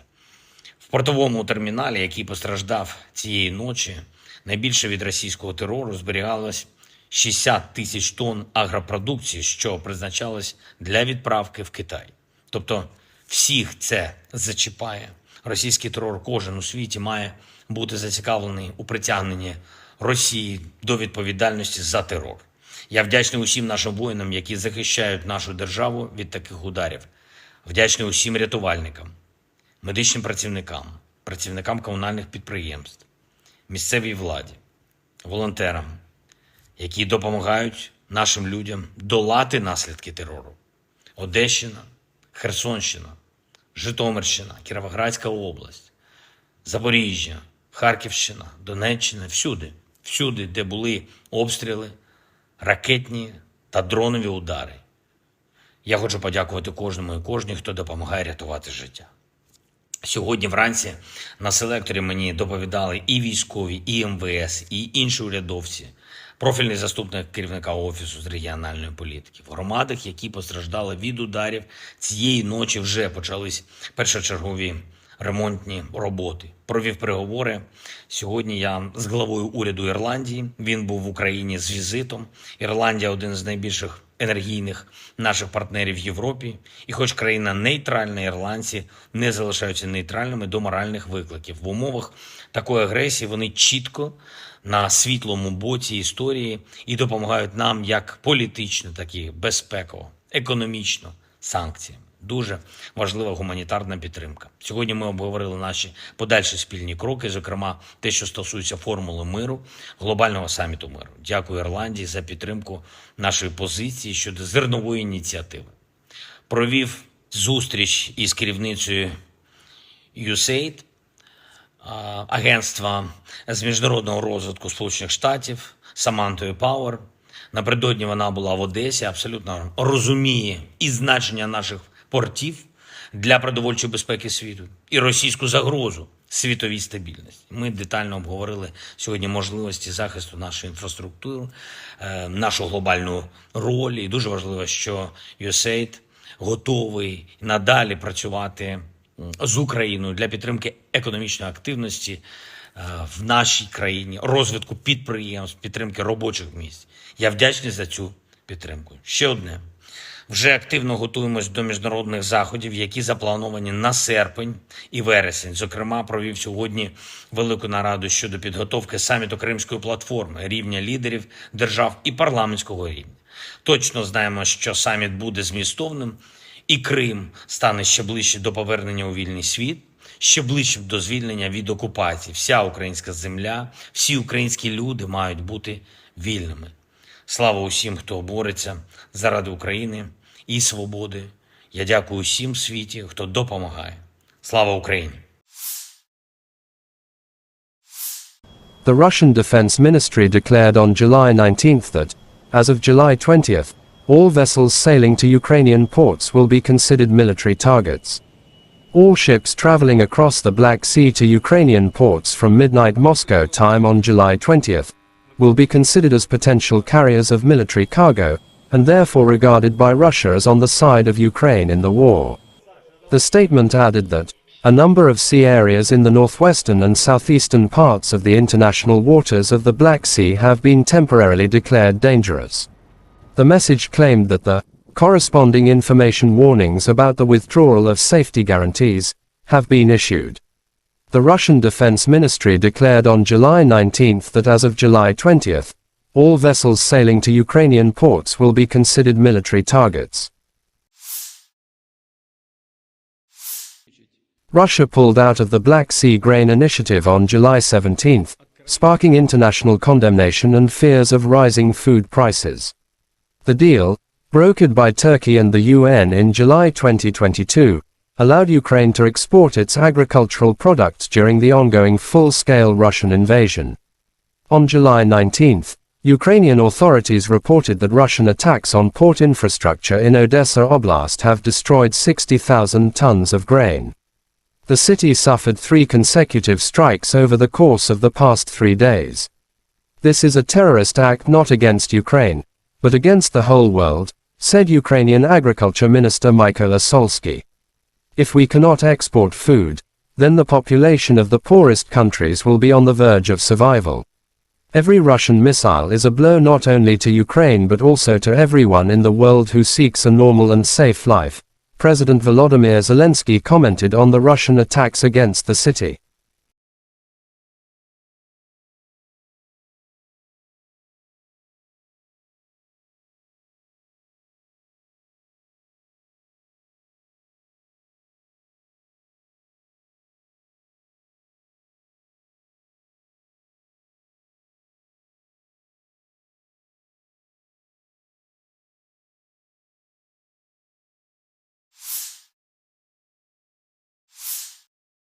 Third night of Russian strikes on military targets in Odessa, South Ukraine, and clean up.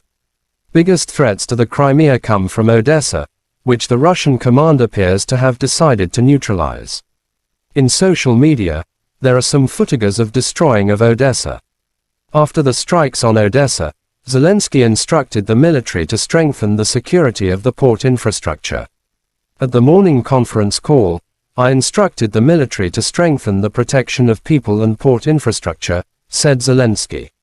He also said additional Patriot and IRIS-T-SAM systems could protect the port facilities from Russia cruise missiles attack.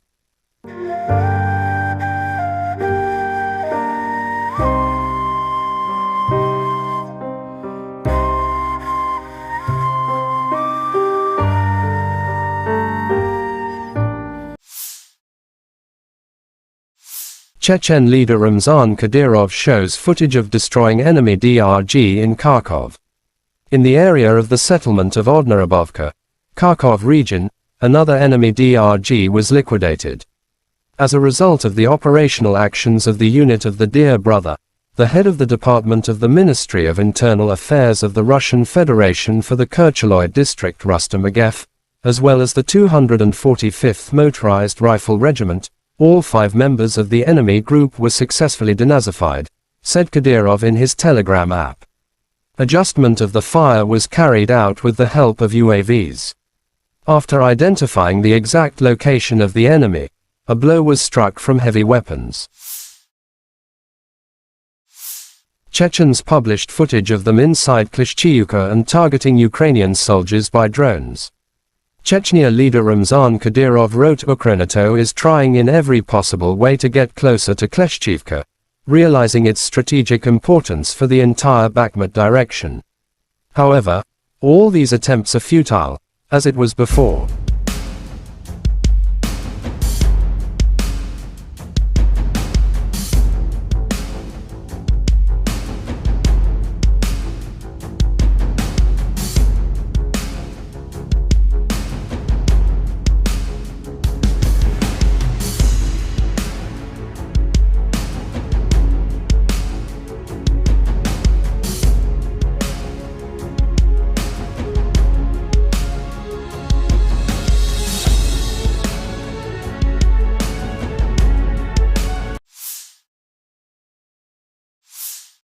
Serhiy Cherevagyi, spokesperson for Ukraine's Eastern Military Command, said on national television on July 17 that Russia is concentrating more than 100,000 personnel, more than 900 tanks, more than 555 artillery systems, 370 MLRS, in the Lyman-Kupiansk direction. Colonel General Oleksandr Syrsky, commander of Ukraine's ground forces, said that the situation in the east was difficult. According to Syrsky, Russia is attempting to gain ground in the Kupiansk area and continue the offensive into the depth of our battle formations. At the same time, Russia is moving more troops into the area around Bakhmut to try to prevent Ukrainian forces from advancing, Syrsky added.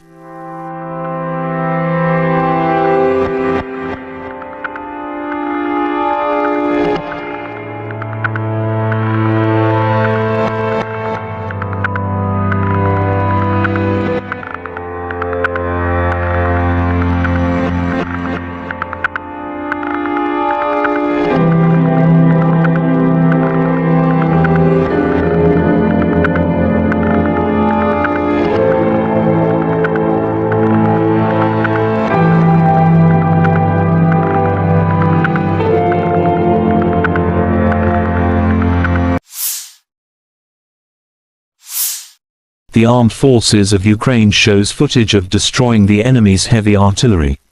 Air reconnaissance of the 3rd Separate Assault Brigade, in cooperation with the Adam Tactical Group, detected and struck a Russian 240mm self-propelled mortar near Bakhmut. Russian Tulip destroyed in pieces, wrote the statement.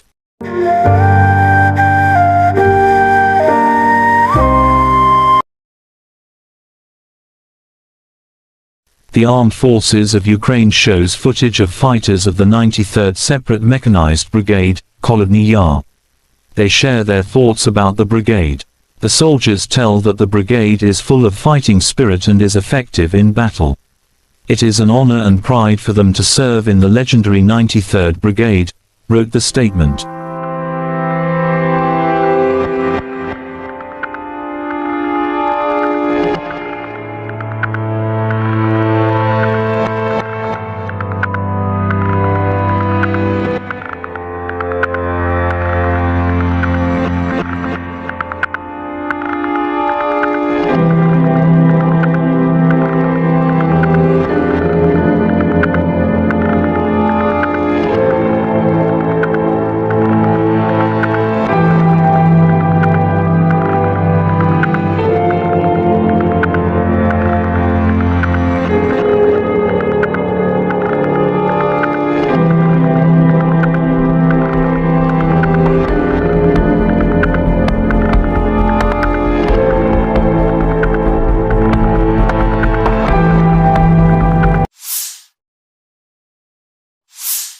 The Armed Forces of Ukraine shows footage.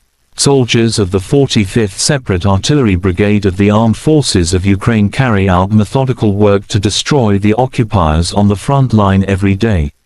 With the help of the M777 howitzer, they aim fire at priority targets, supporting our infantry. The howitzer M777, also known as the M777 lightweight towed howitzer, is a 155 mm artillery piece used by several countries, including the United States and the United Kingdom. The M777 has a maximum firing range of approximately 24 kilometers, 14.9 miles, with standard ammunition, although extended range projectiles can extend the range even further.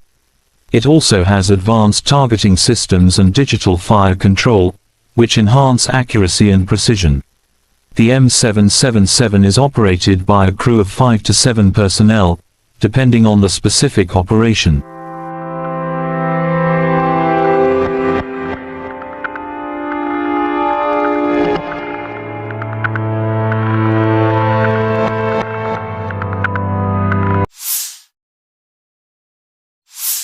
Operational, tactical and army aviation, missile troops and artillery of the armed forces of the Russian Federation have neutralized 73 AFU artillery units at their firing positions, manpower and hardware in 68 areas. One fuel depot for the military hardware of the Liman Operational Tactical Group has been destroyed near Kramatorsk, Donetsk People's Republic, said Igor Konashenkov, the Russian Federation Defense Ministry spokesman.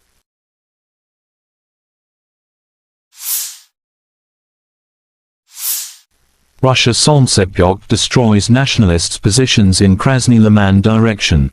In cooperation with UAV operators, a crew of the Central Military District's Solntsepyok heavy flamethrower system carried out an accurate strike on identified targets, destroying an AFU stronghold and an ammunition depot.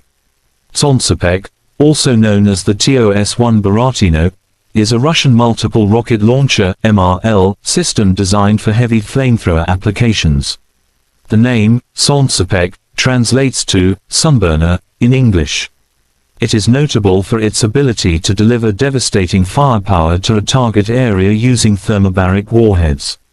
The range of the TOS-1 Baratino is approximately 3 to 6 kilometers, 1.9 to 3.7 miles, depending on the type of rocket used.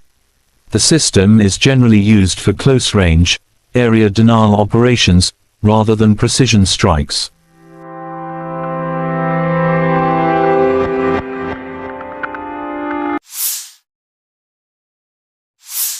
Russia Western Military District's artillery destroys the armed forces of Ukraine units in Kupiansk direction. Rocket artillery strikes at manpower and hardware concentration areas and also conducts barrage fire along the routes of possible enemy withdrawal or offensive. The blast wave and shrapnel, which spreads over hundreds of meters, destroy identified enemy firing positions and fortifications.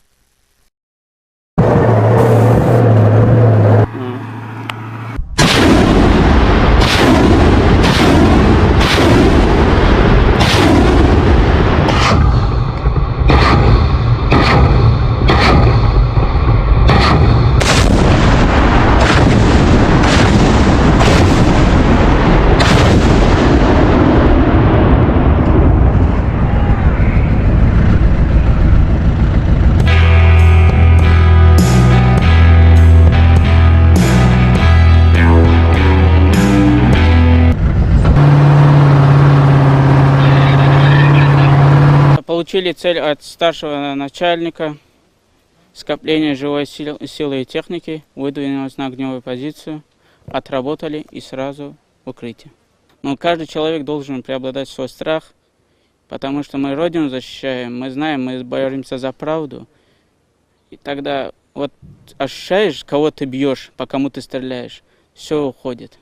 Преимущество РСЗО, то, что он по скоплению основном, и можем стрелять сразу 40. И когда град ложится, они уже морально не могут оттуда даже, если даже рядом будут ложиться снаряды, они уже морально будут подавлены. Бывает такое, когда они идут в наступление, нам дают цель, мы сразу выезжаем на огневую позицию, отрабатываем и удерживаем их наступление.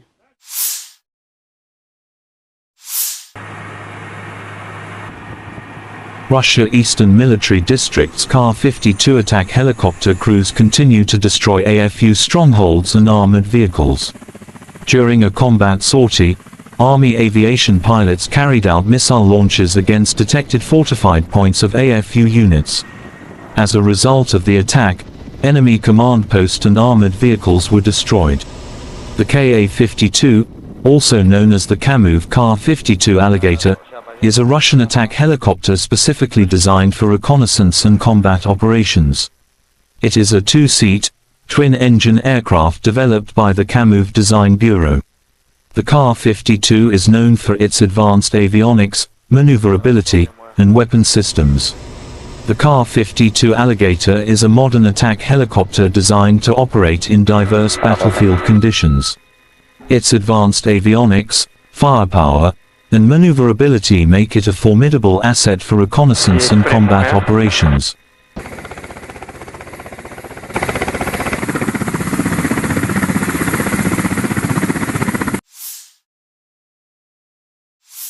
Бажаю здоров'я, шановні українці і українки. Протягом усього дня максимум уваги ліквідації наслідків удару російських терористів по Одесі, по громадах в області, по Чорноморську, по наших портах.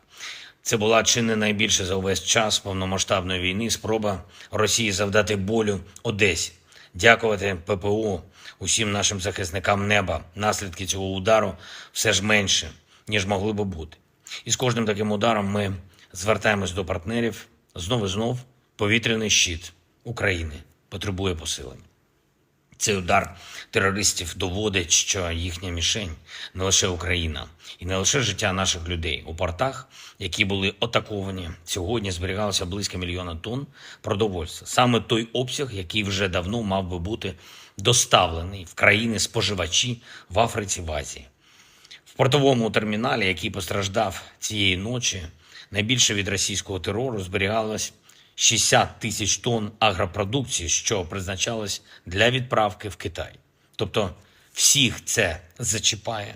Російський терор кожен у світі має бути зацікавлений у притягненні Росії до відповідальності за терор. Я вдячний усім нашим воїнам, які захищають нашу державу від таких ударів. Вдячний усім рятувальникам, медичним працівникам, працівникам комунальних підприємств, місцевій владі, волонтерам, які допомагають нашим людям долати наслідки терору. Одещина, Херсонщина, Житомирщина, Кіровоградська область, Запоріжжя, Харківщина, Донеччина, всюди, де були обстріли, ракетні та дронові удари. Я хочу подякувати кожному і кожній, хто допомагає рятувати життя. Сьогодні вранці на селекторі мені доповідали і військові, і МВС, і інші урядовці, профільний заступник керівника Офісу з регіональної політики. В громадах, які постраждали від ударів, цієї ночі вже почались першочергові ремонтні роботи. Провів переговори. Сьогодні я з главою уряду Ірландії. Він був в Україні з візитом. Ірландія – один з найбільших енергійних наших партнерів в Європі. І хоч країна нейтральна, ірландці не залишаються нейтральними до моральних викликів. В умовах такої агресії вони чітко на світлому боці історії і допомагають нам як політично, так і безпеково, економічно, санкціями. Дуже важлива гуманітарна підтримка. Сьогодні ми обговорили наші подальші спільні кроки, зокрема те, що стосується формули миру, глобального саміту миру. Дякую Ірландії за підтримку нашої позиції щодо зернової ініціативи. Провів зустріч із керівницею USAID, агентства з міжнародного розвитку Сполучених Штатів, Самантою Пауер. Напередодні вона була в Одесі, абсолютно розуміє і значення наших портів для продовольчої безпеки світу, і російську загрозу світовій стабільності. Ми детально обговорили сьогодні можливості захисту нашої інфраструктури, нашу глобальну роль. І дуже важливо, що USAID готовий надалі працювати з Україною для підтримки економічної активності в нашій країні, розвитку підприємств, підтримки робочих місць. Я вдячний за цю підтримку. Ще одне.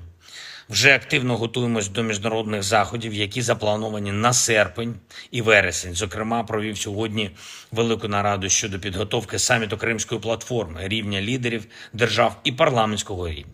Точно знаємо, що саміт буде змістовним, і Крим стане ще ближче до повернення у вільний світ, ще ближче до звільнення від окупації. Вся українська земля, всі українські люди мають бути вільними. Слава усім, хто бореться заради України і свободи. Я дякую усім в світі, хто допомагає. Слава Україні! The Russian Defense Ministry declared on July 19th that, as of July 20th, all vessels sailing to Ukrainian ports will be considered military targets. All ships traveling across the Black Sea to Ukrainian ports from midnight Moscow time on July 20th will be considered as potential carriers of military cargo, and therefore regarded by Russia as on the side of Ukraine in the war. The statement added that a number of sea areas in the northwestern and southeastern parts of the international waters of the Black Sea have been temporarily declared dangerous. The message claimed that the corresponding information warnings about the withdrawal of safety guarantees have been issued. The Russian Defense Ministry declared on July 19th that as of July 20th, all vessels sailing to Ukrainian ports will be considered military targets. Russia pulled out of the Black Sea Grain Initiative on July 17th, sparking international condemnation and fears of rising food prices. The deal, brokered by Turkey and the UN in July 2022, allowed Ukraine to export its agricultural products during the ongoing full-scale Russian invasion.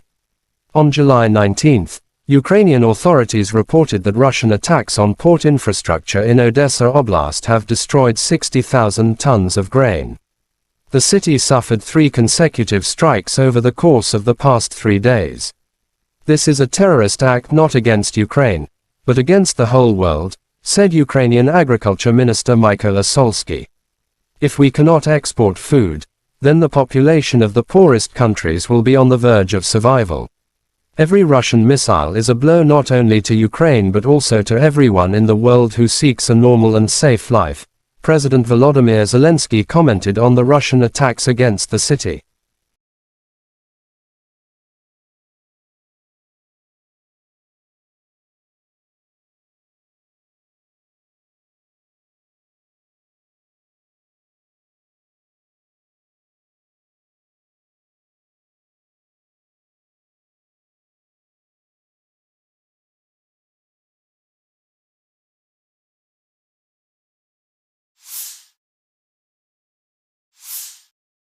Third night of Russian strikes on military targets in Odessa, South Ukraine, and clean up. Biggest threats to the Crimea come from Odessa, which the Russian command appears to have decided to neutralize. In social media, there are some footages of destroying of Odessa. After the strikes on Odessa, Zelensky instructed the military to strengthen the security of the port infrastructure. At the morning conference call, I instructed the military to strengthen the protection of people and port infrastructure, said Zelensky.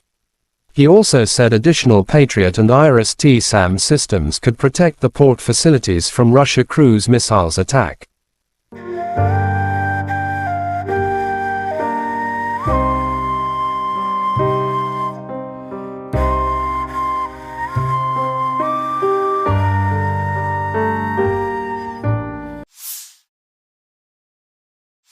Chechen leader Ramzan Kadyrov shows footage of destroying enemy DRG in Kharkov. In the area of the settlement of Odnarabovka, Kharkov region, another enemy DRG was liquidated. as a result of the operational actions of the unit of the Dear Brother, the head of the Department of the Ministry of Internal Affairs of the Russian Federation for the Kercheloy district Rustam Agev, as well as the 245th Motorized Rifle Regiment, all 5 members of the enemy group were successfully denazified, said Kadyrov in his Telegram app. Adjustment of the fire was carried out with the help of UAVs. After identifying the exact location of the enemy, a blow was struck from heavy weapons. Chechens published footage of them inside Klishchiivka and targeting Ukrainian soldiers by drones. Chechnya leader Ramzan Kadyrov wrote Ukrenato is trying in every possible way to get closer to Klishchiivka, realizing its strategic importance for the entire Bakhmut direction. However, all these attempts are futile, as it was before.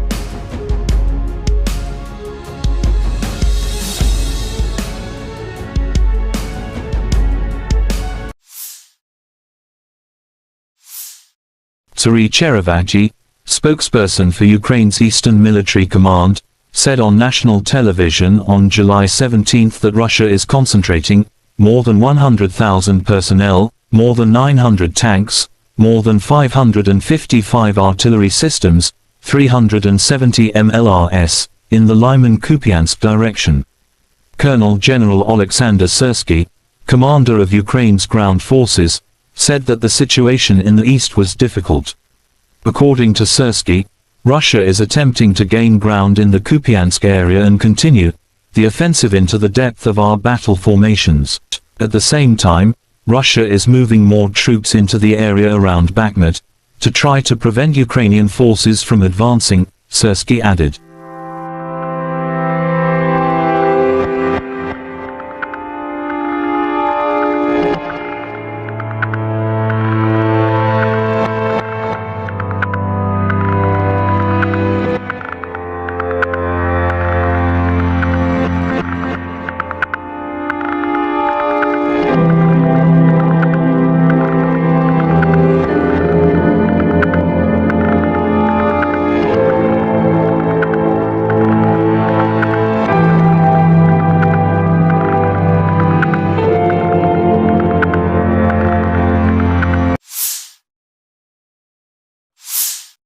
The armed forces of Ukraine shows footage of destroying the enemy's heavy artillery.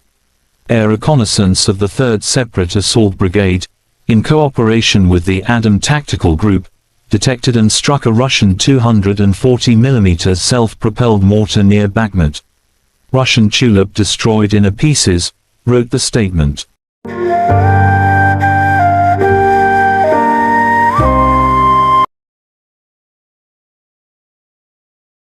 The Armed Forces of Ukraine shows footage of fighters of the 93rd Separate Mechanized Brigade, Kholodny Yar. They share their thoughts about the brigade. The soldiers tell that the brigade is full of fighting spirit and is effective in battle. It is an honor and pride for them to serve in the legendary 93rd Brigade, wrote the statement.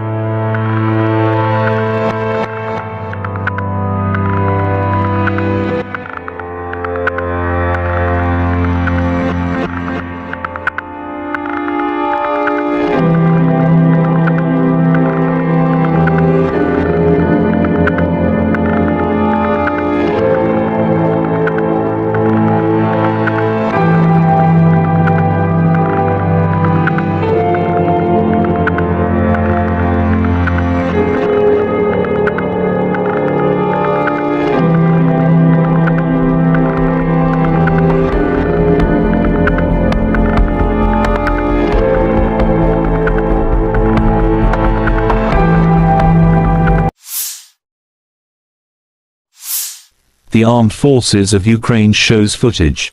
Soldiers of the 45th Separate Artillery Brigade of the Armed Forces of Ukraine carry out methodical work to destroy the occupiers on the front line every day.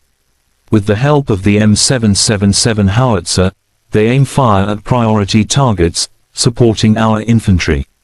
The howitzer M777, also known as the M777 lightweight towed howitzer, is a 155 mm artillery piece used by several countries, including the United States and the United Kingdom. The M777 has a maximum firing range of approximately 24 kilometers, 14.9 miles, with standard ammunition, although extended range projectiles can extend the range even further. It also has advanced targeting systems and digital fire control, which enhance accuracy and precision. The M777 is operated by a crew of 5 to 7 personnel, depending on the specific operation.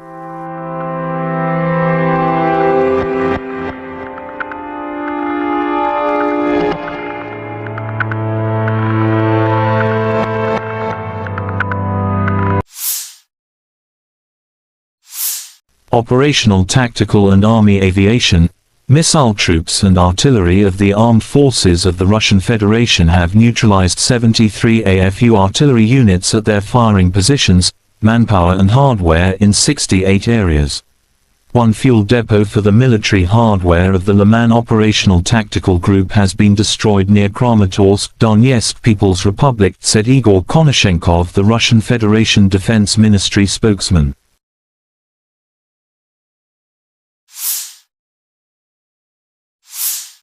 Russia Solntsepyok destroys nationalists' positions in Krasny Liman direction. In cooperation with UAV operators, a crew of the Central Military District's Solntsepyok heavy flamethrower system carried out an accurate strike on identified targets, destroying an AFU stronghold and an ammunition depot. Solntsepyok, also known as the TOS-1 Buratino, is a Russian multiple rocket launcher (MRL) system designed for heavy flamethrower applications. The name, Solntsepyok, translates to sunburner in English. It is notable for its ability to deliver devastating firepower to a target area using thermobaric warheads. The range of the TOS-1 Buratino is approximately 3 to 6 kilometers, 1.9 to 3.7 miles, depending on the type of rocket used.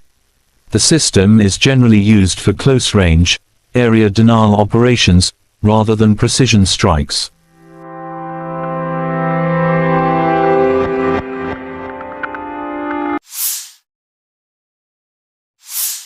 Russia Western Military District's artillery destroys the armed forces of Ukraine units in Kupiansk direction.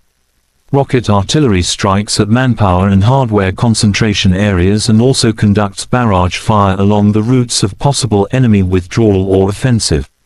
The blast wave and shrapnel, which spreads over hundreds of meters, destroy identified enemy firing positions and fortifications.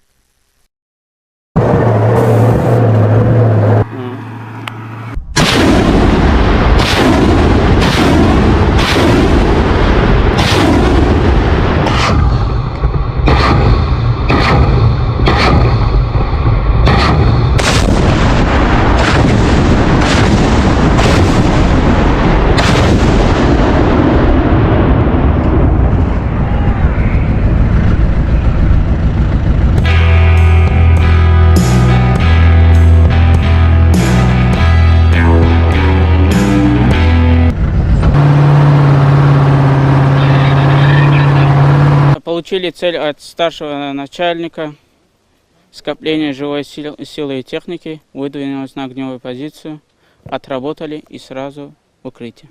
Но каждый человек должен преобладать свой страх, потому что мы Родину защищаем, мы знаем, мы боремся за правду. И тогда вот ощущаешь, кого ты бьешь, по кому ты стреляешь, все уходит.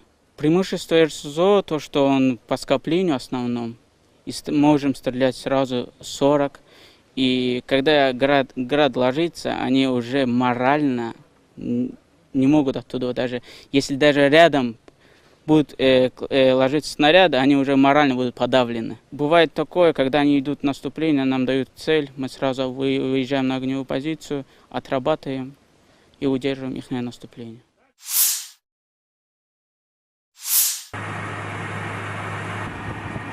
Russia Eastern Military District's Kar-52 attack helicopter crews continue to destroy AFU strongholds and armored vehicles. During a combat sortie, Army aviation pilots carried out missile launches against detected fortified points of AFU units. As a result of the attack, enemy command post and armored vehicles were destroyed. The Ka-52, also known as the Kamov Kar-52 Alligator, is a Russian attack helicopter specifically designed for reconnaissance and combat operations. It is a two-seat, twin-engine aircraft developed by the Kamov Design Bureau. The Kar-52 is known for its advanced avionics, maneuverability, and weapon systems. The Kar-52 Alligator is a modern attack helicopter designed to operate in diverse battlefield conditions. Its advanced avionics, firepower, and maneuverability make it a formidable asset for reconnaissance and combat operations.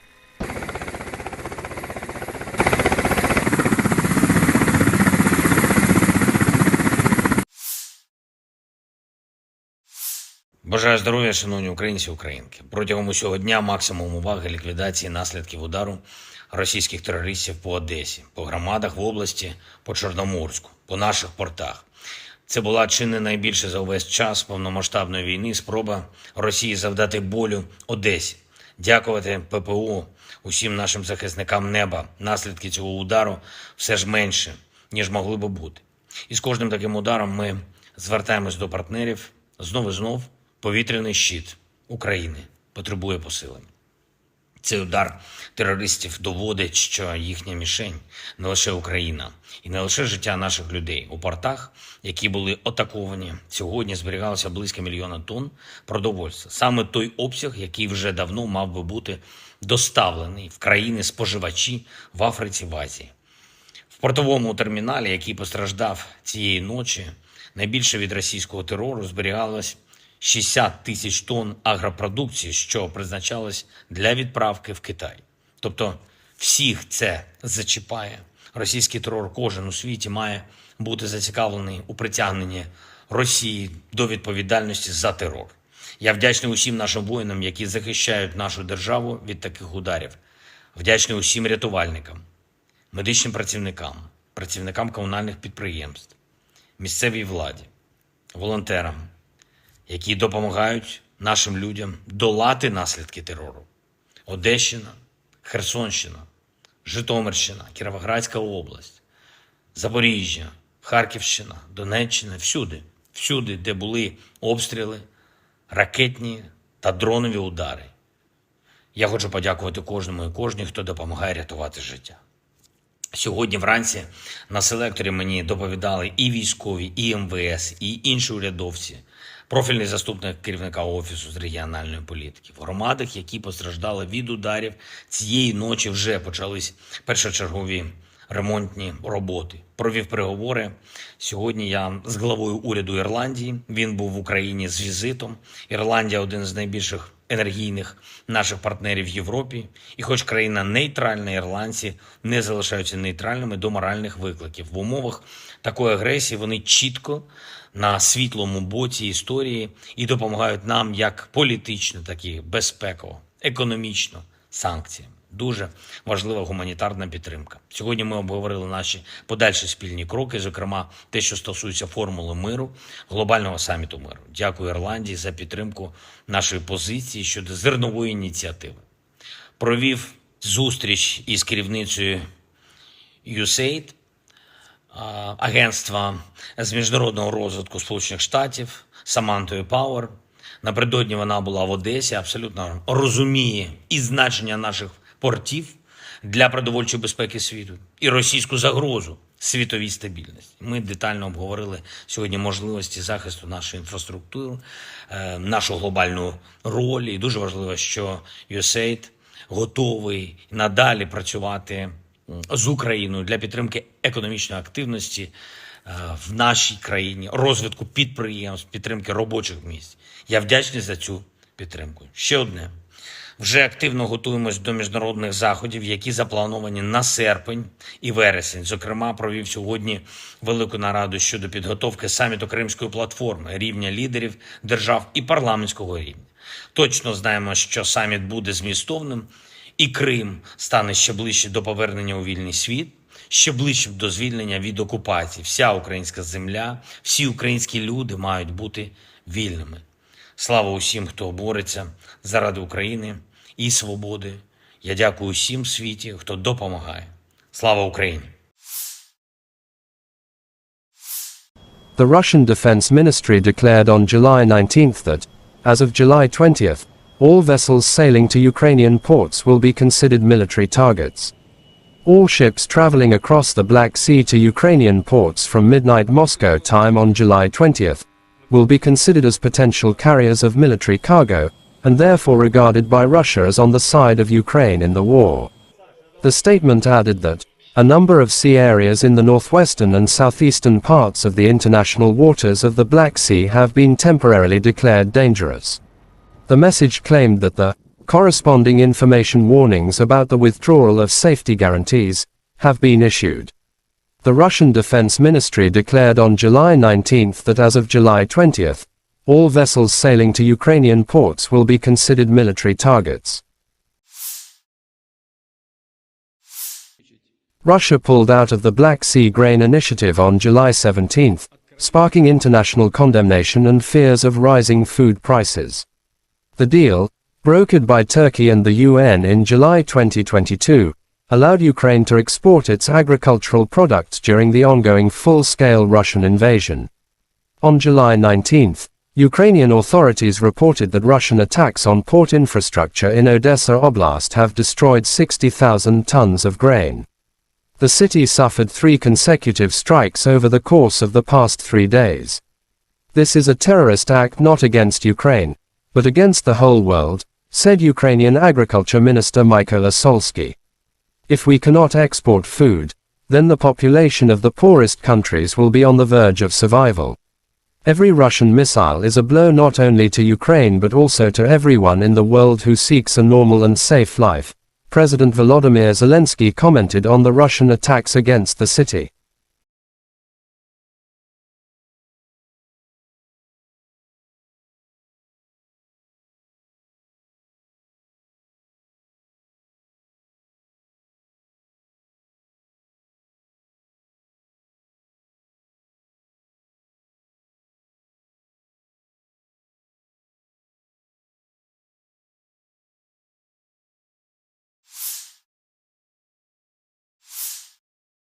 Third night of Russian strikes on military targets in Odessa, South Ukraine, and clean up.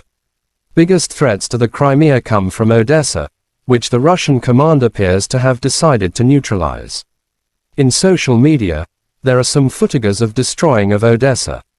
After the strikes on Odessa, Zelensky instructed the military to strengthen the security of the port infrastructure. At the morning conference call, I instructed the military to strengthen the protection of people and port infrastructure, said Zelensky. He also said additional Patriot and IRIS-T-SAM systems could protect the port facilities from Russia cruise missiles attack.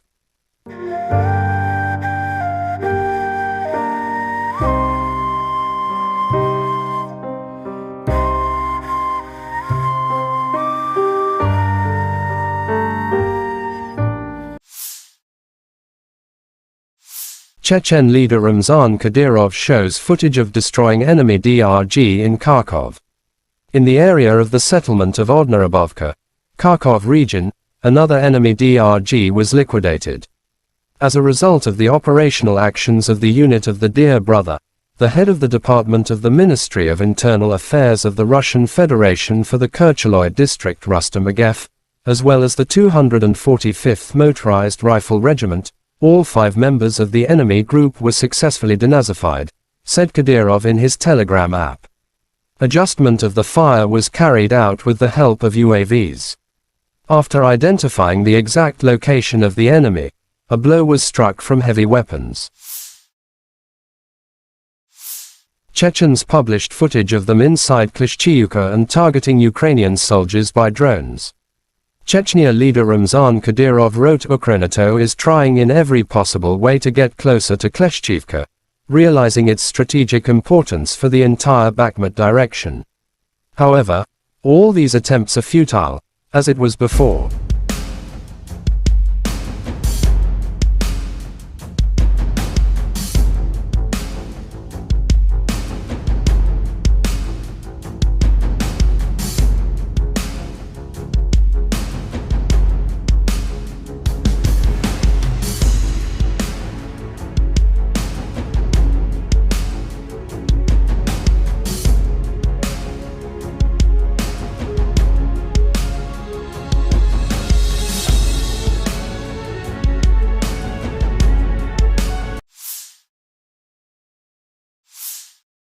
Turi Cherevagi, spokesperson for Ukraine's Eastern Military Command, said on national television on July 17 that Russia is concentrating more than 100,000 personnel, more than 900 tanks, more than 555 artillery systems, 370 MLRS, in the Lyman-Kupiansk direction. Colonel General Alexander Syrsky, commander of Ukraine's ground forces, said that the situation in the east was difficult. According to Syrsky, Russia is attempting to gain ground in the Kupiansk area and continue the offensive into the depth of our battle formations. At the same time, Russia is moving more troops into the area around Bakhmut to try to prevent Ukrainian forces from advancing, Syrsky added.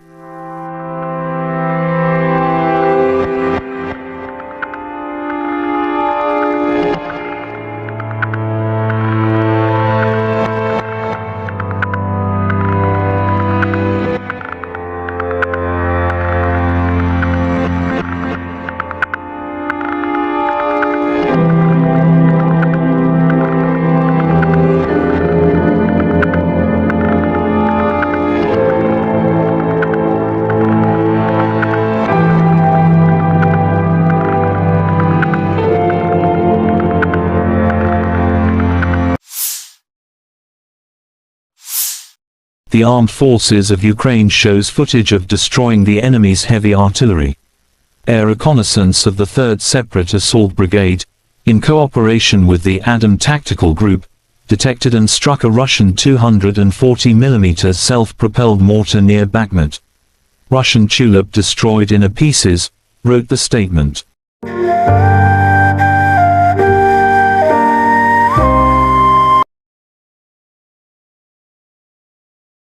The Armed Forces of Ukraine shows footage of fighters of the 93rd Separate Mechanized Brigade, Kholodny Yar. They share their thoughts about the brigade. The soldiers tell that the brigade is full of fighting spirit and is effective in battle. It is an honor and pride for them to serve in the legendary 93rd Brigade, wrote the statement.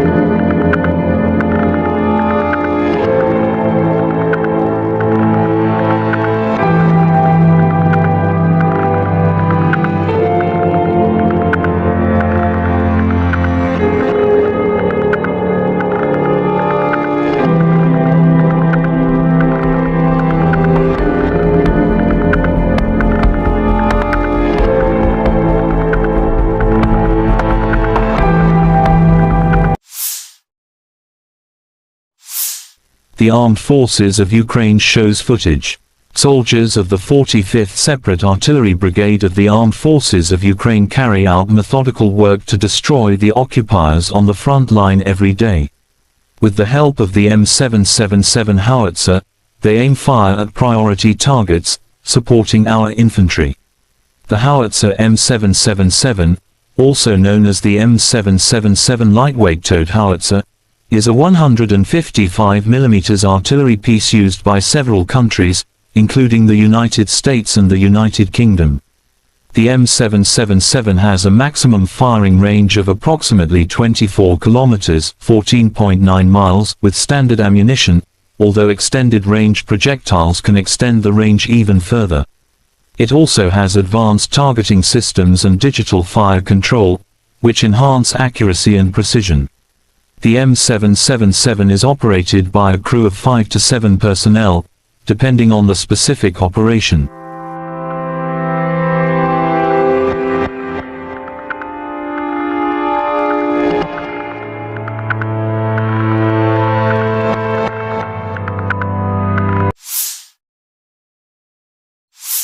Operational, tactical and army aviation, missile troops and artillery of the armed forces of the Russian Federation have neutralized 73 AFU artillery units at their firing positions, manpower and hardware in 68 areas.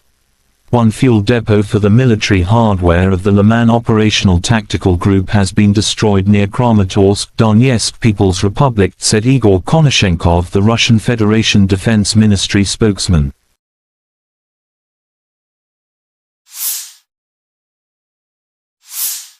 Russia Solntsepyok destroys nationalists' positions in Krasny Liman direction. In cooperation with UAV operators, a crew of the Central Military District's Solntsepyok heavy flamethrower system carried out an accurate strike on identified targets, destroying an AFU stronghold and an ammunition depot. Solntsepyok, also known as the TOS-1 Buratino, is a Russian multiple rocket launcher (MRL) system designed for heavy flamethrower applications. The name, Solntsepyok, translates to sunburner in English. It is notable for its ability to deliver devastating firepower to a target area using thermobaric warheads. The range of the TOS-1 Buratino is approximately 3 to 6 kilometers, 1.9 to 3.7 miles, depending on the type of rocket used. The system is generally used for close-range, area denial operations, rather than precision strikes.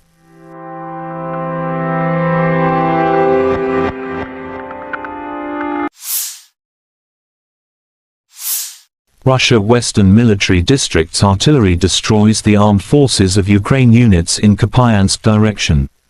Rocket artillery strikes at manpower and hardware concentration areas and also conducts barrage fire along the routes of possible enemy withdrawal or offensive.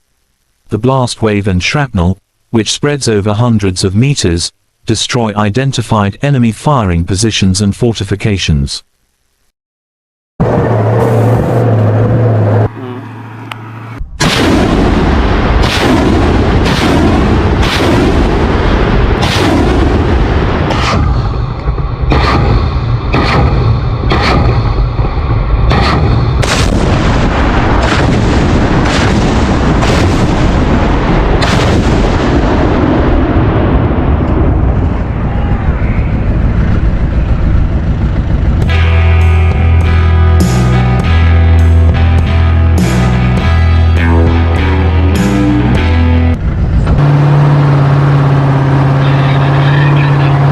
Получили цель от старшего начальника, скопление живой силы и техники, выдвинулись на огневую позицию, отработали и сразу в укрытие. Но каждый человек должен преобладать свой страх, потому что мы Родину защищаем, мы знаем, мы боремся за правду. И тогда вот ощущаешь, кого ты бьешь, по кому ты стреляешь, все уходит. Преимущество РСЗО, то, что он по скоплению основном, и можем стрелять сразу 40. И когда град ложится, они уже морально не могут оттуда, даже если даже рядом будут ложиться снаряды, они уже морально будут подавлены. Бывает такое, когда они идут в наступление, нам дают цель, мы сразу выезжаем на огневую позицию, отрабатываем и удерживаем их наступление.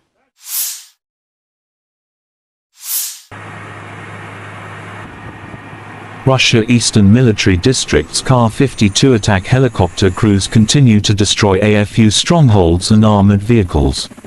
During a combat sortie, Army aviation pilots carried out missile launches against detected fortified points of AFU units. As a result of the attack, enemy command post and armored vehicles were destroyed. The Ka-52, also known as the Kamov Kar-52 Alligator, is a Russian attack helicopter specifically designed for reconnaissance and combat operations. It is a two-seat, twin-engine aircraft developed by the Kamov Design Bureau. The Kar-52 is known for its advanced avionics, maneuverability, and weapon systems. The Ka-52 Alligator is a modern attack helicopter designed to operate in diverse battlefield conditions. Its advanced avionics, firepower, and maneuverability make it a formidable asset for reconnaissance and combat operations.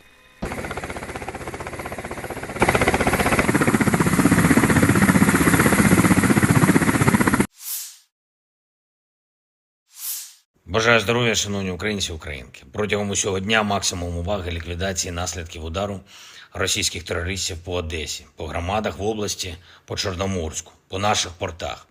Це була чи не найбільше за увесь час повномасштабної війни спроба Росії завдати болю Одесі. Дякувати ППО, усім нашим захисникам неба. Наслідки цього удару все ж менше, ніж могли би бути.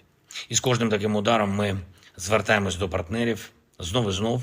Повітряний щит України потребує посилення.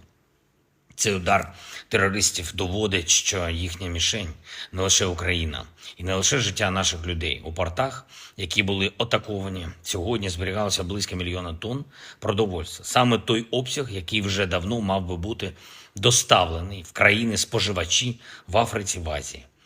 В портовому терміналі, який постраждав цієї ночі, найбільше від російського терору зберігалось 60 тисяч тонн агропродукції, що призначалось для відправки в Китай. Тобто всіх це зачіпає. Російський терор кожен у світі має бути зацікавлений у притягненні Росії до відповідальності за терор. Я вдячний усім нашим воїнам, які захищають нашу державу від таких ударів. Вдячний усім рятувальникам, медичним працівникам, працівникам комунальних підприємств, місцевій владі, волонтерам, які допомагають нашим людям долати наслідки терору. Одещина, Херсонщина, Житомирщина, Кіровоградська область, Запоріжжя, Харківщина, Донеччина, всюди, де були обстріли, ракетні та дронові удари. Я хочу подякувати кожному і кожній, хто допомагає рятувати життя. Сьогодні вранці на селекторі мені доповідали і військові, і МВС, і інші урядовці, профільний заступник керівника Офісу з регіональної політики. В громадах, які постраждали від ударів, цієї ночі вже почались першочергові ремонтні роботи. Провів переговори. Сьогодні я з главою уряду Ірландії. Він був в Україні з візитом. Ірландія – один з найбільших енергійних наших партнерів в Європі. І хоч країна нейтральна, ірландці не залишаються нейтральними до моральних викликів. В умовах такої агресії вони чітко на світлому боці історії і допомагають нам як політично, так і безпеково, економічно, санкціями. Дуже важлива гуманітарна підтримка. Сьогодні ми обговорили наші подальші спільні кроки, зокрема те, що стосується формули миру, глобального саміту миру. Дякую Ірландії за підтримку нашої позиції щодо зернової ініціативи. Провів зустріч із керівницею USAID, агентства з міжнародного розвитку Сполучених Штатів, Самантою Пауер. Напередодні вона була в Одесі, абсолютно розуміє і значення наших портів для продовольчої безпеки світу, і російську загрозу світовій стабільності. Ми детально обговорили сьогодні можливості захисту нашої інфраструктури, нашу глобальну роль. І дуже важливо, що USAID готовий надалі працювати з Україною для підтримки економічної активності в нашій країні, розвитку підприємств, підтримки робочих місць. Я вдячний за цю підтримку. Ще одне. Вже активно готуємось до міжнародних заходів, які заплановані на серпень і вересень. Зокрема, провів сьогодні велику нараду щодо підготовки саміту Кримської платформи, рівня лідерів держав і парламентського рівня. Точно знаємо, що саміт буде змістовним, і Крим стане ще ближче до повернення у вільний світ, ще ближче до звільнення від окупації. Вся українська земля, всі українські люди мають бути вільними. Слава усім, хто бореться заради України і свободи. Я дякую усім в світі, хто допомагає. Слава Україні! The Russian Defense Ministry declared on July 19th that, as of July 20th, all vessels sailing to Ukrainian ports will be considered military targets. All ships traveling across the Black Sea to Ukrainian ports from midnight Moscow time on July 20th will be considered as potential carriers of military cargo, and therefore regarded by Russia as on the side of Ukraine in the war. The statement added that a number of sea areas in the northwestern and southeastern parts of the international waters of the Black Sea have been temporarily declared dangerous. The message claimed that the corresponding information warnings about the withdrawal of safety guarantees have been issued. The Russian Defense Ministry declared on July 19 that as of July 20, all vessels sailing to Ukrainian ports will be considered military targets. Russia pulled out of the Black Sea Grain Initiative on July 17, sparking international condemnation and fears of rising food prices.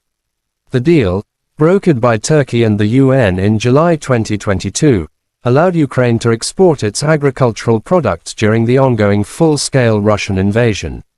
On July 19, Ukrainian authorities reported that Russian attacks on port infrastructure in Odessa Oblast have destroyed 60,000 tons of grain. The city suffered 3 consecutive strikes over the course of the past 3 days. This is a terrorist act not against Ukraine, but against the whole world, said Ukrainian Agriculture Minister Mykola Solsky. If we cannot export food, then the population of the poorest countries will be on the verge of survival. Every Russian missile is a blow not only to Ukraine but also to everyone in the world who seeks a normal and safe life, President Volodymyr Zelensky commented on the Russian attacks against the city.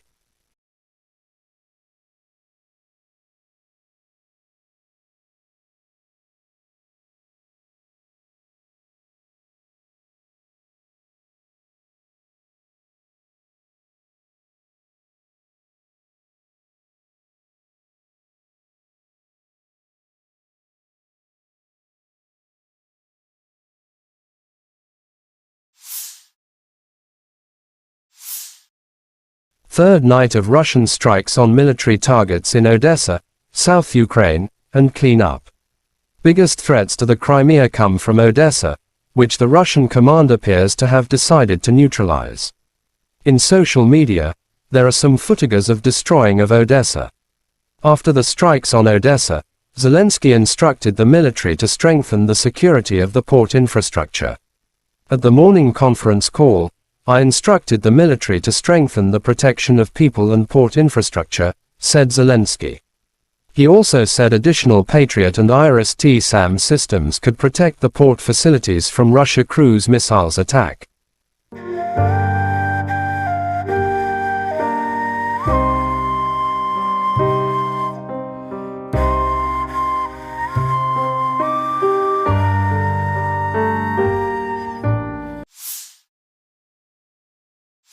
Chechen leader Ramzan Kadyrov shows footage of destroying enemy DRG in Kharkov. In the area of the settlement of Odnarabovka, Kharkov region, another enemy DRG was liquidated. As a result of the operational actions of the unit of the Dear Brother, the head of the Department of the Ministry of Internal Affairs of the Russian Federation for the Kercheloy district Rustam Agev, as well as the 245th Motorized Rifle Regiment, all 5 members of the enemy group were successfully denazified, said Kadyrov in his Telegram app. Adjustment of the fire was carried out with the help of UAVs. After identifying the exact location of the enemy, a blow was struck from heavy weapons. Chechens published footage of them inside Klishchiivka and targeting Ukrainian soldiers by drones. Chechnya leader Ramzan Kadyrov wrote Ukrenato is trying in every possible way to get closer to Klishchiivka, realizing its strategic importance for the entire Bakhmut direction. However, all these attempts are futile, as it was before.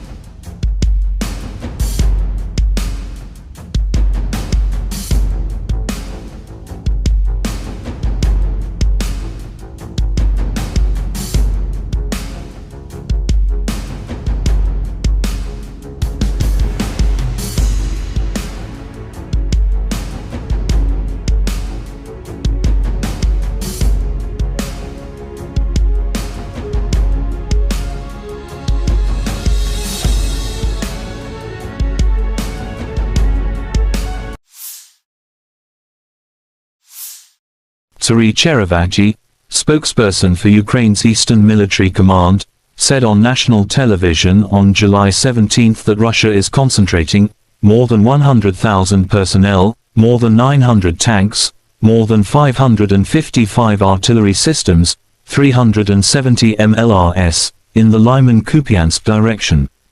Colonel General Oleksandr Syrsky, commander of Ukraine's ground forces, said that the situation in the east was difficult. According to Syrsky, Russia is attempting to gain ground in the Kupiansk area and continue the offensive into the depth of our battle formations.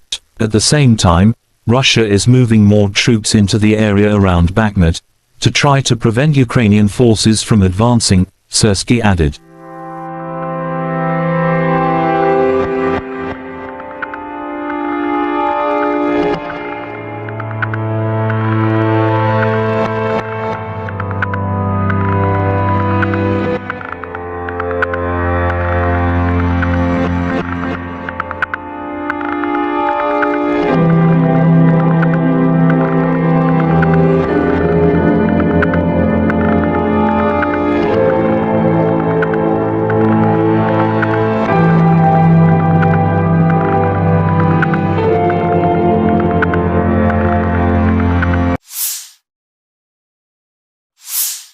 The armed forces of Ukraine shows footage of destroying the enemy's heavy artillery. Air reconnaissance of the 3rd Separate Assault Brigade, in cooperation with the Adam Tactical Group, detected and struck a Russian 240mm self-propelled mortar near Bakhmut. Russian Tulip destroyed in pieces, wrote the statement.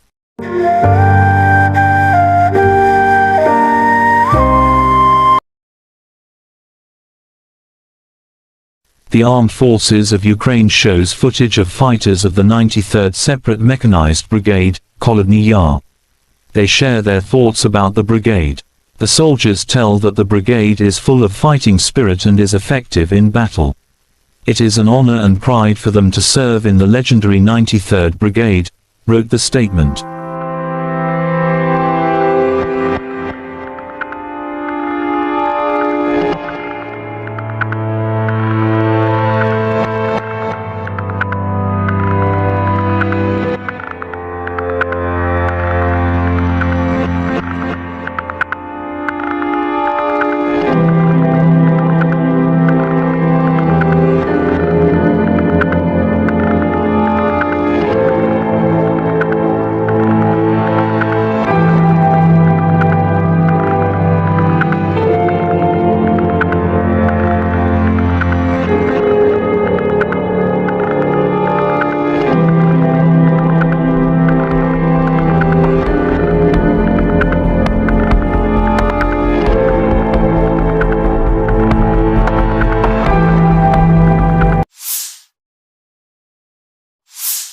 The Armed Forces of Ukraine shows footage. Soldiers of the 45th Separate Artillery Brigade of the Armed Forces of Ukraine carry out methodical work to destroy the occupiers on the front line every day. With the help of the M777 howitzer, they aim fire at priority targets, supporting our infantry. The howitzer M777, also known as the M777 lightweight towed howitzer, is a 155mm artillery piece used by several countries, including the United States and the United Kingdom. The M777 has a maximum firing range of approximately 24 kilometers, 14.9 miles, with standard ammunition, although extended range projectiles can extend the range even further. It also has advanced targeting systems and digital fire control, which enhance accuracy and precision. The M777 is operated by a crew of 5 to 7 personnel, depending on the specific operation.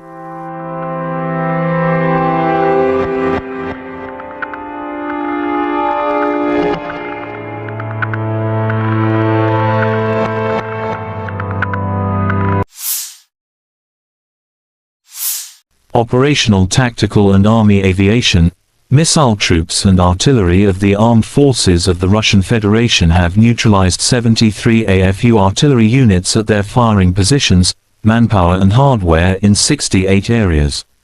One fuel depot for the military hardware of the Liman Operational Tactical Group has been destroyed near Kramatorsk, Donetsk People's Republic, said Igor Konashenkov, the Russian Federation Defense Ministry spokesman.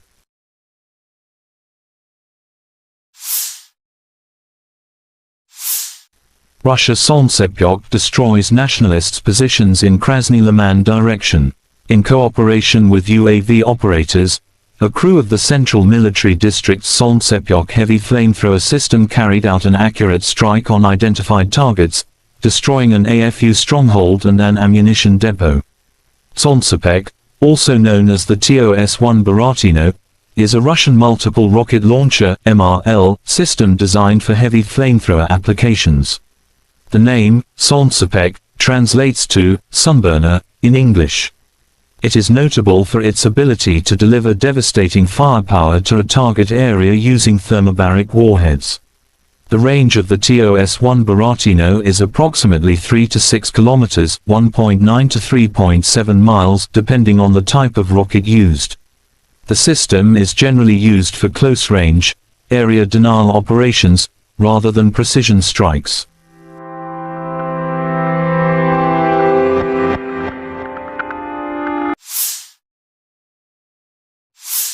Russia Western Military District's artillery destroys the armed forces of Ukraine units in Kupiansk direction.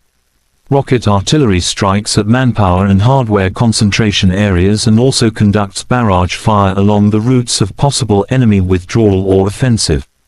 The blast wave and shrapnel, which spreads over hundreds of meters, destroy identified enemy firing positions and fortifications.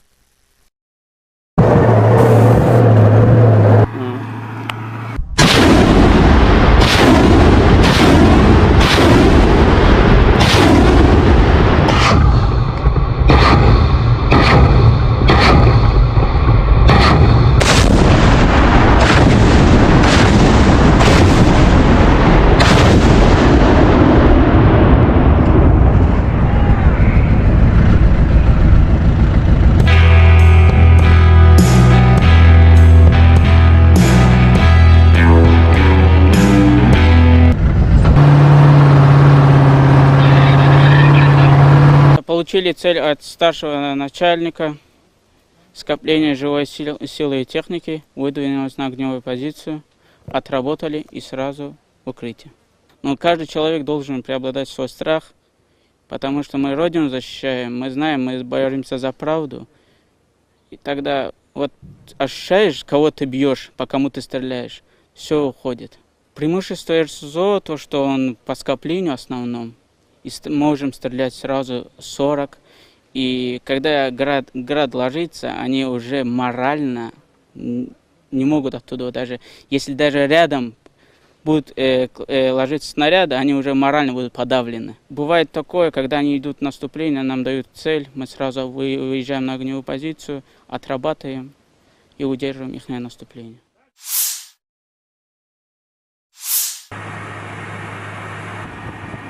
Russia Eastern Military District's Kar-52 attack helicopter crews continue to destroy AFU strongholds and armored vehicles. During a combat sortie, Army aviation pilots carried out missile launches against detected fortified points of AFU units. As a result of the attack, enemy command post and armored vehicles were destroyed. The Ka-52, also known as the Kamov Kar-52 Alligator, is a Russian attack helicopter specifically designed for reconnaissance and combat operations. It is a two-seat, twin-engine aircraft developed by the Kamov Design Bureau. The Kar-52 is known for its advanced avionics, maneuverability, and weapon systems. The Kar-52 Alligator is a modern attack helicopter designed to operate in diverse battlefield conditions. Its advanced avionics, firepower, and maneuverability make it a formidable asset for reconnaissance and combat operations.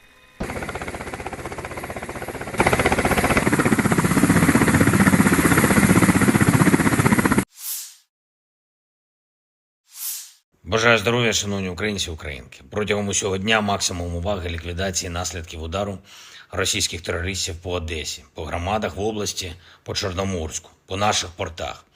Це була чи не найбільша за увесь час повномасштабної війни спроба Росії завдати болю Одесі. Дякувати ППО, усім нашим захисникам неба. Наслідки цього удару все ж менше, ніж могли би бути. І з кожним таким ударом ми звертаємось до партнерів. Знов і знов повітряний щит України потребує посилення. Цей удар терористів доводить, що їхня мішень не лише Україна і не лише життя наших людей. У портах, які були атаковані, сьогодні зберігалося близько 1 мільйона тонн продовольства. Саме той обсяг, який вже давно мав би бути доставлений в країни-споживачі в Африці, в Азії. В портовому терміналі, який постраждав цієї ночі, найбільше від російського терору зберігалось 60 тисяч тонн агропродукції, що призначалось для відправки в Китай. Тобто всіх це зачіпає. Російський терор кожен у світі має бути зацікавлений у притягненні Росії до відповідальності за терор. Я вдячний усім нашим воїнам, які захищають нашу державу від таких ударів. Вдячний усім рятувальникам, медичним працівникам, працівникам комунальних підприємств, місцевій владі, волонтерам, які допомагають нашим людям долати наслідки терору. Одещина, Херсонщина, Житомирщина, Кіровоградська область, Запоріжжя, Харківщина, Донеччина, всюди, де були обстріли, ракетні та дронові удари. Я хочу подякувати кожному і кожній, хто допомагає рятувати життя. Сьогодні вранці на селекторі мені доповідали і військові, і МВС, і інші урядовці, профільний заступник керівника Офісу з регіональної політики. В громадах, які постраждали від ударів, цієї ночі вже почались першочергові ремонтні роботи. Провів переговори. Сьогодні я з главою уряду Ірландії. Він був в Україні з візитом. Ірландія – один з найбільших енергійних наших партнерів в Європі. І хоч країна нейтральна, ірландці не залишаються нейтральними до моральних викликів. В умовах такої агресії вони чітко на світлому боці історії і допомагають нам як політично, так і безпеково, економічно, санкціями. Дуже важлива гуманітарна підтримка. Сьогодні ми обговорили наші подальші спільні кроки, зокрема те, що стосується формули миру, глобального саміту миру. Дякую Ірландії за підтримку нашої позиції щодо зернової ініціативи. Провів зустріч із керівницею USAID, агентства з міжнародного розвитку Сполучених Штатів, Самантою Пауер. Напередодні вона була в Одесі, абсолютно розуміє і значення наших портів для продовольчої безпеки світу, і російську загрозу світовій стабільності. Ми детально обговорили сьогодні можливості захисту нашої інфраструктури, нашу глобальну роль. І дуже важливо, що USAID готовий надалі працювати з Україною для підтримки економічної активності в нашій країні, розвитку підприємств, підтримки робочих місць. Я вдячний за цю підтримку. Ще одне. Вже активно готуємось до міжнародних заходів, які заплановані на серпень і вересень. Зокрема, провів сьогодні велику нараду щодо підготовки саміту Кримської платформи, рівня лідерів держав і парламентського рівня. Точно знаємо, що саміт буде змістовним, і Крим стане ще ближче до повернення у вільний світ, ще ближче до звільнення від окупації. Вся українська земля, всі українські люди мають бути вільними. Слава усім, хто бореться заради України і свободи. Я дякую усім в світі, хто допомагає. Слава Україні! The Russian Defense Ministry declared on July 19th that, as of July 20th, all vessels sailing to Ukrainian ports will be considered military targets. All ships traveling across the Black Sea to Ukrainian ports from midnight Moscow time on July 20th will be considered as potential carriers of military cargo, and therefore regarded by Russia as on the side of Ukraine in the war. The statement added that a number of sea areas in the northwestern and southeastern parts of the international waters of the Black Sea have been temporarily declared dangerous. The message claimed that the corresponding information warnings about the withdrawal of safety guarantees have been issued. The Russian Defense Ministry declared on July 19th that as of July 20th, all vessels sailing to Ukrainian ports will be considered military targets. Russia pulled out of the Black Sea Grain Initiative on July 17th, sparking international condemnation and fears of rising food prices. The deal, brokered by Turkey and the UN in July 2022, allowed Ukraine to export its agricultural products during the ongoing full-scale Russian invasion. On July 19, Ukrainian authorities reported that Russian attacks on port infrastructure in Odessa Oblast have destroyed 60,000 tons of grain. The city suffered 3 consecutive strikes over the course of the past 3 days. This is a terrorist act not against Ukraine, but against the whole world, said Ukrainian Agriculture Minister Mykola Solsky. If we cannot export food, then the population of the poorest countries will be on the verge of survival.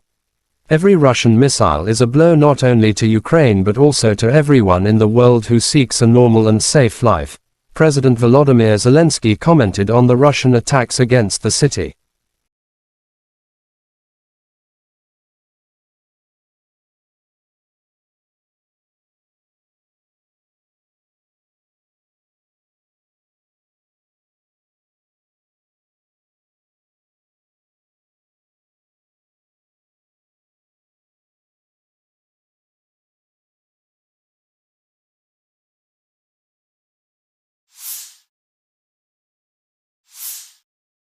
Third night of Russian strikes on military targets in Odessa, South Ukraine, and clean up.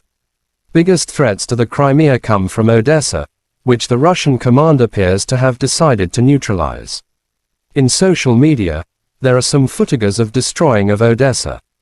After the strikes on Odessa, Zelensky instructed the military to strengthen the security of the port infrastructure. At the morning conference call, I instructed the military to strengthen the protection of people and port infrastructure, said Zelensky. He also said additional Patriot and IRIS-T-SAM systems could protect the port facilities from Russia cruise missiles attack.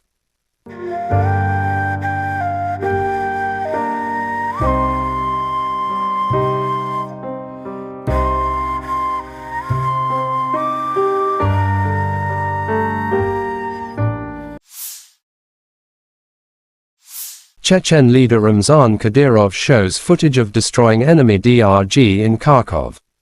In the area of the settlement of Odnarabovka, Kharkov region, another enemy DRG was liquidated.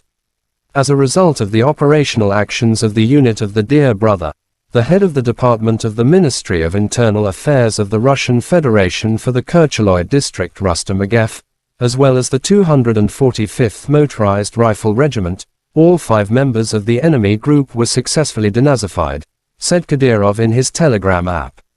Adjustment of the fire was carried out with the help of UAVs.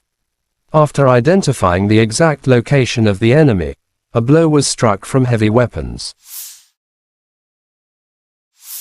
Chechens published footage of them inside Klishchiivka and targeting Ukrainian soldiers by drones. Chechnya leader Ramzan Kadyrov wrote Ukrainato is trying in every possible way to get closer to Klishchiivka, realizing its strategic importance for the entire Bakhmut direction.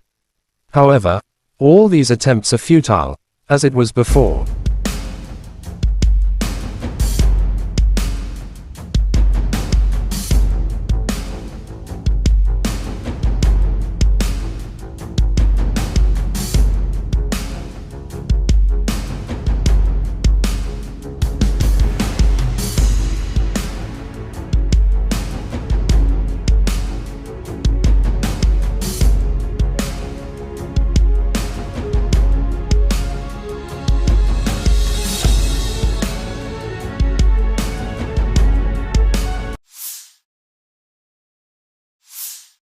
Serhiy Cherevagyi, spokesperson for Ukraine's Eastern Military Command, said on national television on July 17 that Russia is concentrating more than 100,000 personnel, more than 900 tanks, more than 555 artillery systems, 370 MLRS, in the Lyman-Kupiansk direction. Colonel General Alexander Syrsky, commander of Ukraine's ground forces, said that the situation in the east was difficult. According to Syrsky, Russia is attempting to gain ground in the Kupiansk area and continue the offensive into the depth of our battle formations. At the same time, Russia is moving more troops into the area around Bakhmut, to try to prevent Ukrainian forces from advancing, Syrskyi added.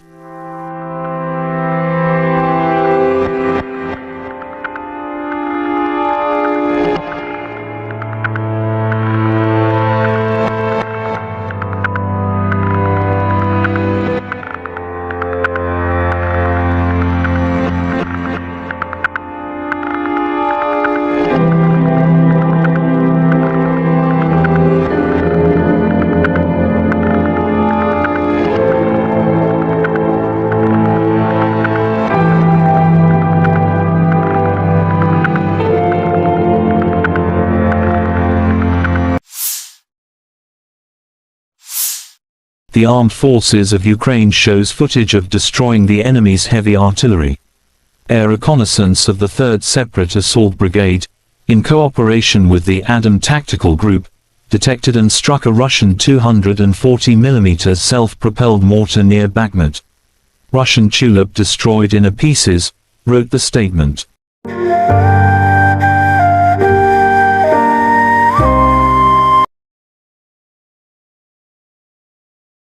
The Armed Forces of Ukraine shows footage of fighters of the 93rd Separate Mechanized Brigade, Kholodny Yar. They share their thoughts about the brigade. The soldiers tell that the brigade is full of fighting spirit and is effective in battle. It is an honor and pride for them to serve in the legendary 93rd Brigade, wrote the statement.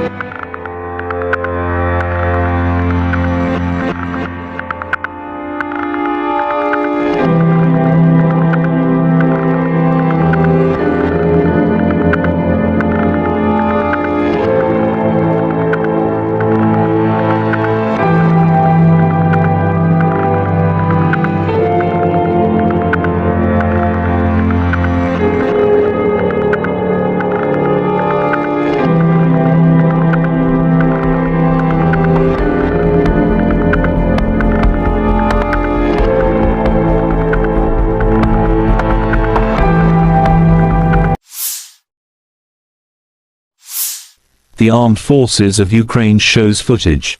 Soldiers of the 45th Separate Artillery Brigade of the Armed Forces of Ukraine carry out methodical work to destroy the occupiers on the front line every day. With the help of the M777 howitzer, they aim fire at priority targets, supporting our infantry. The howitzer M777, also known as the M777 lightweight towed howitzer, is a 155mm artillery piece used by several countries, including the United States and the United Kingdom. The M777 has a maximum firing range of approximately 24 kilometers, 14.9 miles, with standard ammunition, although extended-range projectiles can extend the range even further. It also has advanced targeting systems and digital fire control, which enhance accuracy and precision. The M777 is operated by a crew of 5 to 7 personnel, depending on the specific operation.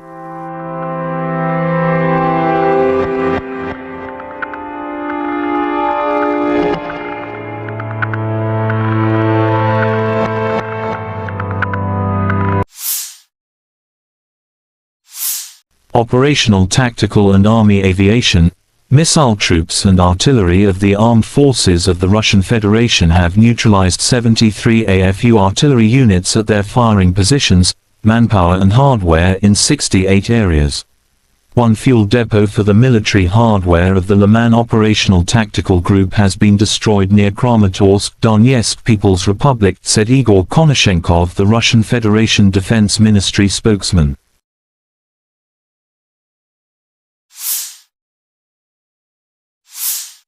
Russia Solntsepyok destroys nationalists' positions in Krasny Liman direction. In cooperation with UAV operators, a crew of the Central Military District's Solntsepyok heavy flamethrower system carried out an accurate strike on identified targets, destroying an AFU stronghold and an ammunition depot. Solntsepyok, also known as the TOS-1 Baratino, is a Russian multiple rocket launcher (MRL) system designed for heavy flamethrower applications. The name, Solntsepek, translates to sunburner in English. It is notable for its ability to deliver devastating firepower to a target area using thermobaric warheads. The range of the TOS-1 Buratino is approximately 3 to 6 kilometers, 1.9 to 3.7 miles, depending on the type of rocket used. The system is generally used for close-range, area denial operations, rather than precision strikes.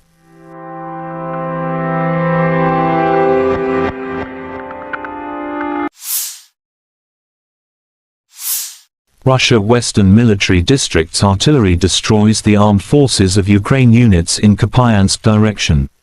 Rocket artillery strikes at manpower and hardware concentration areas and also conducts barrage fire along the routes of possible enemy withdrawal or offensive. The blast wave and shrapnel, which spreads over hundreds of meters, destroy identified enemy firing positions and fortifications.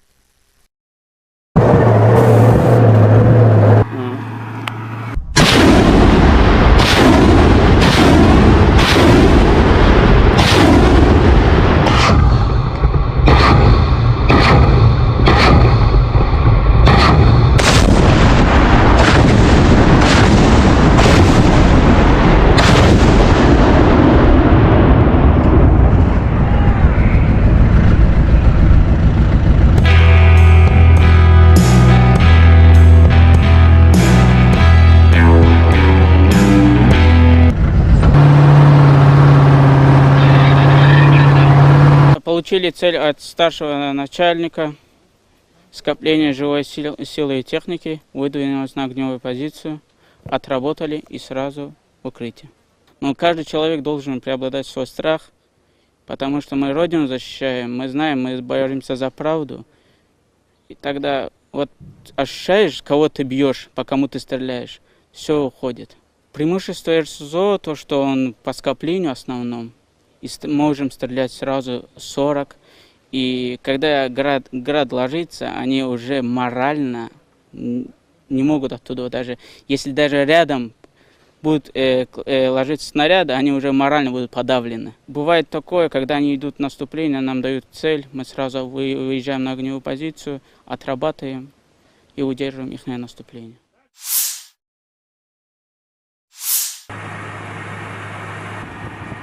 Russia Eastern Military District's Kar-52 attack helicopter crews continue to destroy AFU strongholds and armored vehicles.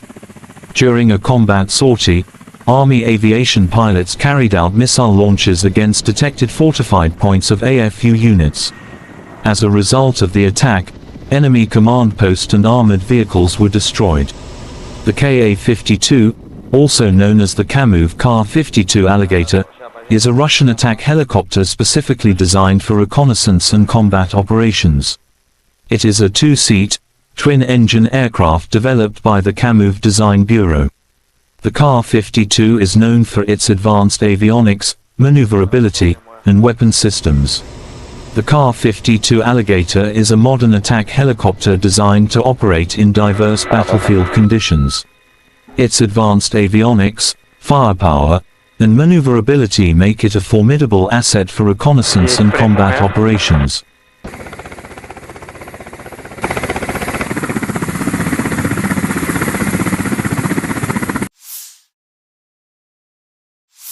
Бажаю здоров'я, шановні українці і українки. Протягом усього дня максимум уваги ліквідації наслідків удару російських терористів по Одесі, по громадах в області, по Чорноморську, по наших портах.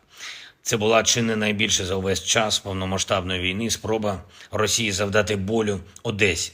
Дякувати ППО, усім нашим захисникам неба. Наслідки цього удару все ж менше, ніж могли би бути.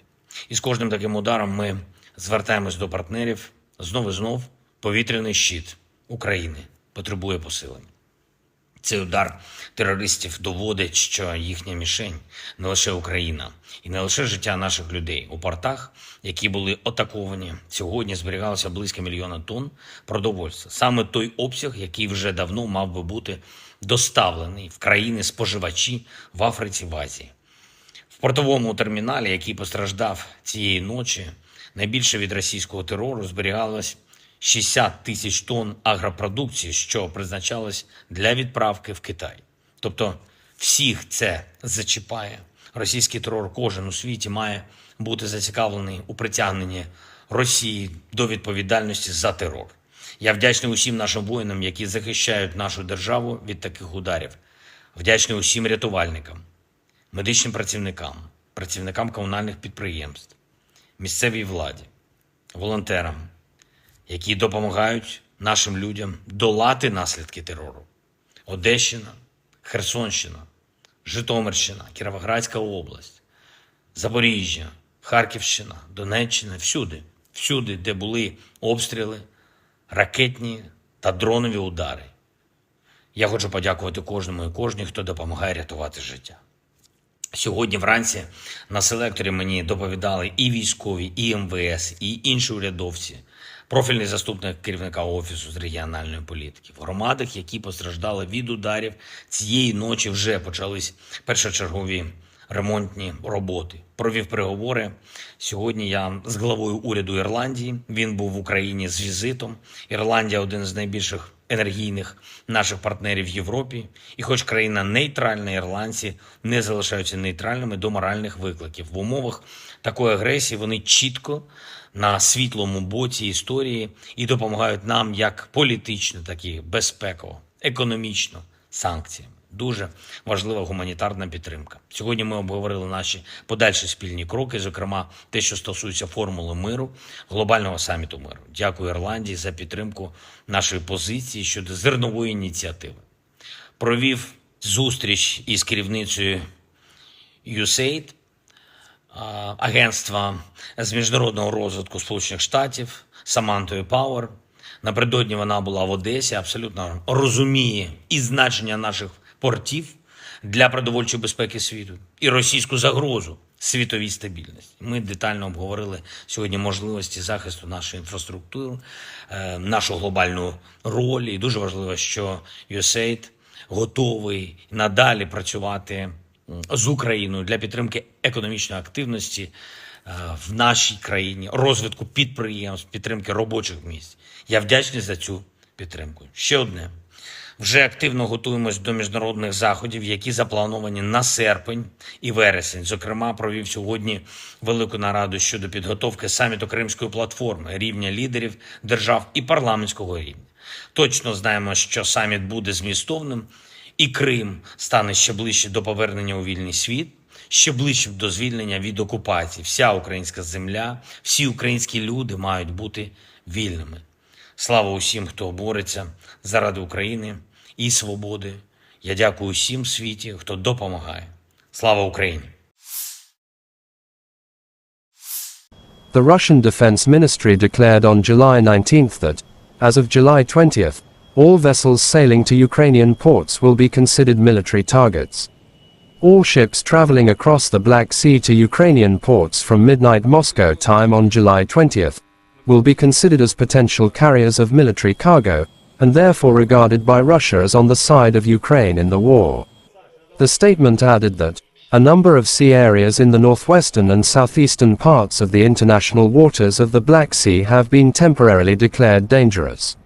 The message claimed that the corresponding information warnings about the withdrawal of safety guarantees have been issued. The Russian Defense Ministry declared on July 19th that as of July 20th, all vessels sailing to Ukrainian ports will be considered military targets. Russia pulled out of the Black Sea Grain Initiative on July 17th, sparking international condemnation and fears of rising food prices. The deal, brokered by Turkey and the UN in July 2022, allowed Ukraine to export its agricultural products during the ongoing full-scale Russian invasion. On July 19th, Ukrainian authorities reported that Russian attacks on port infrastructure in Odessa Oblast have destroyed 60,000 tons of grain. The city suffered 3 consecutive strikes over the course of the past 3 days. This is a terrorist act not against Ukraine, but against the whole world, said Ukrainian Agriculture Minister Mykola Solsky. If we cannot export food, then the population of the poorest countries will be on the verge of survival. Every Russian missile is a blow not only to Ukraine but also to everyone in the world who seeks a normal and safe life, President Volodymyr Zelensky commented on the Russian attacks against the city.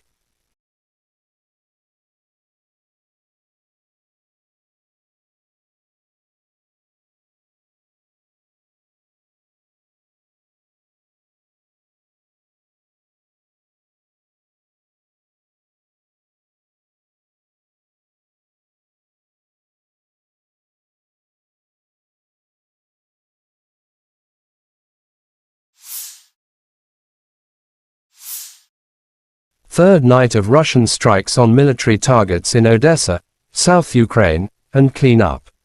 Biggest threats to the Crimea come from Odessa, which the Russian command appears to have decided to neutralize. In social media, there are some footages of destroying of Odessa. After the strikes on Odessa, Zelensky instructed the military to strengthen the security of the port infrastructure. At the morning conference call, I instructed the military to strengthen the protection of people and port infrastructure, said Zelensky. He also said additional Patriot and IRIS-T-SAM systems could protect the port facilities from Russia cruise missiles attack.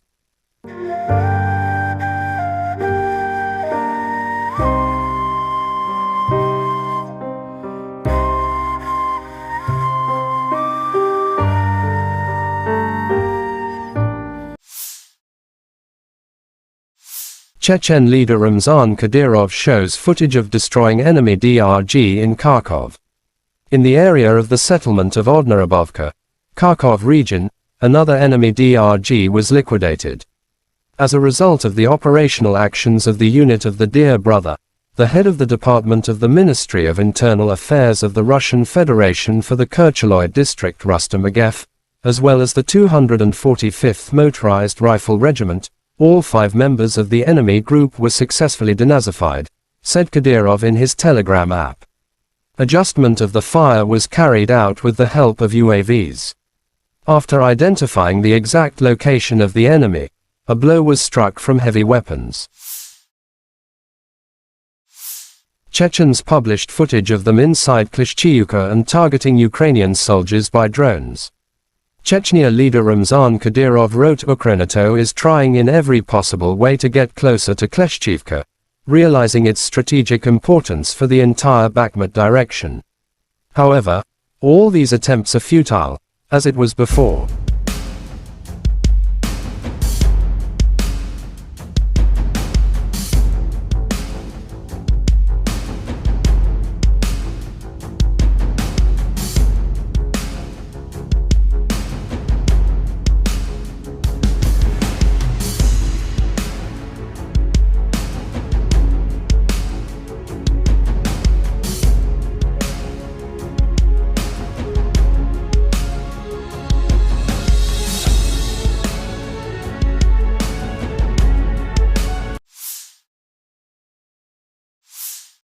Serhiy Cherevagi, spokesperson for Ukraine's Eastern Military Command, said on national television on July 17 that Russia is concentrating more than 100,000 personnel, more than 900 tanks, more than 555 artillery systems, 370 MLRS, in the Lyman-Kupiansk direction. Colonel General Oleksandr Syrsky, commander of Ukraine's ground forces, said that the situation in the east was difficult. According to Syrsky, Russia is attempting to gain ground in the Kupiansk area and continue the offensive into the depth of our battle formations. At the same time, Russia is moving more troops into the area around Bakhmut to try to prevent Ukrainian forces from advancing, Syrsky added.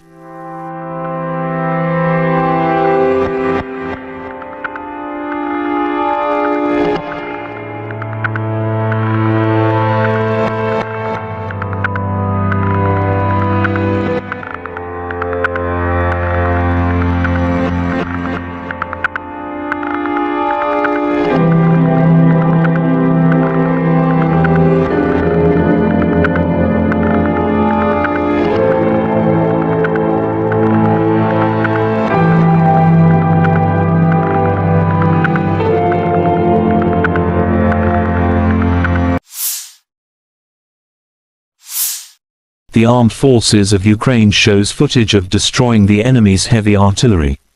Air reconnaissance of the 3rd Separate Assault Brigade, in cooperation with the Adam Tactical Group, detected and struck a Russian 240mm self-propelled mortar near Bakhmut.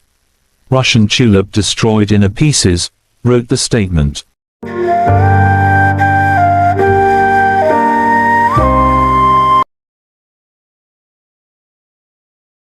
The Armed Forces of Ukraine shows footage of fighters of the 93rd Separate Mechanized Brigade, Kholodny Yar. They share their thoughts about the brigade. The soldiers tell that the brigade is full of fighting spirit and is effective in battle. It is an honor and pride for them to serve in the legendary 93rd Brigade, wrote the statement.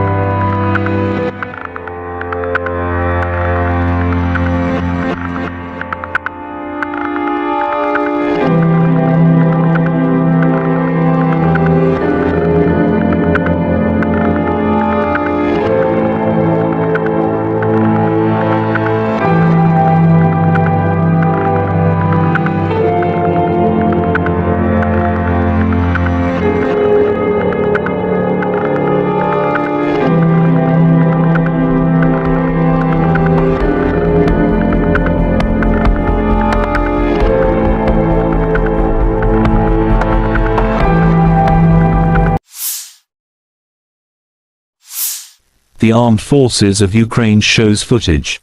Soldiers of the 45th Separate Artillery Brigade of the Armed Forces of Ukraine carry out methodical work to destroy the occupiers on the front line every day. With the help of the M777 howitzer, they aim fire at priority targets, supporting our infantry. The howitzer M777, also known as the M777 lightweight towed howitzer, is a 155mm artillery piece used by several countries, including the United States and the United Kingdom. The M777 has a maximum firing range of approximately 24 kilometers (14.9 miles) with standard ammunition, although extended-range projectiles can extend the range even further. It also has advanced targeting systems and digital fire control, which enhance accuracy and precision. The M777 is operated by a crew of 5 to 7 personnel, depending on the specific operation.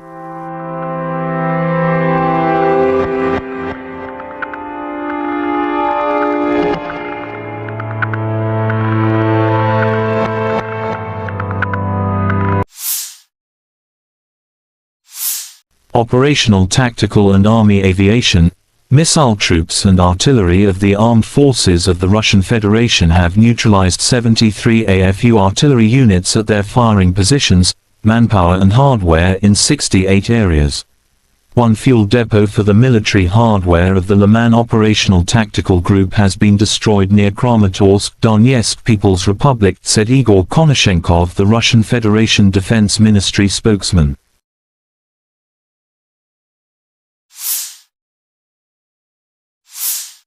Russia Solntsepyok destroys nationalists' positions in Krasny Liman direction. In cooperation with UAV operators, a crew of the Central Military District's Solntsepyok heavy flamethrower system carried out an accurate strike on identified targets, destroying an AFU stronghold and an ammunition depot. Solntsepyok, also known as the TOS-1 Baratino, is a Russian multiple rocket launcher (MRL) system designed for heavy flamethrower applications. The name, Solntsepyok, translates to sunburner in English. It is notable for its ability to deliver devastating firepower to a target area using thermobaric warheads. The range of the TOS-1 Baratino is approximately 3 to 6 kilometers, 1.9 to 3.7 miles, depending on the type of rocket used. The system is generally used for close-range, area denial operations, rather than precision strikes.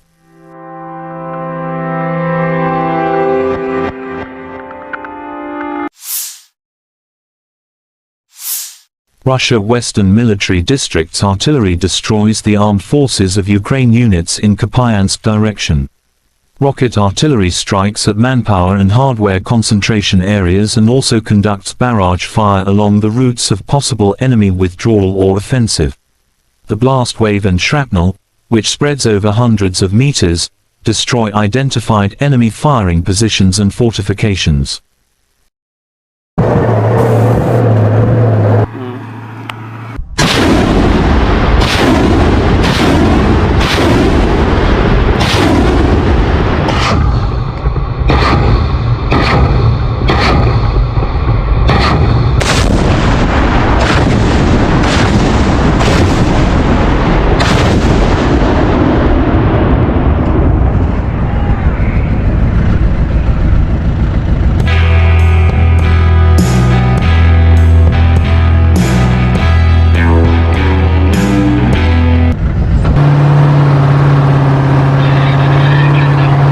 Получили цель от старшего начальника, скопление живой силы и техники, выдвинулись на огневую позицию, отработали и сразу в укрытие. Но каждый человек должен преобладать свой страх, потому что мы Родину защищаем, мы знаем, мы боремся за правду. И тогда вот ощущаешь, кого ты бьешь, по кому ты стреляешь, все уходит. Преимущество РСЗО, то, что он по скоплению основном, и можем стрелять сразу 40. И когда град ложится, они уже морально не могут оттуда, даже если даже рядом будут ложиться снаряды, они уже морально будут подавлены. Бывает такое, когда они идут в наступление, нам дают цель, мы сразу выезжаем на огневую позицию, отрабатываем и удерживаем их наступление.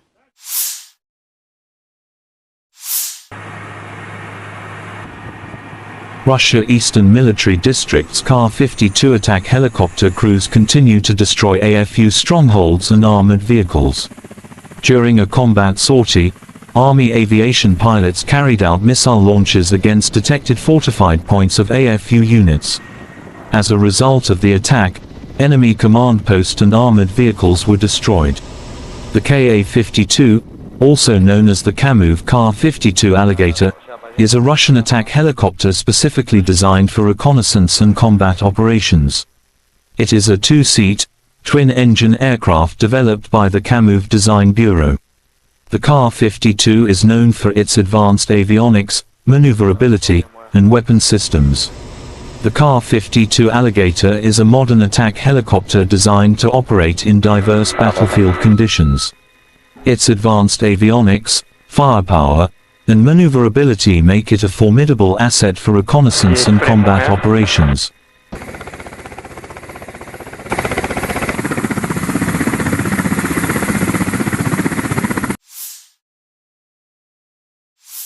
Бажаю здоров'я, шановні українці і українки. Протягом усього дня максимум уваги ліквідації наслідків удару російських терористів по Одесі, по громадах в області, по Чорноморську, по наших портах.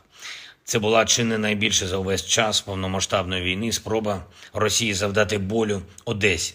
Дякувати ППО, усім нашим захисникам неба. Наслідки цього удару все ж менше, ніж могли би бути. І з кожним таким ударом ми звертаємось до партнерів. Знов і знов повітряний щит України потребує посилення. Цей удар терористів доводить, що їхня мішень не лише Україна і не лише життя наших людей. У портах, які були атаковані, сьогодні зберігалося близько 1 мільйона тонн продовольства. Саме той обсяг, який вже давно мав би бути доставлений в країни-споживачі в Африці, в Азії. В портовому терміналі, який постраждав цієї ночі, найбільше від російського терору зберігалось 60 тисяч тонн агропродукції, що призначалось для відправки в Китай. Тобто всіх це зачіпає. Російський терор кожен у світі має бути зацікавлений у притягненні Росії до відповідальності за терор. Я вдячний усім нашим воїнам, які захищають нашу державу від таких ударів. Вдячний усім рятувальникам, медичним працівникам, працівникам комунальних підприємств, місцевій владі, волонтерам, які допомагають нашим людям долати наслідки терору. Одещина, Херсонщина, Житомирщина, Кіровоградська область, Запоріжжя, Харківщина, Донеччина, всюди, де були обстріли, ракетні та дронові удари. Я хочу подякувати кожному і кожній, хто допомагає рятувати життя. Сьогодні вранці на селекторі мені доповідали і військові, і МВС, і інші урядовці, профільний заступник керівника Офісу з регіональної політики. В громадах, які постраждали від ударів, цієї ночі вже почались першочергові ремонтні роботи. Провів переговори. Сьогодні я з главою уряду Ірландії. Він був в Україні з візитом. Ірландія – один з найбільших енергійних наших партнерів в Європі. І хоч країна нейтральна, ірландці не залишаються нейтральними до моральних викликів. В умовах такої агресії вони чітко на світлому боці історії і допомагають нам як політично, так і безпеково, економічно, санкціями. Дуже важлива гуманітарна підтримка. Сьогодні ми обговорили наші подальші спільні кроки, зокрема те, що стосується формули миру, глобального саміту миру. Дякую Ірландії за підтримку нашої позиції щодо зернової ініціативи. Провів зустріч із керівницею USAID, агентства з міжнародного розвитку Сполучених Штатів, Самантою Пауер. Напередодні вона була в Одесі, абсолютно розуміє і значення наших портів для продовольчої безпеки світу, і російську загрозу світовій стабільності. Ми детально обговорили сьогодні можливості захисту нашої інфраструктури, нашу глобальну роль. І дуже важливо, що USAID готовий надалі працювати з Україною для підтримки економічної активності в нашій країні, розвитку підприємств, підтримки робочих місць. Я вдячний за цю підтримку. Ще одне. Вже активно готуємось до міжнародних заходів, які заплановані на серпень і вересень. Зокрема, провів сьогодні велику нараду щодо підготовки саміту Кримської платформи, рівня лідерів держав і парламентського рівня. Точно знаємо, що саміт буде змістовним, і Крим стане ще ближче до повернення у вільний світ, ще ближче до звільнення від окупації. Вся українська земля, всі українські люди мають бути вільними. Слава усім, хто бореться заради України і свободи. Я дякую усім в світі, хто допомагає. Слава Україні! The Russian Defense Ministry declared on July 19th that, as of July 20th, all vessels sailing to Ukrainian ports will be considered military targets. All ships traveling across the Black Sea to Ukrainian ports from midnight Moscow time on July 20th will be considered as potential carriers of military cargo, and therefore regarded by Russia as on the side of Ukraine in the war. The statement added that a number of sea areas in the northwestern and southeastern parts of the international waters of the Black Sea have been temporarily declared dangerous. The message claimed that the corresponding information warnings about the withdrawal of safety guarantees have been issued. The Russian Defense Ministry declared on July 19th that as of July 20th, all vessels sailing to Ukrainian ports will be considered military targets. Russia pulled out of the Black Sea Grain Initiative on July 17th, sparking international condemnation and fears of rising food prices. The deal, brokered by Turkey and the UN in July 2022, allowed Ukraine to export its agricultural products during the ongoing full-scale Russian invasion.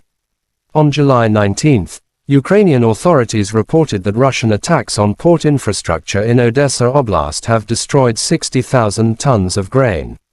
The city suffered 3 consecutive strikes over the course of the past 3 days.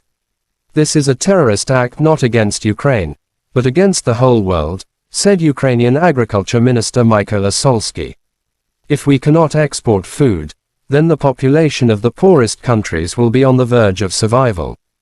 Every Russian missile is a blow not only to Ukraine but also to everyone in the world who seeks a normal and safe life, President Volodymyr Zelensky commented on the Russian attacks against the city.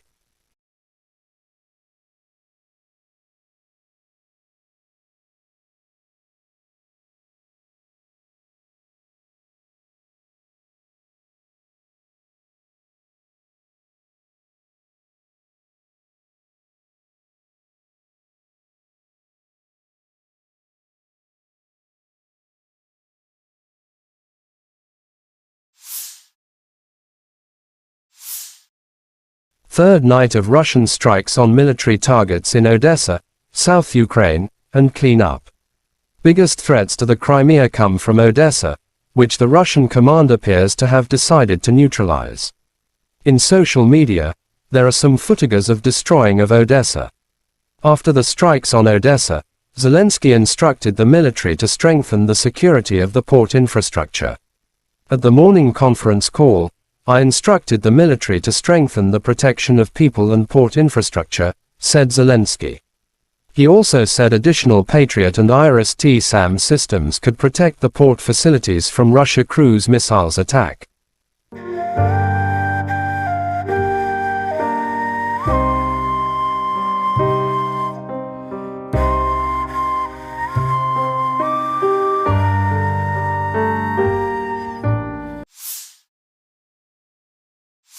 Chechen leader Ramzan Kadyrov shows footage of destroying enemy DRG in Kharkov. In the area of the settlement of Odnarabovka, Kharkov region, another enemy DRG was liquidated.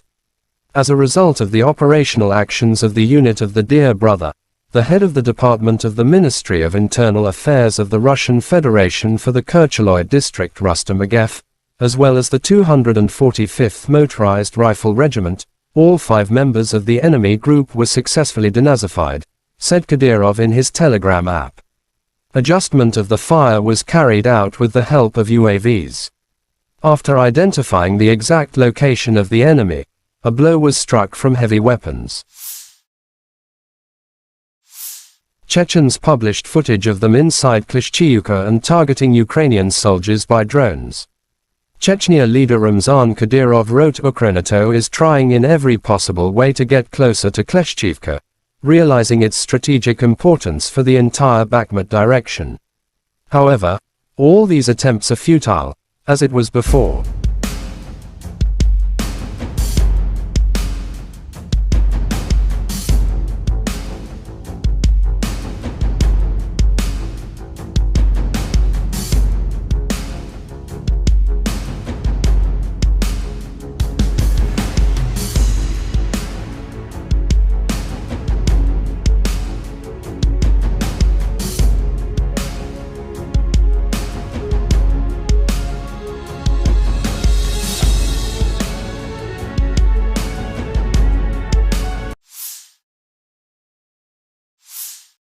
Serhiy Cherevati, spokesperson for Ukraine's Eastern Military Command, said on national television on July 17 that Russia is concentrating more than 100,000 personnel, more than 900 tanks, more than 555 artillery systems, 370 MLRS, in the Lyman-Kupiansk direction.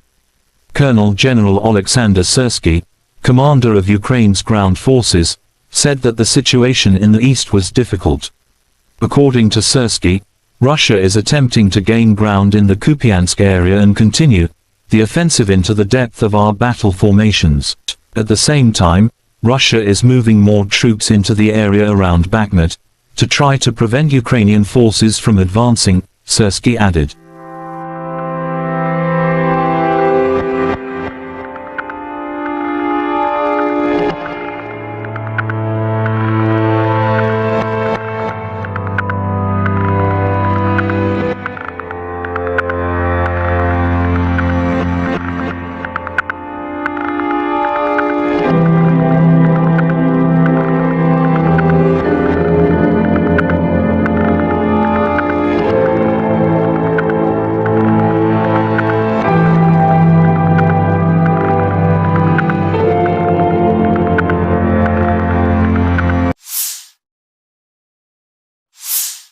The armed forces of Ukraine shows footage of destroying the enemy's heavy artillery.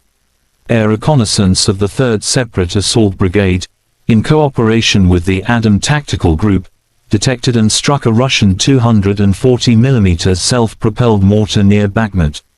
Russian tulip destroyed in pieces, wrote the statement.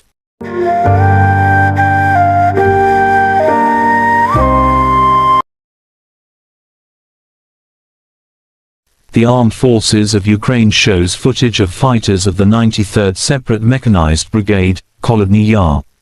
They share their thoughts about the brigade. The soldiers tell that the brigade is full of fighting spirit and is effective in battle.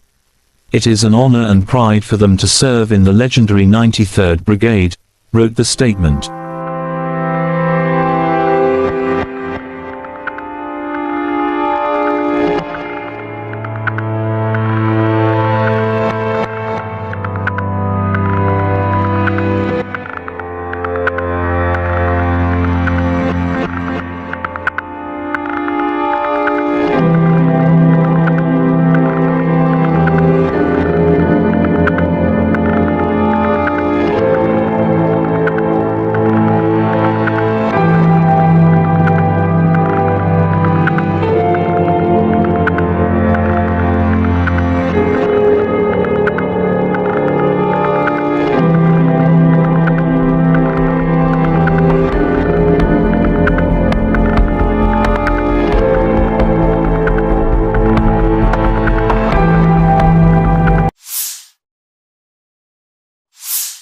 The Armed Forces of Ukraine shows footage. Soldiers of the 45th Separate Artillery Brigade of the Armed Forces of Ukraine carry out methodical work to destroy the occupiers on the front line every day. With the help of the M777 howitzer, they aim fire at priority targets, supporting our infantry. The howitzer M777, also known as the M777 lightweight towed howitzer, is a 155 mm artillery piece used by several countries, including the United States and the United Kingdom. The M777 has a maximum firing range of approximately 24 kilometers, 14.9 miles, with standard ammunition, although extended-range projectiles can extend the range even further. It also has advanced targeting systems and digital fire control, which enhance accuracy and precision. The M777 is operated by a crew of 5 to 7 personnel, depending on the specific operation.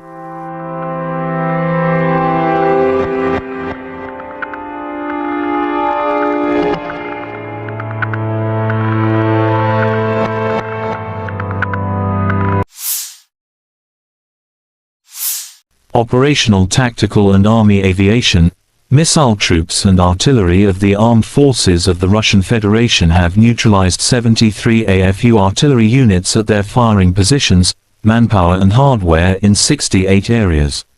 One fuel depot for the military hardware of the Liman Operational Tactical Group has been destroyed near Kramatorsk, Donetsk People's Republic, said Igor Konashenkov, the Russian Federation Defense Ministry spokesman.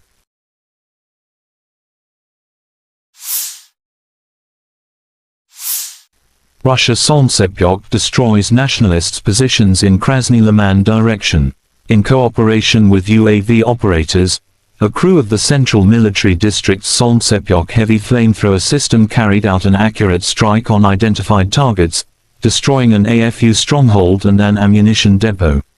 Solntsepyok, also known as the TOS-1 Baratino, is a Russian multiple rocket launcher (MRL) system designed for heavy flamethrower applications. The name, Solntsepyok, translates to sunburner in English. It is notable for its ability to deliver devastating firepower to a target area using thermobaric warheads. The range of the TOS-1 Baratino is approximately 3 to 6 kilometers, 1.9 to 3.7 miles, depending on the type of rocket used. The system is generally used for close-range, area denial operations, rather than precision strikes.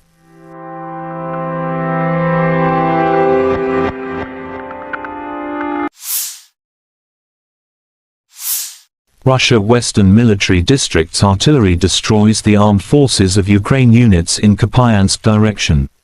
Rocket artillery strikes at manpower and hardware concentration areas and also conducts barrage fire along the routes of possible enemy withdrawal or offensive. The blast wave and shrapnel, which spreads over hundreds of meters, destroy identified enemy firing positions and fortifications.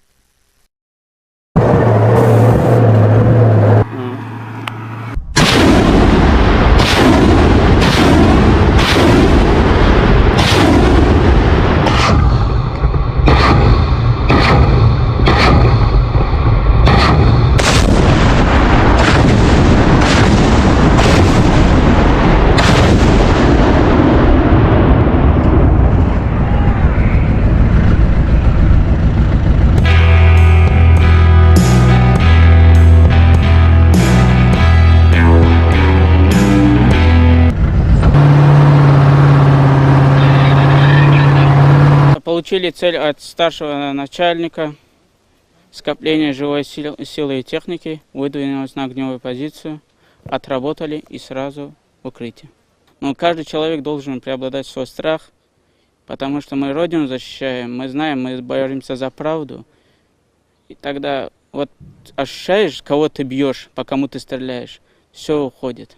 Преимущество РСЗО, то, что он по скоплению основном, и можем стрелять сразу 40. И когда град ложится, они уже морально не могут оттуда, даже если даже рядом будут ложиться снаряды, они уже морально будут подавлены. Бывает такое, когда они идут в наступление, нам дают цель, мы сразу выезжаем на огневую позицию, отрабатываем и удерживаем их наступление.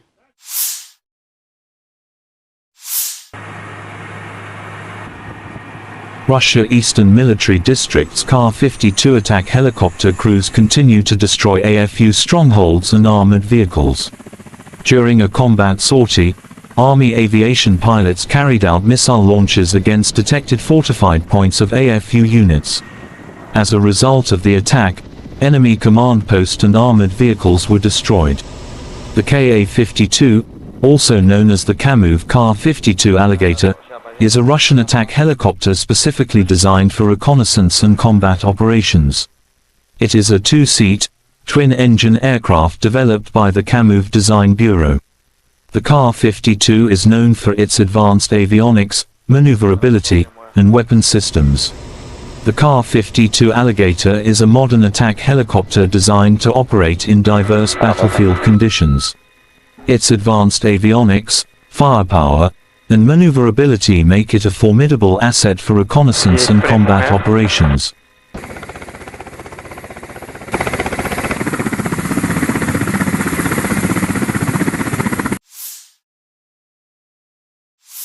Бажаю здоров'я, шановні українці і українки. Протягом усього дня максимум уваги ліквідації наслідків удару російських терористів по Одесі, по громадах в області, по Чорноморську, по наших портах. Це була чи не найбільше за увесь час повномасштабної війни спроба Росії завдати болю Одесі. Дякувати ППО, усім нашим захисникам неба. Наслідки цього удару все ж менше, ніж могли би бути. І з кожним таким ударом ми звертаємось до партнерів. Знов повітряний щит України потребує посилення. Цей удар терористів доводить, що їхня мішень не лише Україна і не лише життя наших людей. У портах, які були атаковані, сьогодні зберігалося близько 1 мільйона тонн продовольства. Саме той обсяг, який вже давно мав би бути доставлений в країни-споживачі в Африці, в Азії. В портовому терміналі, який постраждав цієї ночі, найбільше від російського терору зберігалось 60 тисяч тонн агропродукції, що призначалось для відправки в Китай. Тобто всіх це зачіпає. Російський терор кожен у світі має бути зацікавлений у притягненні Росії до відповідальності за терор. Я вдячний усім нашим воїнам, які захищають нашу державу від таких ударів. Вдячний усім рятувальникам, медичним працівникам, працівникам комунальних підприємств, місцевій владі, волонтерам, які допомагають нашим людям долати наслідки терору. Одещина, Херсонщина, Житомирщина, Кіровоградська область, Запоріжжя, Харківщина, Донеччина, всюди, де були обстріли, ракетні та дронові удари. Я хочу подякувати кожному і кожній, хто допомагає рятувати життя. Сьогодні вранці на селекторі мені доповідали і військові, і МВС, і інші урядовці, профільний заступник керівника Офісу з регіональної політики. В громадах, які постраждали від ударів, цієї ночі вже почались першочергові ремонтні роботи. Провів переговори. Сьогодні я з главою уряду Ірландії. Він був в Україні з візитом. Ірландія – один з найбільших енергійних наших партнерів в Європі. І хоч країна нейтральна, ірландці не залишаються нейтральними до моральних викликів. В умовах такої агресії вони чітко на світлому боці історії і допомагають нам як політично, так і безпеково, економічно, санкціями. Дуже важлива гуманітарна підтримка. Сьогодні ми обговорили наші подальші спільні кроки, зокрема те, що стосується формули миру, глобального саміту миру. Дякую Ірландії за підтримку нашої позиції щодо зернової ініціативи. Провів зустріч із керівницею USAID, агентства з міжнародного розвитку Сполучених Штатів, Самантою Пауер. Напередодні вона була в Одесі, абсолютно розуміє і значення наших портів для продовольчої безпеки світу, і російську загрозу світовій стабільності. Ми детально обговорили сьогодні можливості захисту нашої інфраструктури, нашу глобальну роль. І дуже важливо, що USAID готовий надалі працювати з Україною для підтримки економічної активності в нашій країні, розвитку підприємств, підтримки робочих місць. Я вдячний за цю підтримку. Ще одне. Вже активно готуємось до міжнародних заходів, які заплановані на серпень і вересень. Зокрема, провів сьогодні велику нараду щодо підготовки саміту Кримської платформи, рівня лідерів держав і парламентського рівня. Точно знаємо, що саміт буде змістовним, і Крим стане ще ближче до повернення у вільний світ, ще ближче до звільнення від окупації. Вся українська земля, всі українські люди мають бути вільними. Слава усім, хто бореться заради України і свободи. Я дякую усім в світі, хто допомагає. Слава Україні! The Russian Defense Ministry declared on July 19th that, as of July 20th, all vessels sailing to Ukrainian ports will be considered military targets.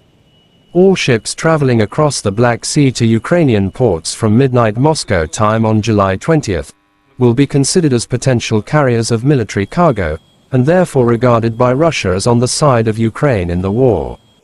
The statement added that a number of sea areas in the northwestern and southeastern parts of the international waters of the Black Sea have been temporarily declared dangerous. The message claimed that the corresponding information warnings about the withdrawal of safety guarantees have been issued. The Russian Defense Ministry declared on July 19th that as of July 20th, all vessels sailing to Ukrainian ports will be considered military targets. Russia pulled out of the Black Sea Grain Initiative on July 17th, sparking international condemnation and fears of rising food prices. The deal, brokered by Turkey and the UN in July 2022, allowed Ukraine to export its agricultural products during the ongoing full-scale Russian invasion. On July 19th, Ukrainian authorities reported that Russian attacks on port infrastructure in Odessa Oblast have destroyed 60,000 tons of grain. The city suffered 3 consecutive strikes over the course of the past 3 days. This is a terrorist act not against Ukraine, but against the whole world, said Ukrainian Agriculture Minister Mykola Solsky. If we cannot export food, then the population of the poorest countries will be on the verge of survival. Every Russian missile is a blow not only to Ukraine but also to everyone in the world who seeks a normal and safe life, President Volodymyr Zelensky commented on the Russian attacks against the city.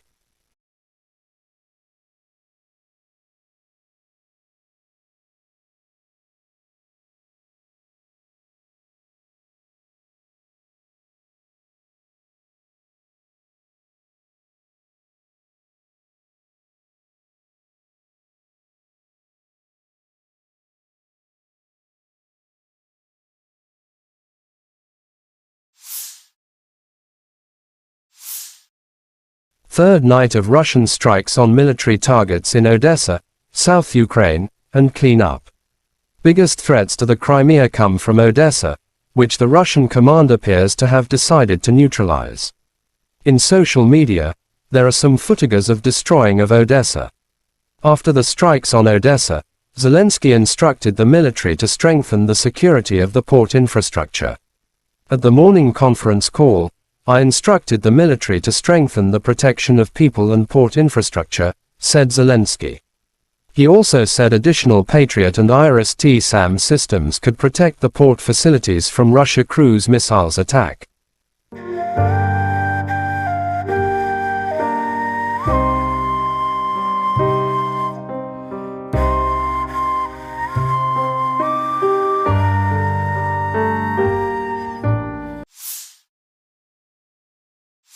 Chechen leader Ramzan Kadyrov shows footage of destroying enemy DRG in Kharkov. In the area of the settlement of Odnarabovka, Kharkov region, another enemy DRG was liquidated. As a result of the operational actions of the unit of the Dear Brother, the head of the Department of the Ministry of Internal Affairs of the Russian Federation for the Kercheloy district Rustam Agev, as well as the 245th Motorized Rifle Regiment, all 5 members of the enemy group were successfully denazified, said Kadyrov in his Telegram app. Adjustment of the fire was carried out with the help of UAVs. After identifying the exact location of the enemy, a blow was struck from heavy weapons. Chechens published footage of them inside Klishchiivka and targeting Ukrainian soldiers by drones. Chechnya leader Ramzan Kadyrov wrote Ukrenato is trying in every possible way to get closer to Klishchiivka, realizing its strategic importance for the entire Bakhmut direction. However, all these attempts are futile, as it was before.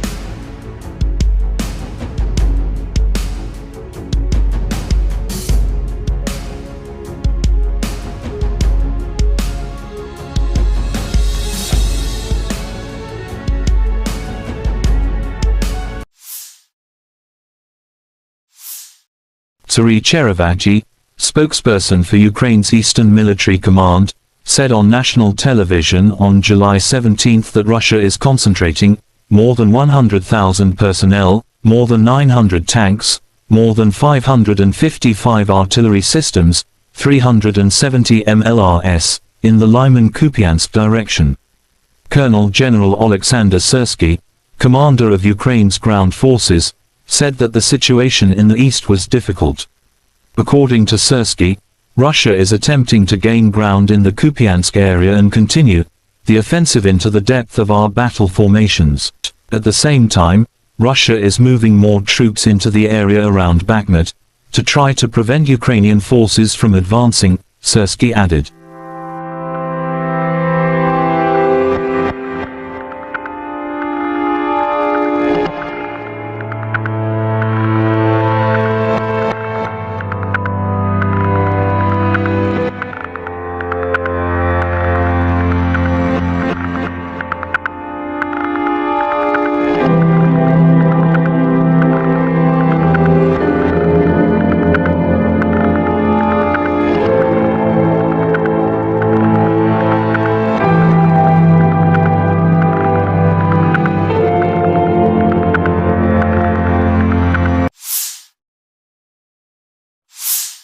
The armed forces of Ukraine shows footage of destroying the enemy's heavy artillery.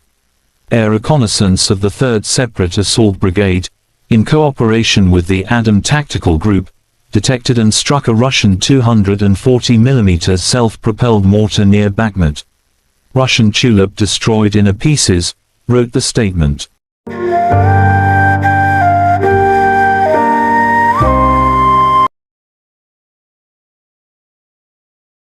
The Armed Forces of Ukraine shows footage of fighters of the 93rd Separate Mechanized Brigade, Kholodny Yar. They share their thoughts about the brigade.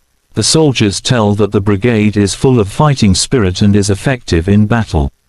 It is an honor and pride for them to serve in the legendary 93rd Brigade, wrote the statement.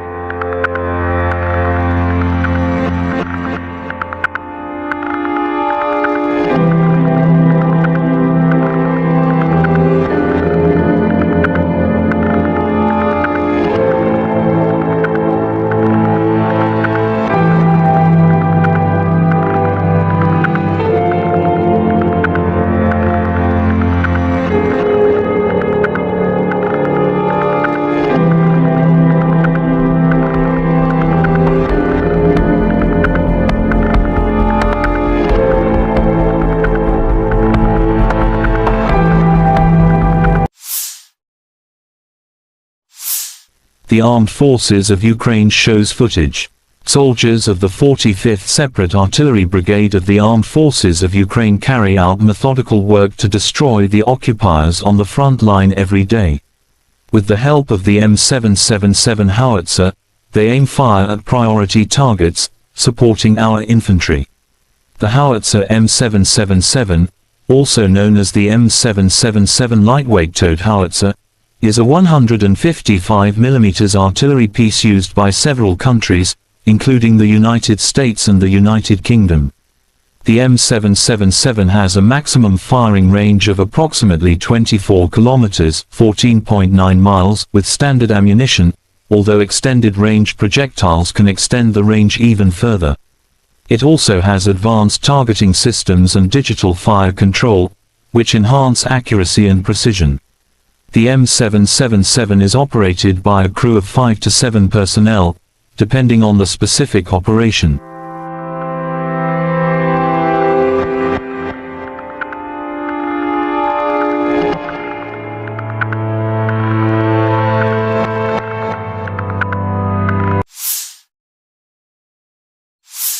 Operational, tactical and army aviation, missile troops and artillery of the armed forces of the Russian Federation have neutralized 73 AFU artillery units at their firing positions, manpower and hardware in 68 areas. One fuel depot for the military hardware of the Liman Operational Tactical Group has been destroyed near Kramatorsk, Donetsk People's Republic, said Igor Konashenkov, the Russian Federation Defense Ministry spokesman.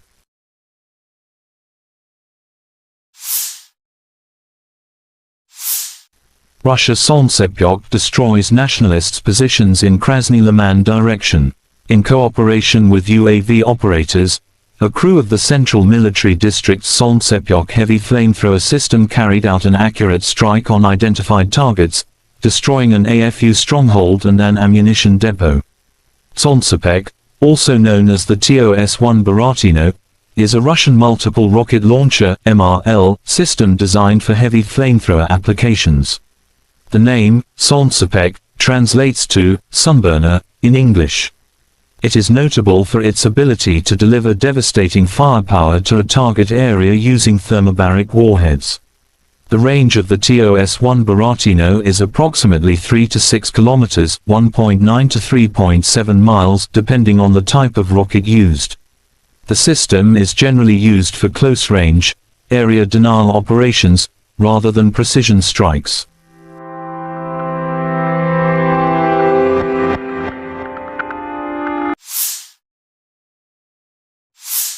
Russia Western Military District's artillery destroys the armed forces of Ukraine units in Kupiansk direction.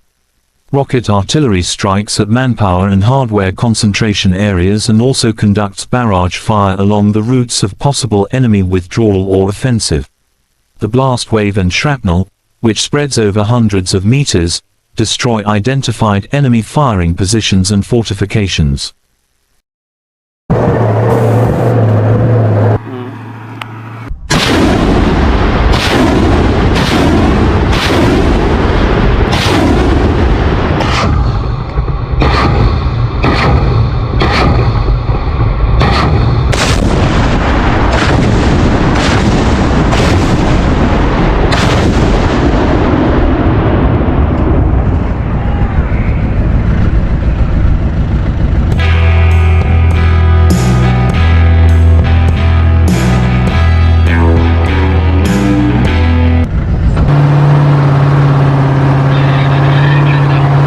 Получили цель от старшего начальника, скопление живой силы и техники, выдвинулись на огневую позицию, отработали и сразу в укрытие.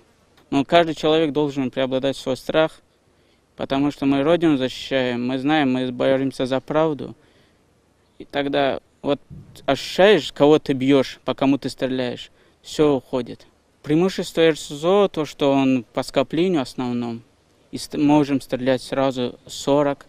И когда град ложится, они уже морально не могут оттуда, даже если даже рядом будут ложиться снаряды, они уже морально будут подавлены. Бывает такое, когда они идут в наступление, нам дают цель, мы сразу выезжаем на огневую позицию, отрабатываем и удерживаем их наступление.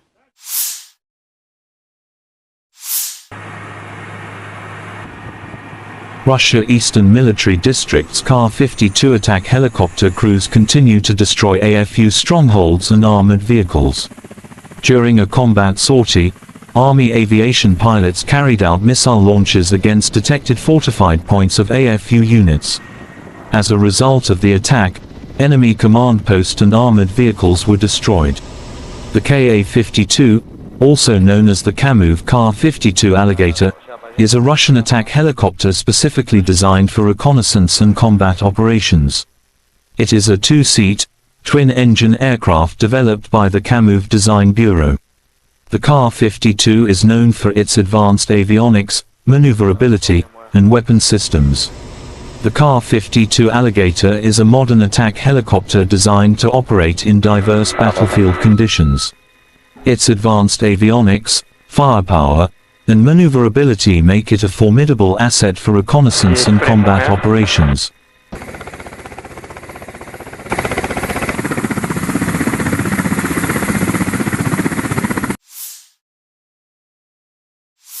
Бажаю здоров'я, шановні українці і українки. Протягом усього дня максимум уваги ліквідації наслідків удару російських терористів по Одесі, по громадах в області, по Чорноморську, по наших портах. Це була чи не найбільше за увесь час повномасштабної війни спроба Росії завдати болю Одесі. Дякувати ППО, усім нашим захисникам неба. Наслідки цього удару все ж менше, ніж могли би бути. І з кожним таким ударом ми звертаємось до партнерів знов і знов. Повітряний щит України потребує посилення.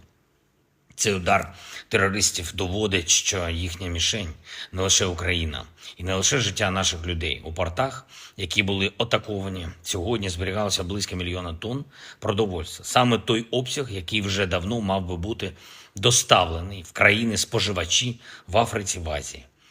В портовому терміналі, який постраждав цієї ночі, найбільше від російського терору зберігалось 60 тисяч тонн агропродукції, що призначалось для відправки в Китай. Тобто всіх це зачіпає. Російський терор кожен у світі має бути зацікавлений у притягненні Росії до відповідальності за терор. Я вдячний усім нашим воїнам, які захищають нашу державу від таких ударів. Вдячний усім рятувальникам, медичним працівникам, працівникам комунальних підприємств, місцевій владі, волонтерам, які допомагають нашим людям долати наслідки терору. Одещина, Херсонщина, Житомирщина, Кіровоградська область, Запоріжжя, Харківщина, Донеччина, всюди, де були обстріли, ракетні та дронові удари. Я хочу подякувати кожному і кожній, хто допомагає рятувати життя. Сьогодні вранці на селекторі мені доповідали і військові, і МВС, і інші урядовці, профільний заступник керівника Офісу з регіональної політики. В громадах, які постраждали від ударів, цієї ночі вже почались першочергові ремонтні роботи. Провів переговори. Сьогодні я з главою уряду Ірландії. Він був в Україні з візитом. Ірландія – один з найбільших енергійних наших партнерів в Європі. І хоч країна нейтральна, ірландці не залишаються нейтральними до моральних викликів. В умовах такої агресії вони чітко на світлому боці історії і допомагають нам як політично, так і безпеково, економічно, санкціями. Дуже важлива гуманітарна підтримка. Сьогодні ми обговорили наші подальші спільні кроки, зокрема те, що стосується формули миру, глобального саміту миру. Дякую Ірландії за підтримку нашої позиції щодо зернової ініціативи. Провів зустріч із керівницею USAID, агентства з міжнародного розвитку Сполучених Штатів, Самантою Пауер. Напередодні вона була в Одесі, абсолютно розуміє і значення наших портів для продовольчої безпеки світу, і російську загрозу світовій стабільності. Ми детально обговорили сьогодні можливості захисту нашої інфраструктури, нашу глобальну роль. І дуже важливо, що USAID готовий надалі працювати з Україною для підтримки економічної активності в нашій країні, розвитку підприємств, підтримки робочих місць. Я вдячний за цю підтримку. Ще одне. Вже активно готуємось до міжнародних заходів, які заплановані на серпень і вересень. Зокрема, провів сьогодні велику нараду щодо підготовки саміту Кримської платформи, рівня лідерів держав і парламентського рівня. Точно знаємо, що саміт буде змістовним, і Крим стане ще ближче до повернення у вільний світ, ще ближче до звільнення від окупації. Вся українська земля, всі українські люди мають бути вільними. Слава усім, хто бореться заради України і свободи. Я дякую усім в світі, хто допомагає. Слава Україні! The Russian Defense Ministry declared on July 19 that, as of July 20, all vessels sailing to Ukrainian ports will be considered military targets. All ships traveling across the Black Sea to Ukrainian ports from midnight Moscow time on July 20 will be considered as potential carriers of military cargo, and therefore regarded by Russia as on the side of Ukraine in the war. The statement added that a number of sea areas in the northwestern and southeastern parts of the international waters of the Black Sea have been temporarily declared dangerous. The message claimed that the corresponding information warnings about the withdrawal of safety guarantees have been issued. The Russian Defense Ministry declared on July 19 that as of July 20, all vessels sailing to Ukrainian ports will be considered military targets. Russia pulled out of the Black Sea Grain Initiative on July 17, sparking international condemnation and fears of rising food prices. The deal, brokered by Turkey and the UN in July 2022, allowed Ukraine to export its agricultural products during the ongoing full-scale Russian invasion. On July 19, Ukrainian authorities reported that Russian attacks on port infrastructure in Odessa Oblast have destroyed 60,000 tons of grain. The city suffered 3 consecutive strikes over the course of the past 3 days. This is a terrorist act not against Ukraine, but against the whole world, said Ukrainian Agriculture Minister Mykola Solsky. If we cannot export food, then the population of the poorest countries will be on the verge of survival. Every Russian missile is a blow not only to Ukraine but also to everyone in the world who seeks a normal and safe life, President Volodymyr Zelensky commented on the Russian attacks against the city.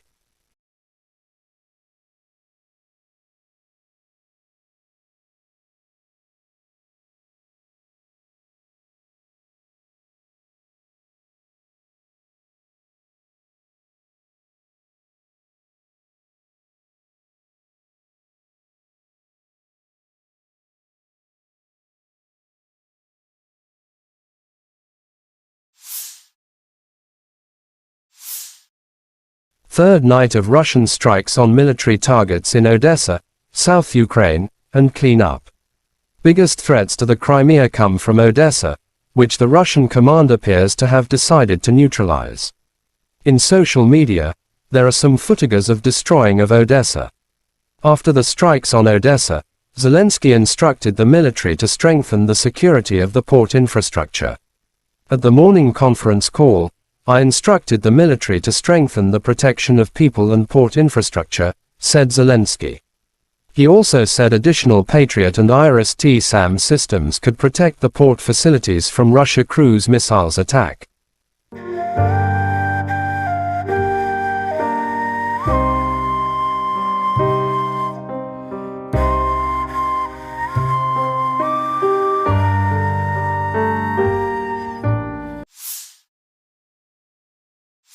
Chechen leader Ramzan Kadyrov shows footage of destroying enemy DRG in Kharkov. In the area of the settlement of Odnarabovka, Kharkov region, another enemy DRG was liquidated. As a result of the operational actions of the unit of the Dear Brother, the head of the Department of the Ministry of Internal Affairs of the Russian Federation for the Kercheloy district Rustam Agev, as well as the 245th Motorized Rifle Regiment, all 5 members of the enemy group were successfully denazified, said Kadyrov in his Telegram app. Adjustment of the fire was carried out with the help of UAVs. After identifying the exact location of the enemy, a blow was struck from heavy weapons. Chechens published footage of them inside Klishchiivka and targeting Ukrainian soldiers by drones. Chechnya leader Ramzan Kadyrov wrote Ukrenato is trying in every possible way to get closer to Klishchiivka, realizing its strategic importance for the entire Bakhmut direction. However, all these attempts are futile, as it was before.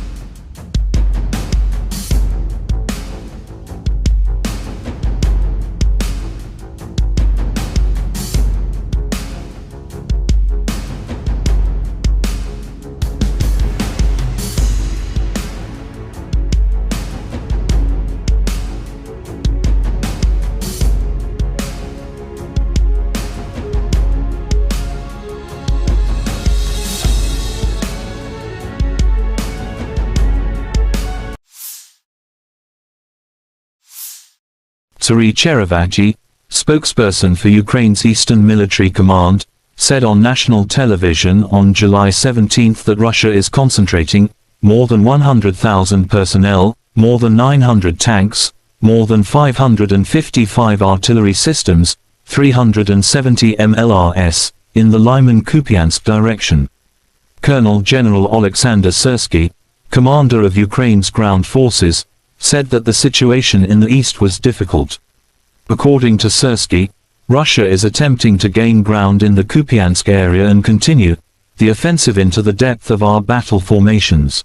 At the same time, Russia is moving more troops into the area around Bakhmut to try to prevent Ukrainian forces from advancing, Syrsky added.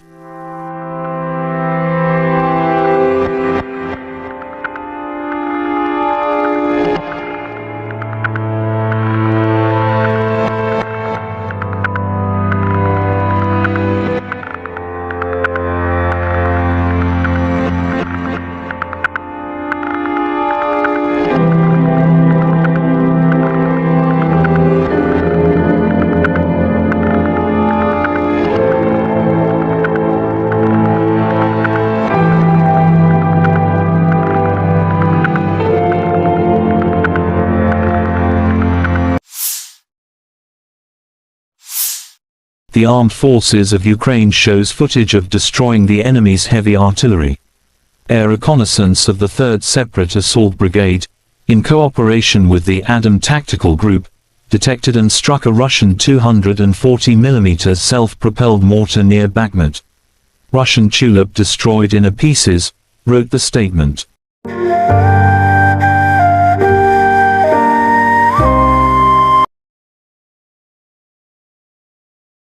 The Armed Forces of Ukraine shows footage of fighters of the 93rd Separate Mechanized Brigade, Kolodny Yar. They share their thoughts about the brigade. The soldiers tell that the brigade is full of fighting spirit and is effective in battle. It is an honor and pride for them to serve in the legendary 93rd Brigade, wrote the statement.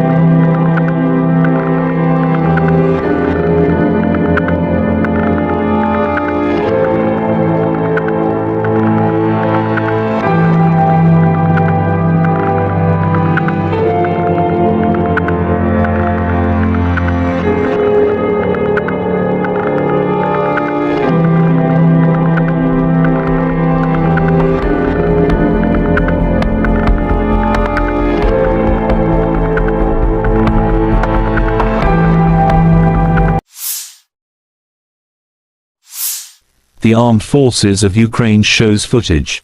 Soldiers of the 45th Separate Artillery Brigade of the Armed Forces of Ukraine carry out methodical work to destroy the occupiers on the front line every day. With the help of the M777 howitzer, they aim fire at priority targets, supporting our infantry.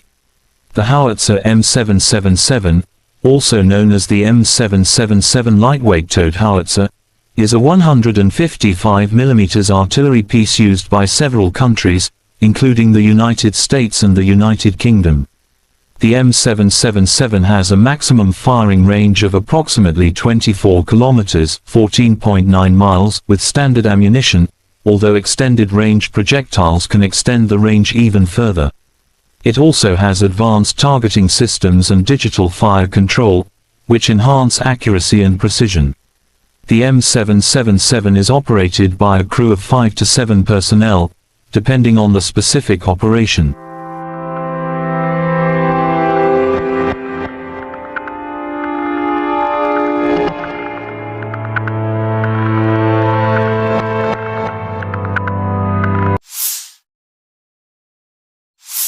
Operational, tactical and army aviation, missile troops and artillery of the armed forces of the Russian Federation have neutralized 73 AFU artillery units at their firing positions, manpower and hardware in 68 areas. One fuel depot for the military hardware of the Liman Operational Tactical Group has been destroyed near Kramatorsk, Donetsk People's Republic, said Igor Konashenkov, the Russian Federation Defense Ministry spokesman.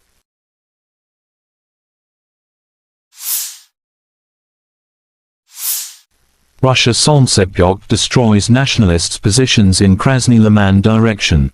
In cooperation with UAV operators, a crew of the Central Military District's Solntsepyok heavy flamethrower system carried out an accurate strike on identified targets, destroying an AFU stronghold and an ammunition depot. Solntsepyok, also known as the TOS-1 Buratino, is a Russian multiple rocket launcher (MRL) system designed for heavy flamethrower applications. The name, Solntsepyok, translates to sunburner in English. It is notable for its ability to deliver devastating firepower to a target area using thermobaric warheads. The range of the TOS-1 Buratino is approximately 3 to 6 kilometers, 1.9 to 3.7 miles, depending on the type of rocket used. The system is generally used for close-range, area denial operations, rather than precision strikes.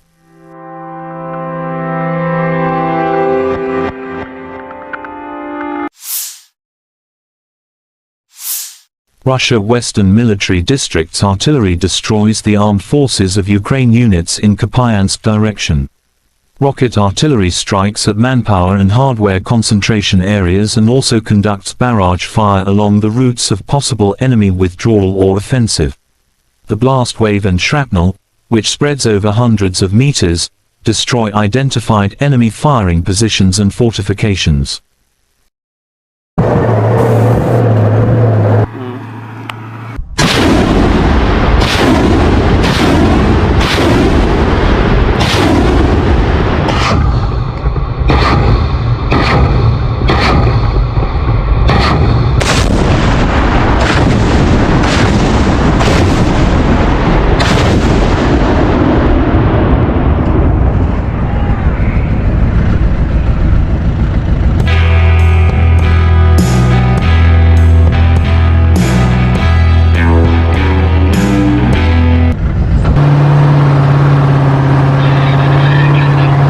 Получили цель от старшего начальника, скопление живой силы и техники, выдвинулись на огневую позицию, отработали и сразу в укрытие.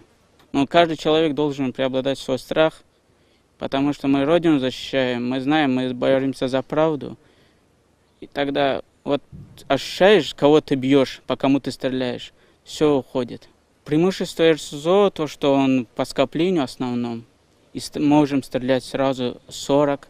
И когда град ложится, они уже морально не могут оттуда даже. Если даже рядом будут ложиться снаряды, они уже морально будут подавлены. Бывает такое, когда они идут в наступление, нам дают цель, мы сразу выезжаем на огневую позицию, отрабатываем и удерживаем их наступление.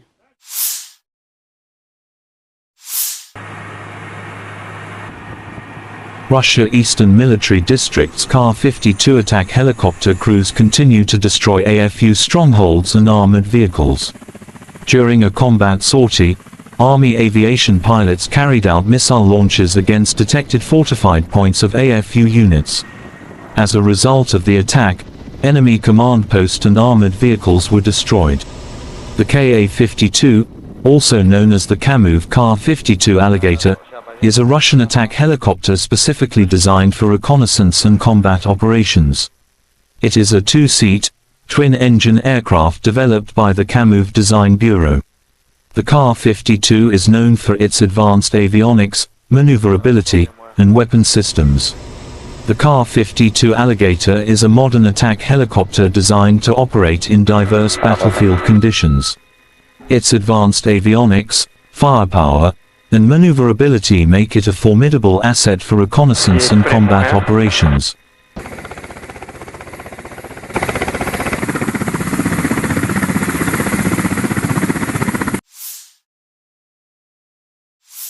Бажаю здоров'я, шановні українці і українки. Протягом усього дня максимум уваги ліквідації наслідків удару російських терористів по Одесі, по громадах в області, по Чорноморську, по наших портах. Це була чи не найбільше за увесь час повномасштабної війни спроба Росії завдати болю Одесі. Дякувати ППО, усім нашим захисникам неба. Наслідки цього удару все ж менше, ніж могли би бути. І з кожним таким ударом ми звертаємось до партнерів знов і знов. Повітряний щит України потребує посилення. Цей удар терористів доводить, що їхня мішень не лише Україна і не лише життя наших людей. У портах, які були атаковані, сьогодні зберігалося близько 1 мільйона тонн продовольства. Саме той обсяг, який вже давно мав би бути доставлений в країни-споживачі в Африці, в Азії. В портовому терміналі, який постраждав цієї ночі, найбільше від російського терору зберігалось 60 тисяч тонн агропродукції, що призначалось для відправки в Китай. Тобто всіх це зачіпає. Російський терор кожен у світі має бути зацікавлений у притягненні Росії до відповідальності за терор. Я вдячний усім нашим воїнам, які захищають нашу державу від таких ударів. Вдячний усім рятувальникам, медичним працівникам, працівникам комунальних підприємств, місцевій владі, волонтерам, які допомагають нашим людям долати наслідки терору. Одещина, Херсонщина, Житомирщина, Кіровоградська область, Запоріжжя, Харківщина, Донеччина, всюди, де були обстріли, ракетні та дронові удари. Я хочу подякувати кожному і кожній, хто допомагає рятувати життя. Сьогодні вранці на селекторі мені доповідали і військові, і МВС, і інші урядовці, профільний заступник керівника Офісу з регіональної політики. В громадах, які постраждали від ударів, цієї ночі вже почались першочергові ремонтні роботи. Провів переговори. Сьогодні я з главою уряду Ірландії. Він був в Україні з візитом. Ірландія – один з найбільших енергійних наших партнерів в Європі. І хоч країна нейтральна, ірландці не залишаються нейтральними до моральних викликів. В умовах такої агресії вони чітко на світлому боці історії і допомагають нам як політично, так і безпеково, економічно, санкціями. Дуже важлива гуманітарна підтримка. Сьогодні ми обговорили наші подальші спільні кроки, зокрема те, що стосується формули миру, глобального саміту миру. Дякую Ірландії за підтримку нашої позиції щодо зернової ініціативи. Провів зустріч із керівницею USAID, агентства з міжнародного розвитку Сполучених Штатів, Самантою Пауер. Напередодні вона була в Одесі, абсолютно розуміє і значення наших портів для продовольчої безпеки світу, і російську загрозу світовій стабільності. Ми детально обговорили сьогодні можливості захисту нашої інфраструктури, нашу глобальну роль. І дуже важливо, що USAID готовий надалі працювати з Україною для підтримки економічної активності в нашій країні, розвитку підприємств, підтримки робочих місць. Я вдячний за цю підтримку. Ще одне. Вже активно готуємось до міжнародних заходів, які заплановані на серпень і вересень. Зокрема, провів сьогодні велику нараду щодо підготовки саміту Кримської платформи, рівня лідерів держав і парламентського рівня. Точно знаємо, що саміт буде змістовним, і Крим стане ще ближче до повернення у вільний світ, ще ближче до звільнення від окупації. Вся українська земля, всі українські люди мають бути вільними. Слава усім, хто бореться заради України і свободи. Я дякую усім в світі, хто допомагає. Слава Україні! The Russian Defense Ministry declared on July 19th that, as of July 20th, all vessels sailing to Ukrainian ports will be considered military targets. All ships traveling across the Black Sea to Ukrainian ports from midnight Moscow time on July 20th will be considered as potential carriers of military cargo, and therefore regarded by Russia as on the side of Ukraine in the war. The statement added that a number of sea areas in the northwestern and southeastern parts of the international waters of the Black Sea have been temporarily declared dangerous. The message claimed that the corresponding information warnings about the withdrawal of safety guarantees have been issued. The Russian Defense Ministry declared on July 19 that as of July 20, all vessels sailing to Ukrainian ports will be considered military targets. Russia pulled out of the Black Sea Grain Initiative on July 17, sparking international condemnation and fears of rising food prices. The deal, brokered by Turkey and the UN in July 2022, allowed Ukraine to export its agricultural products during the ongoing full-scale Russian invasion. On July 19, Ukrainian authorities reported that Russian attacks on port infrastructure in Odessa Oblast have destroyed 60,000 tons of grain. The city suffered 3 consecutive strikes over the course of the past 3 days. This is a terrorist act not against Ukraine, but against the whole world, said Ukrainian Agriculture Minister Mykola Solsky. If we cannot export food, then the population of the poorest countries will be on the verge of survival.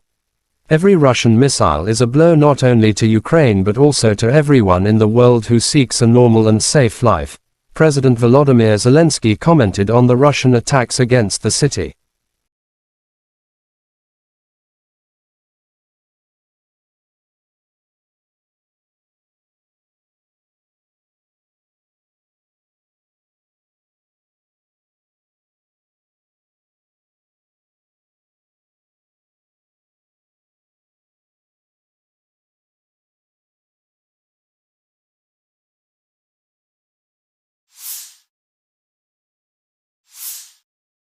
Third night of Russian strikes on military targets in Odessa, South Ukraine, and clean up. Biggest threats to the Crimea come from Odessa, which the Russian command appears to have decided to neutralize. In social media, there are some footages of destroying of Odessa. After the strikes on Odessa, Zelensky instructed the military to strengthen the security of the port infrastructure. At the morning conference call, I instructed the military to strengthen the protection of people and port infrastructure, said Zelensky. He also said additional Patriot and IRIS-T-SAM systems could protect the port facilities from Russia cruise missiles attack.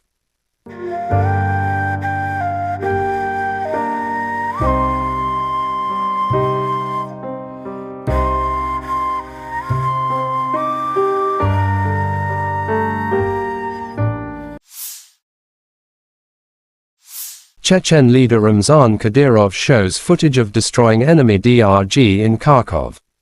In the area of the settlement of Odnarabovka, Kharkov region, another enemy DRG was liquidated. As a result of the operational actions of the unit of the Dear Brother, the head of the Department of the Ministry of Internal Affairs of the Russian Federation for the Kercheloy district Rustam Agev, as well as the 245th Motorized Rifle Regiment, all 5 members of the enemy group were successfully denazified, said Kadyrov in his Telegram app. Adjustment of the fire was carried out with the help of UAVs. After identifying the exact location of the enemy, a blow was struck from heavy weapons. Chechens published footage of them inside Klishchiivka and targeting Ukrainian soldiers by drones. Chechnya leader Ramzan Kadyrov wrote Ukrenato is trying in every possible way to get closer to Klishchiivka, realizing its strategic importance for the entire Bakhmut direction. However, all these attempts are futile, as it was before.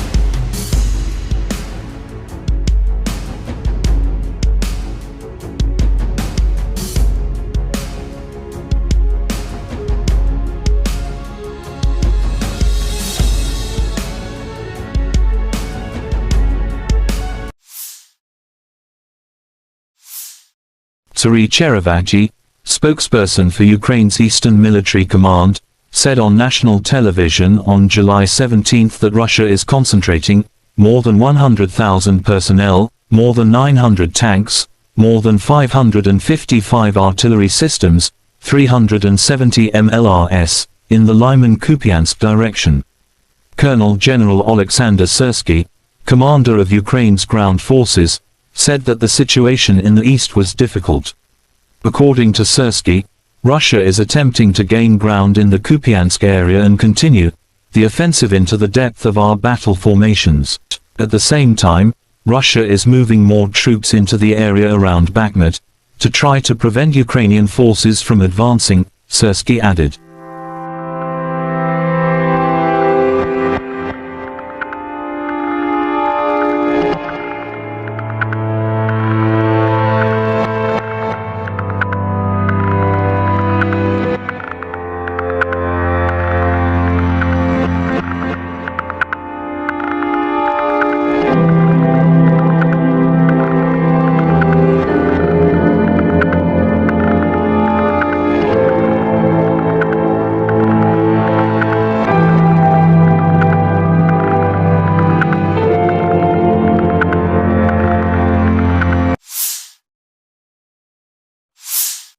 The armed forces of Ukraine shows footage of destroying the enemy's heavy artillery.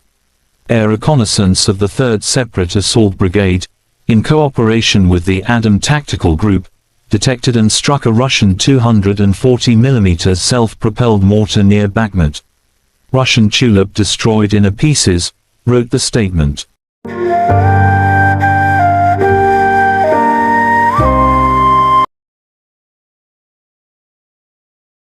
The Armed Forces of Ukraine shows footage of fighters of the 93rd Separate Mechanized Brigade, Kholodny Yar. They share their thoughts about the brigade. The soldiers tell that the brigade is full of fighting spirit and is effective in battle. It is an honor and pride for them to serve in the legendary 93rd Brigade, wrote the statement.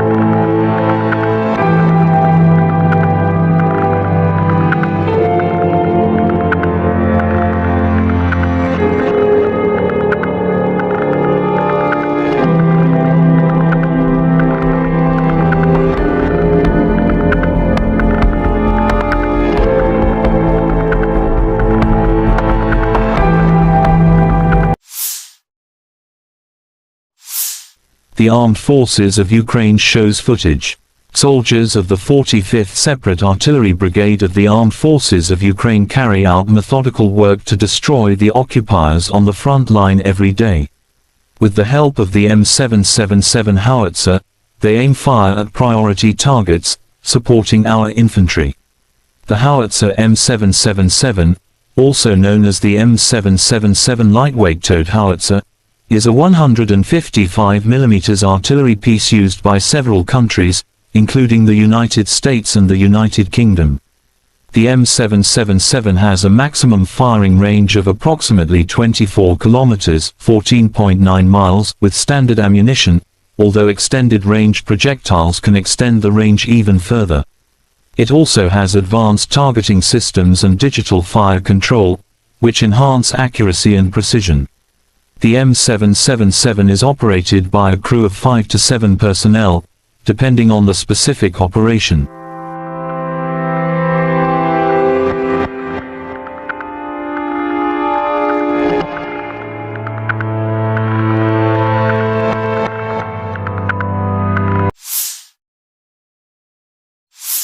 Operational, tactical and army aviation, missile troops and artillery of the armed forces of the Russian Federation have neutralized 73 AFU artillery units at their firing positions, manpower and hardware in 68 areas. One fuel depot for the military hardware of the Liman Operational Tactical Group has been destroyed near Kramatorsk, Donetsk People's Republic, said Igor Konashenkov, the Russian Federation Defense Ministry spokesman.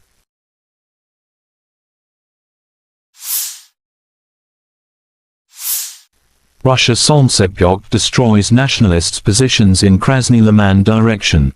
In cooperation with UAV operators, a crew of the Central Military District's Solntsepyok heavy flamethrower system carried out an accurate strike on identified targets, destroying an AFU stronghold and an ammunition depot.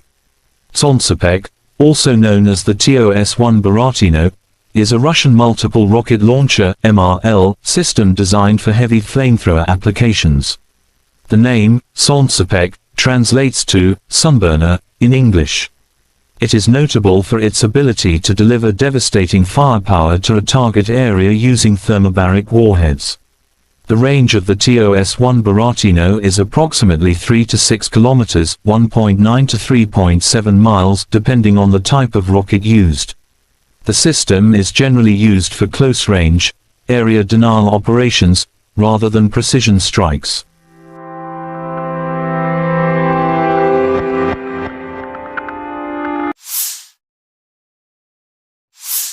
Russia Western Military District's artillery destroys the armed forces of Ukraine units in Kupiansk direction. Rocket artillery strikes at manpower and hardware concentration areas and also conducts barrage fire along the routes of possible enemy withdrawal or offensive. The blast wave and shrapnel, which spreads over hundreds of meters, destroy identified enemy firing positions and fortifications.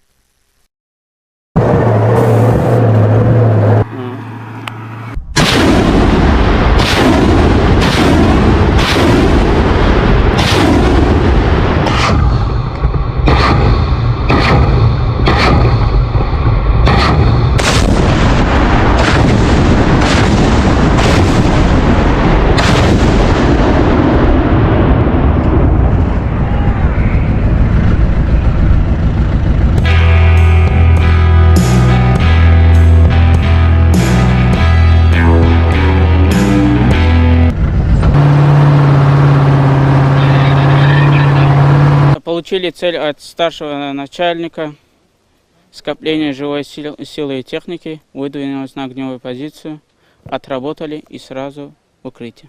Но каждый человек должен преобладать свой страх, потому что мы Родину защищаем, мы знаем, мы боремся за правду. И тогда вот ощущаешь, кого ты бьешь, по кому ты стреляешь, все уходит. Преимущество РСЗО, то, что он по скоплению основном, и можем стрелять сразу 40.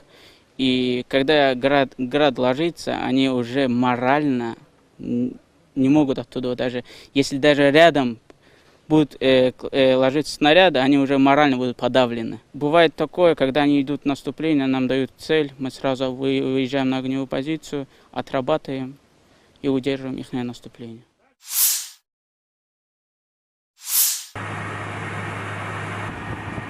Russia Eastern Military District's Kar-52 attack helicopter crews continue to destroy AFU strongholds and armored vehicles. During a combat sortie, Army aviation pilots carried out missile launches against detected fortified points of AFU units. As a result of the attack, enemy command post and armored vehicles were destroyed. The Ka-52, also known as the Kamov Kar-52 Alligator, is a Russian attack helicopter specifically designed for reconnaissance and combat operations. It is a two-seat, twin-engine aircraft developed by the Kamov Design Bureau. The Kar-52 is known for its advanced avionics, maneuverability, and weapon systems. The Kar-52 Alligator is a modern attack helicopter designed to operate in diverse battlefield conditions. Its advanced avionics, firepower, and maneuverability make it a formidable asset for reconnaissance and combat operations.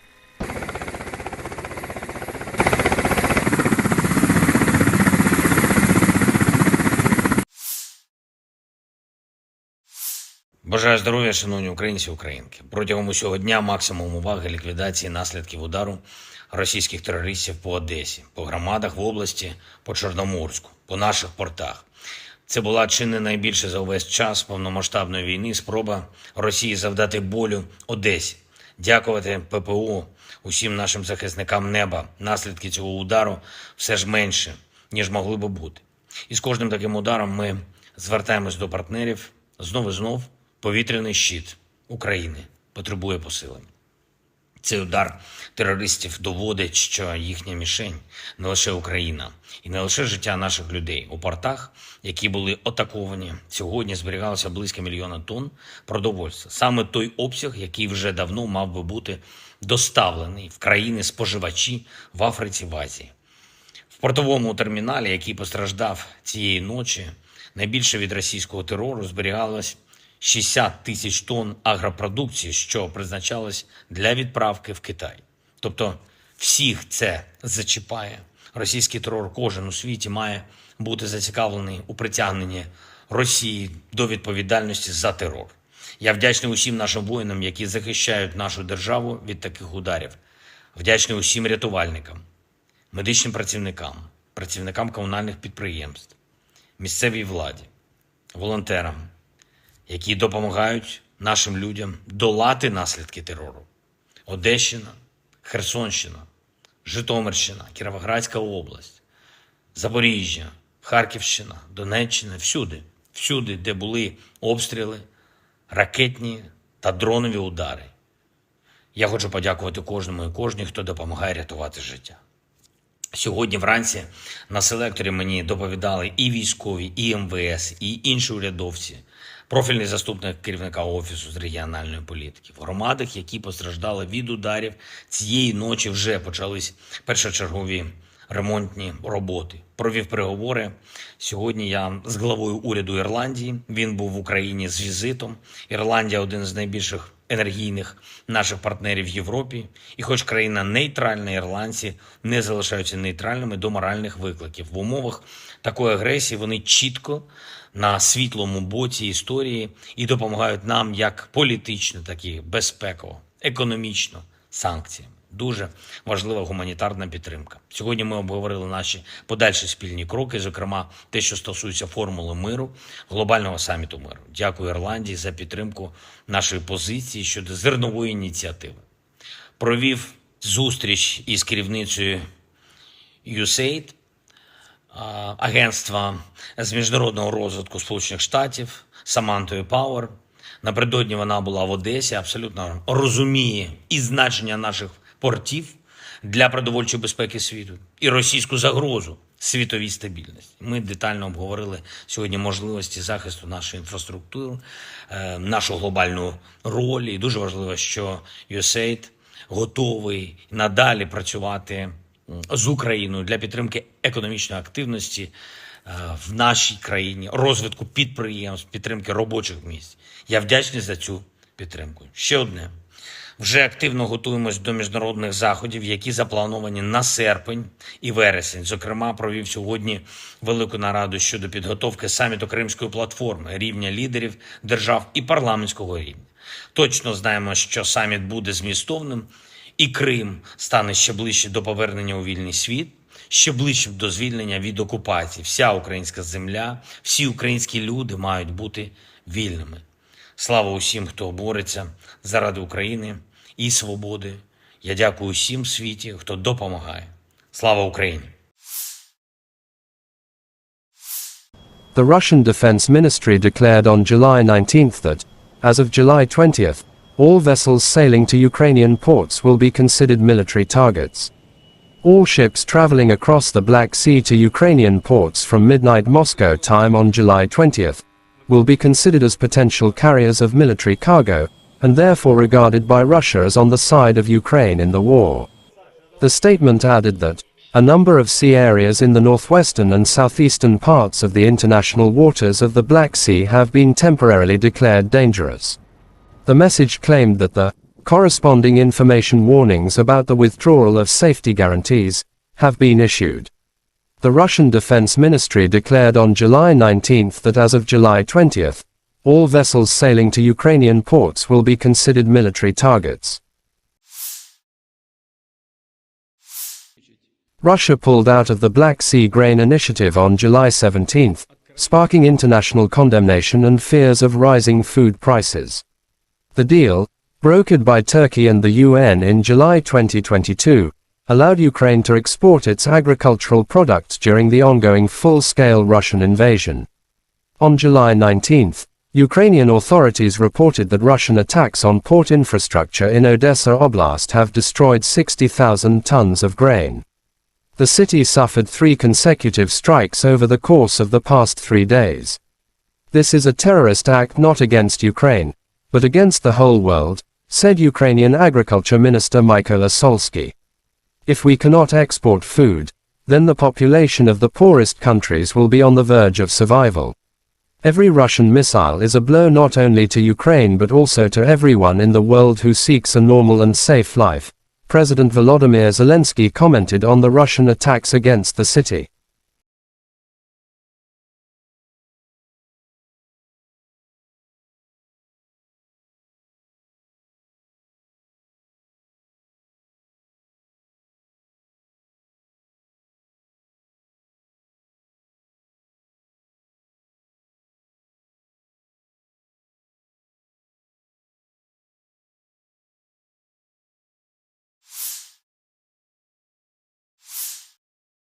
Third night of Russian strikes on military targets in Odessa, South Ukraine, and clean up. Biggest threats to the Crimea come from Odessa, which the Russian command appears to have decided to neutralize. In social media, there are some footages of destroying of Odessa. After the strikes on Odessa, Zelensky instructed the military to strengthen the security of the port infrastructure. At the morning conference call, I instructed the military to strengthen the protection of people and port infrastructure, said Zelensky. He also said additional Patriot and IRIS-T-SAM systems could protect the port facilities from Russia cruise missiles attack.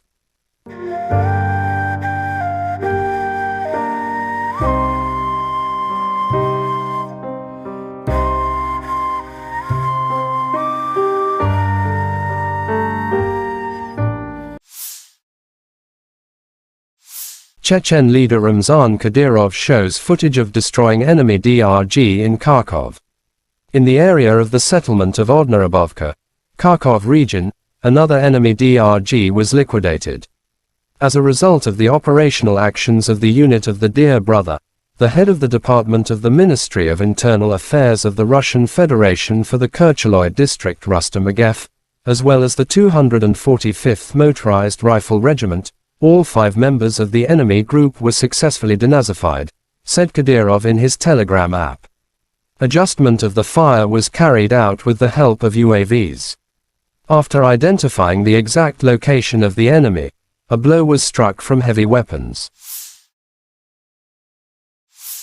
Chechens published footage of them inside Klishchiivka and targeting Ukrainian soldiers by drones. Chechnya leader Ramzan Kadyrov wrote Ukrainato is trying in every possible way to get closer to Klishchiivka, realizing its strategic importance for the entire Bakhmut direction.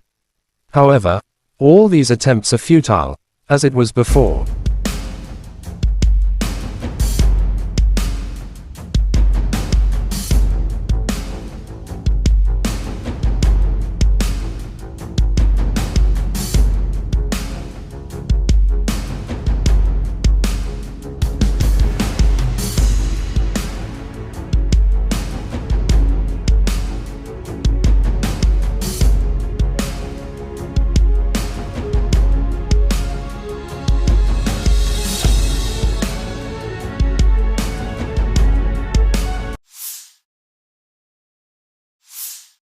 Turi Cherevati, spokesperson for Ukraine's Eastern Military Command, said on national television on July 17 that Russia is concentrating more than 100,000 personnel, more than 900 tanks, more than 555 artillery systems, 370 MLRS, in the Lyman-Kupiansk direction.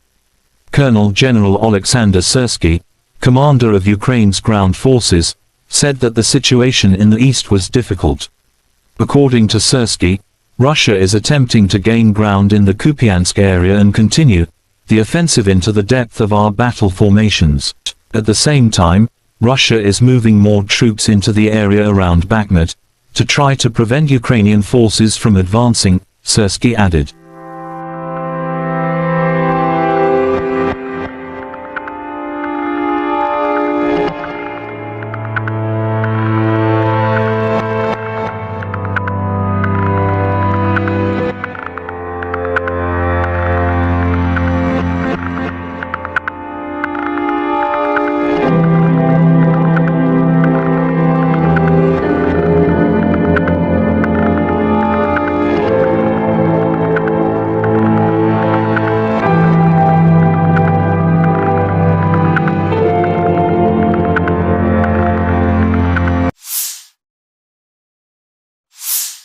The armed forces of Ukraine shows footage of destroying the enemy's heavy artillery. Air reconnaissance of the 3rd Separate Assault Brigade, in cooperation with the Adam Tactical Group, detected and struck a Russian 240mm self-propelled mortar near Bakhmut. Russian Tulip destroyed in pieces, wrote the statement.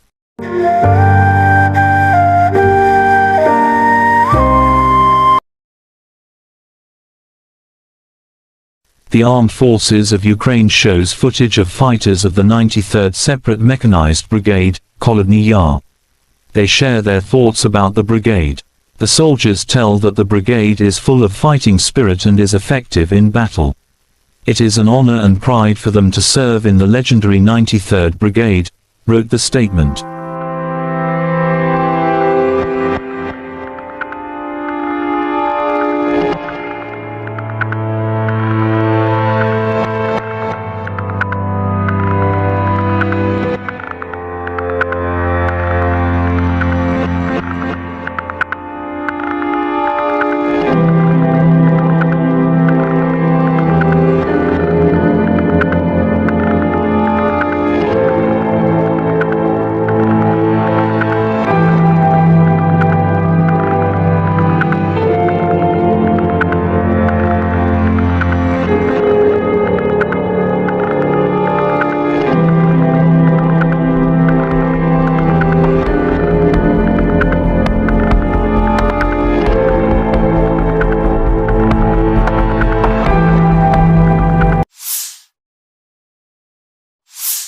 The Armed Forces of Ukraine shows footage.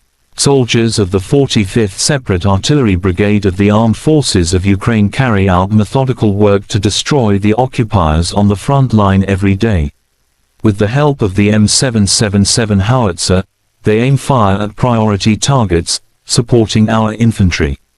The howitzer M777, also known as the M777 lightweight towed howitzer, is a 155mm artillery piece used by several countries, including the United States and the United Kingdom. The M777 has a maximum firing range of approximately 24 kilometers (14.9 miles) with standard ammunition, although extended range projectiles can extend the range even further. It also has advanced targeting systems and digital fire control, which enhance accuracy and precision. The M777 is operated by a crew of 5 to 7 personnel, depending on the specific operation.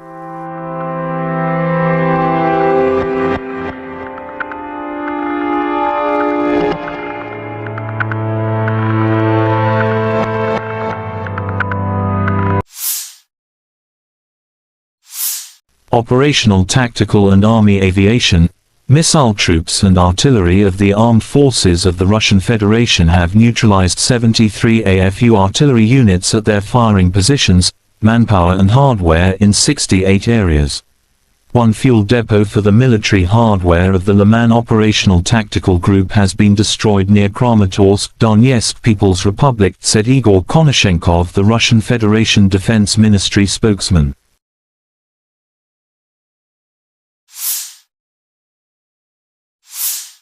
Russia Solntsepyok destroys nationalists' positions in Krasny Liman direction. In cooperation with UAV operators, a crew of the Central Military District's Solntsepyok heavy flamethrower system carried out an accurate strike on identified targets, destroying an AFU stronghold and an ammunition depot. Solntsepyok, also known as the TOS-1 Baratino, is a Russian multiple rocket launcher (MRL) system designed for heavy flamethrower applications. The name, Solntsepek, translates to sunburner in English. It is notable for its ability to deliver devastating firepower to a target area using thermobaric warheads. The range of the TOS-1 Buratino is approximately 3 to 6 kilometers, 1.9 to 3.7 miles, depending on the type of rocket used. The system is generally used for close-range, area denial operations, rather than precision strikes.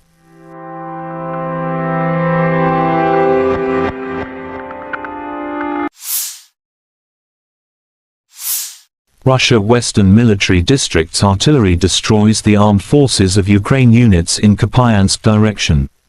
Rocket artillery strikes at manpower and hardware concentration areas and also conducts barrage fire along the routes of possible enemy withdrawal or offensive. The blast wave and shrapnel, which spreads over hundreds of meters, destroy identified enemy firing positions and fortifications.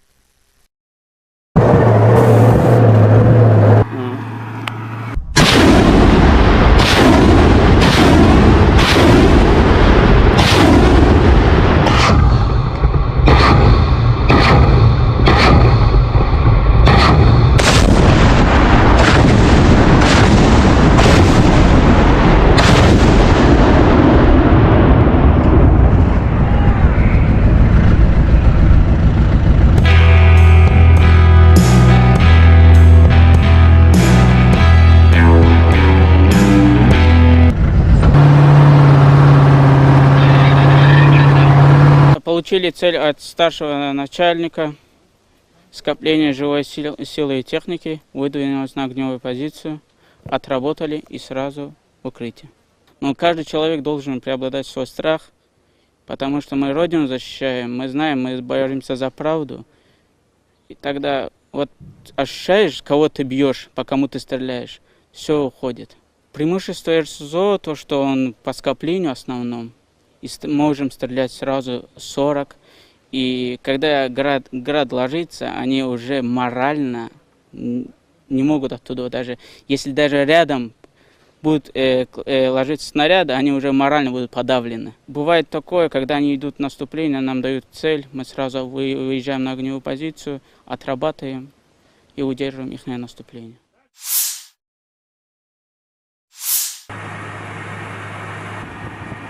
Russia Eastern Military District's Kar-52 attack helicopter crews continue to destroy AFU strongholds and armored vehicles. During a combat sortie, Army aviation pilots carried out missile launches against detected fortified points of AFU units. As a result of the attack, enemy command post and armored vehicles were destroyed. The Ka-52, also known as the Kamov Kar-52 Alligator, is a Russian attack helicopter specifically designed for reconnaissance and combat operations. It is a two-seat, twin-engine aircraft developed by the Kamov Design Bureau. The Kar-52 is known for its advanced avionics, maneuverability, and weapon systems. The Kar-52 Alligator is a modern attack helicopter designed to operate in diverse battlefield conditions. Its advanced avionics, firepower, and maneuverability make it a formidable asset for reconnaissance and combat operations.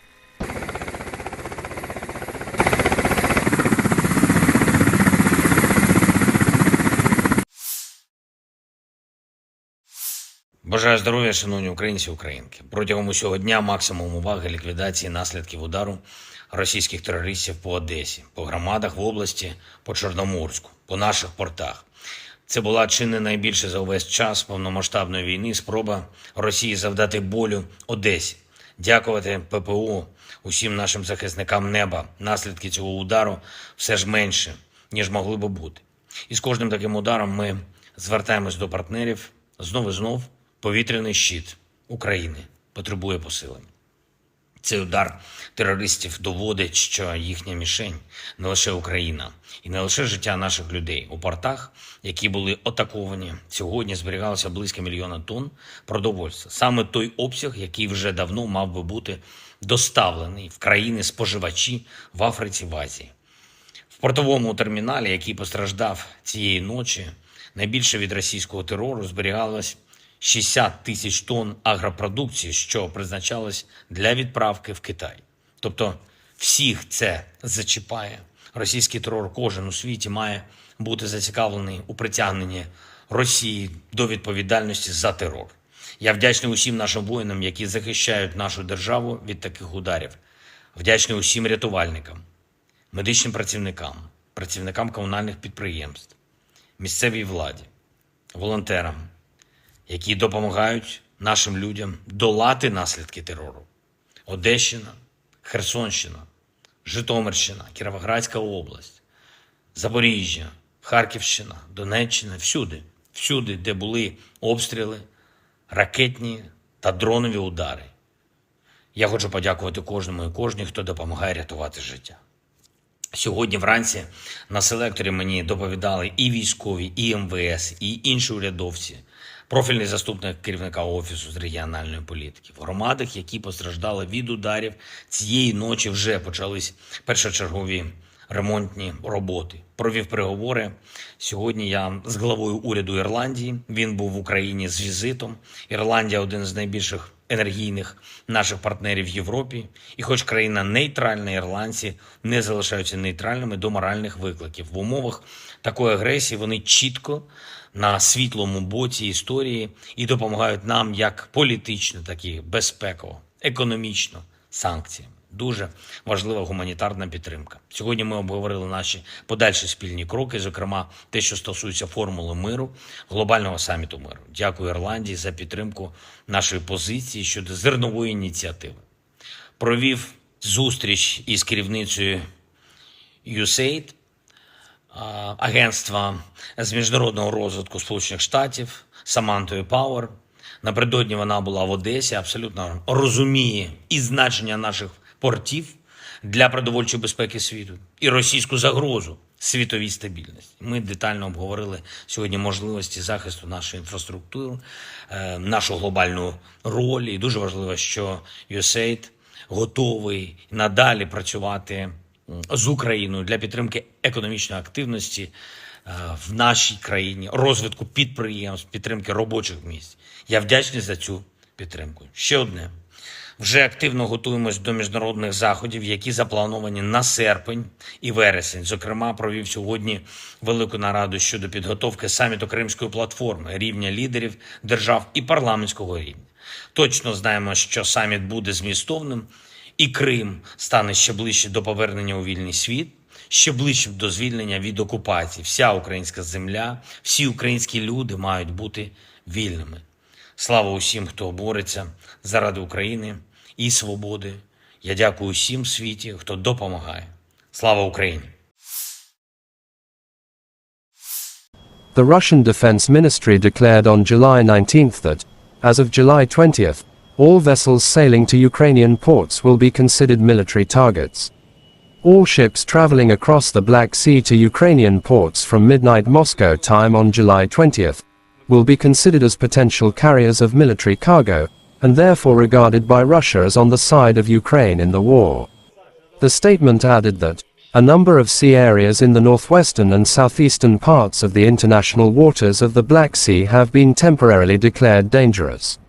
The message claimed that the corresponding information warnings about the withdrawal of safety guarantees have been issued. The Russian Defense Ministry declared on July 19th that as of July 20th, all vessels sailing to Ukrainian ports will be considered military targets.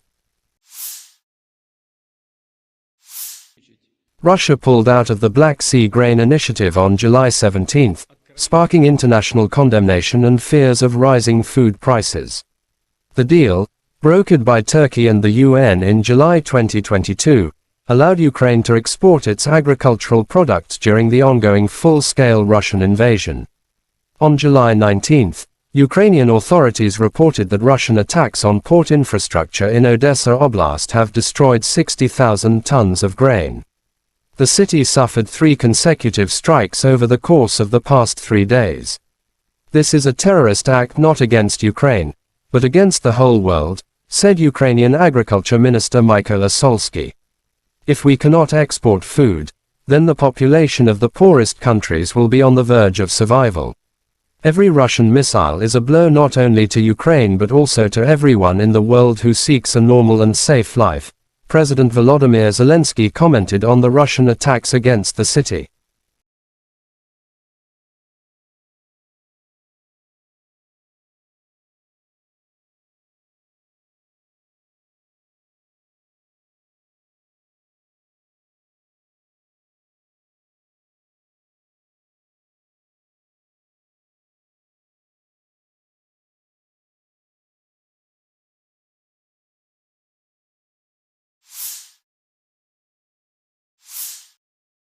Third night of Russian strikes on military targets in Odessa, South Ukraine, and clean up.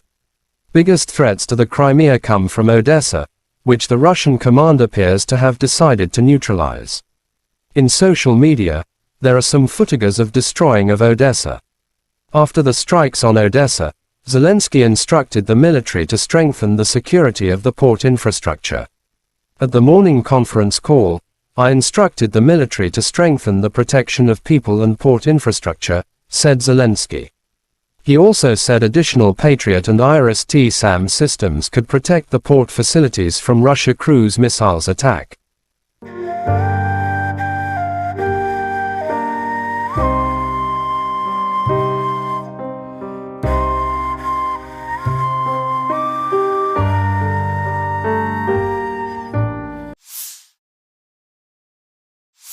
Chechen leader Ramzan Kadyrov shows footage of destroying enemy DRG in Kharkov. In the area of the settlement of Odnarabovka, Kharkov region, another enemy DRG was liquidated. As a result of the operational actions of the unit of the Dear Brother, the head of the Department of the Ministry of Internal Affairs of the Russian Federation for the Kercheloy district Rustam Agev, as well as the 245th Motorized Rifle Regiment, all 5 members of the enemy group were successfully denazified, said Kadyrov in his Telegram app. Adjustment of the fire was carried out with the help of UAVs. After identifying the exact location of the enemy, a blow was struck from heavy weapons. Chechens published footage of them inside Klishchiivka and targeting Ukrainian soldiers by drones. Chechnya leader Ramzan Kadyrov wrote Ukrenato is trying in every possible way to get closer to Klishchiivka, realizing its strategic importance for the entire Bakhmut direction. However, all these attempts are futile, as it was before.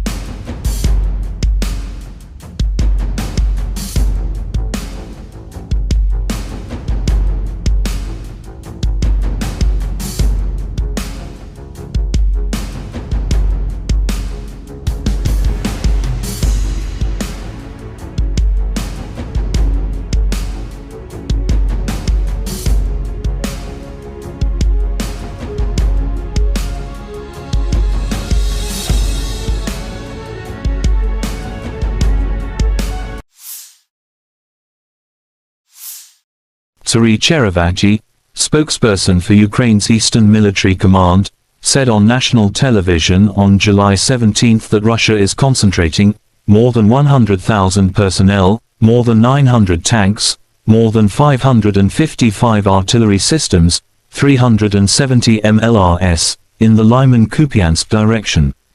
Colonel General Alexander Syrsky, commander of Ukraine's ground forces, said that the situation in the east was difficult.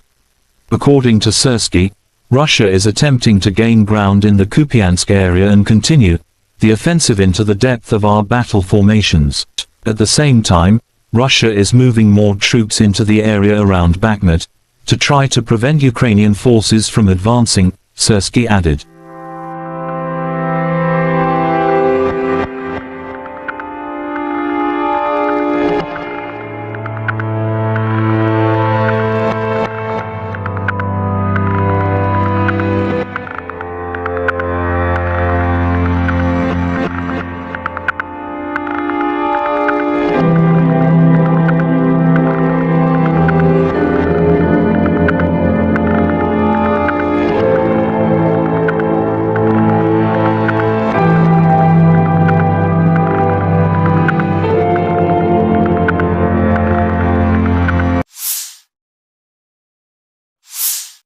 The armed forces of Ukraine shows footage of destroying the enemy's heavy artillery.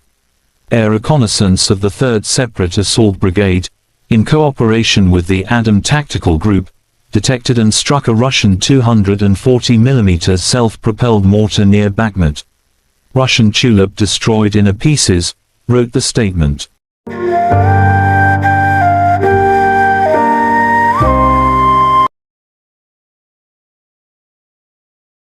The Armed Forces of Ukraine shows footage of fighters of the 93rd Separate Mechanized Brigade, Kolodny Yar. They share their thoughts about the brigade. The soldiers tell that the brigade is full of fighting spirit and is effective in battle. It is an honor and pride for them to serve in the legendary 93rd Brigade, wrote the statement.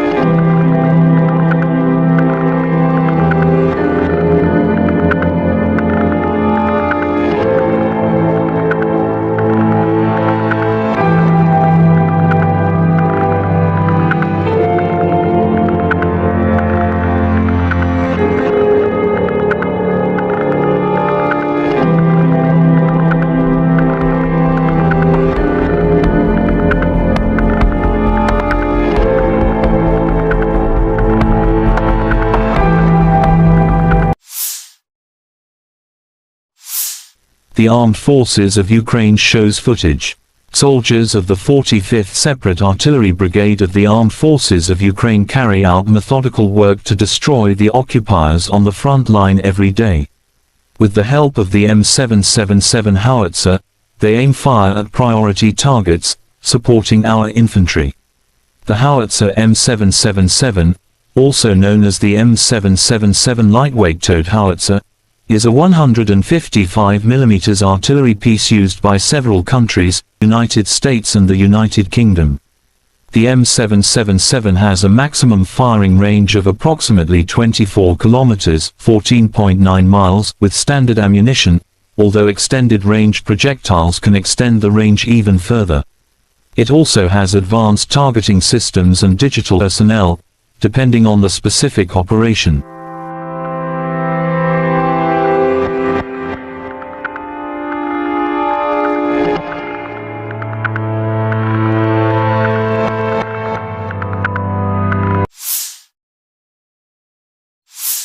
Operational Tactical and Army Aviation, AFU artillery units at their firing positions, manpower and hardware in 68 areas. One fuel depot for the military hardware of the Liman Operational Tactical Group has been destroyed near Kramatorsk, Donetsk People's Republic, said Igor Konashenkov, the Russian Federation Defense Ministry spokesman.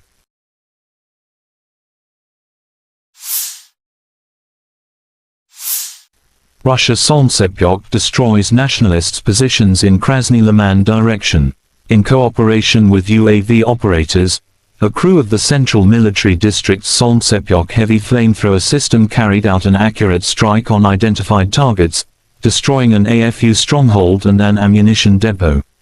Solntsepyok, also known as the TOS-1 Baratino, is a Russian multiple rocket launcher (MRL) system designed for heavy flamethrower applications. The name, Solntsepyok, translates to sunburner in English. It is notable for its ability to deliver devastating firepower to a target area using thermobaric warheads. The range of the TOS-1 Baratino is approximately 3 to 6 kilometers, 1.9 to 3.7 miles, depending on the type of rocket used. The system is generally used for close-range, area denial operations, rather than precision strikes.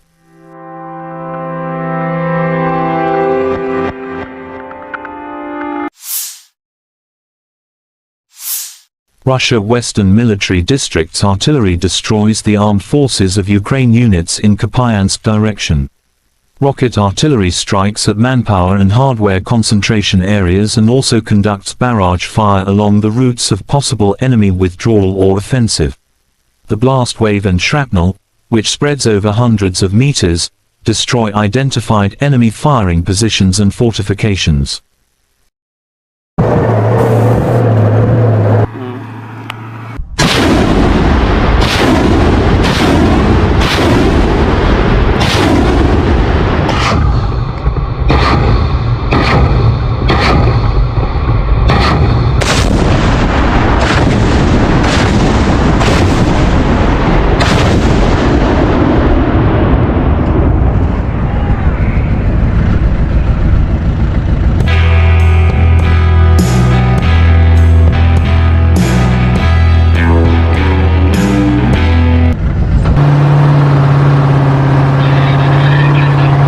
Получили цель от старшего начальника, скопление живой силы и техники, выдвинулись на огневую позицию, отработали и сразу в укрытие.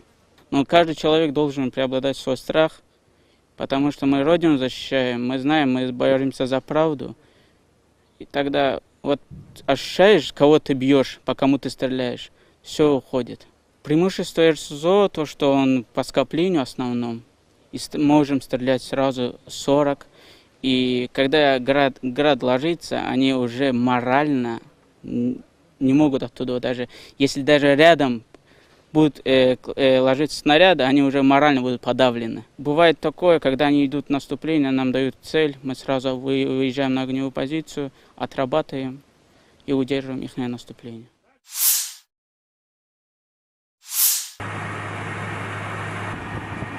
Russia Eastern Military District's Kar-52 attack helicopter crews continue to destroy AFU strongholds and armored vehicles.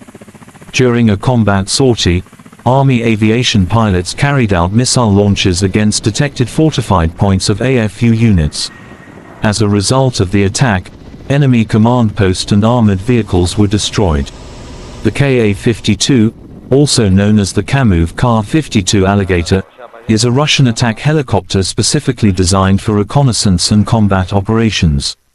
It is a two-seat, twin-engine aircraft developed by the Kamov Design Bureau. The Kar-52 is known for its advanced avionics, maneuverability, and weapon systems. The Kar-52 Alligator is a modern attack helicopter designed to operate in diverse battlefield conditions. Its advanced avionics, firepower, and maneuverability make it a formidable asset for reconnaissance and combat operations.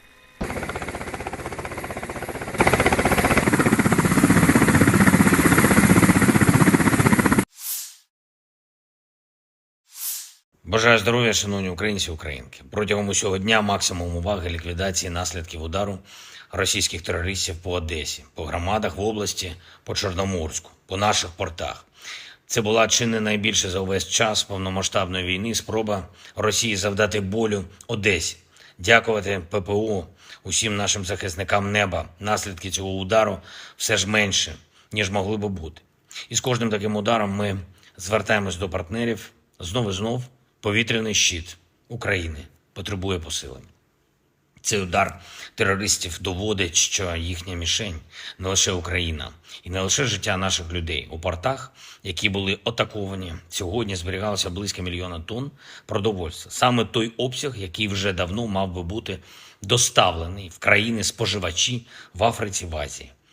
В портовому терміналі, який постраждав цієї ночі, найбільше від російського терору зберігалось 60 тисяч тонн агропродукції, що призначалось для відправки в Китай. Тобто всіх це зачіпає. Російський терор кожен у світі має бути зацікавлений у притягненні Росії до відповідальності за терор. Я вдячний усім нашим воїнам, які захищають нашу державу від таких ударів. Вдячний усім рятувальникам, медичним працівникам, працівникам комунальних підприємств, місцевій владі, волонтерам, які допомагають нашим людям долати наслідки терору. Одещина, Херсонщина, Житомирщина, Кіровоградська область, Запоріжжя, Харківщина, Донеччина, всюди, де були обстріли, ракетні та дронові удари. Я хочу подякувати кожному і кожній, хто допомагає рятувати життя. Сьогодні вранці на селекторі мені доповідали і військові, і МВС, і інші урядовці профільний заступник керівника Офісу з регіональної політики. В громадах, які постраждали від ударів, цієї ночі вже почались першочергові ремонтні роботи. Провів переговори. Сьогодні я з главою уряду Ірландії. Він був в Україні з візитом. Ірландія – один з найбільших енергійних наших партнерів в Європі. І хоч країна нейтральна, ірландці не залишаються нейтральними до моральних викликів. В умовах такої агресії вони чітко на світлому боці історії і допомагають нам як політично, так і безпеково, економічно, санкціями. Дуже важлива гуманітарна підтримка. Сьогодні ми обговорили наші подальші спільні кроки, зокрема те, що стосується формули миру, глобального саміту миру. Дякую Ірландії за підтримку нашої позиції щодо зернової ініціативи. Провів зустріч із керівницею USAID, агентства з міжнародного розвитку Сполучених Штатів, Самантою Пауер. Напередодні вона була в Одесі, абсолютно розуміє і значення наших портів для продовольчої безпеки світу, і російську загрозу світовій стабільності. Ми детально обговорили сьогодні можливості захисту нашої інфраструктури, нашу глобальну роль. І дуже важливо, що USAID готовий надалі працювати з Україною для підтримки економічної активності в нашій країні, розвитку підприємств, підтримки робочих місць. Я вдячний за цю підтримку. Ще одне. Вже активно готуємось до міжнародних заходів, які заплановані на серпень і вересень. Зокрема, провів сьогодні велику нараду щодо підготовки саміту Кримської платформи, рівня лідерів держав і парламентського рівня. Точно знаємо, що саміт буде змістовним, і Крим стане ще ближче до повернення у вільний світ, ще ближче до звільнення від окупації. Вся українська земля, всі українські люди мають бути вільними. Слава усім, хто бореться заради України і свободи. Я дякую усім в світі, хто допомагає. Слава Україні! The Russian Defense Ministry declared on July 19th that, as of July 20th, all vessels sailing to Ukrainian ports will be considered military targets. All ships traveling across the Black Sea to Ukrainian ports from midnight Moscow time on July 20th will be considered as potential carriers of military cargo, and therefore regarded by Russia as on the side of Ukraine in the war.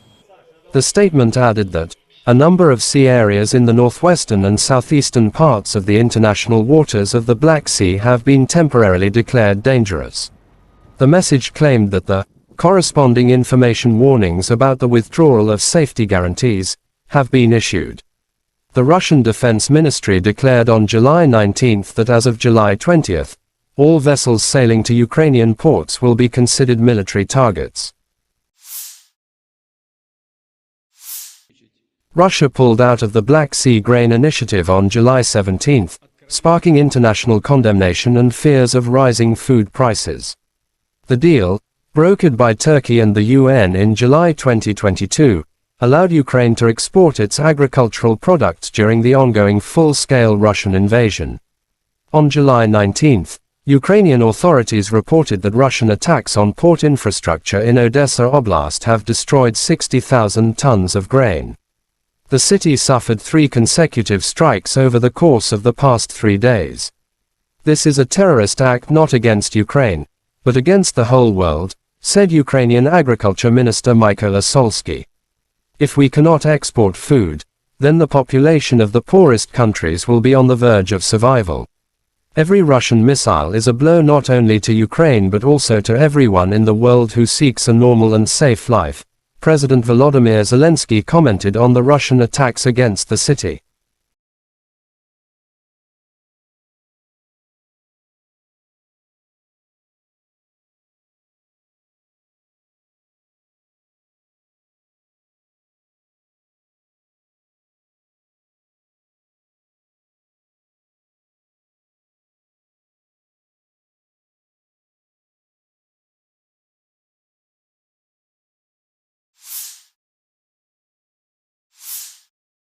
Third night of Russian strikes on military targets in Odessa, South Ukraine, and clean up. Biggest threats to the Crimea come from Odessa, which the Russian command appears to have decided to neutralize. In social media, there are some footages of destroying of Odessa. After the strikes on Odessa, Zelensky instructed the military to strengthen the security of the port infrastructure. At the morning conference call, I instructed the military to strengthen the protection of people and port infrastructure, said Zelensky. He also said additional Patriot and IRIS-T-SAM systems could protect the port facilities from Russia cruise missiles attack.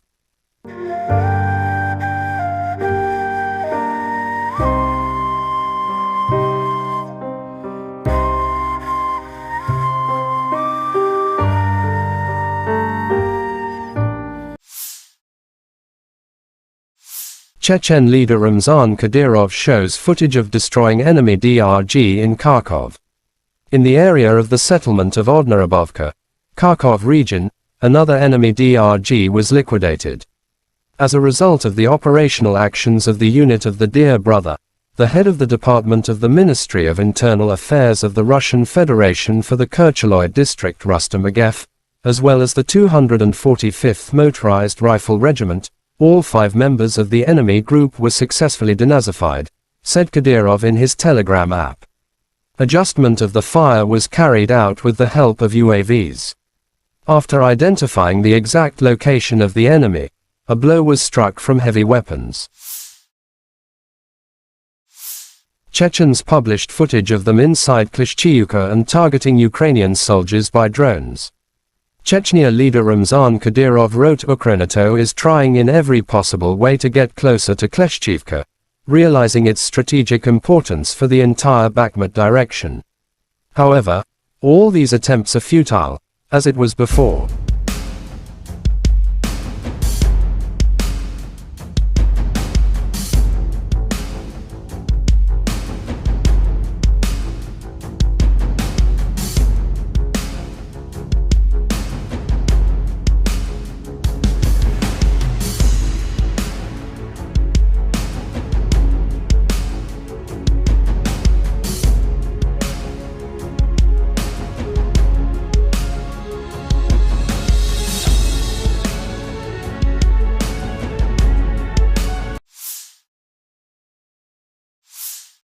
Serhiy Cherevagyi, spokesperson for Ukraine's Eastern Military Command, said on national television on July 17 that Russia is concentrating more than 100,000 personnel, more than 900 tanks, more than 555 artillery systems, 370 MLRS, in the Lyman-Kupiansk direction.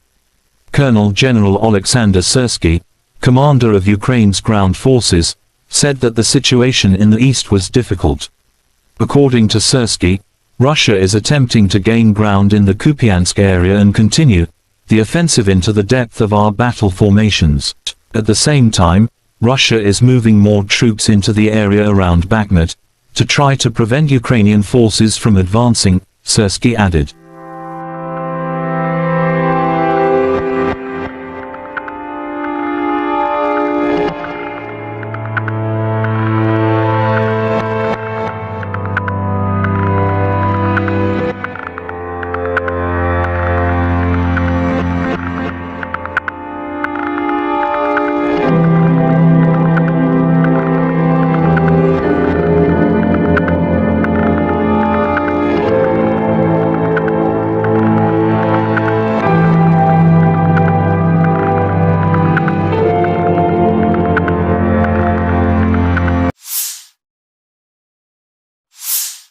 The armed forces of Ukraine shows footage of destroying the enemy's heavy artillery.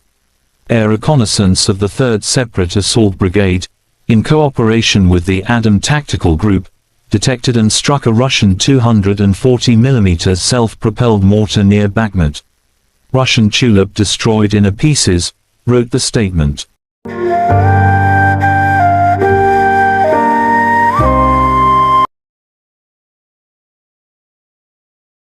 The Armed Forces of Ukraine shows footage of fighters of the 93rd Separate Mechanized Brigade, Kholodny Yar.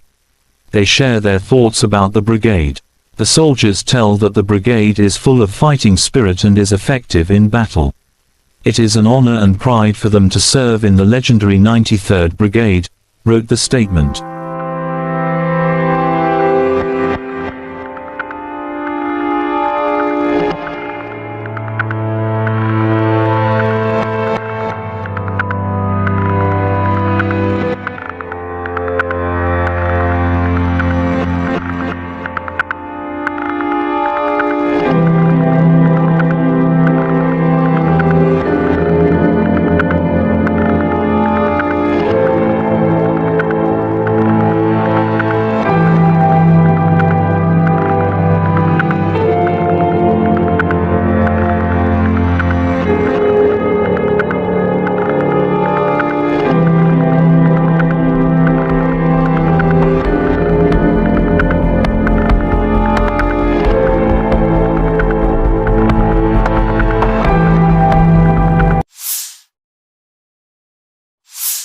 The Armed Forces of Ukraine shows footage.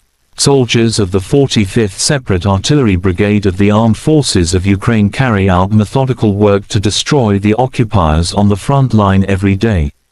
With the help of the M777 howitzer, they aim fire at priority targets, supporting our infantry. The howitzer M777, also known as the M777 lightweight towed howitzer, is a 155 mm artillery piece used by several countries, including the United States and the United Kingdom. The M777 has a maximum firing range of approximately 24 kilometers, 14.9 miles, with standard ammunition, although extended range projectiles can extend the range even further. It also has advanced targeting systems and digital fire control, which enhance accuracy and precision. The M777 is operated by a crew of 5 to 7 personnel, depending on the specific operation.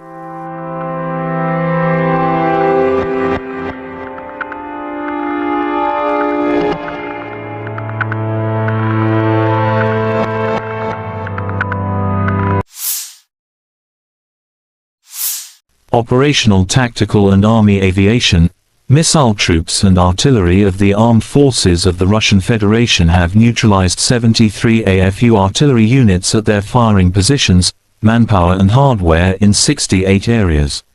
One fuel depot for the military hardware of the Liman Operational Tactical Group has been destroyed near Kramatorsk, Donetsk People's Republic, said Igor Konashenkov, the Russian Federation Defense Ministry spokesman.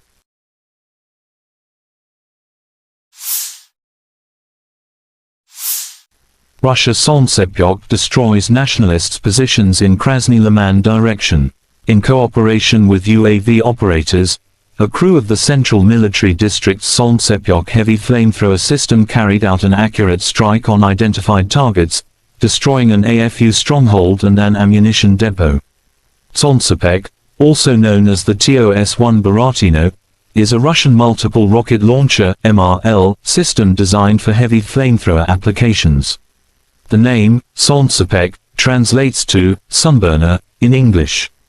It is notable for its ability to deliver devastating firepower to a target area using thermobaric warheads. The range of the TOS-1 Baratino is approximately 3 to 6 kilometers, 1.9 to 3.7 miles, depending on the type of rocket used. The system is generally used for close-range, area denial operations, rather than precision strikes.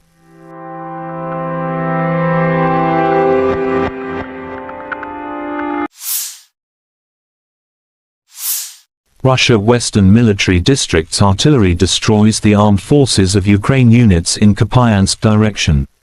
Rocket artillery strikes at manpower and hardware concentration areas and also conducts barrage fire along the routes of possible enemy withdrawal or offensive.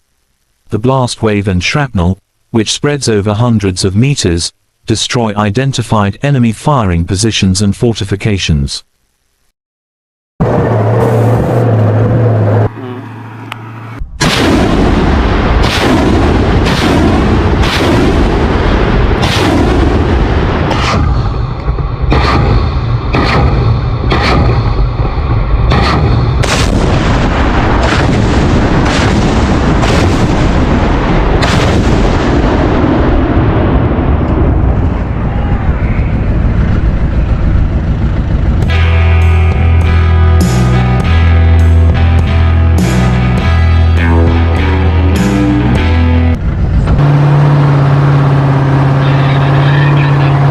Получили цель от старшего начальника, скопление живой силы и техники, выдвинулись на огневую позицию, отработали и сразу в укрытие. Но каждый человек должен преобладать свой страх, потому что мы Родину защищаем, мы знаем, мы боремся за правду. И тогда вот ощущаешь, кого ты бьешь, по кому ты стреляешь, все уходит. Преимущество РСЗО, то, что он по скоплению основном, и можем стрелять сразу 40. И когда град ложится, они уже морально не могут оттуда, даже если даже рядом будут ложиться снаряды, они уже морально будут подавлены. Бывает такое, когда они идут в наступление, нам дают цель, мы сразу выезжаем на огневую позицию, отрабатываем и удерживаем их наступление.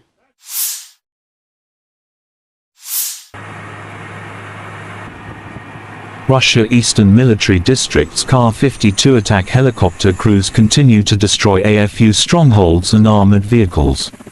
During a combat sortie, Army aviation pilots carried out missile launches against detected fortified points of AFU units. As a result of the attack, enemy command post and armored vehicles were destroyed. The Ka-52, also known as the Kamov Kar-52 Alligator, is a Russian attack helicopter specifically designed for reconnaissance and combat operations. It is a two-seat, twin-engine aircraft developed by the Kamov Design Bureau.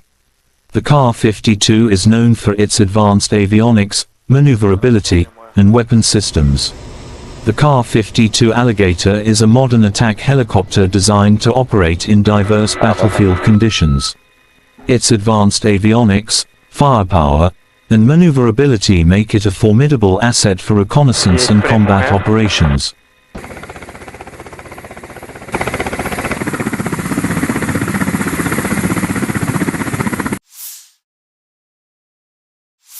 Бажаю здоров'я, шановні українці і українки. Протягом усього дня максимум уваги ліквідації наслідків удару російських терористів по Одесі, по громадах в області, по Чорноморську, по наших портах. Це була чи не найбільше за увесь час повномасштабної війни спроба Росії завдати болю Одесі. Дякувати ППО, усім нашим захисникам неба. Наслідки цього удару все ж менше, ніж могли би бути. І з кожним таким ударом ми звертаємось до партнерів. Знов і знов повітряний щит України потребує посилення. Цей удар терористів доводить, що їхня мішень не лише Україна і не лише життя наших людей. У портах, які були атаковані, сьогодні зберігалося близько 1 мільйона тонн продовольства. Саме той обсяг, який вже давно мав би бути доставлений в країни-споживачі в Африці, в Азії. В портовому терміналі, який постраждав цієї ночі, найбільше від російського терору зберігалось 60 тисяч тонн агропродукції, що призначалось для відправки в Китай. Тобто всіх це зачіпає. Російський терор кожен у світі має бути зацікавлений у притягненні Росії до відповідальності за терор. Я вдячний усім нашим воїнам, які захищають нашу державу від таких ударів.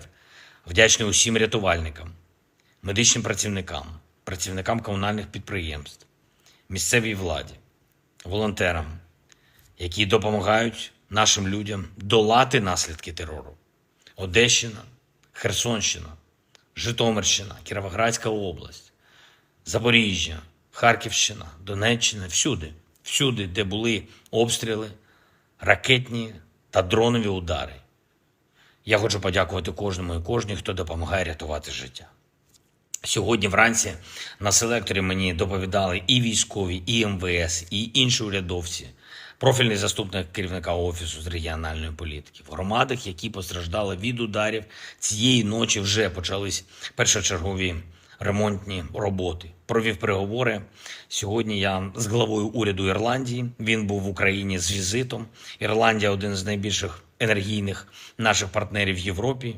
І хоч країна нейтральна, ірландці не залишаються нейтральними до моральних викликів. В умовах такої агресії вони чітко на світлому боці історії і допомагають нам як політично, так і безпеково, економічно, санкціями. Дуже важлива гуманітарна підтримка. Сьогодні ми обговорили наші подальші спільні кроки, зокрема те, що стосується формули миру, глобального саміту миру. Дякую Ірландії за підтримку нашої позиції щодо зернової ініціативи. Провів зустріч із керівницею USAID, агентства з міжнародного розвитку Сполучених Штатів, Самантою Пауер. Напередодні вона була в Одесі, абсолютно розуміє і значення наших портів для продовольчої безпеки світу, і російську загрозу світовій стабільності. Ми детально обговорили сьогодні можливості захисту нашої інфраструктури, нашу глобальну роль. І дуже важливо, що USAID готовий надалі працювати з Україною для підтримки економічної активності в нашій країні, розвитку підприємств, підтримки робочих місць. Я вдячний за цю підтримку. Ще одне. Вже активно готуємось до міжнародних заходів, які заплановані на серпень і вересень. Зокрема, провів сьогодні велику нараду щодо підготовки саміту Кримської платформи, рівня лідерів держав і парламентського рівня. Точно знаємо, що саміт буде змістовним, і Крим стане ще ближче до повернення у вільний світ, ще ближче до звільнення від окупації. Вся українська земля, всі українські люди мають бути вільними. Слава усім, хто бореться заради України і свободи. Я дякую усім в світі, хто допомагає. Слава Україні! The Russian Defense Ministry declared on July 19th that, as of July 20th, all vessels sailing to Ukrainian ports will be considered military targets. All ships traveling across the Black Sea to Ukrainian ports from midnight Moscow time on July 20th will be considered as potential carriers of military cargo, and therefore regarded by Russia as on the side of Ukraine in the war. The statement added that a number of sea areas in the northwestern and southeastern parts of the international waters of the Black Sea have been temporarily declared dangerous. The message claimed that the corresponding information warnings about the withdrawal of safety guarantees have been issued. The Russian Defense Ministry declared on July 19th that as of July 20th, all vessels sailing to Ukrainian ports will be considered military targets. Russia pulled out of the Black Sea Grain Initiative on July 17th, sparking international condemnation and fears of rising food prices. The deal, brokered by Turkey and the UN in July 2022, allowed Ukraine to export its agricultural products during the ongoing full-scale Russian invasion. On July 19th, Ukrainian authorities reported that Russian attacks on port infrastructure in Odessa Oblast have destroyed 60,000 tons of grain. The city suffered 3 consecutive strikes over the course of the past 3 days. This is a terrorist act not against Ukraine, but against the whole world, said Ukrainian Agriculture Minister Mykola Solsky. If we cannot export food, then the population of the poorest countries will be on the verge of survival. Every Russian missile is a blow not only to Ukraine but also to everyone in the world who seeks a normal and safe life, President Volodymyr Zelensky commented on the Russian attacks against the city.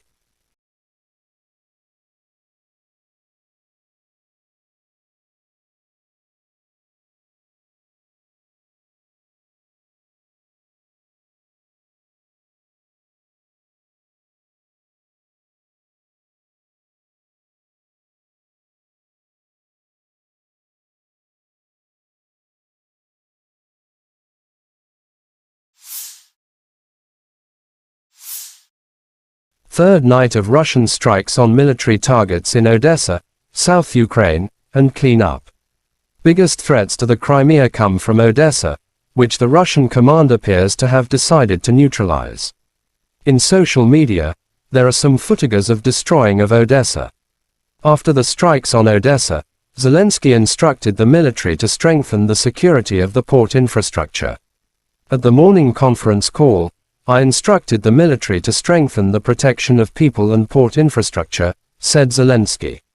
He also said additional Patriot and IRIS-T-SAM systems could protect the port facilities from Russia cruise missiles attack.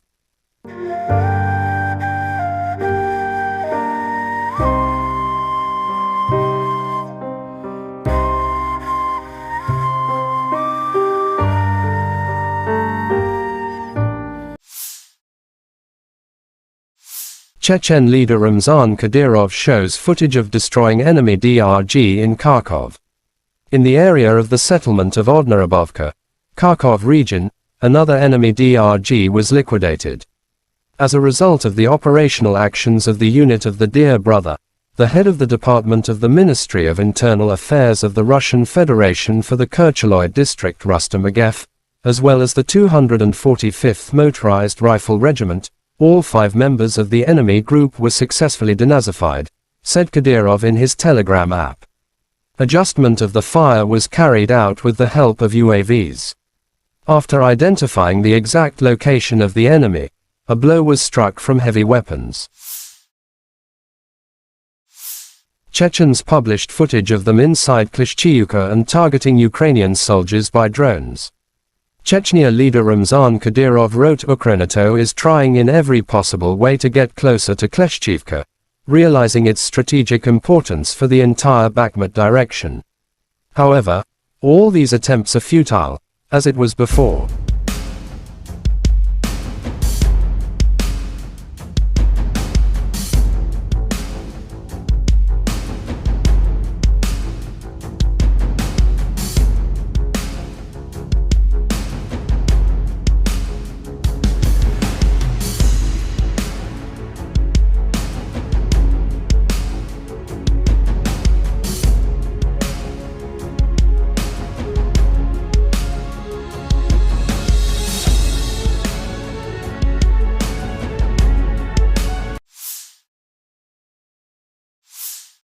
Turi Cherevagi, spokesperson for Ukraine's Eastern Military Command, said on national television on July 17 that Russia is concentrating more than 100,000 personnel, more than 900 tanks, more than 555 artillery systems, 370 MLRS, in the Lyman-Kupiansk direction.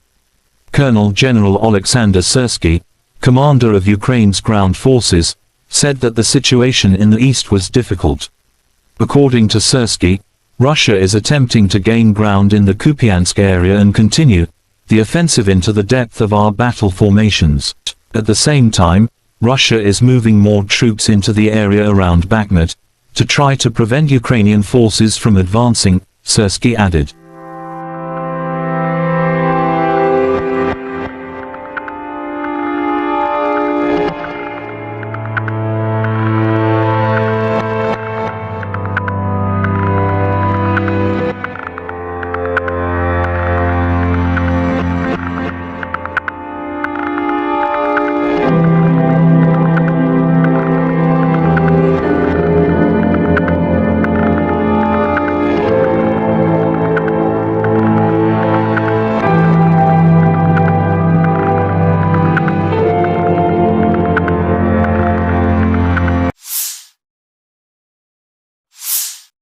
The armed forces of Ukraine shows footage of destroying the enemy's heavy artillery.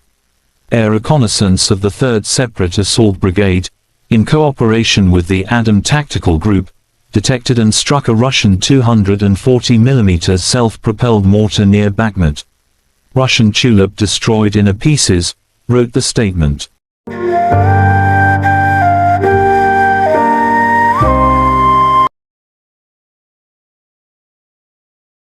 The Armed Forces of Ukraine shows footage of fighters of the 93rd Separate Mechanized Brigade, Kholodny Yar.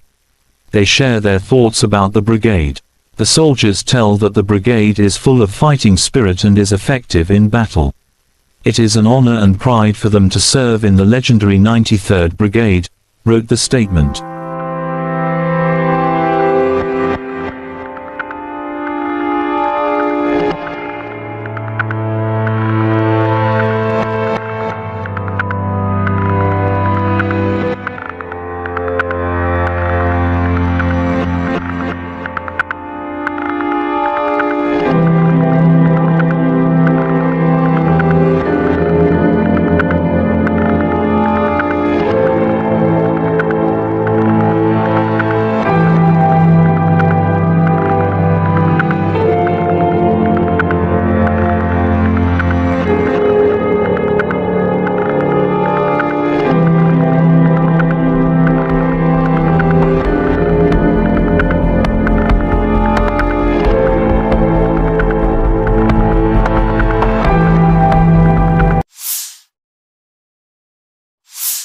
The Armed Forces of Ukraine shows footage.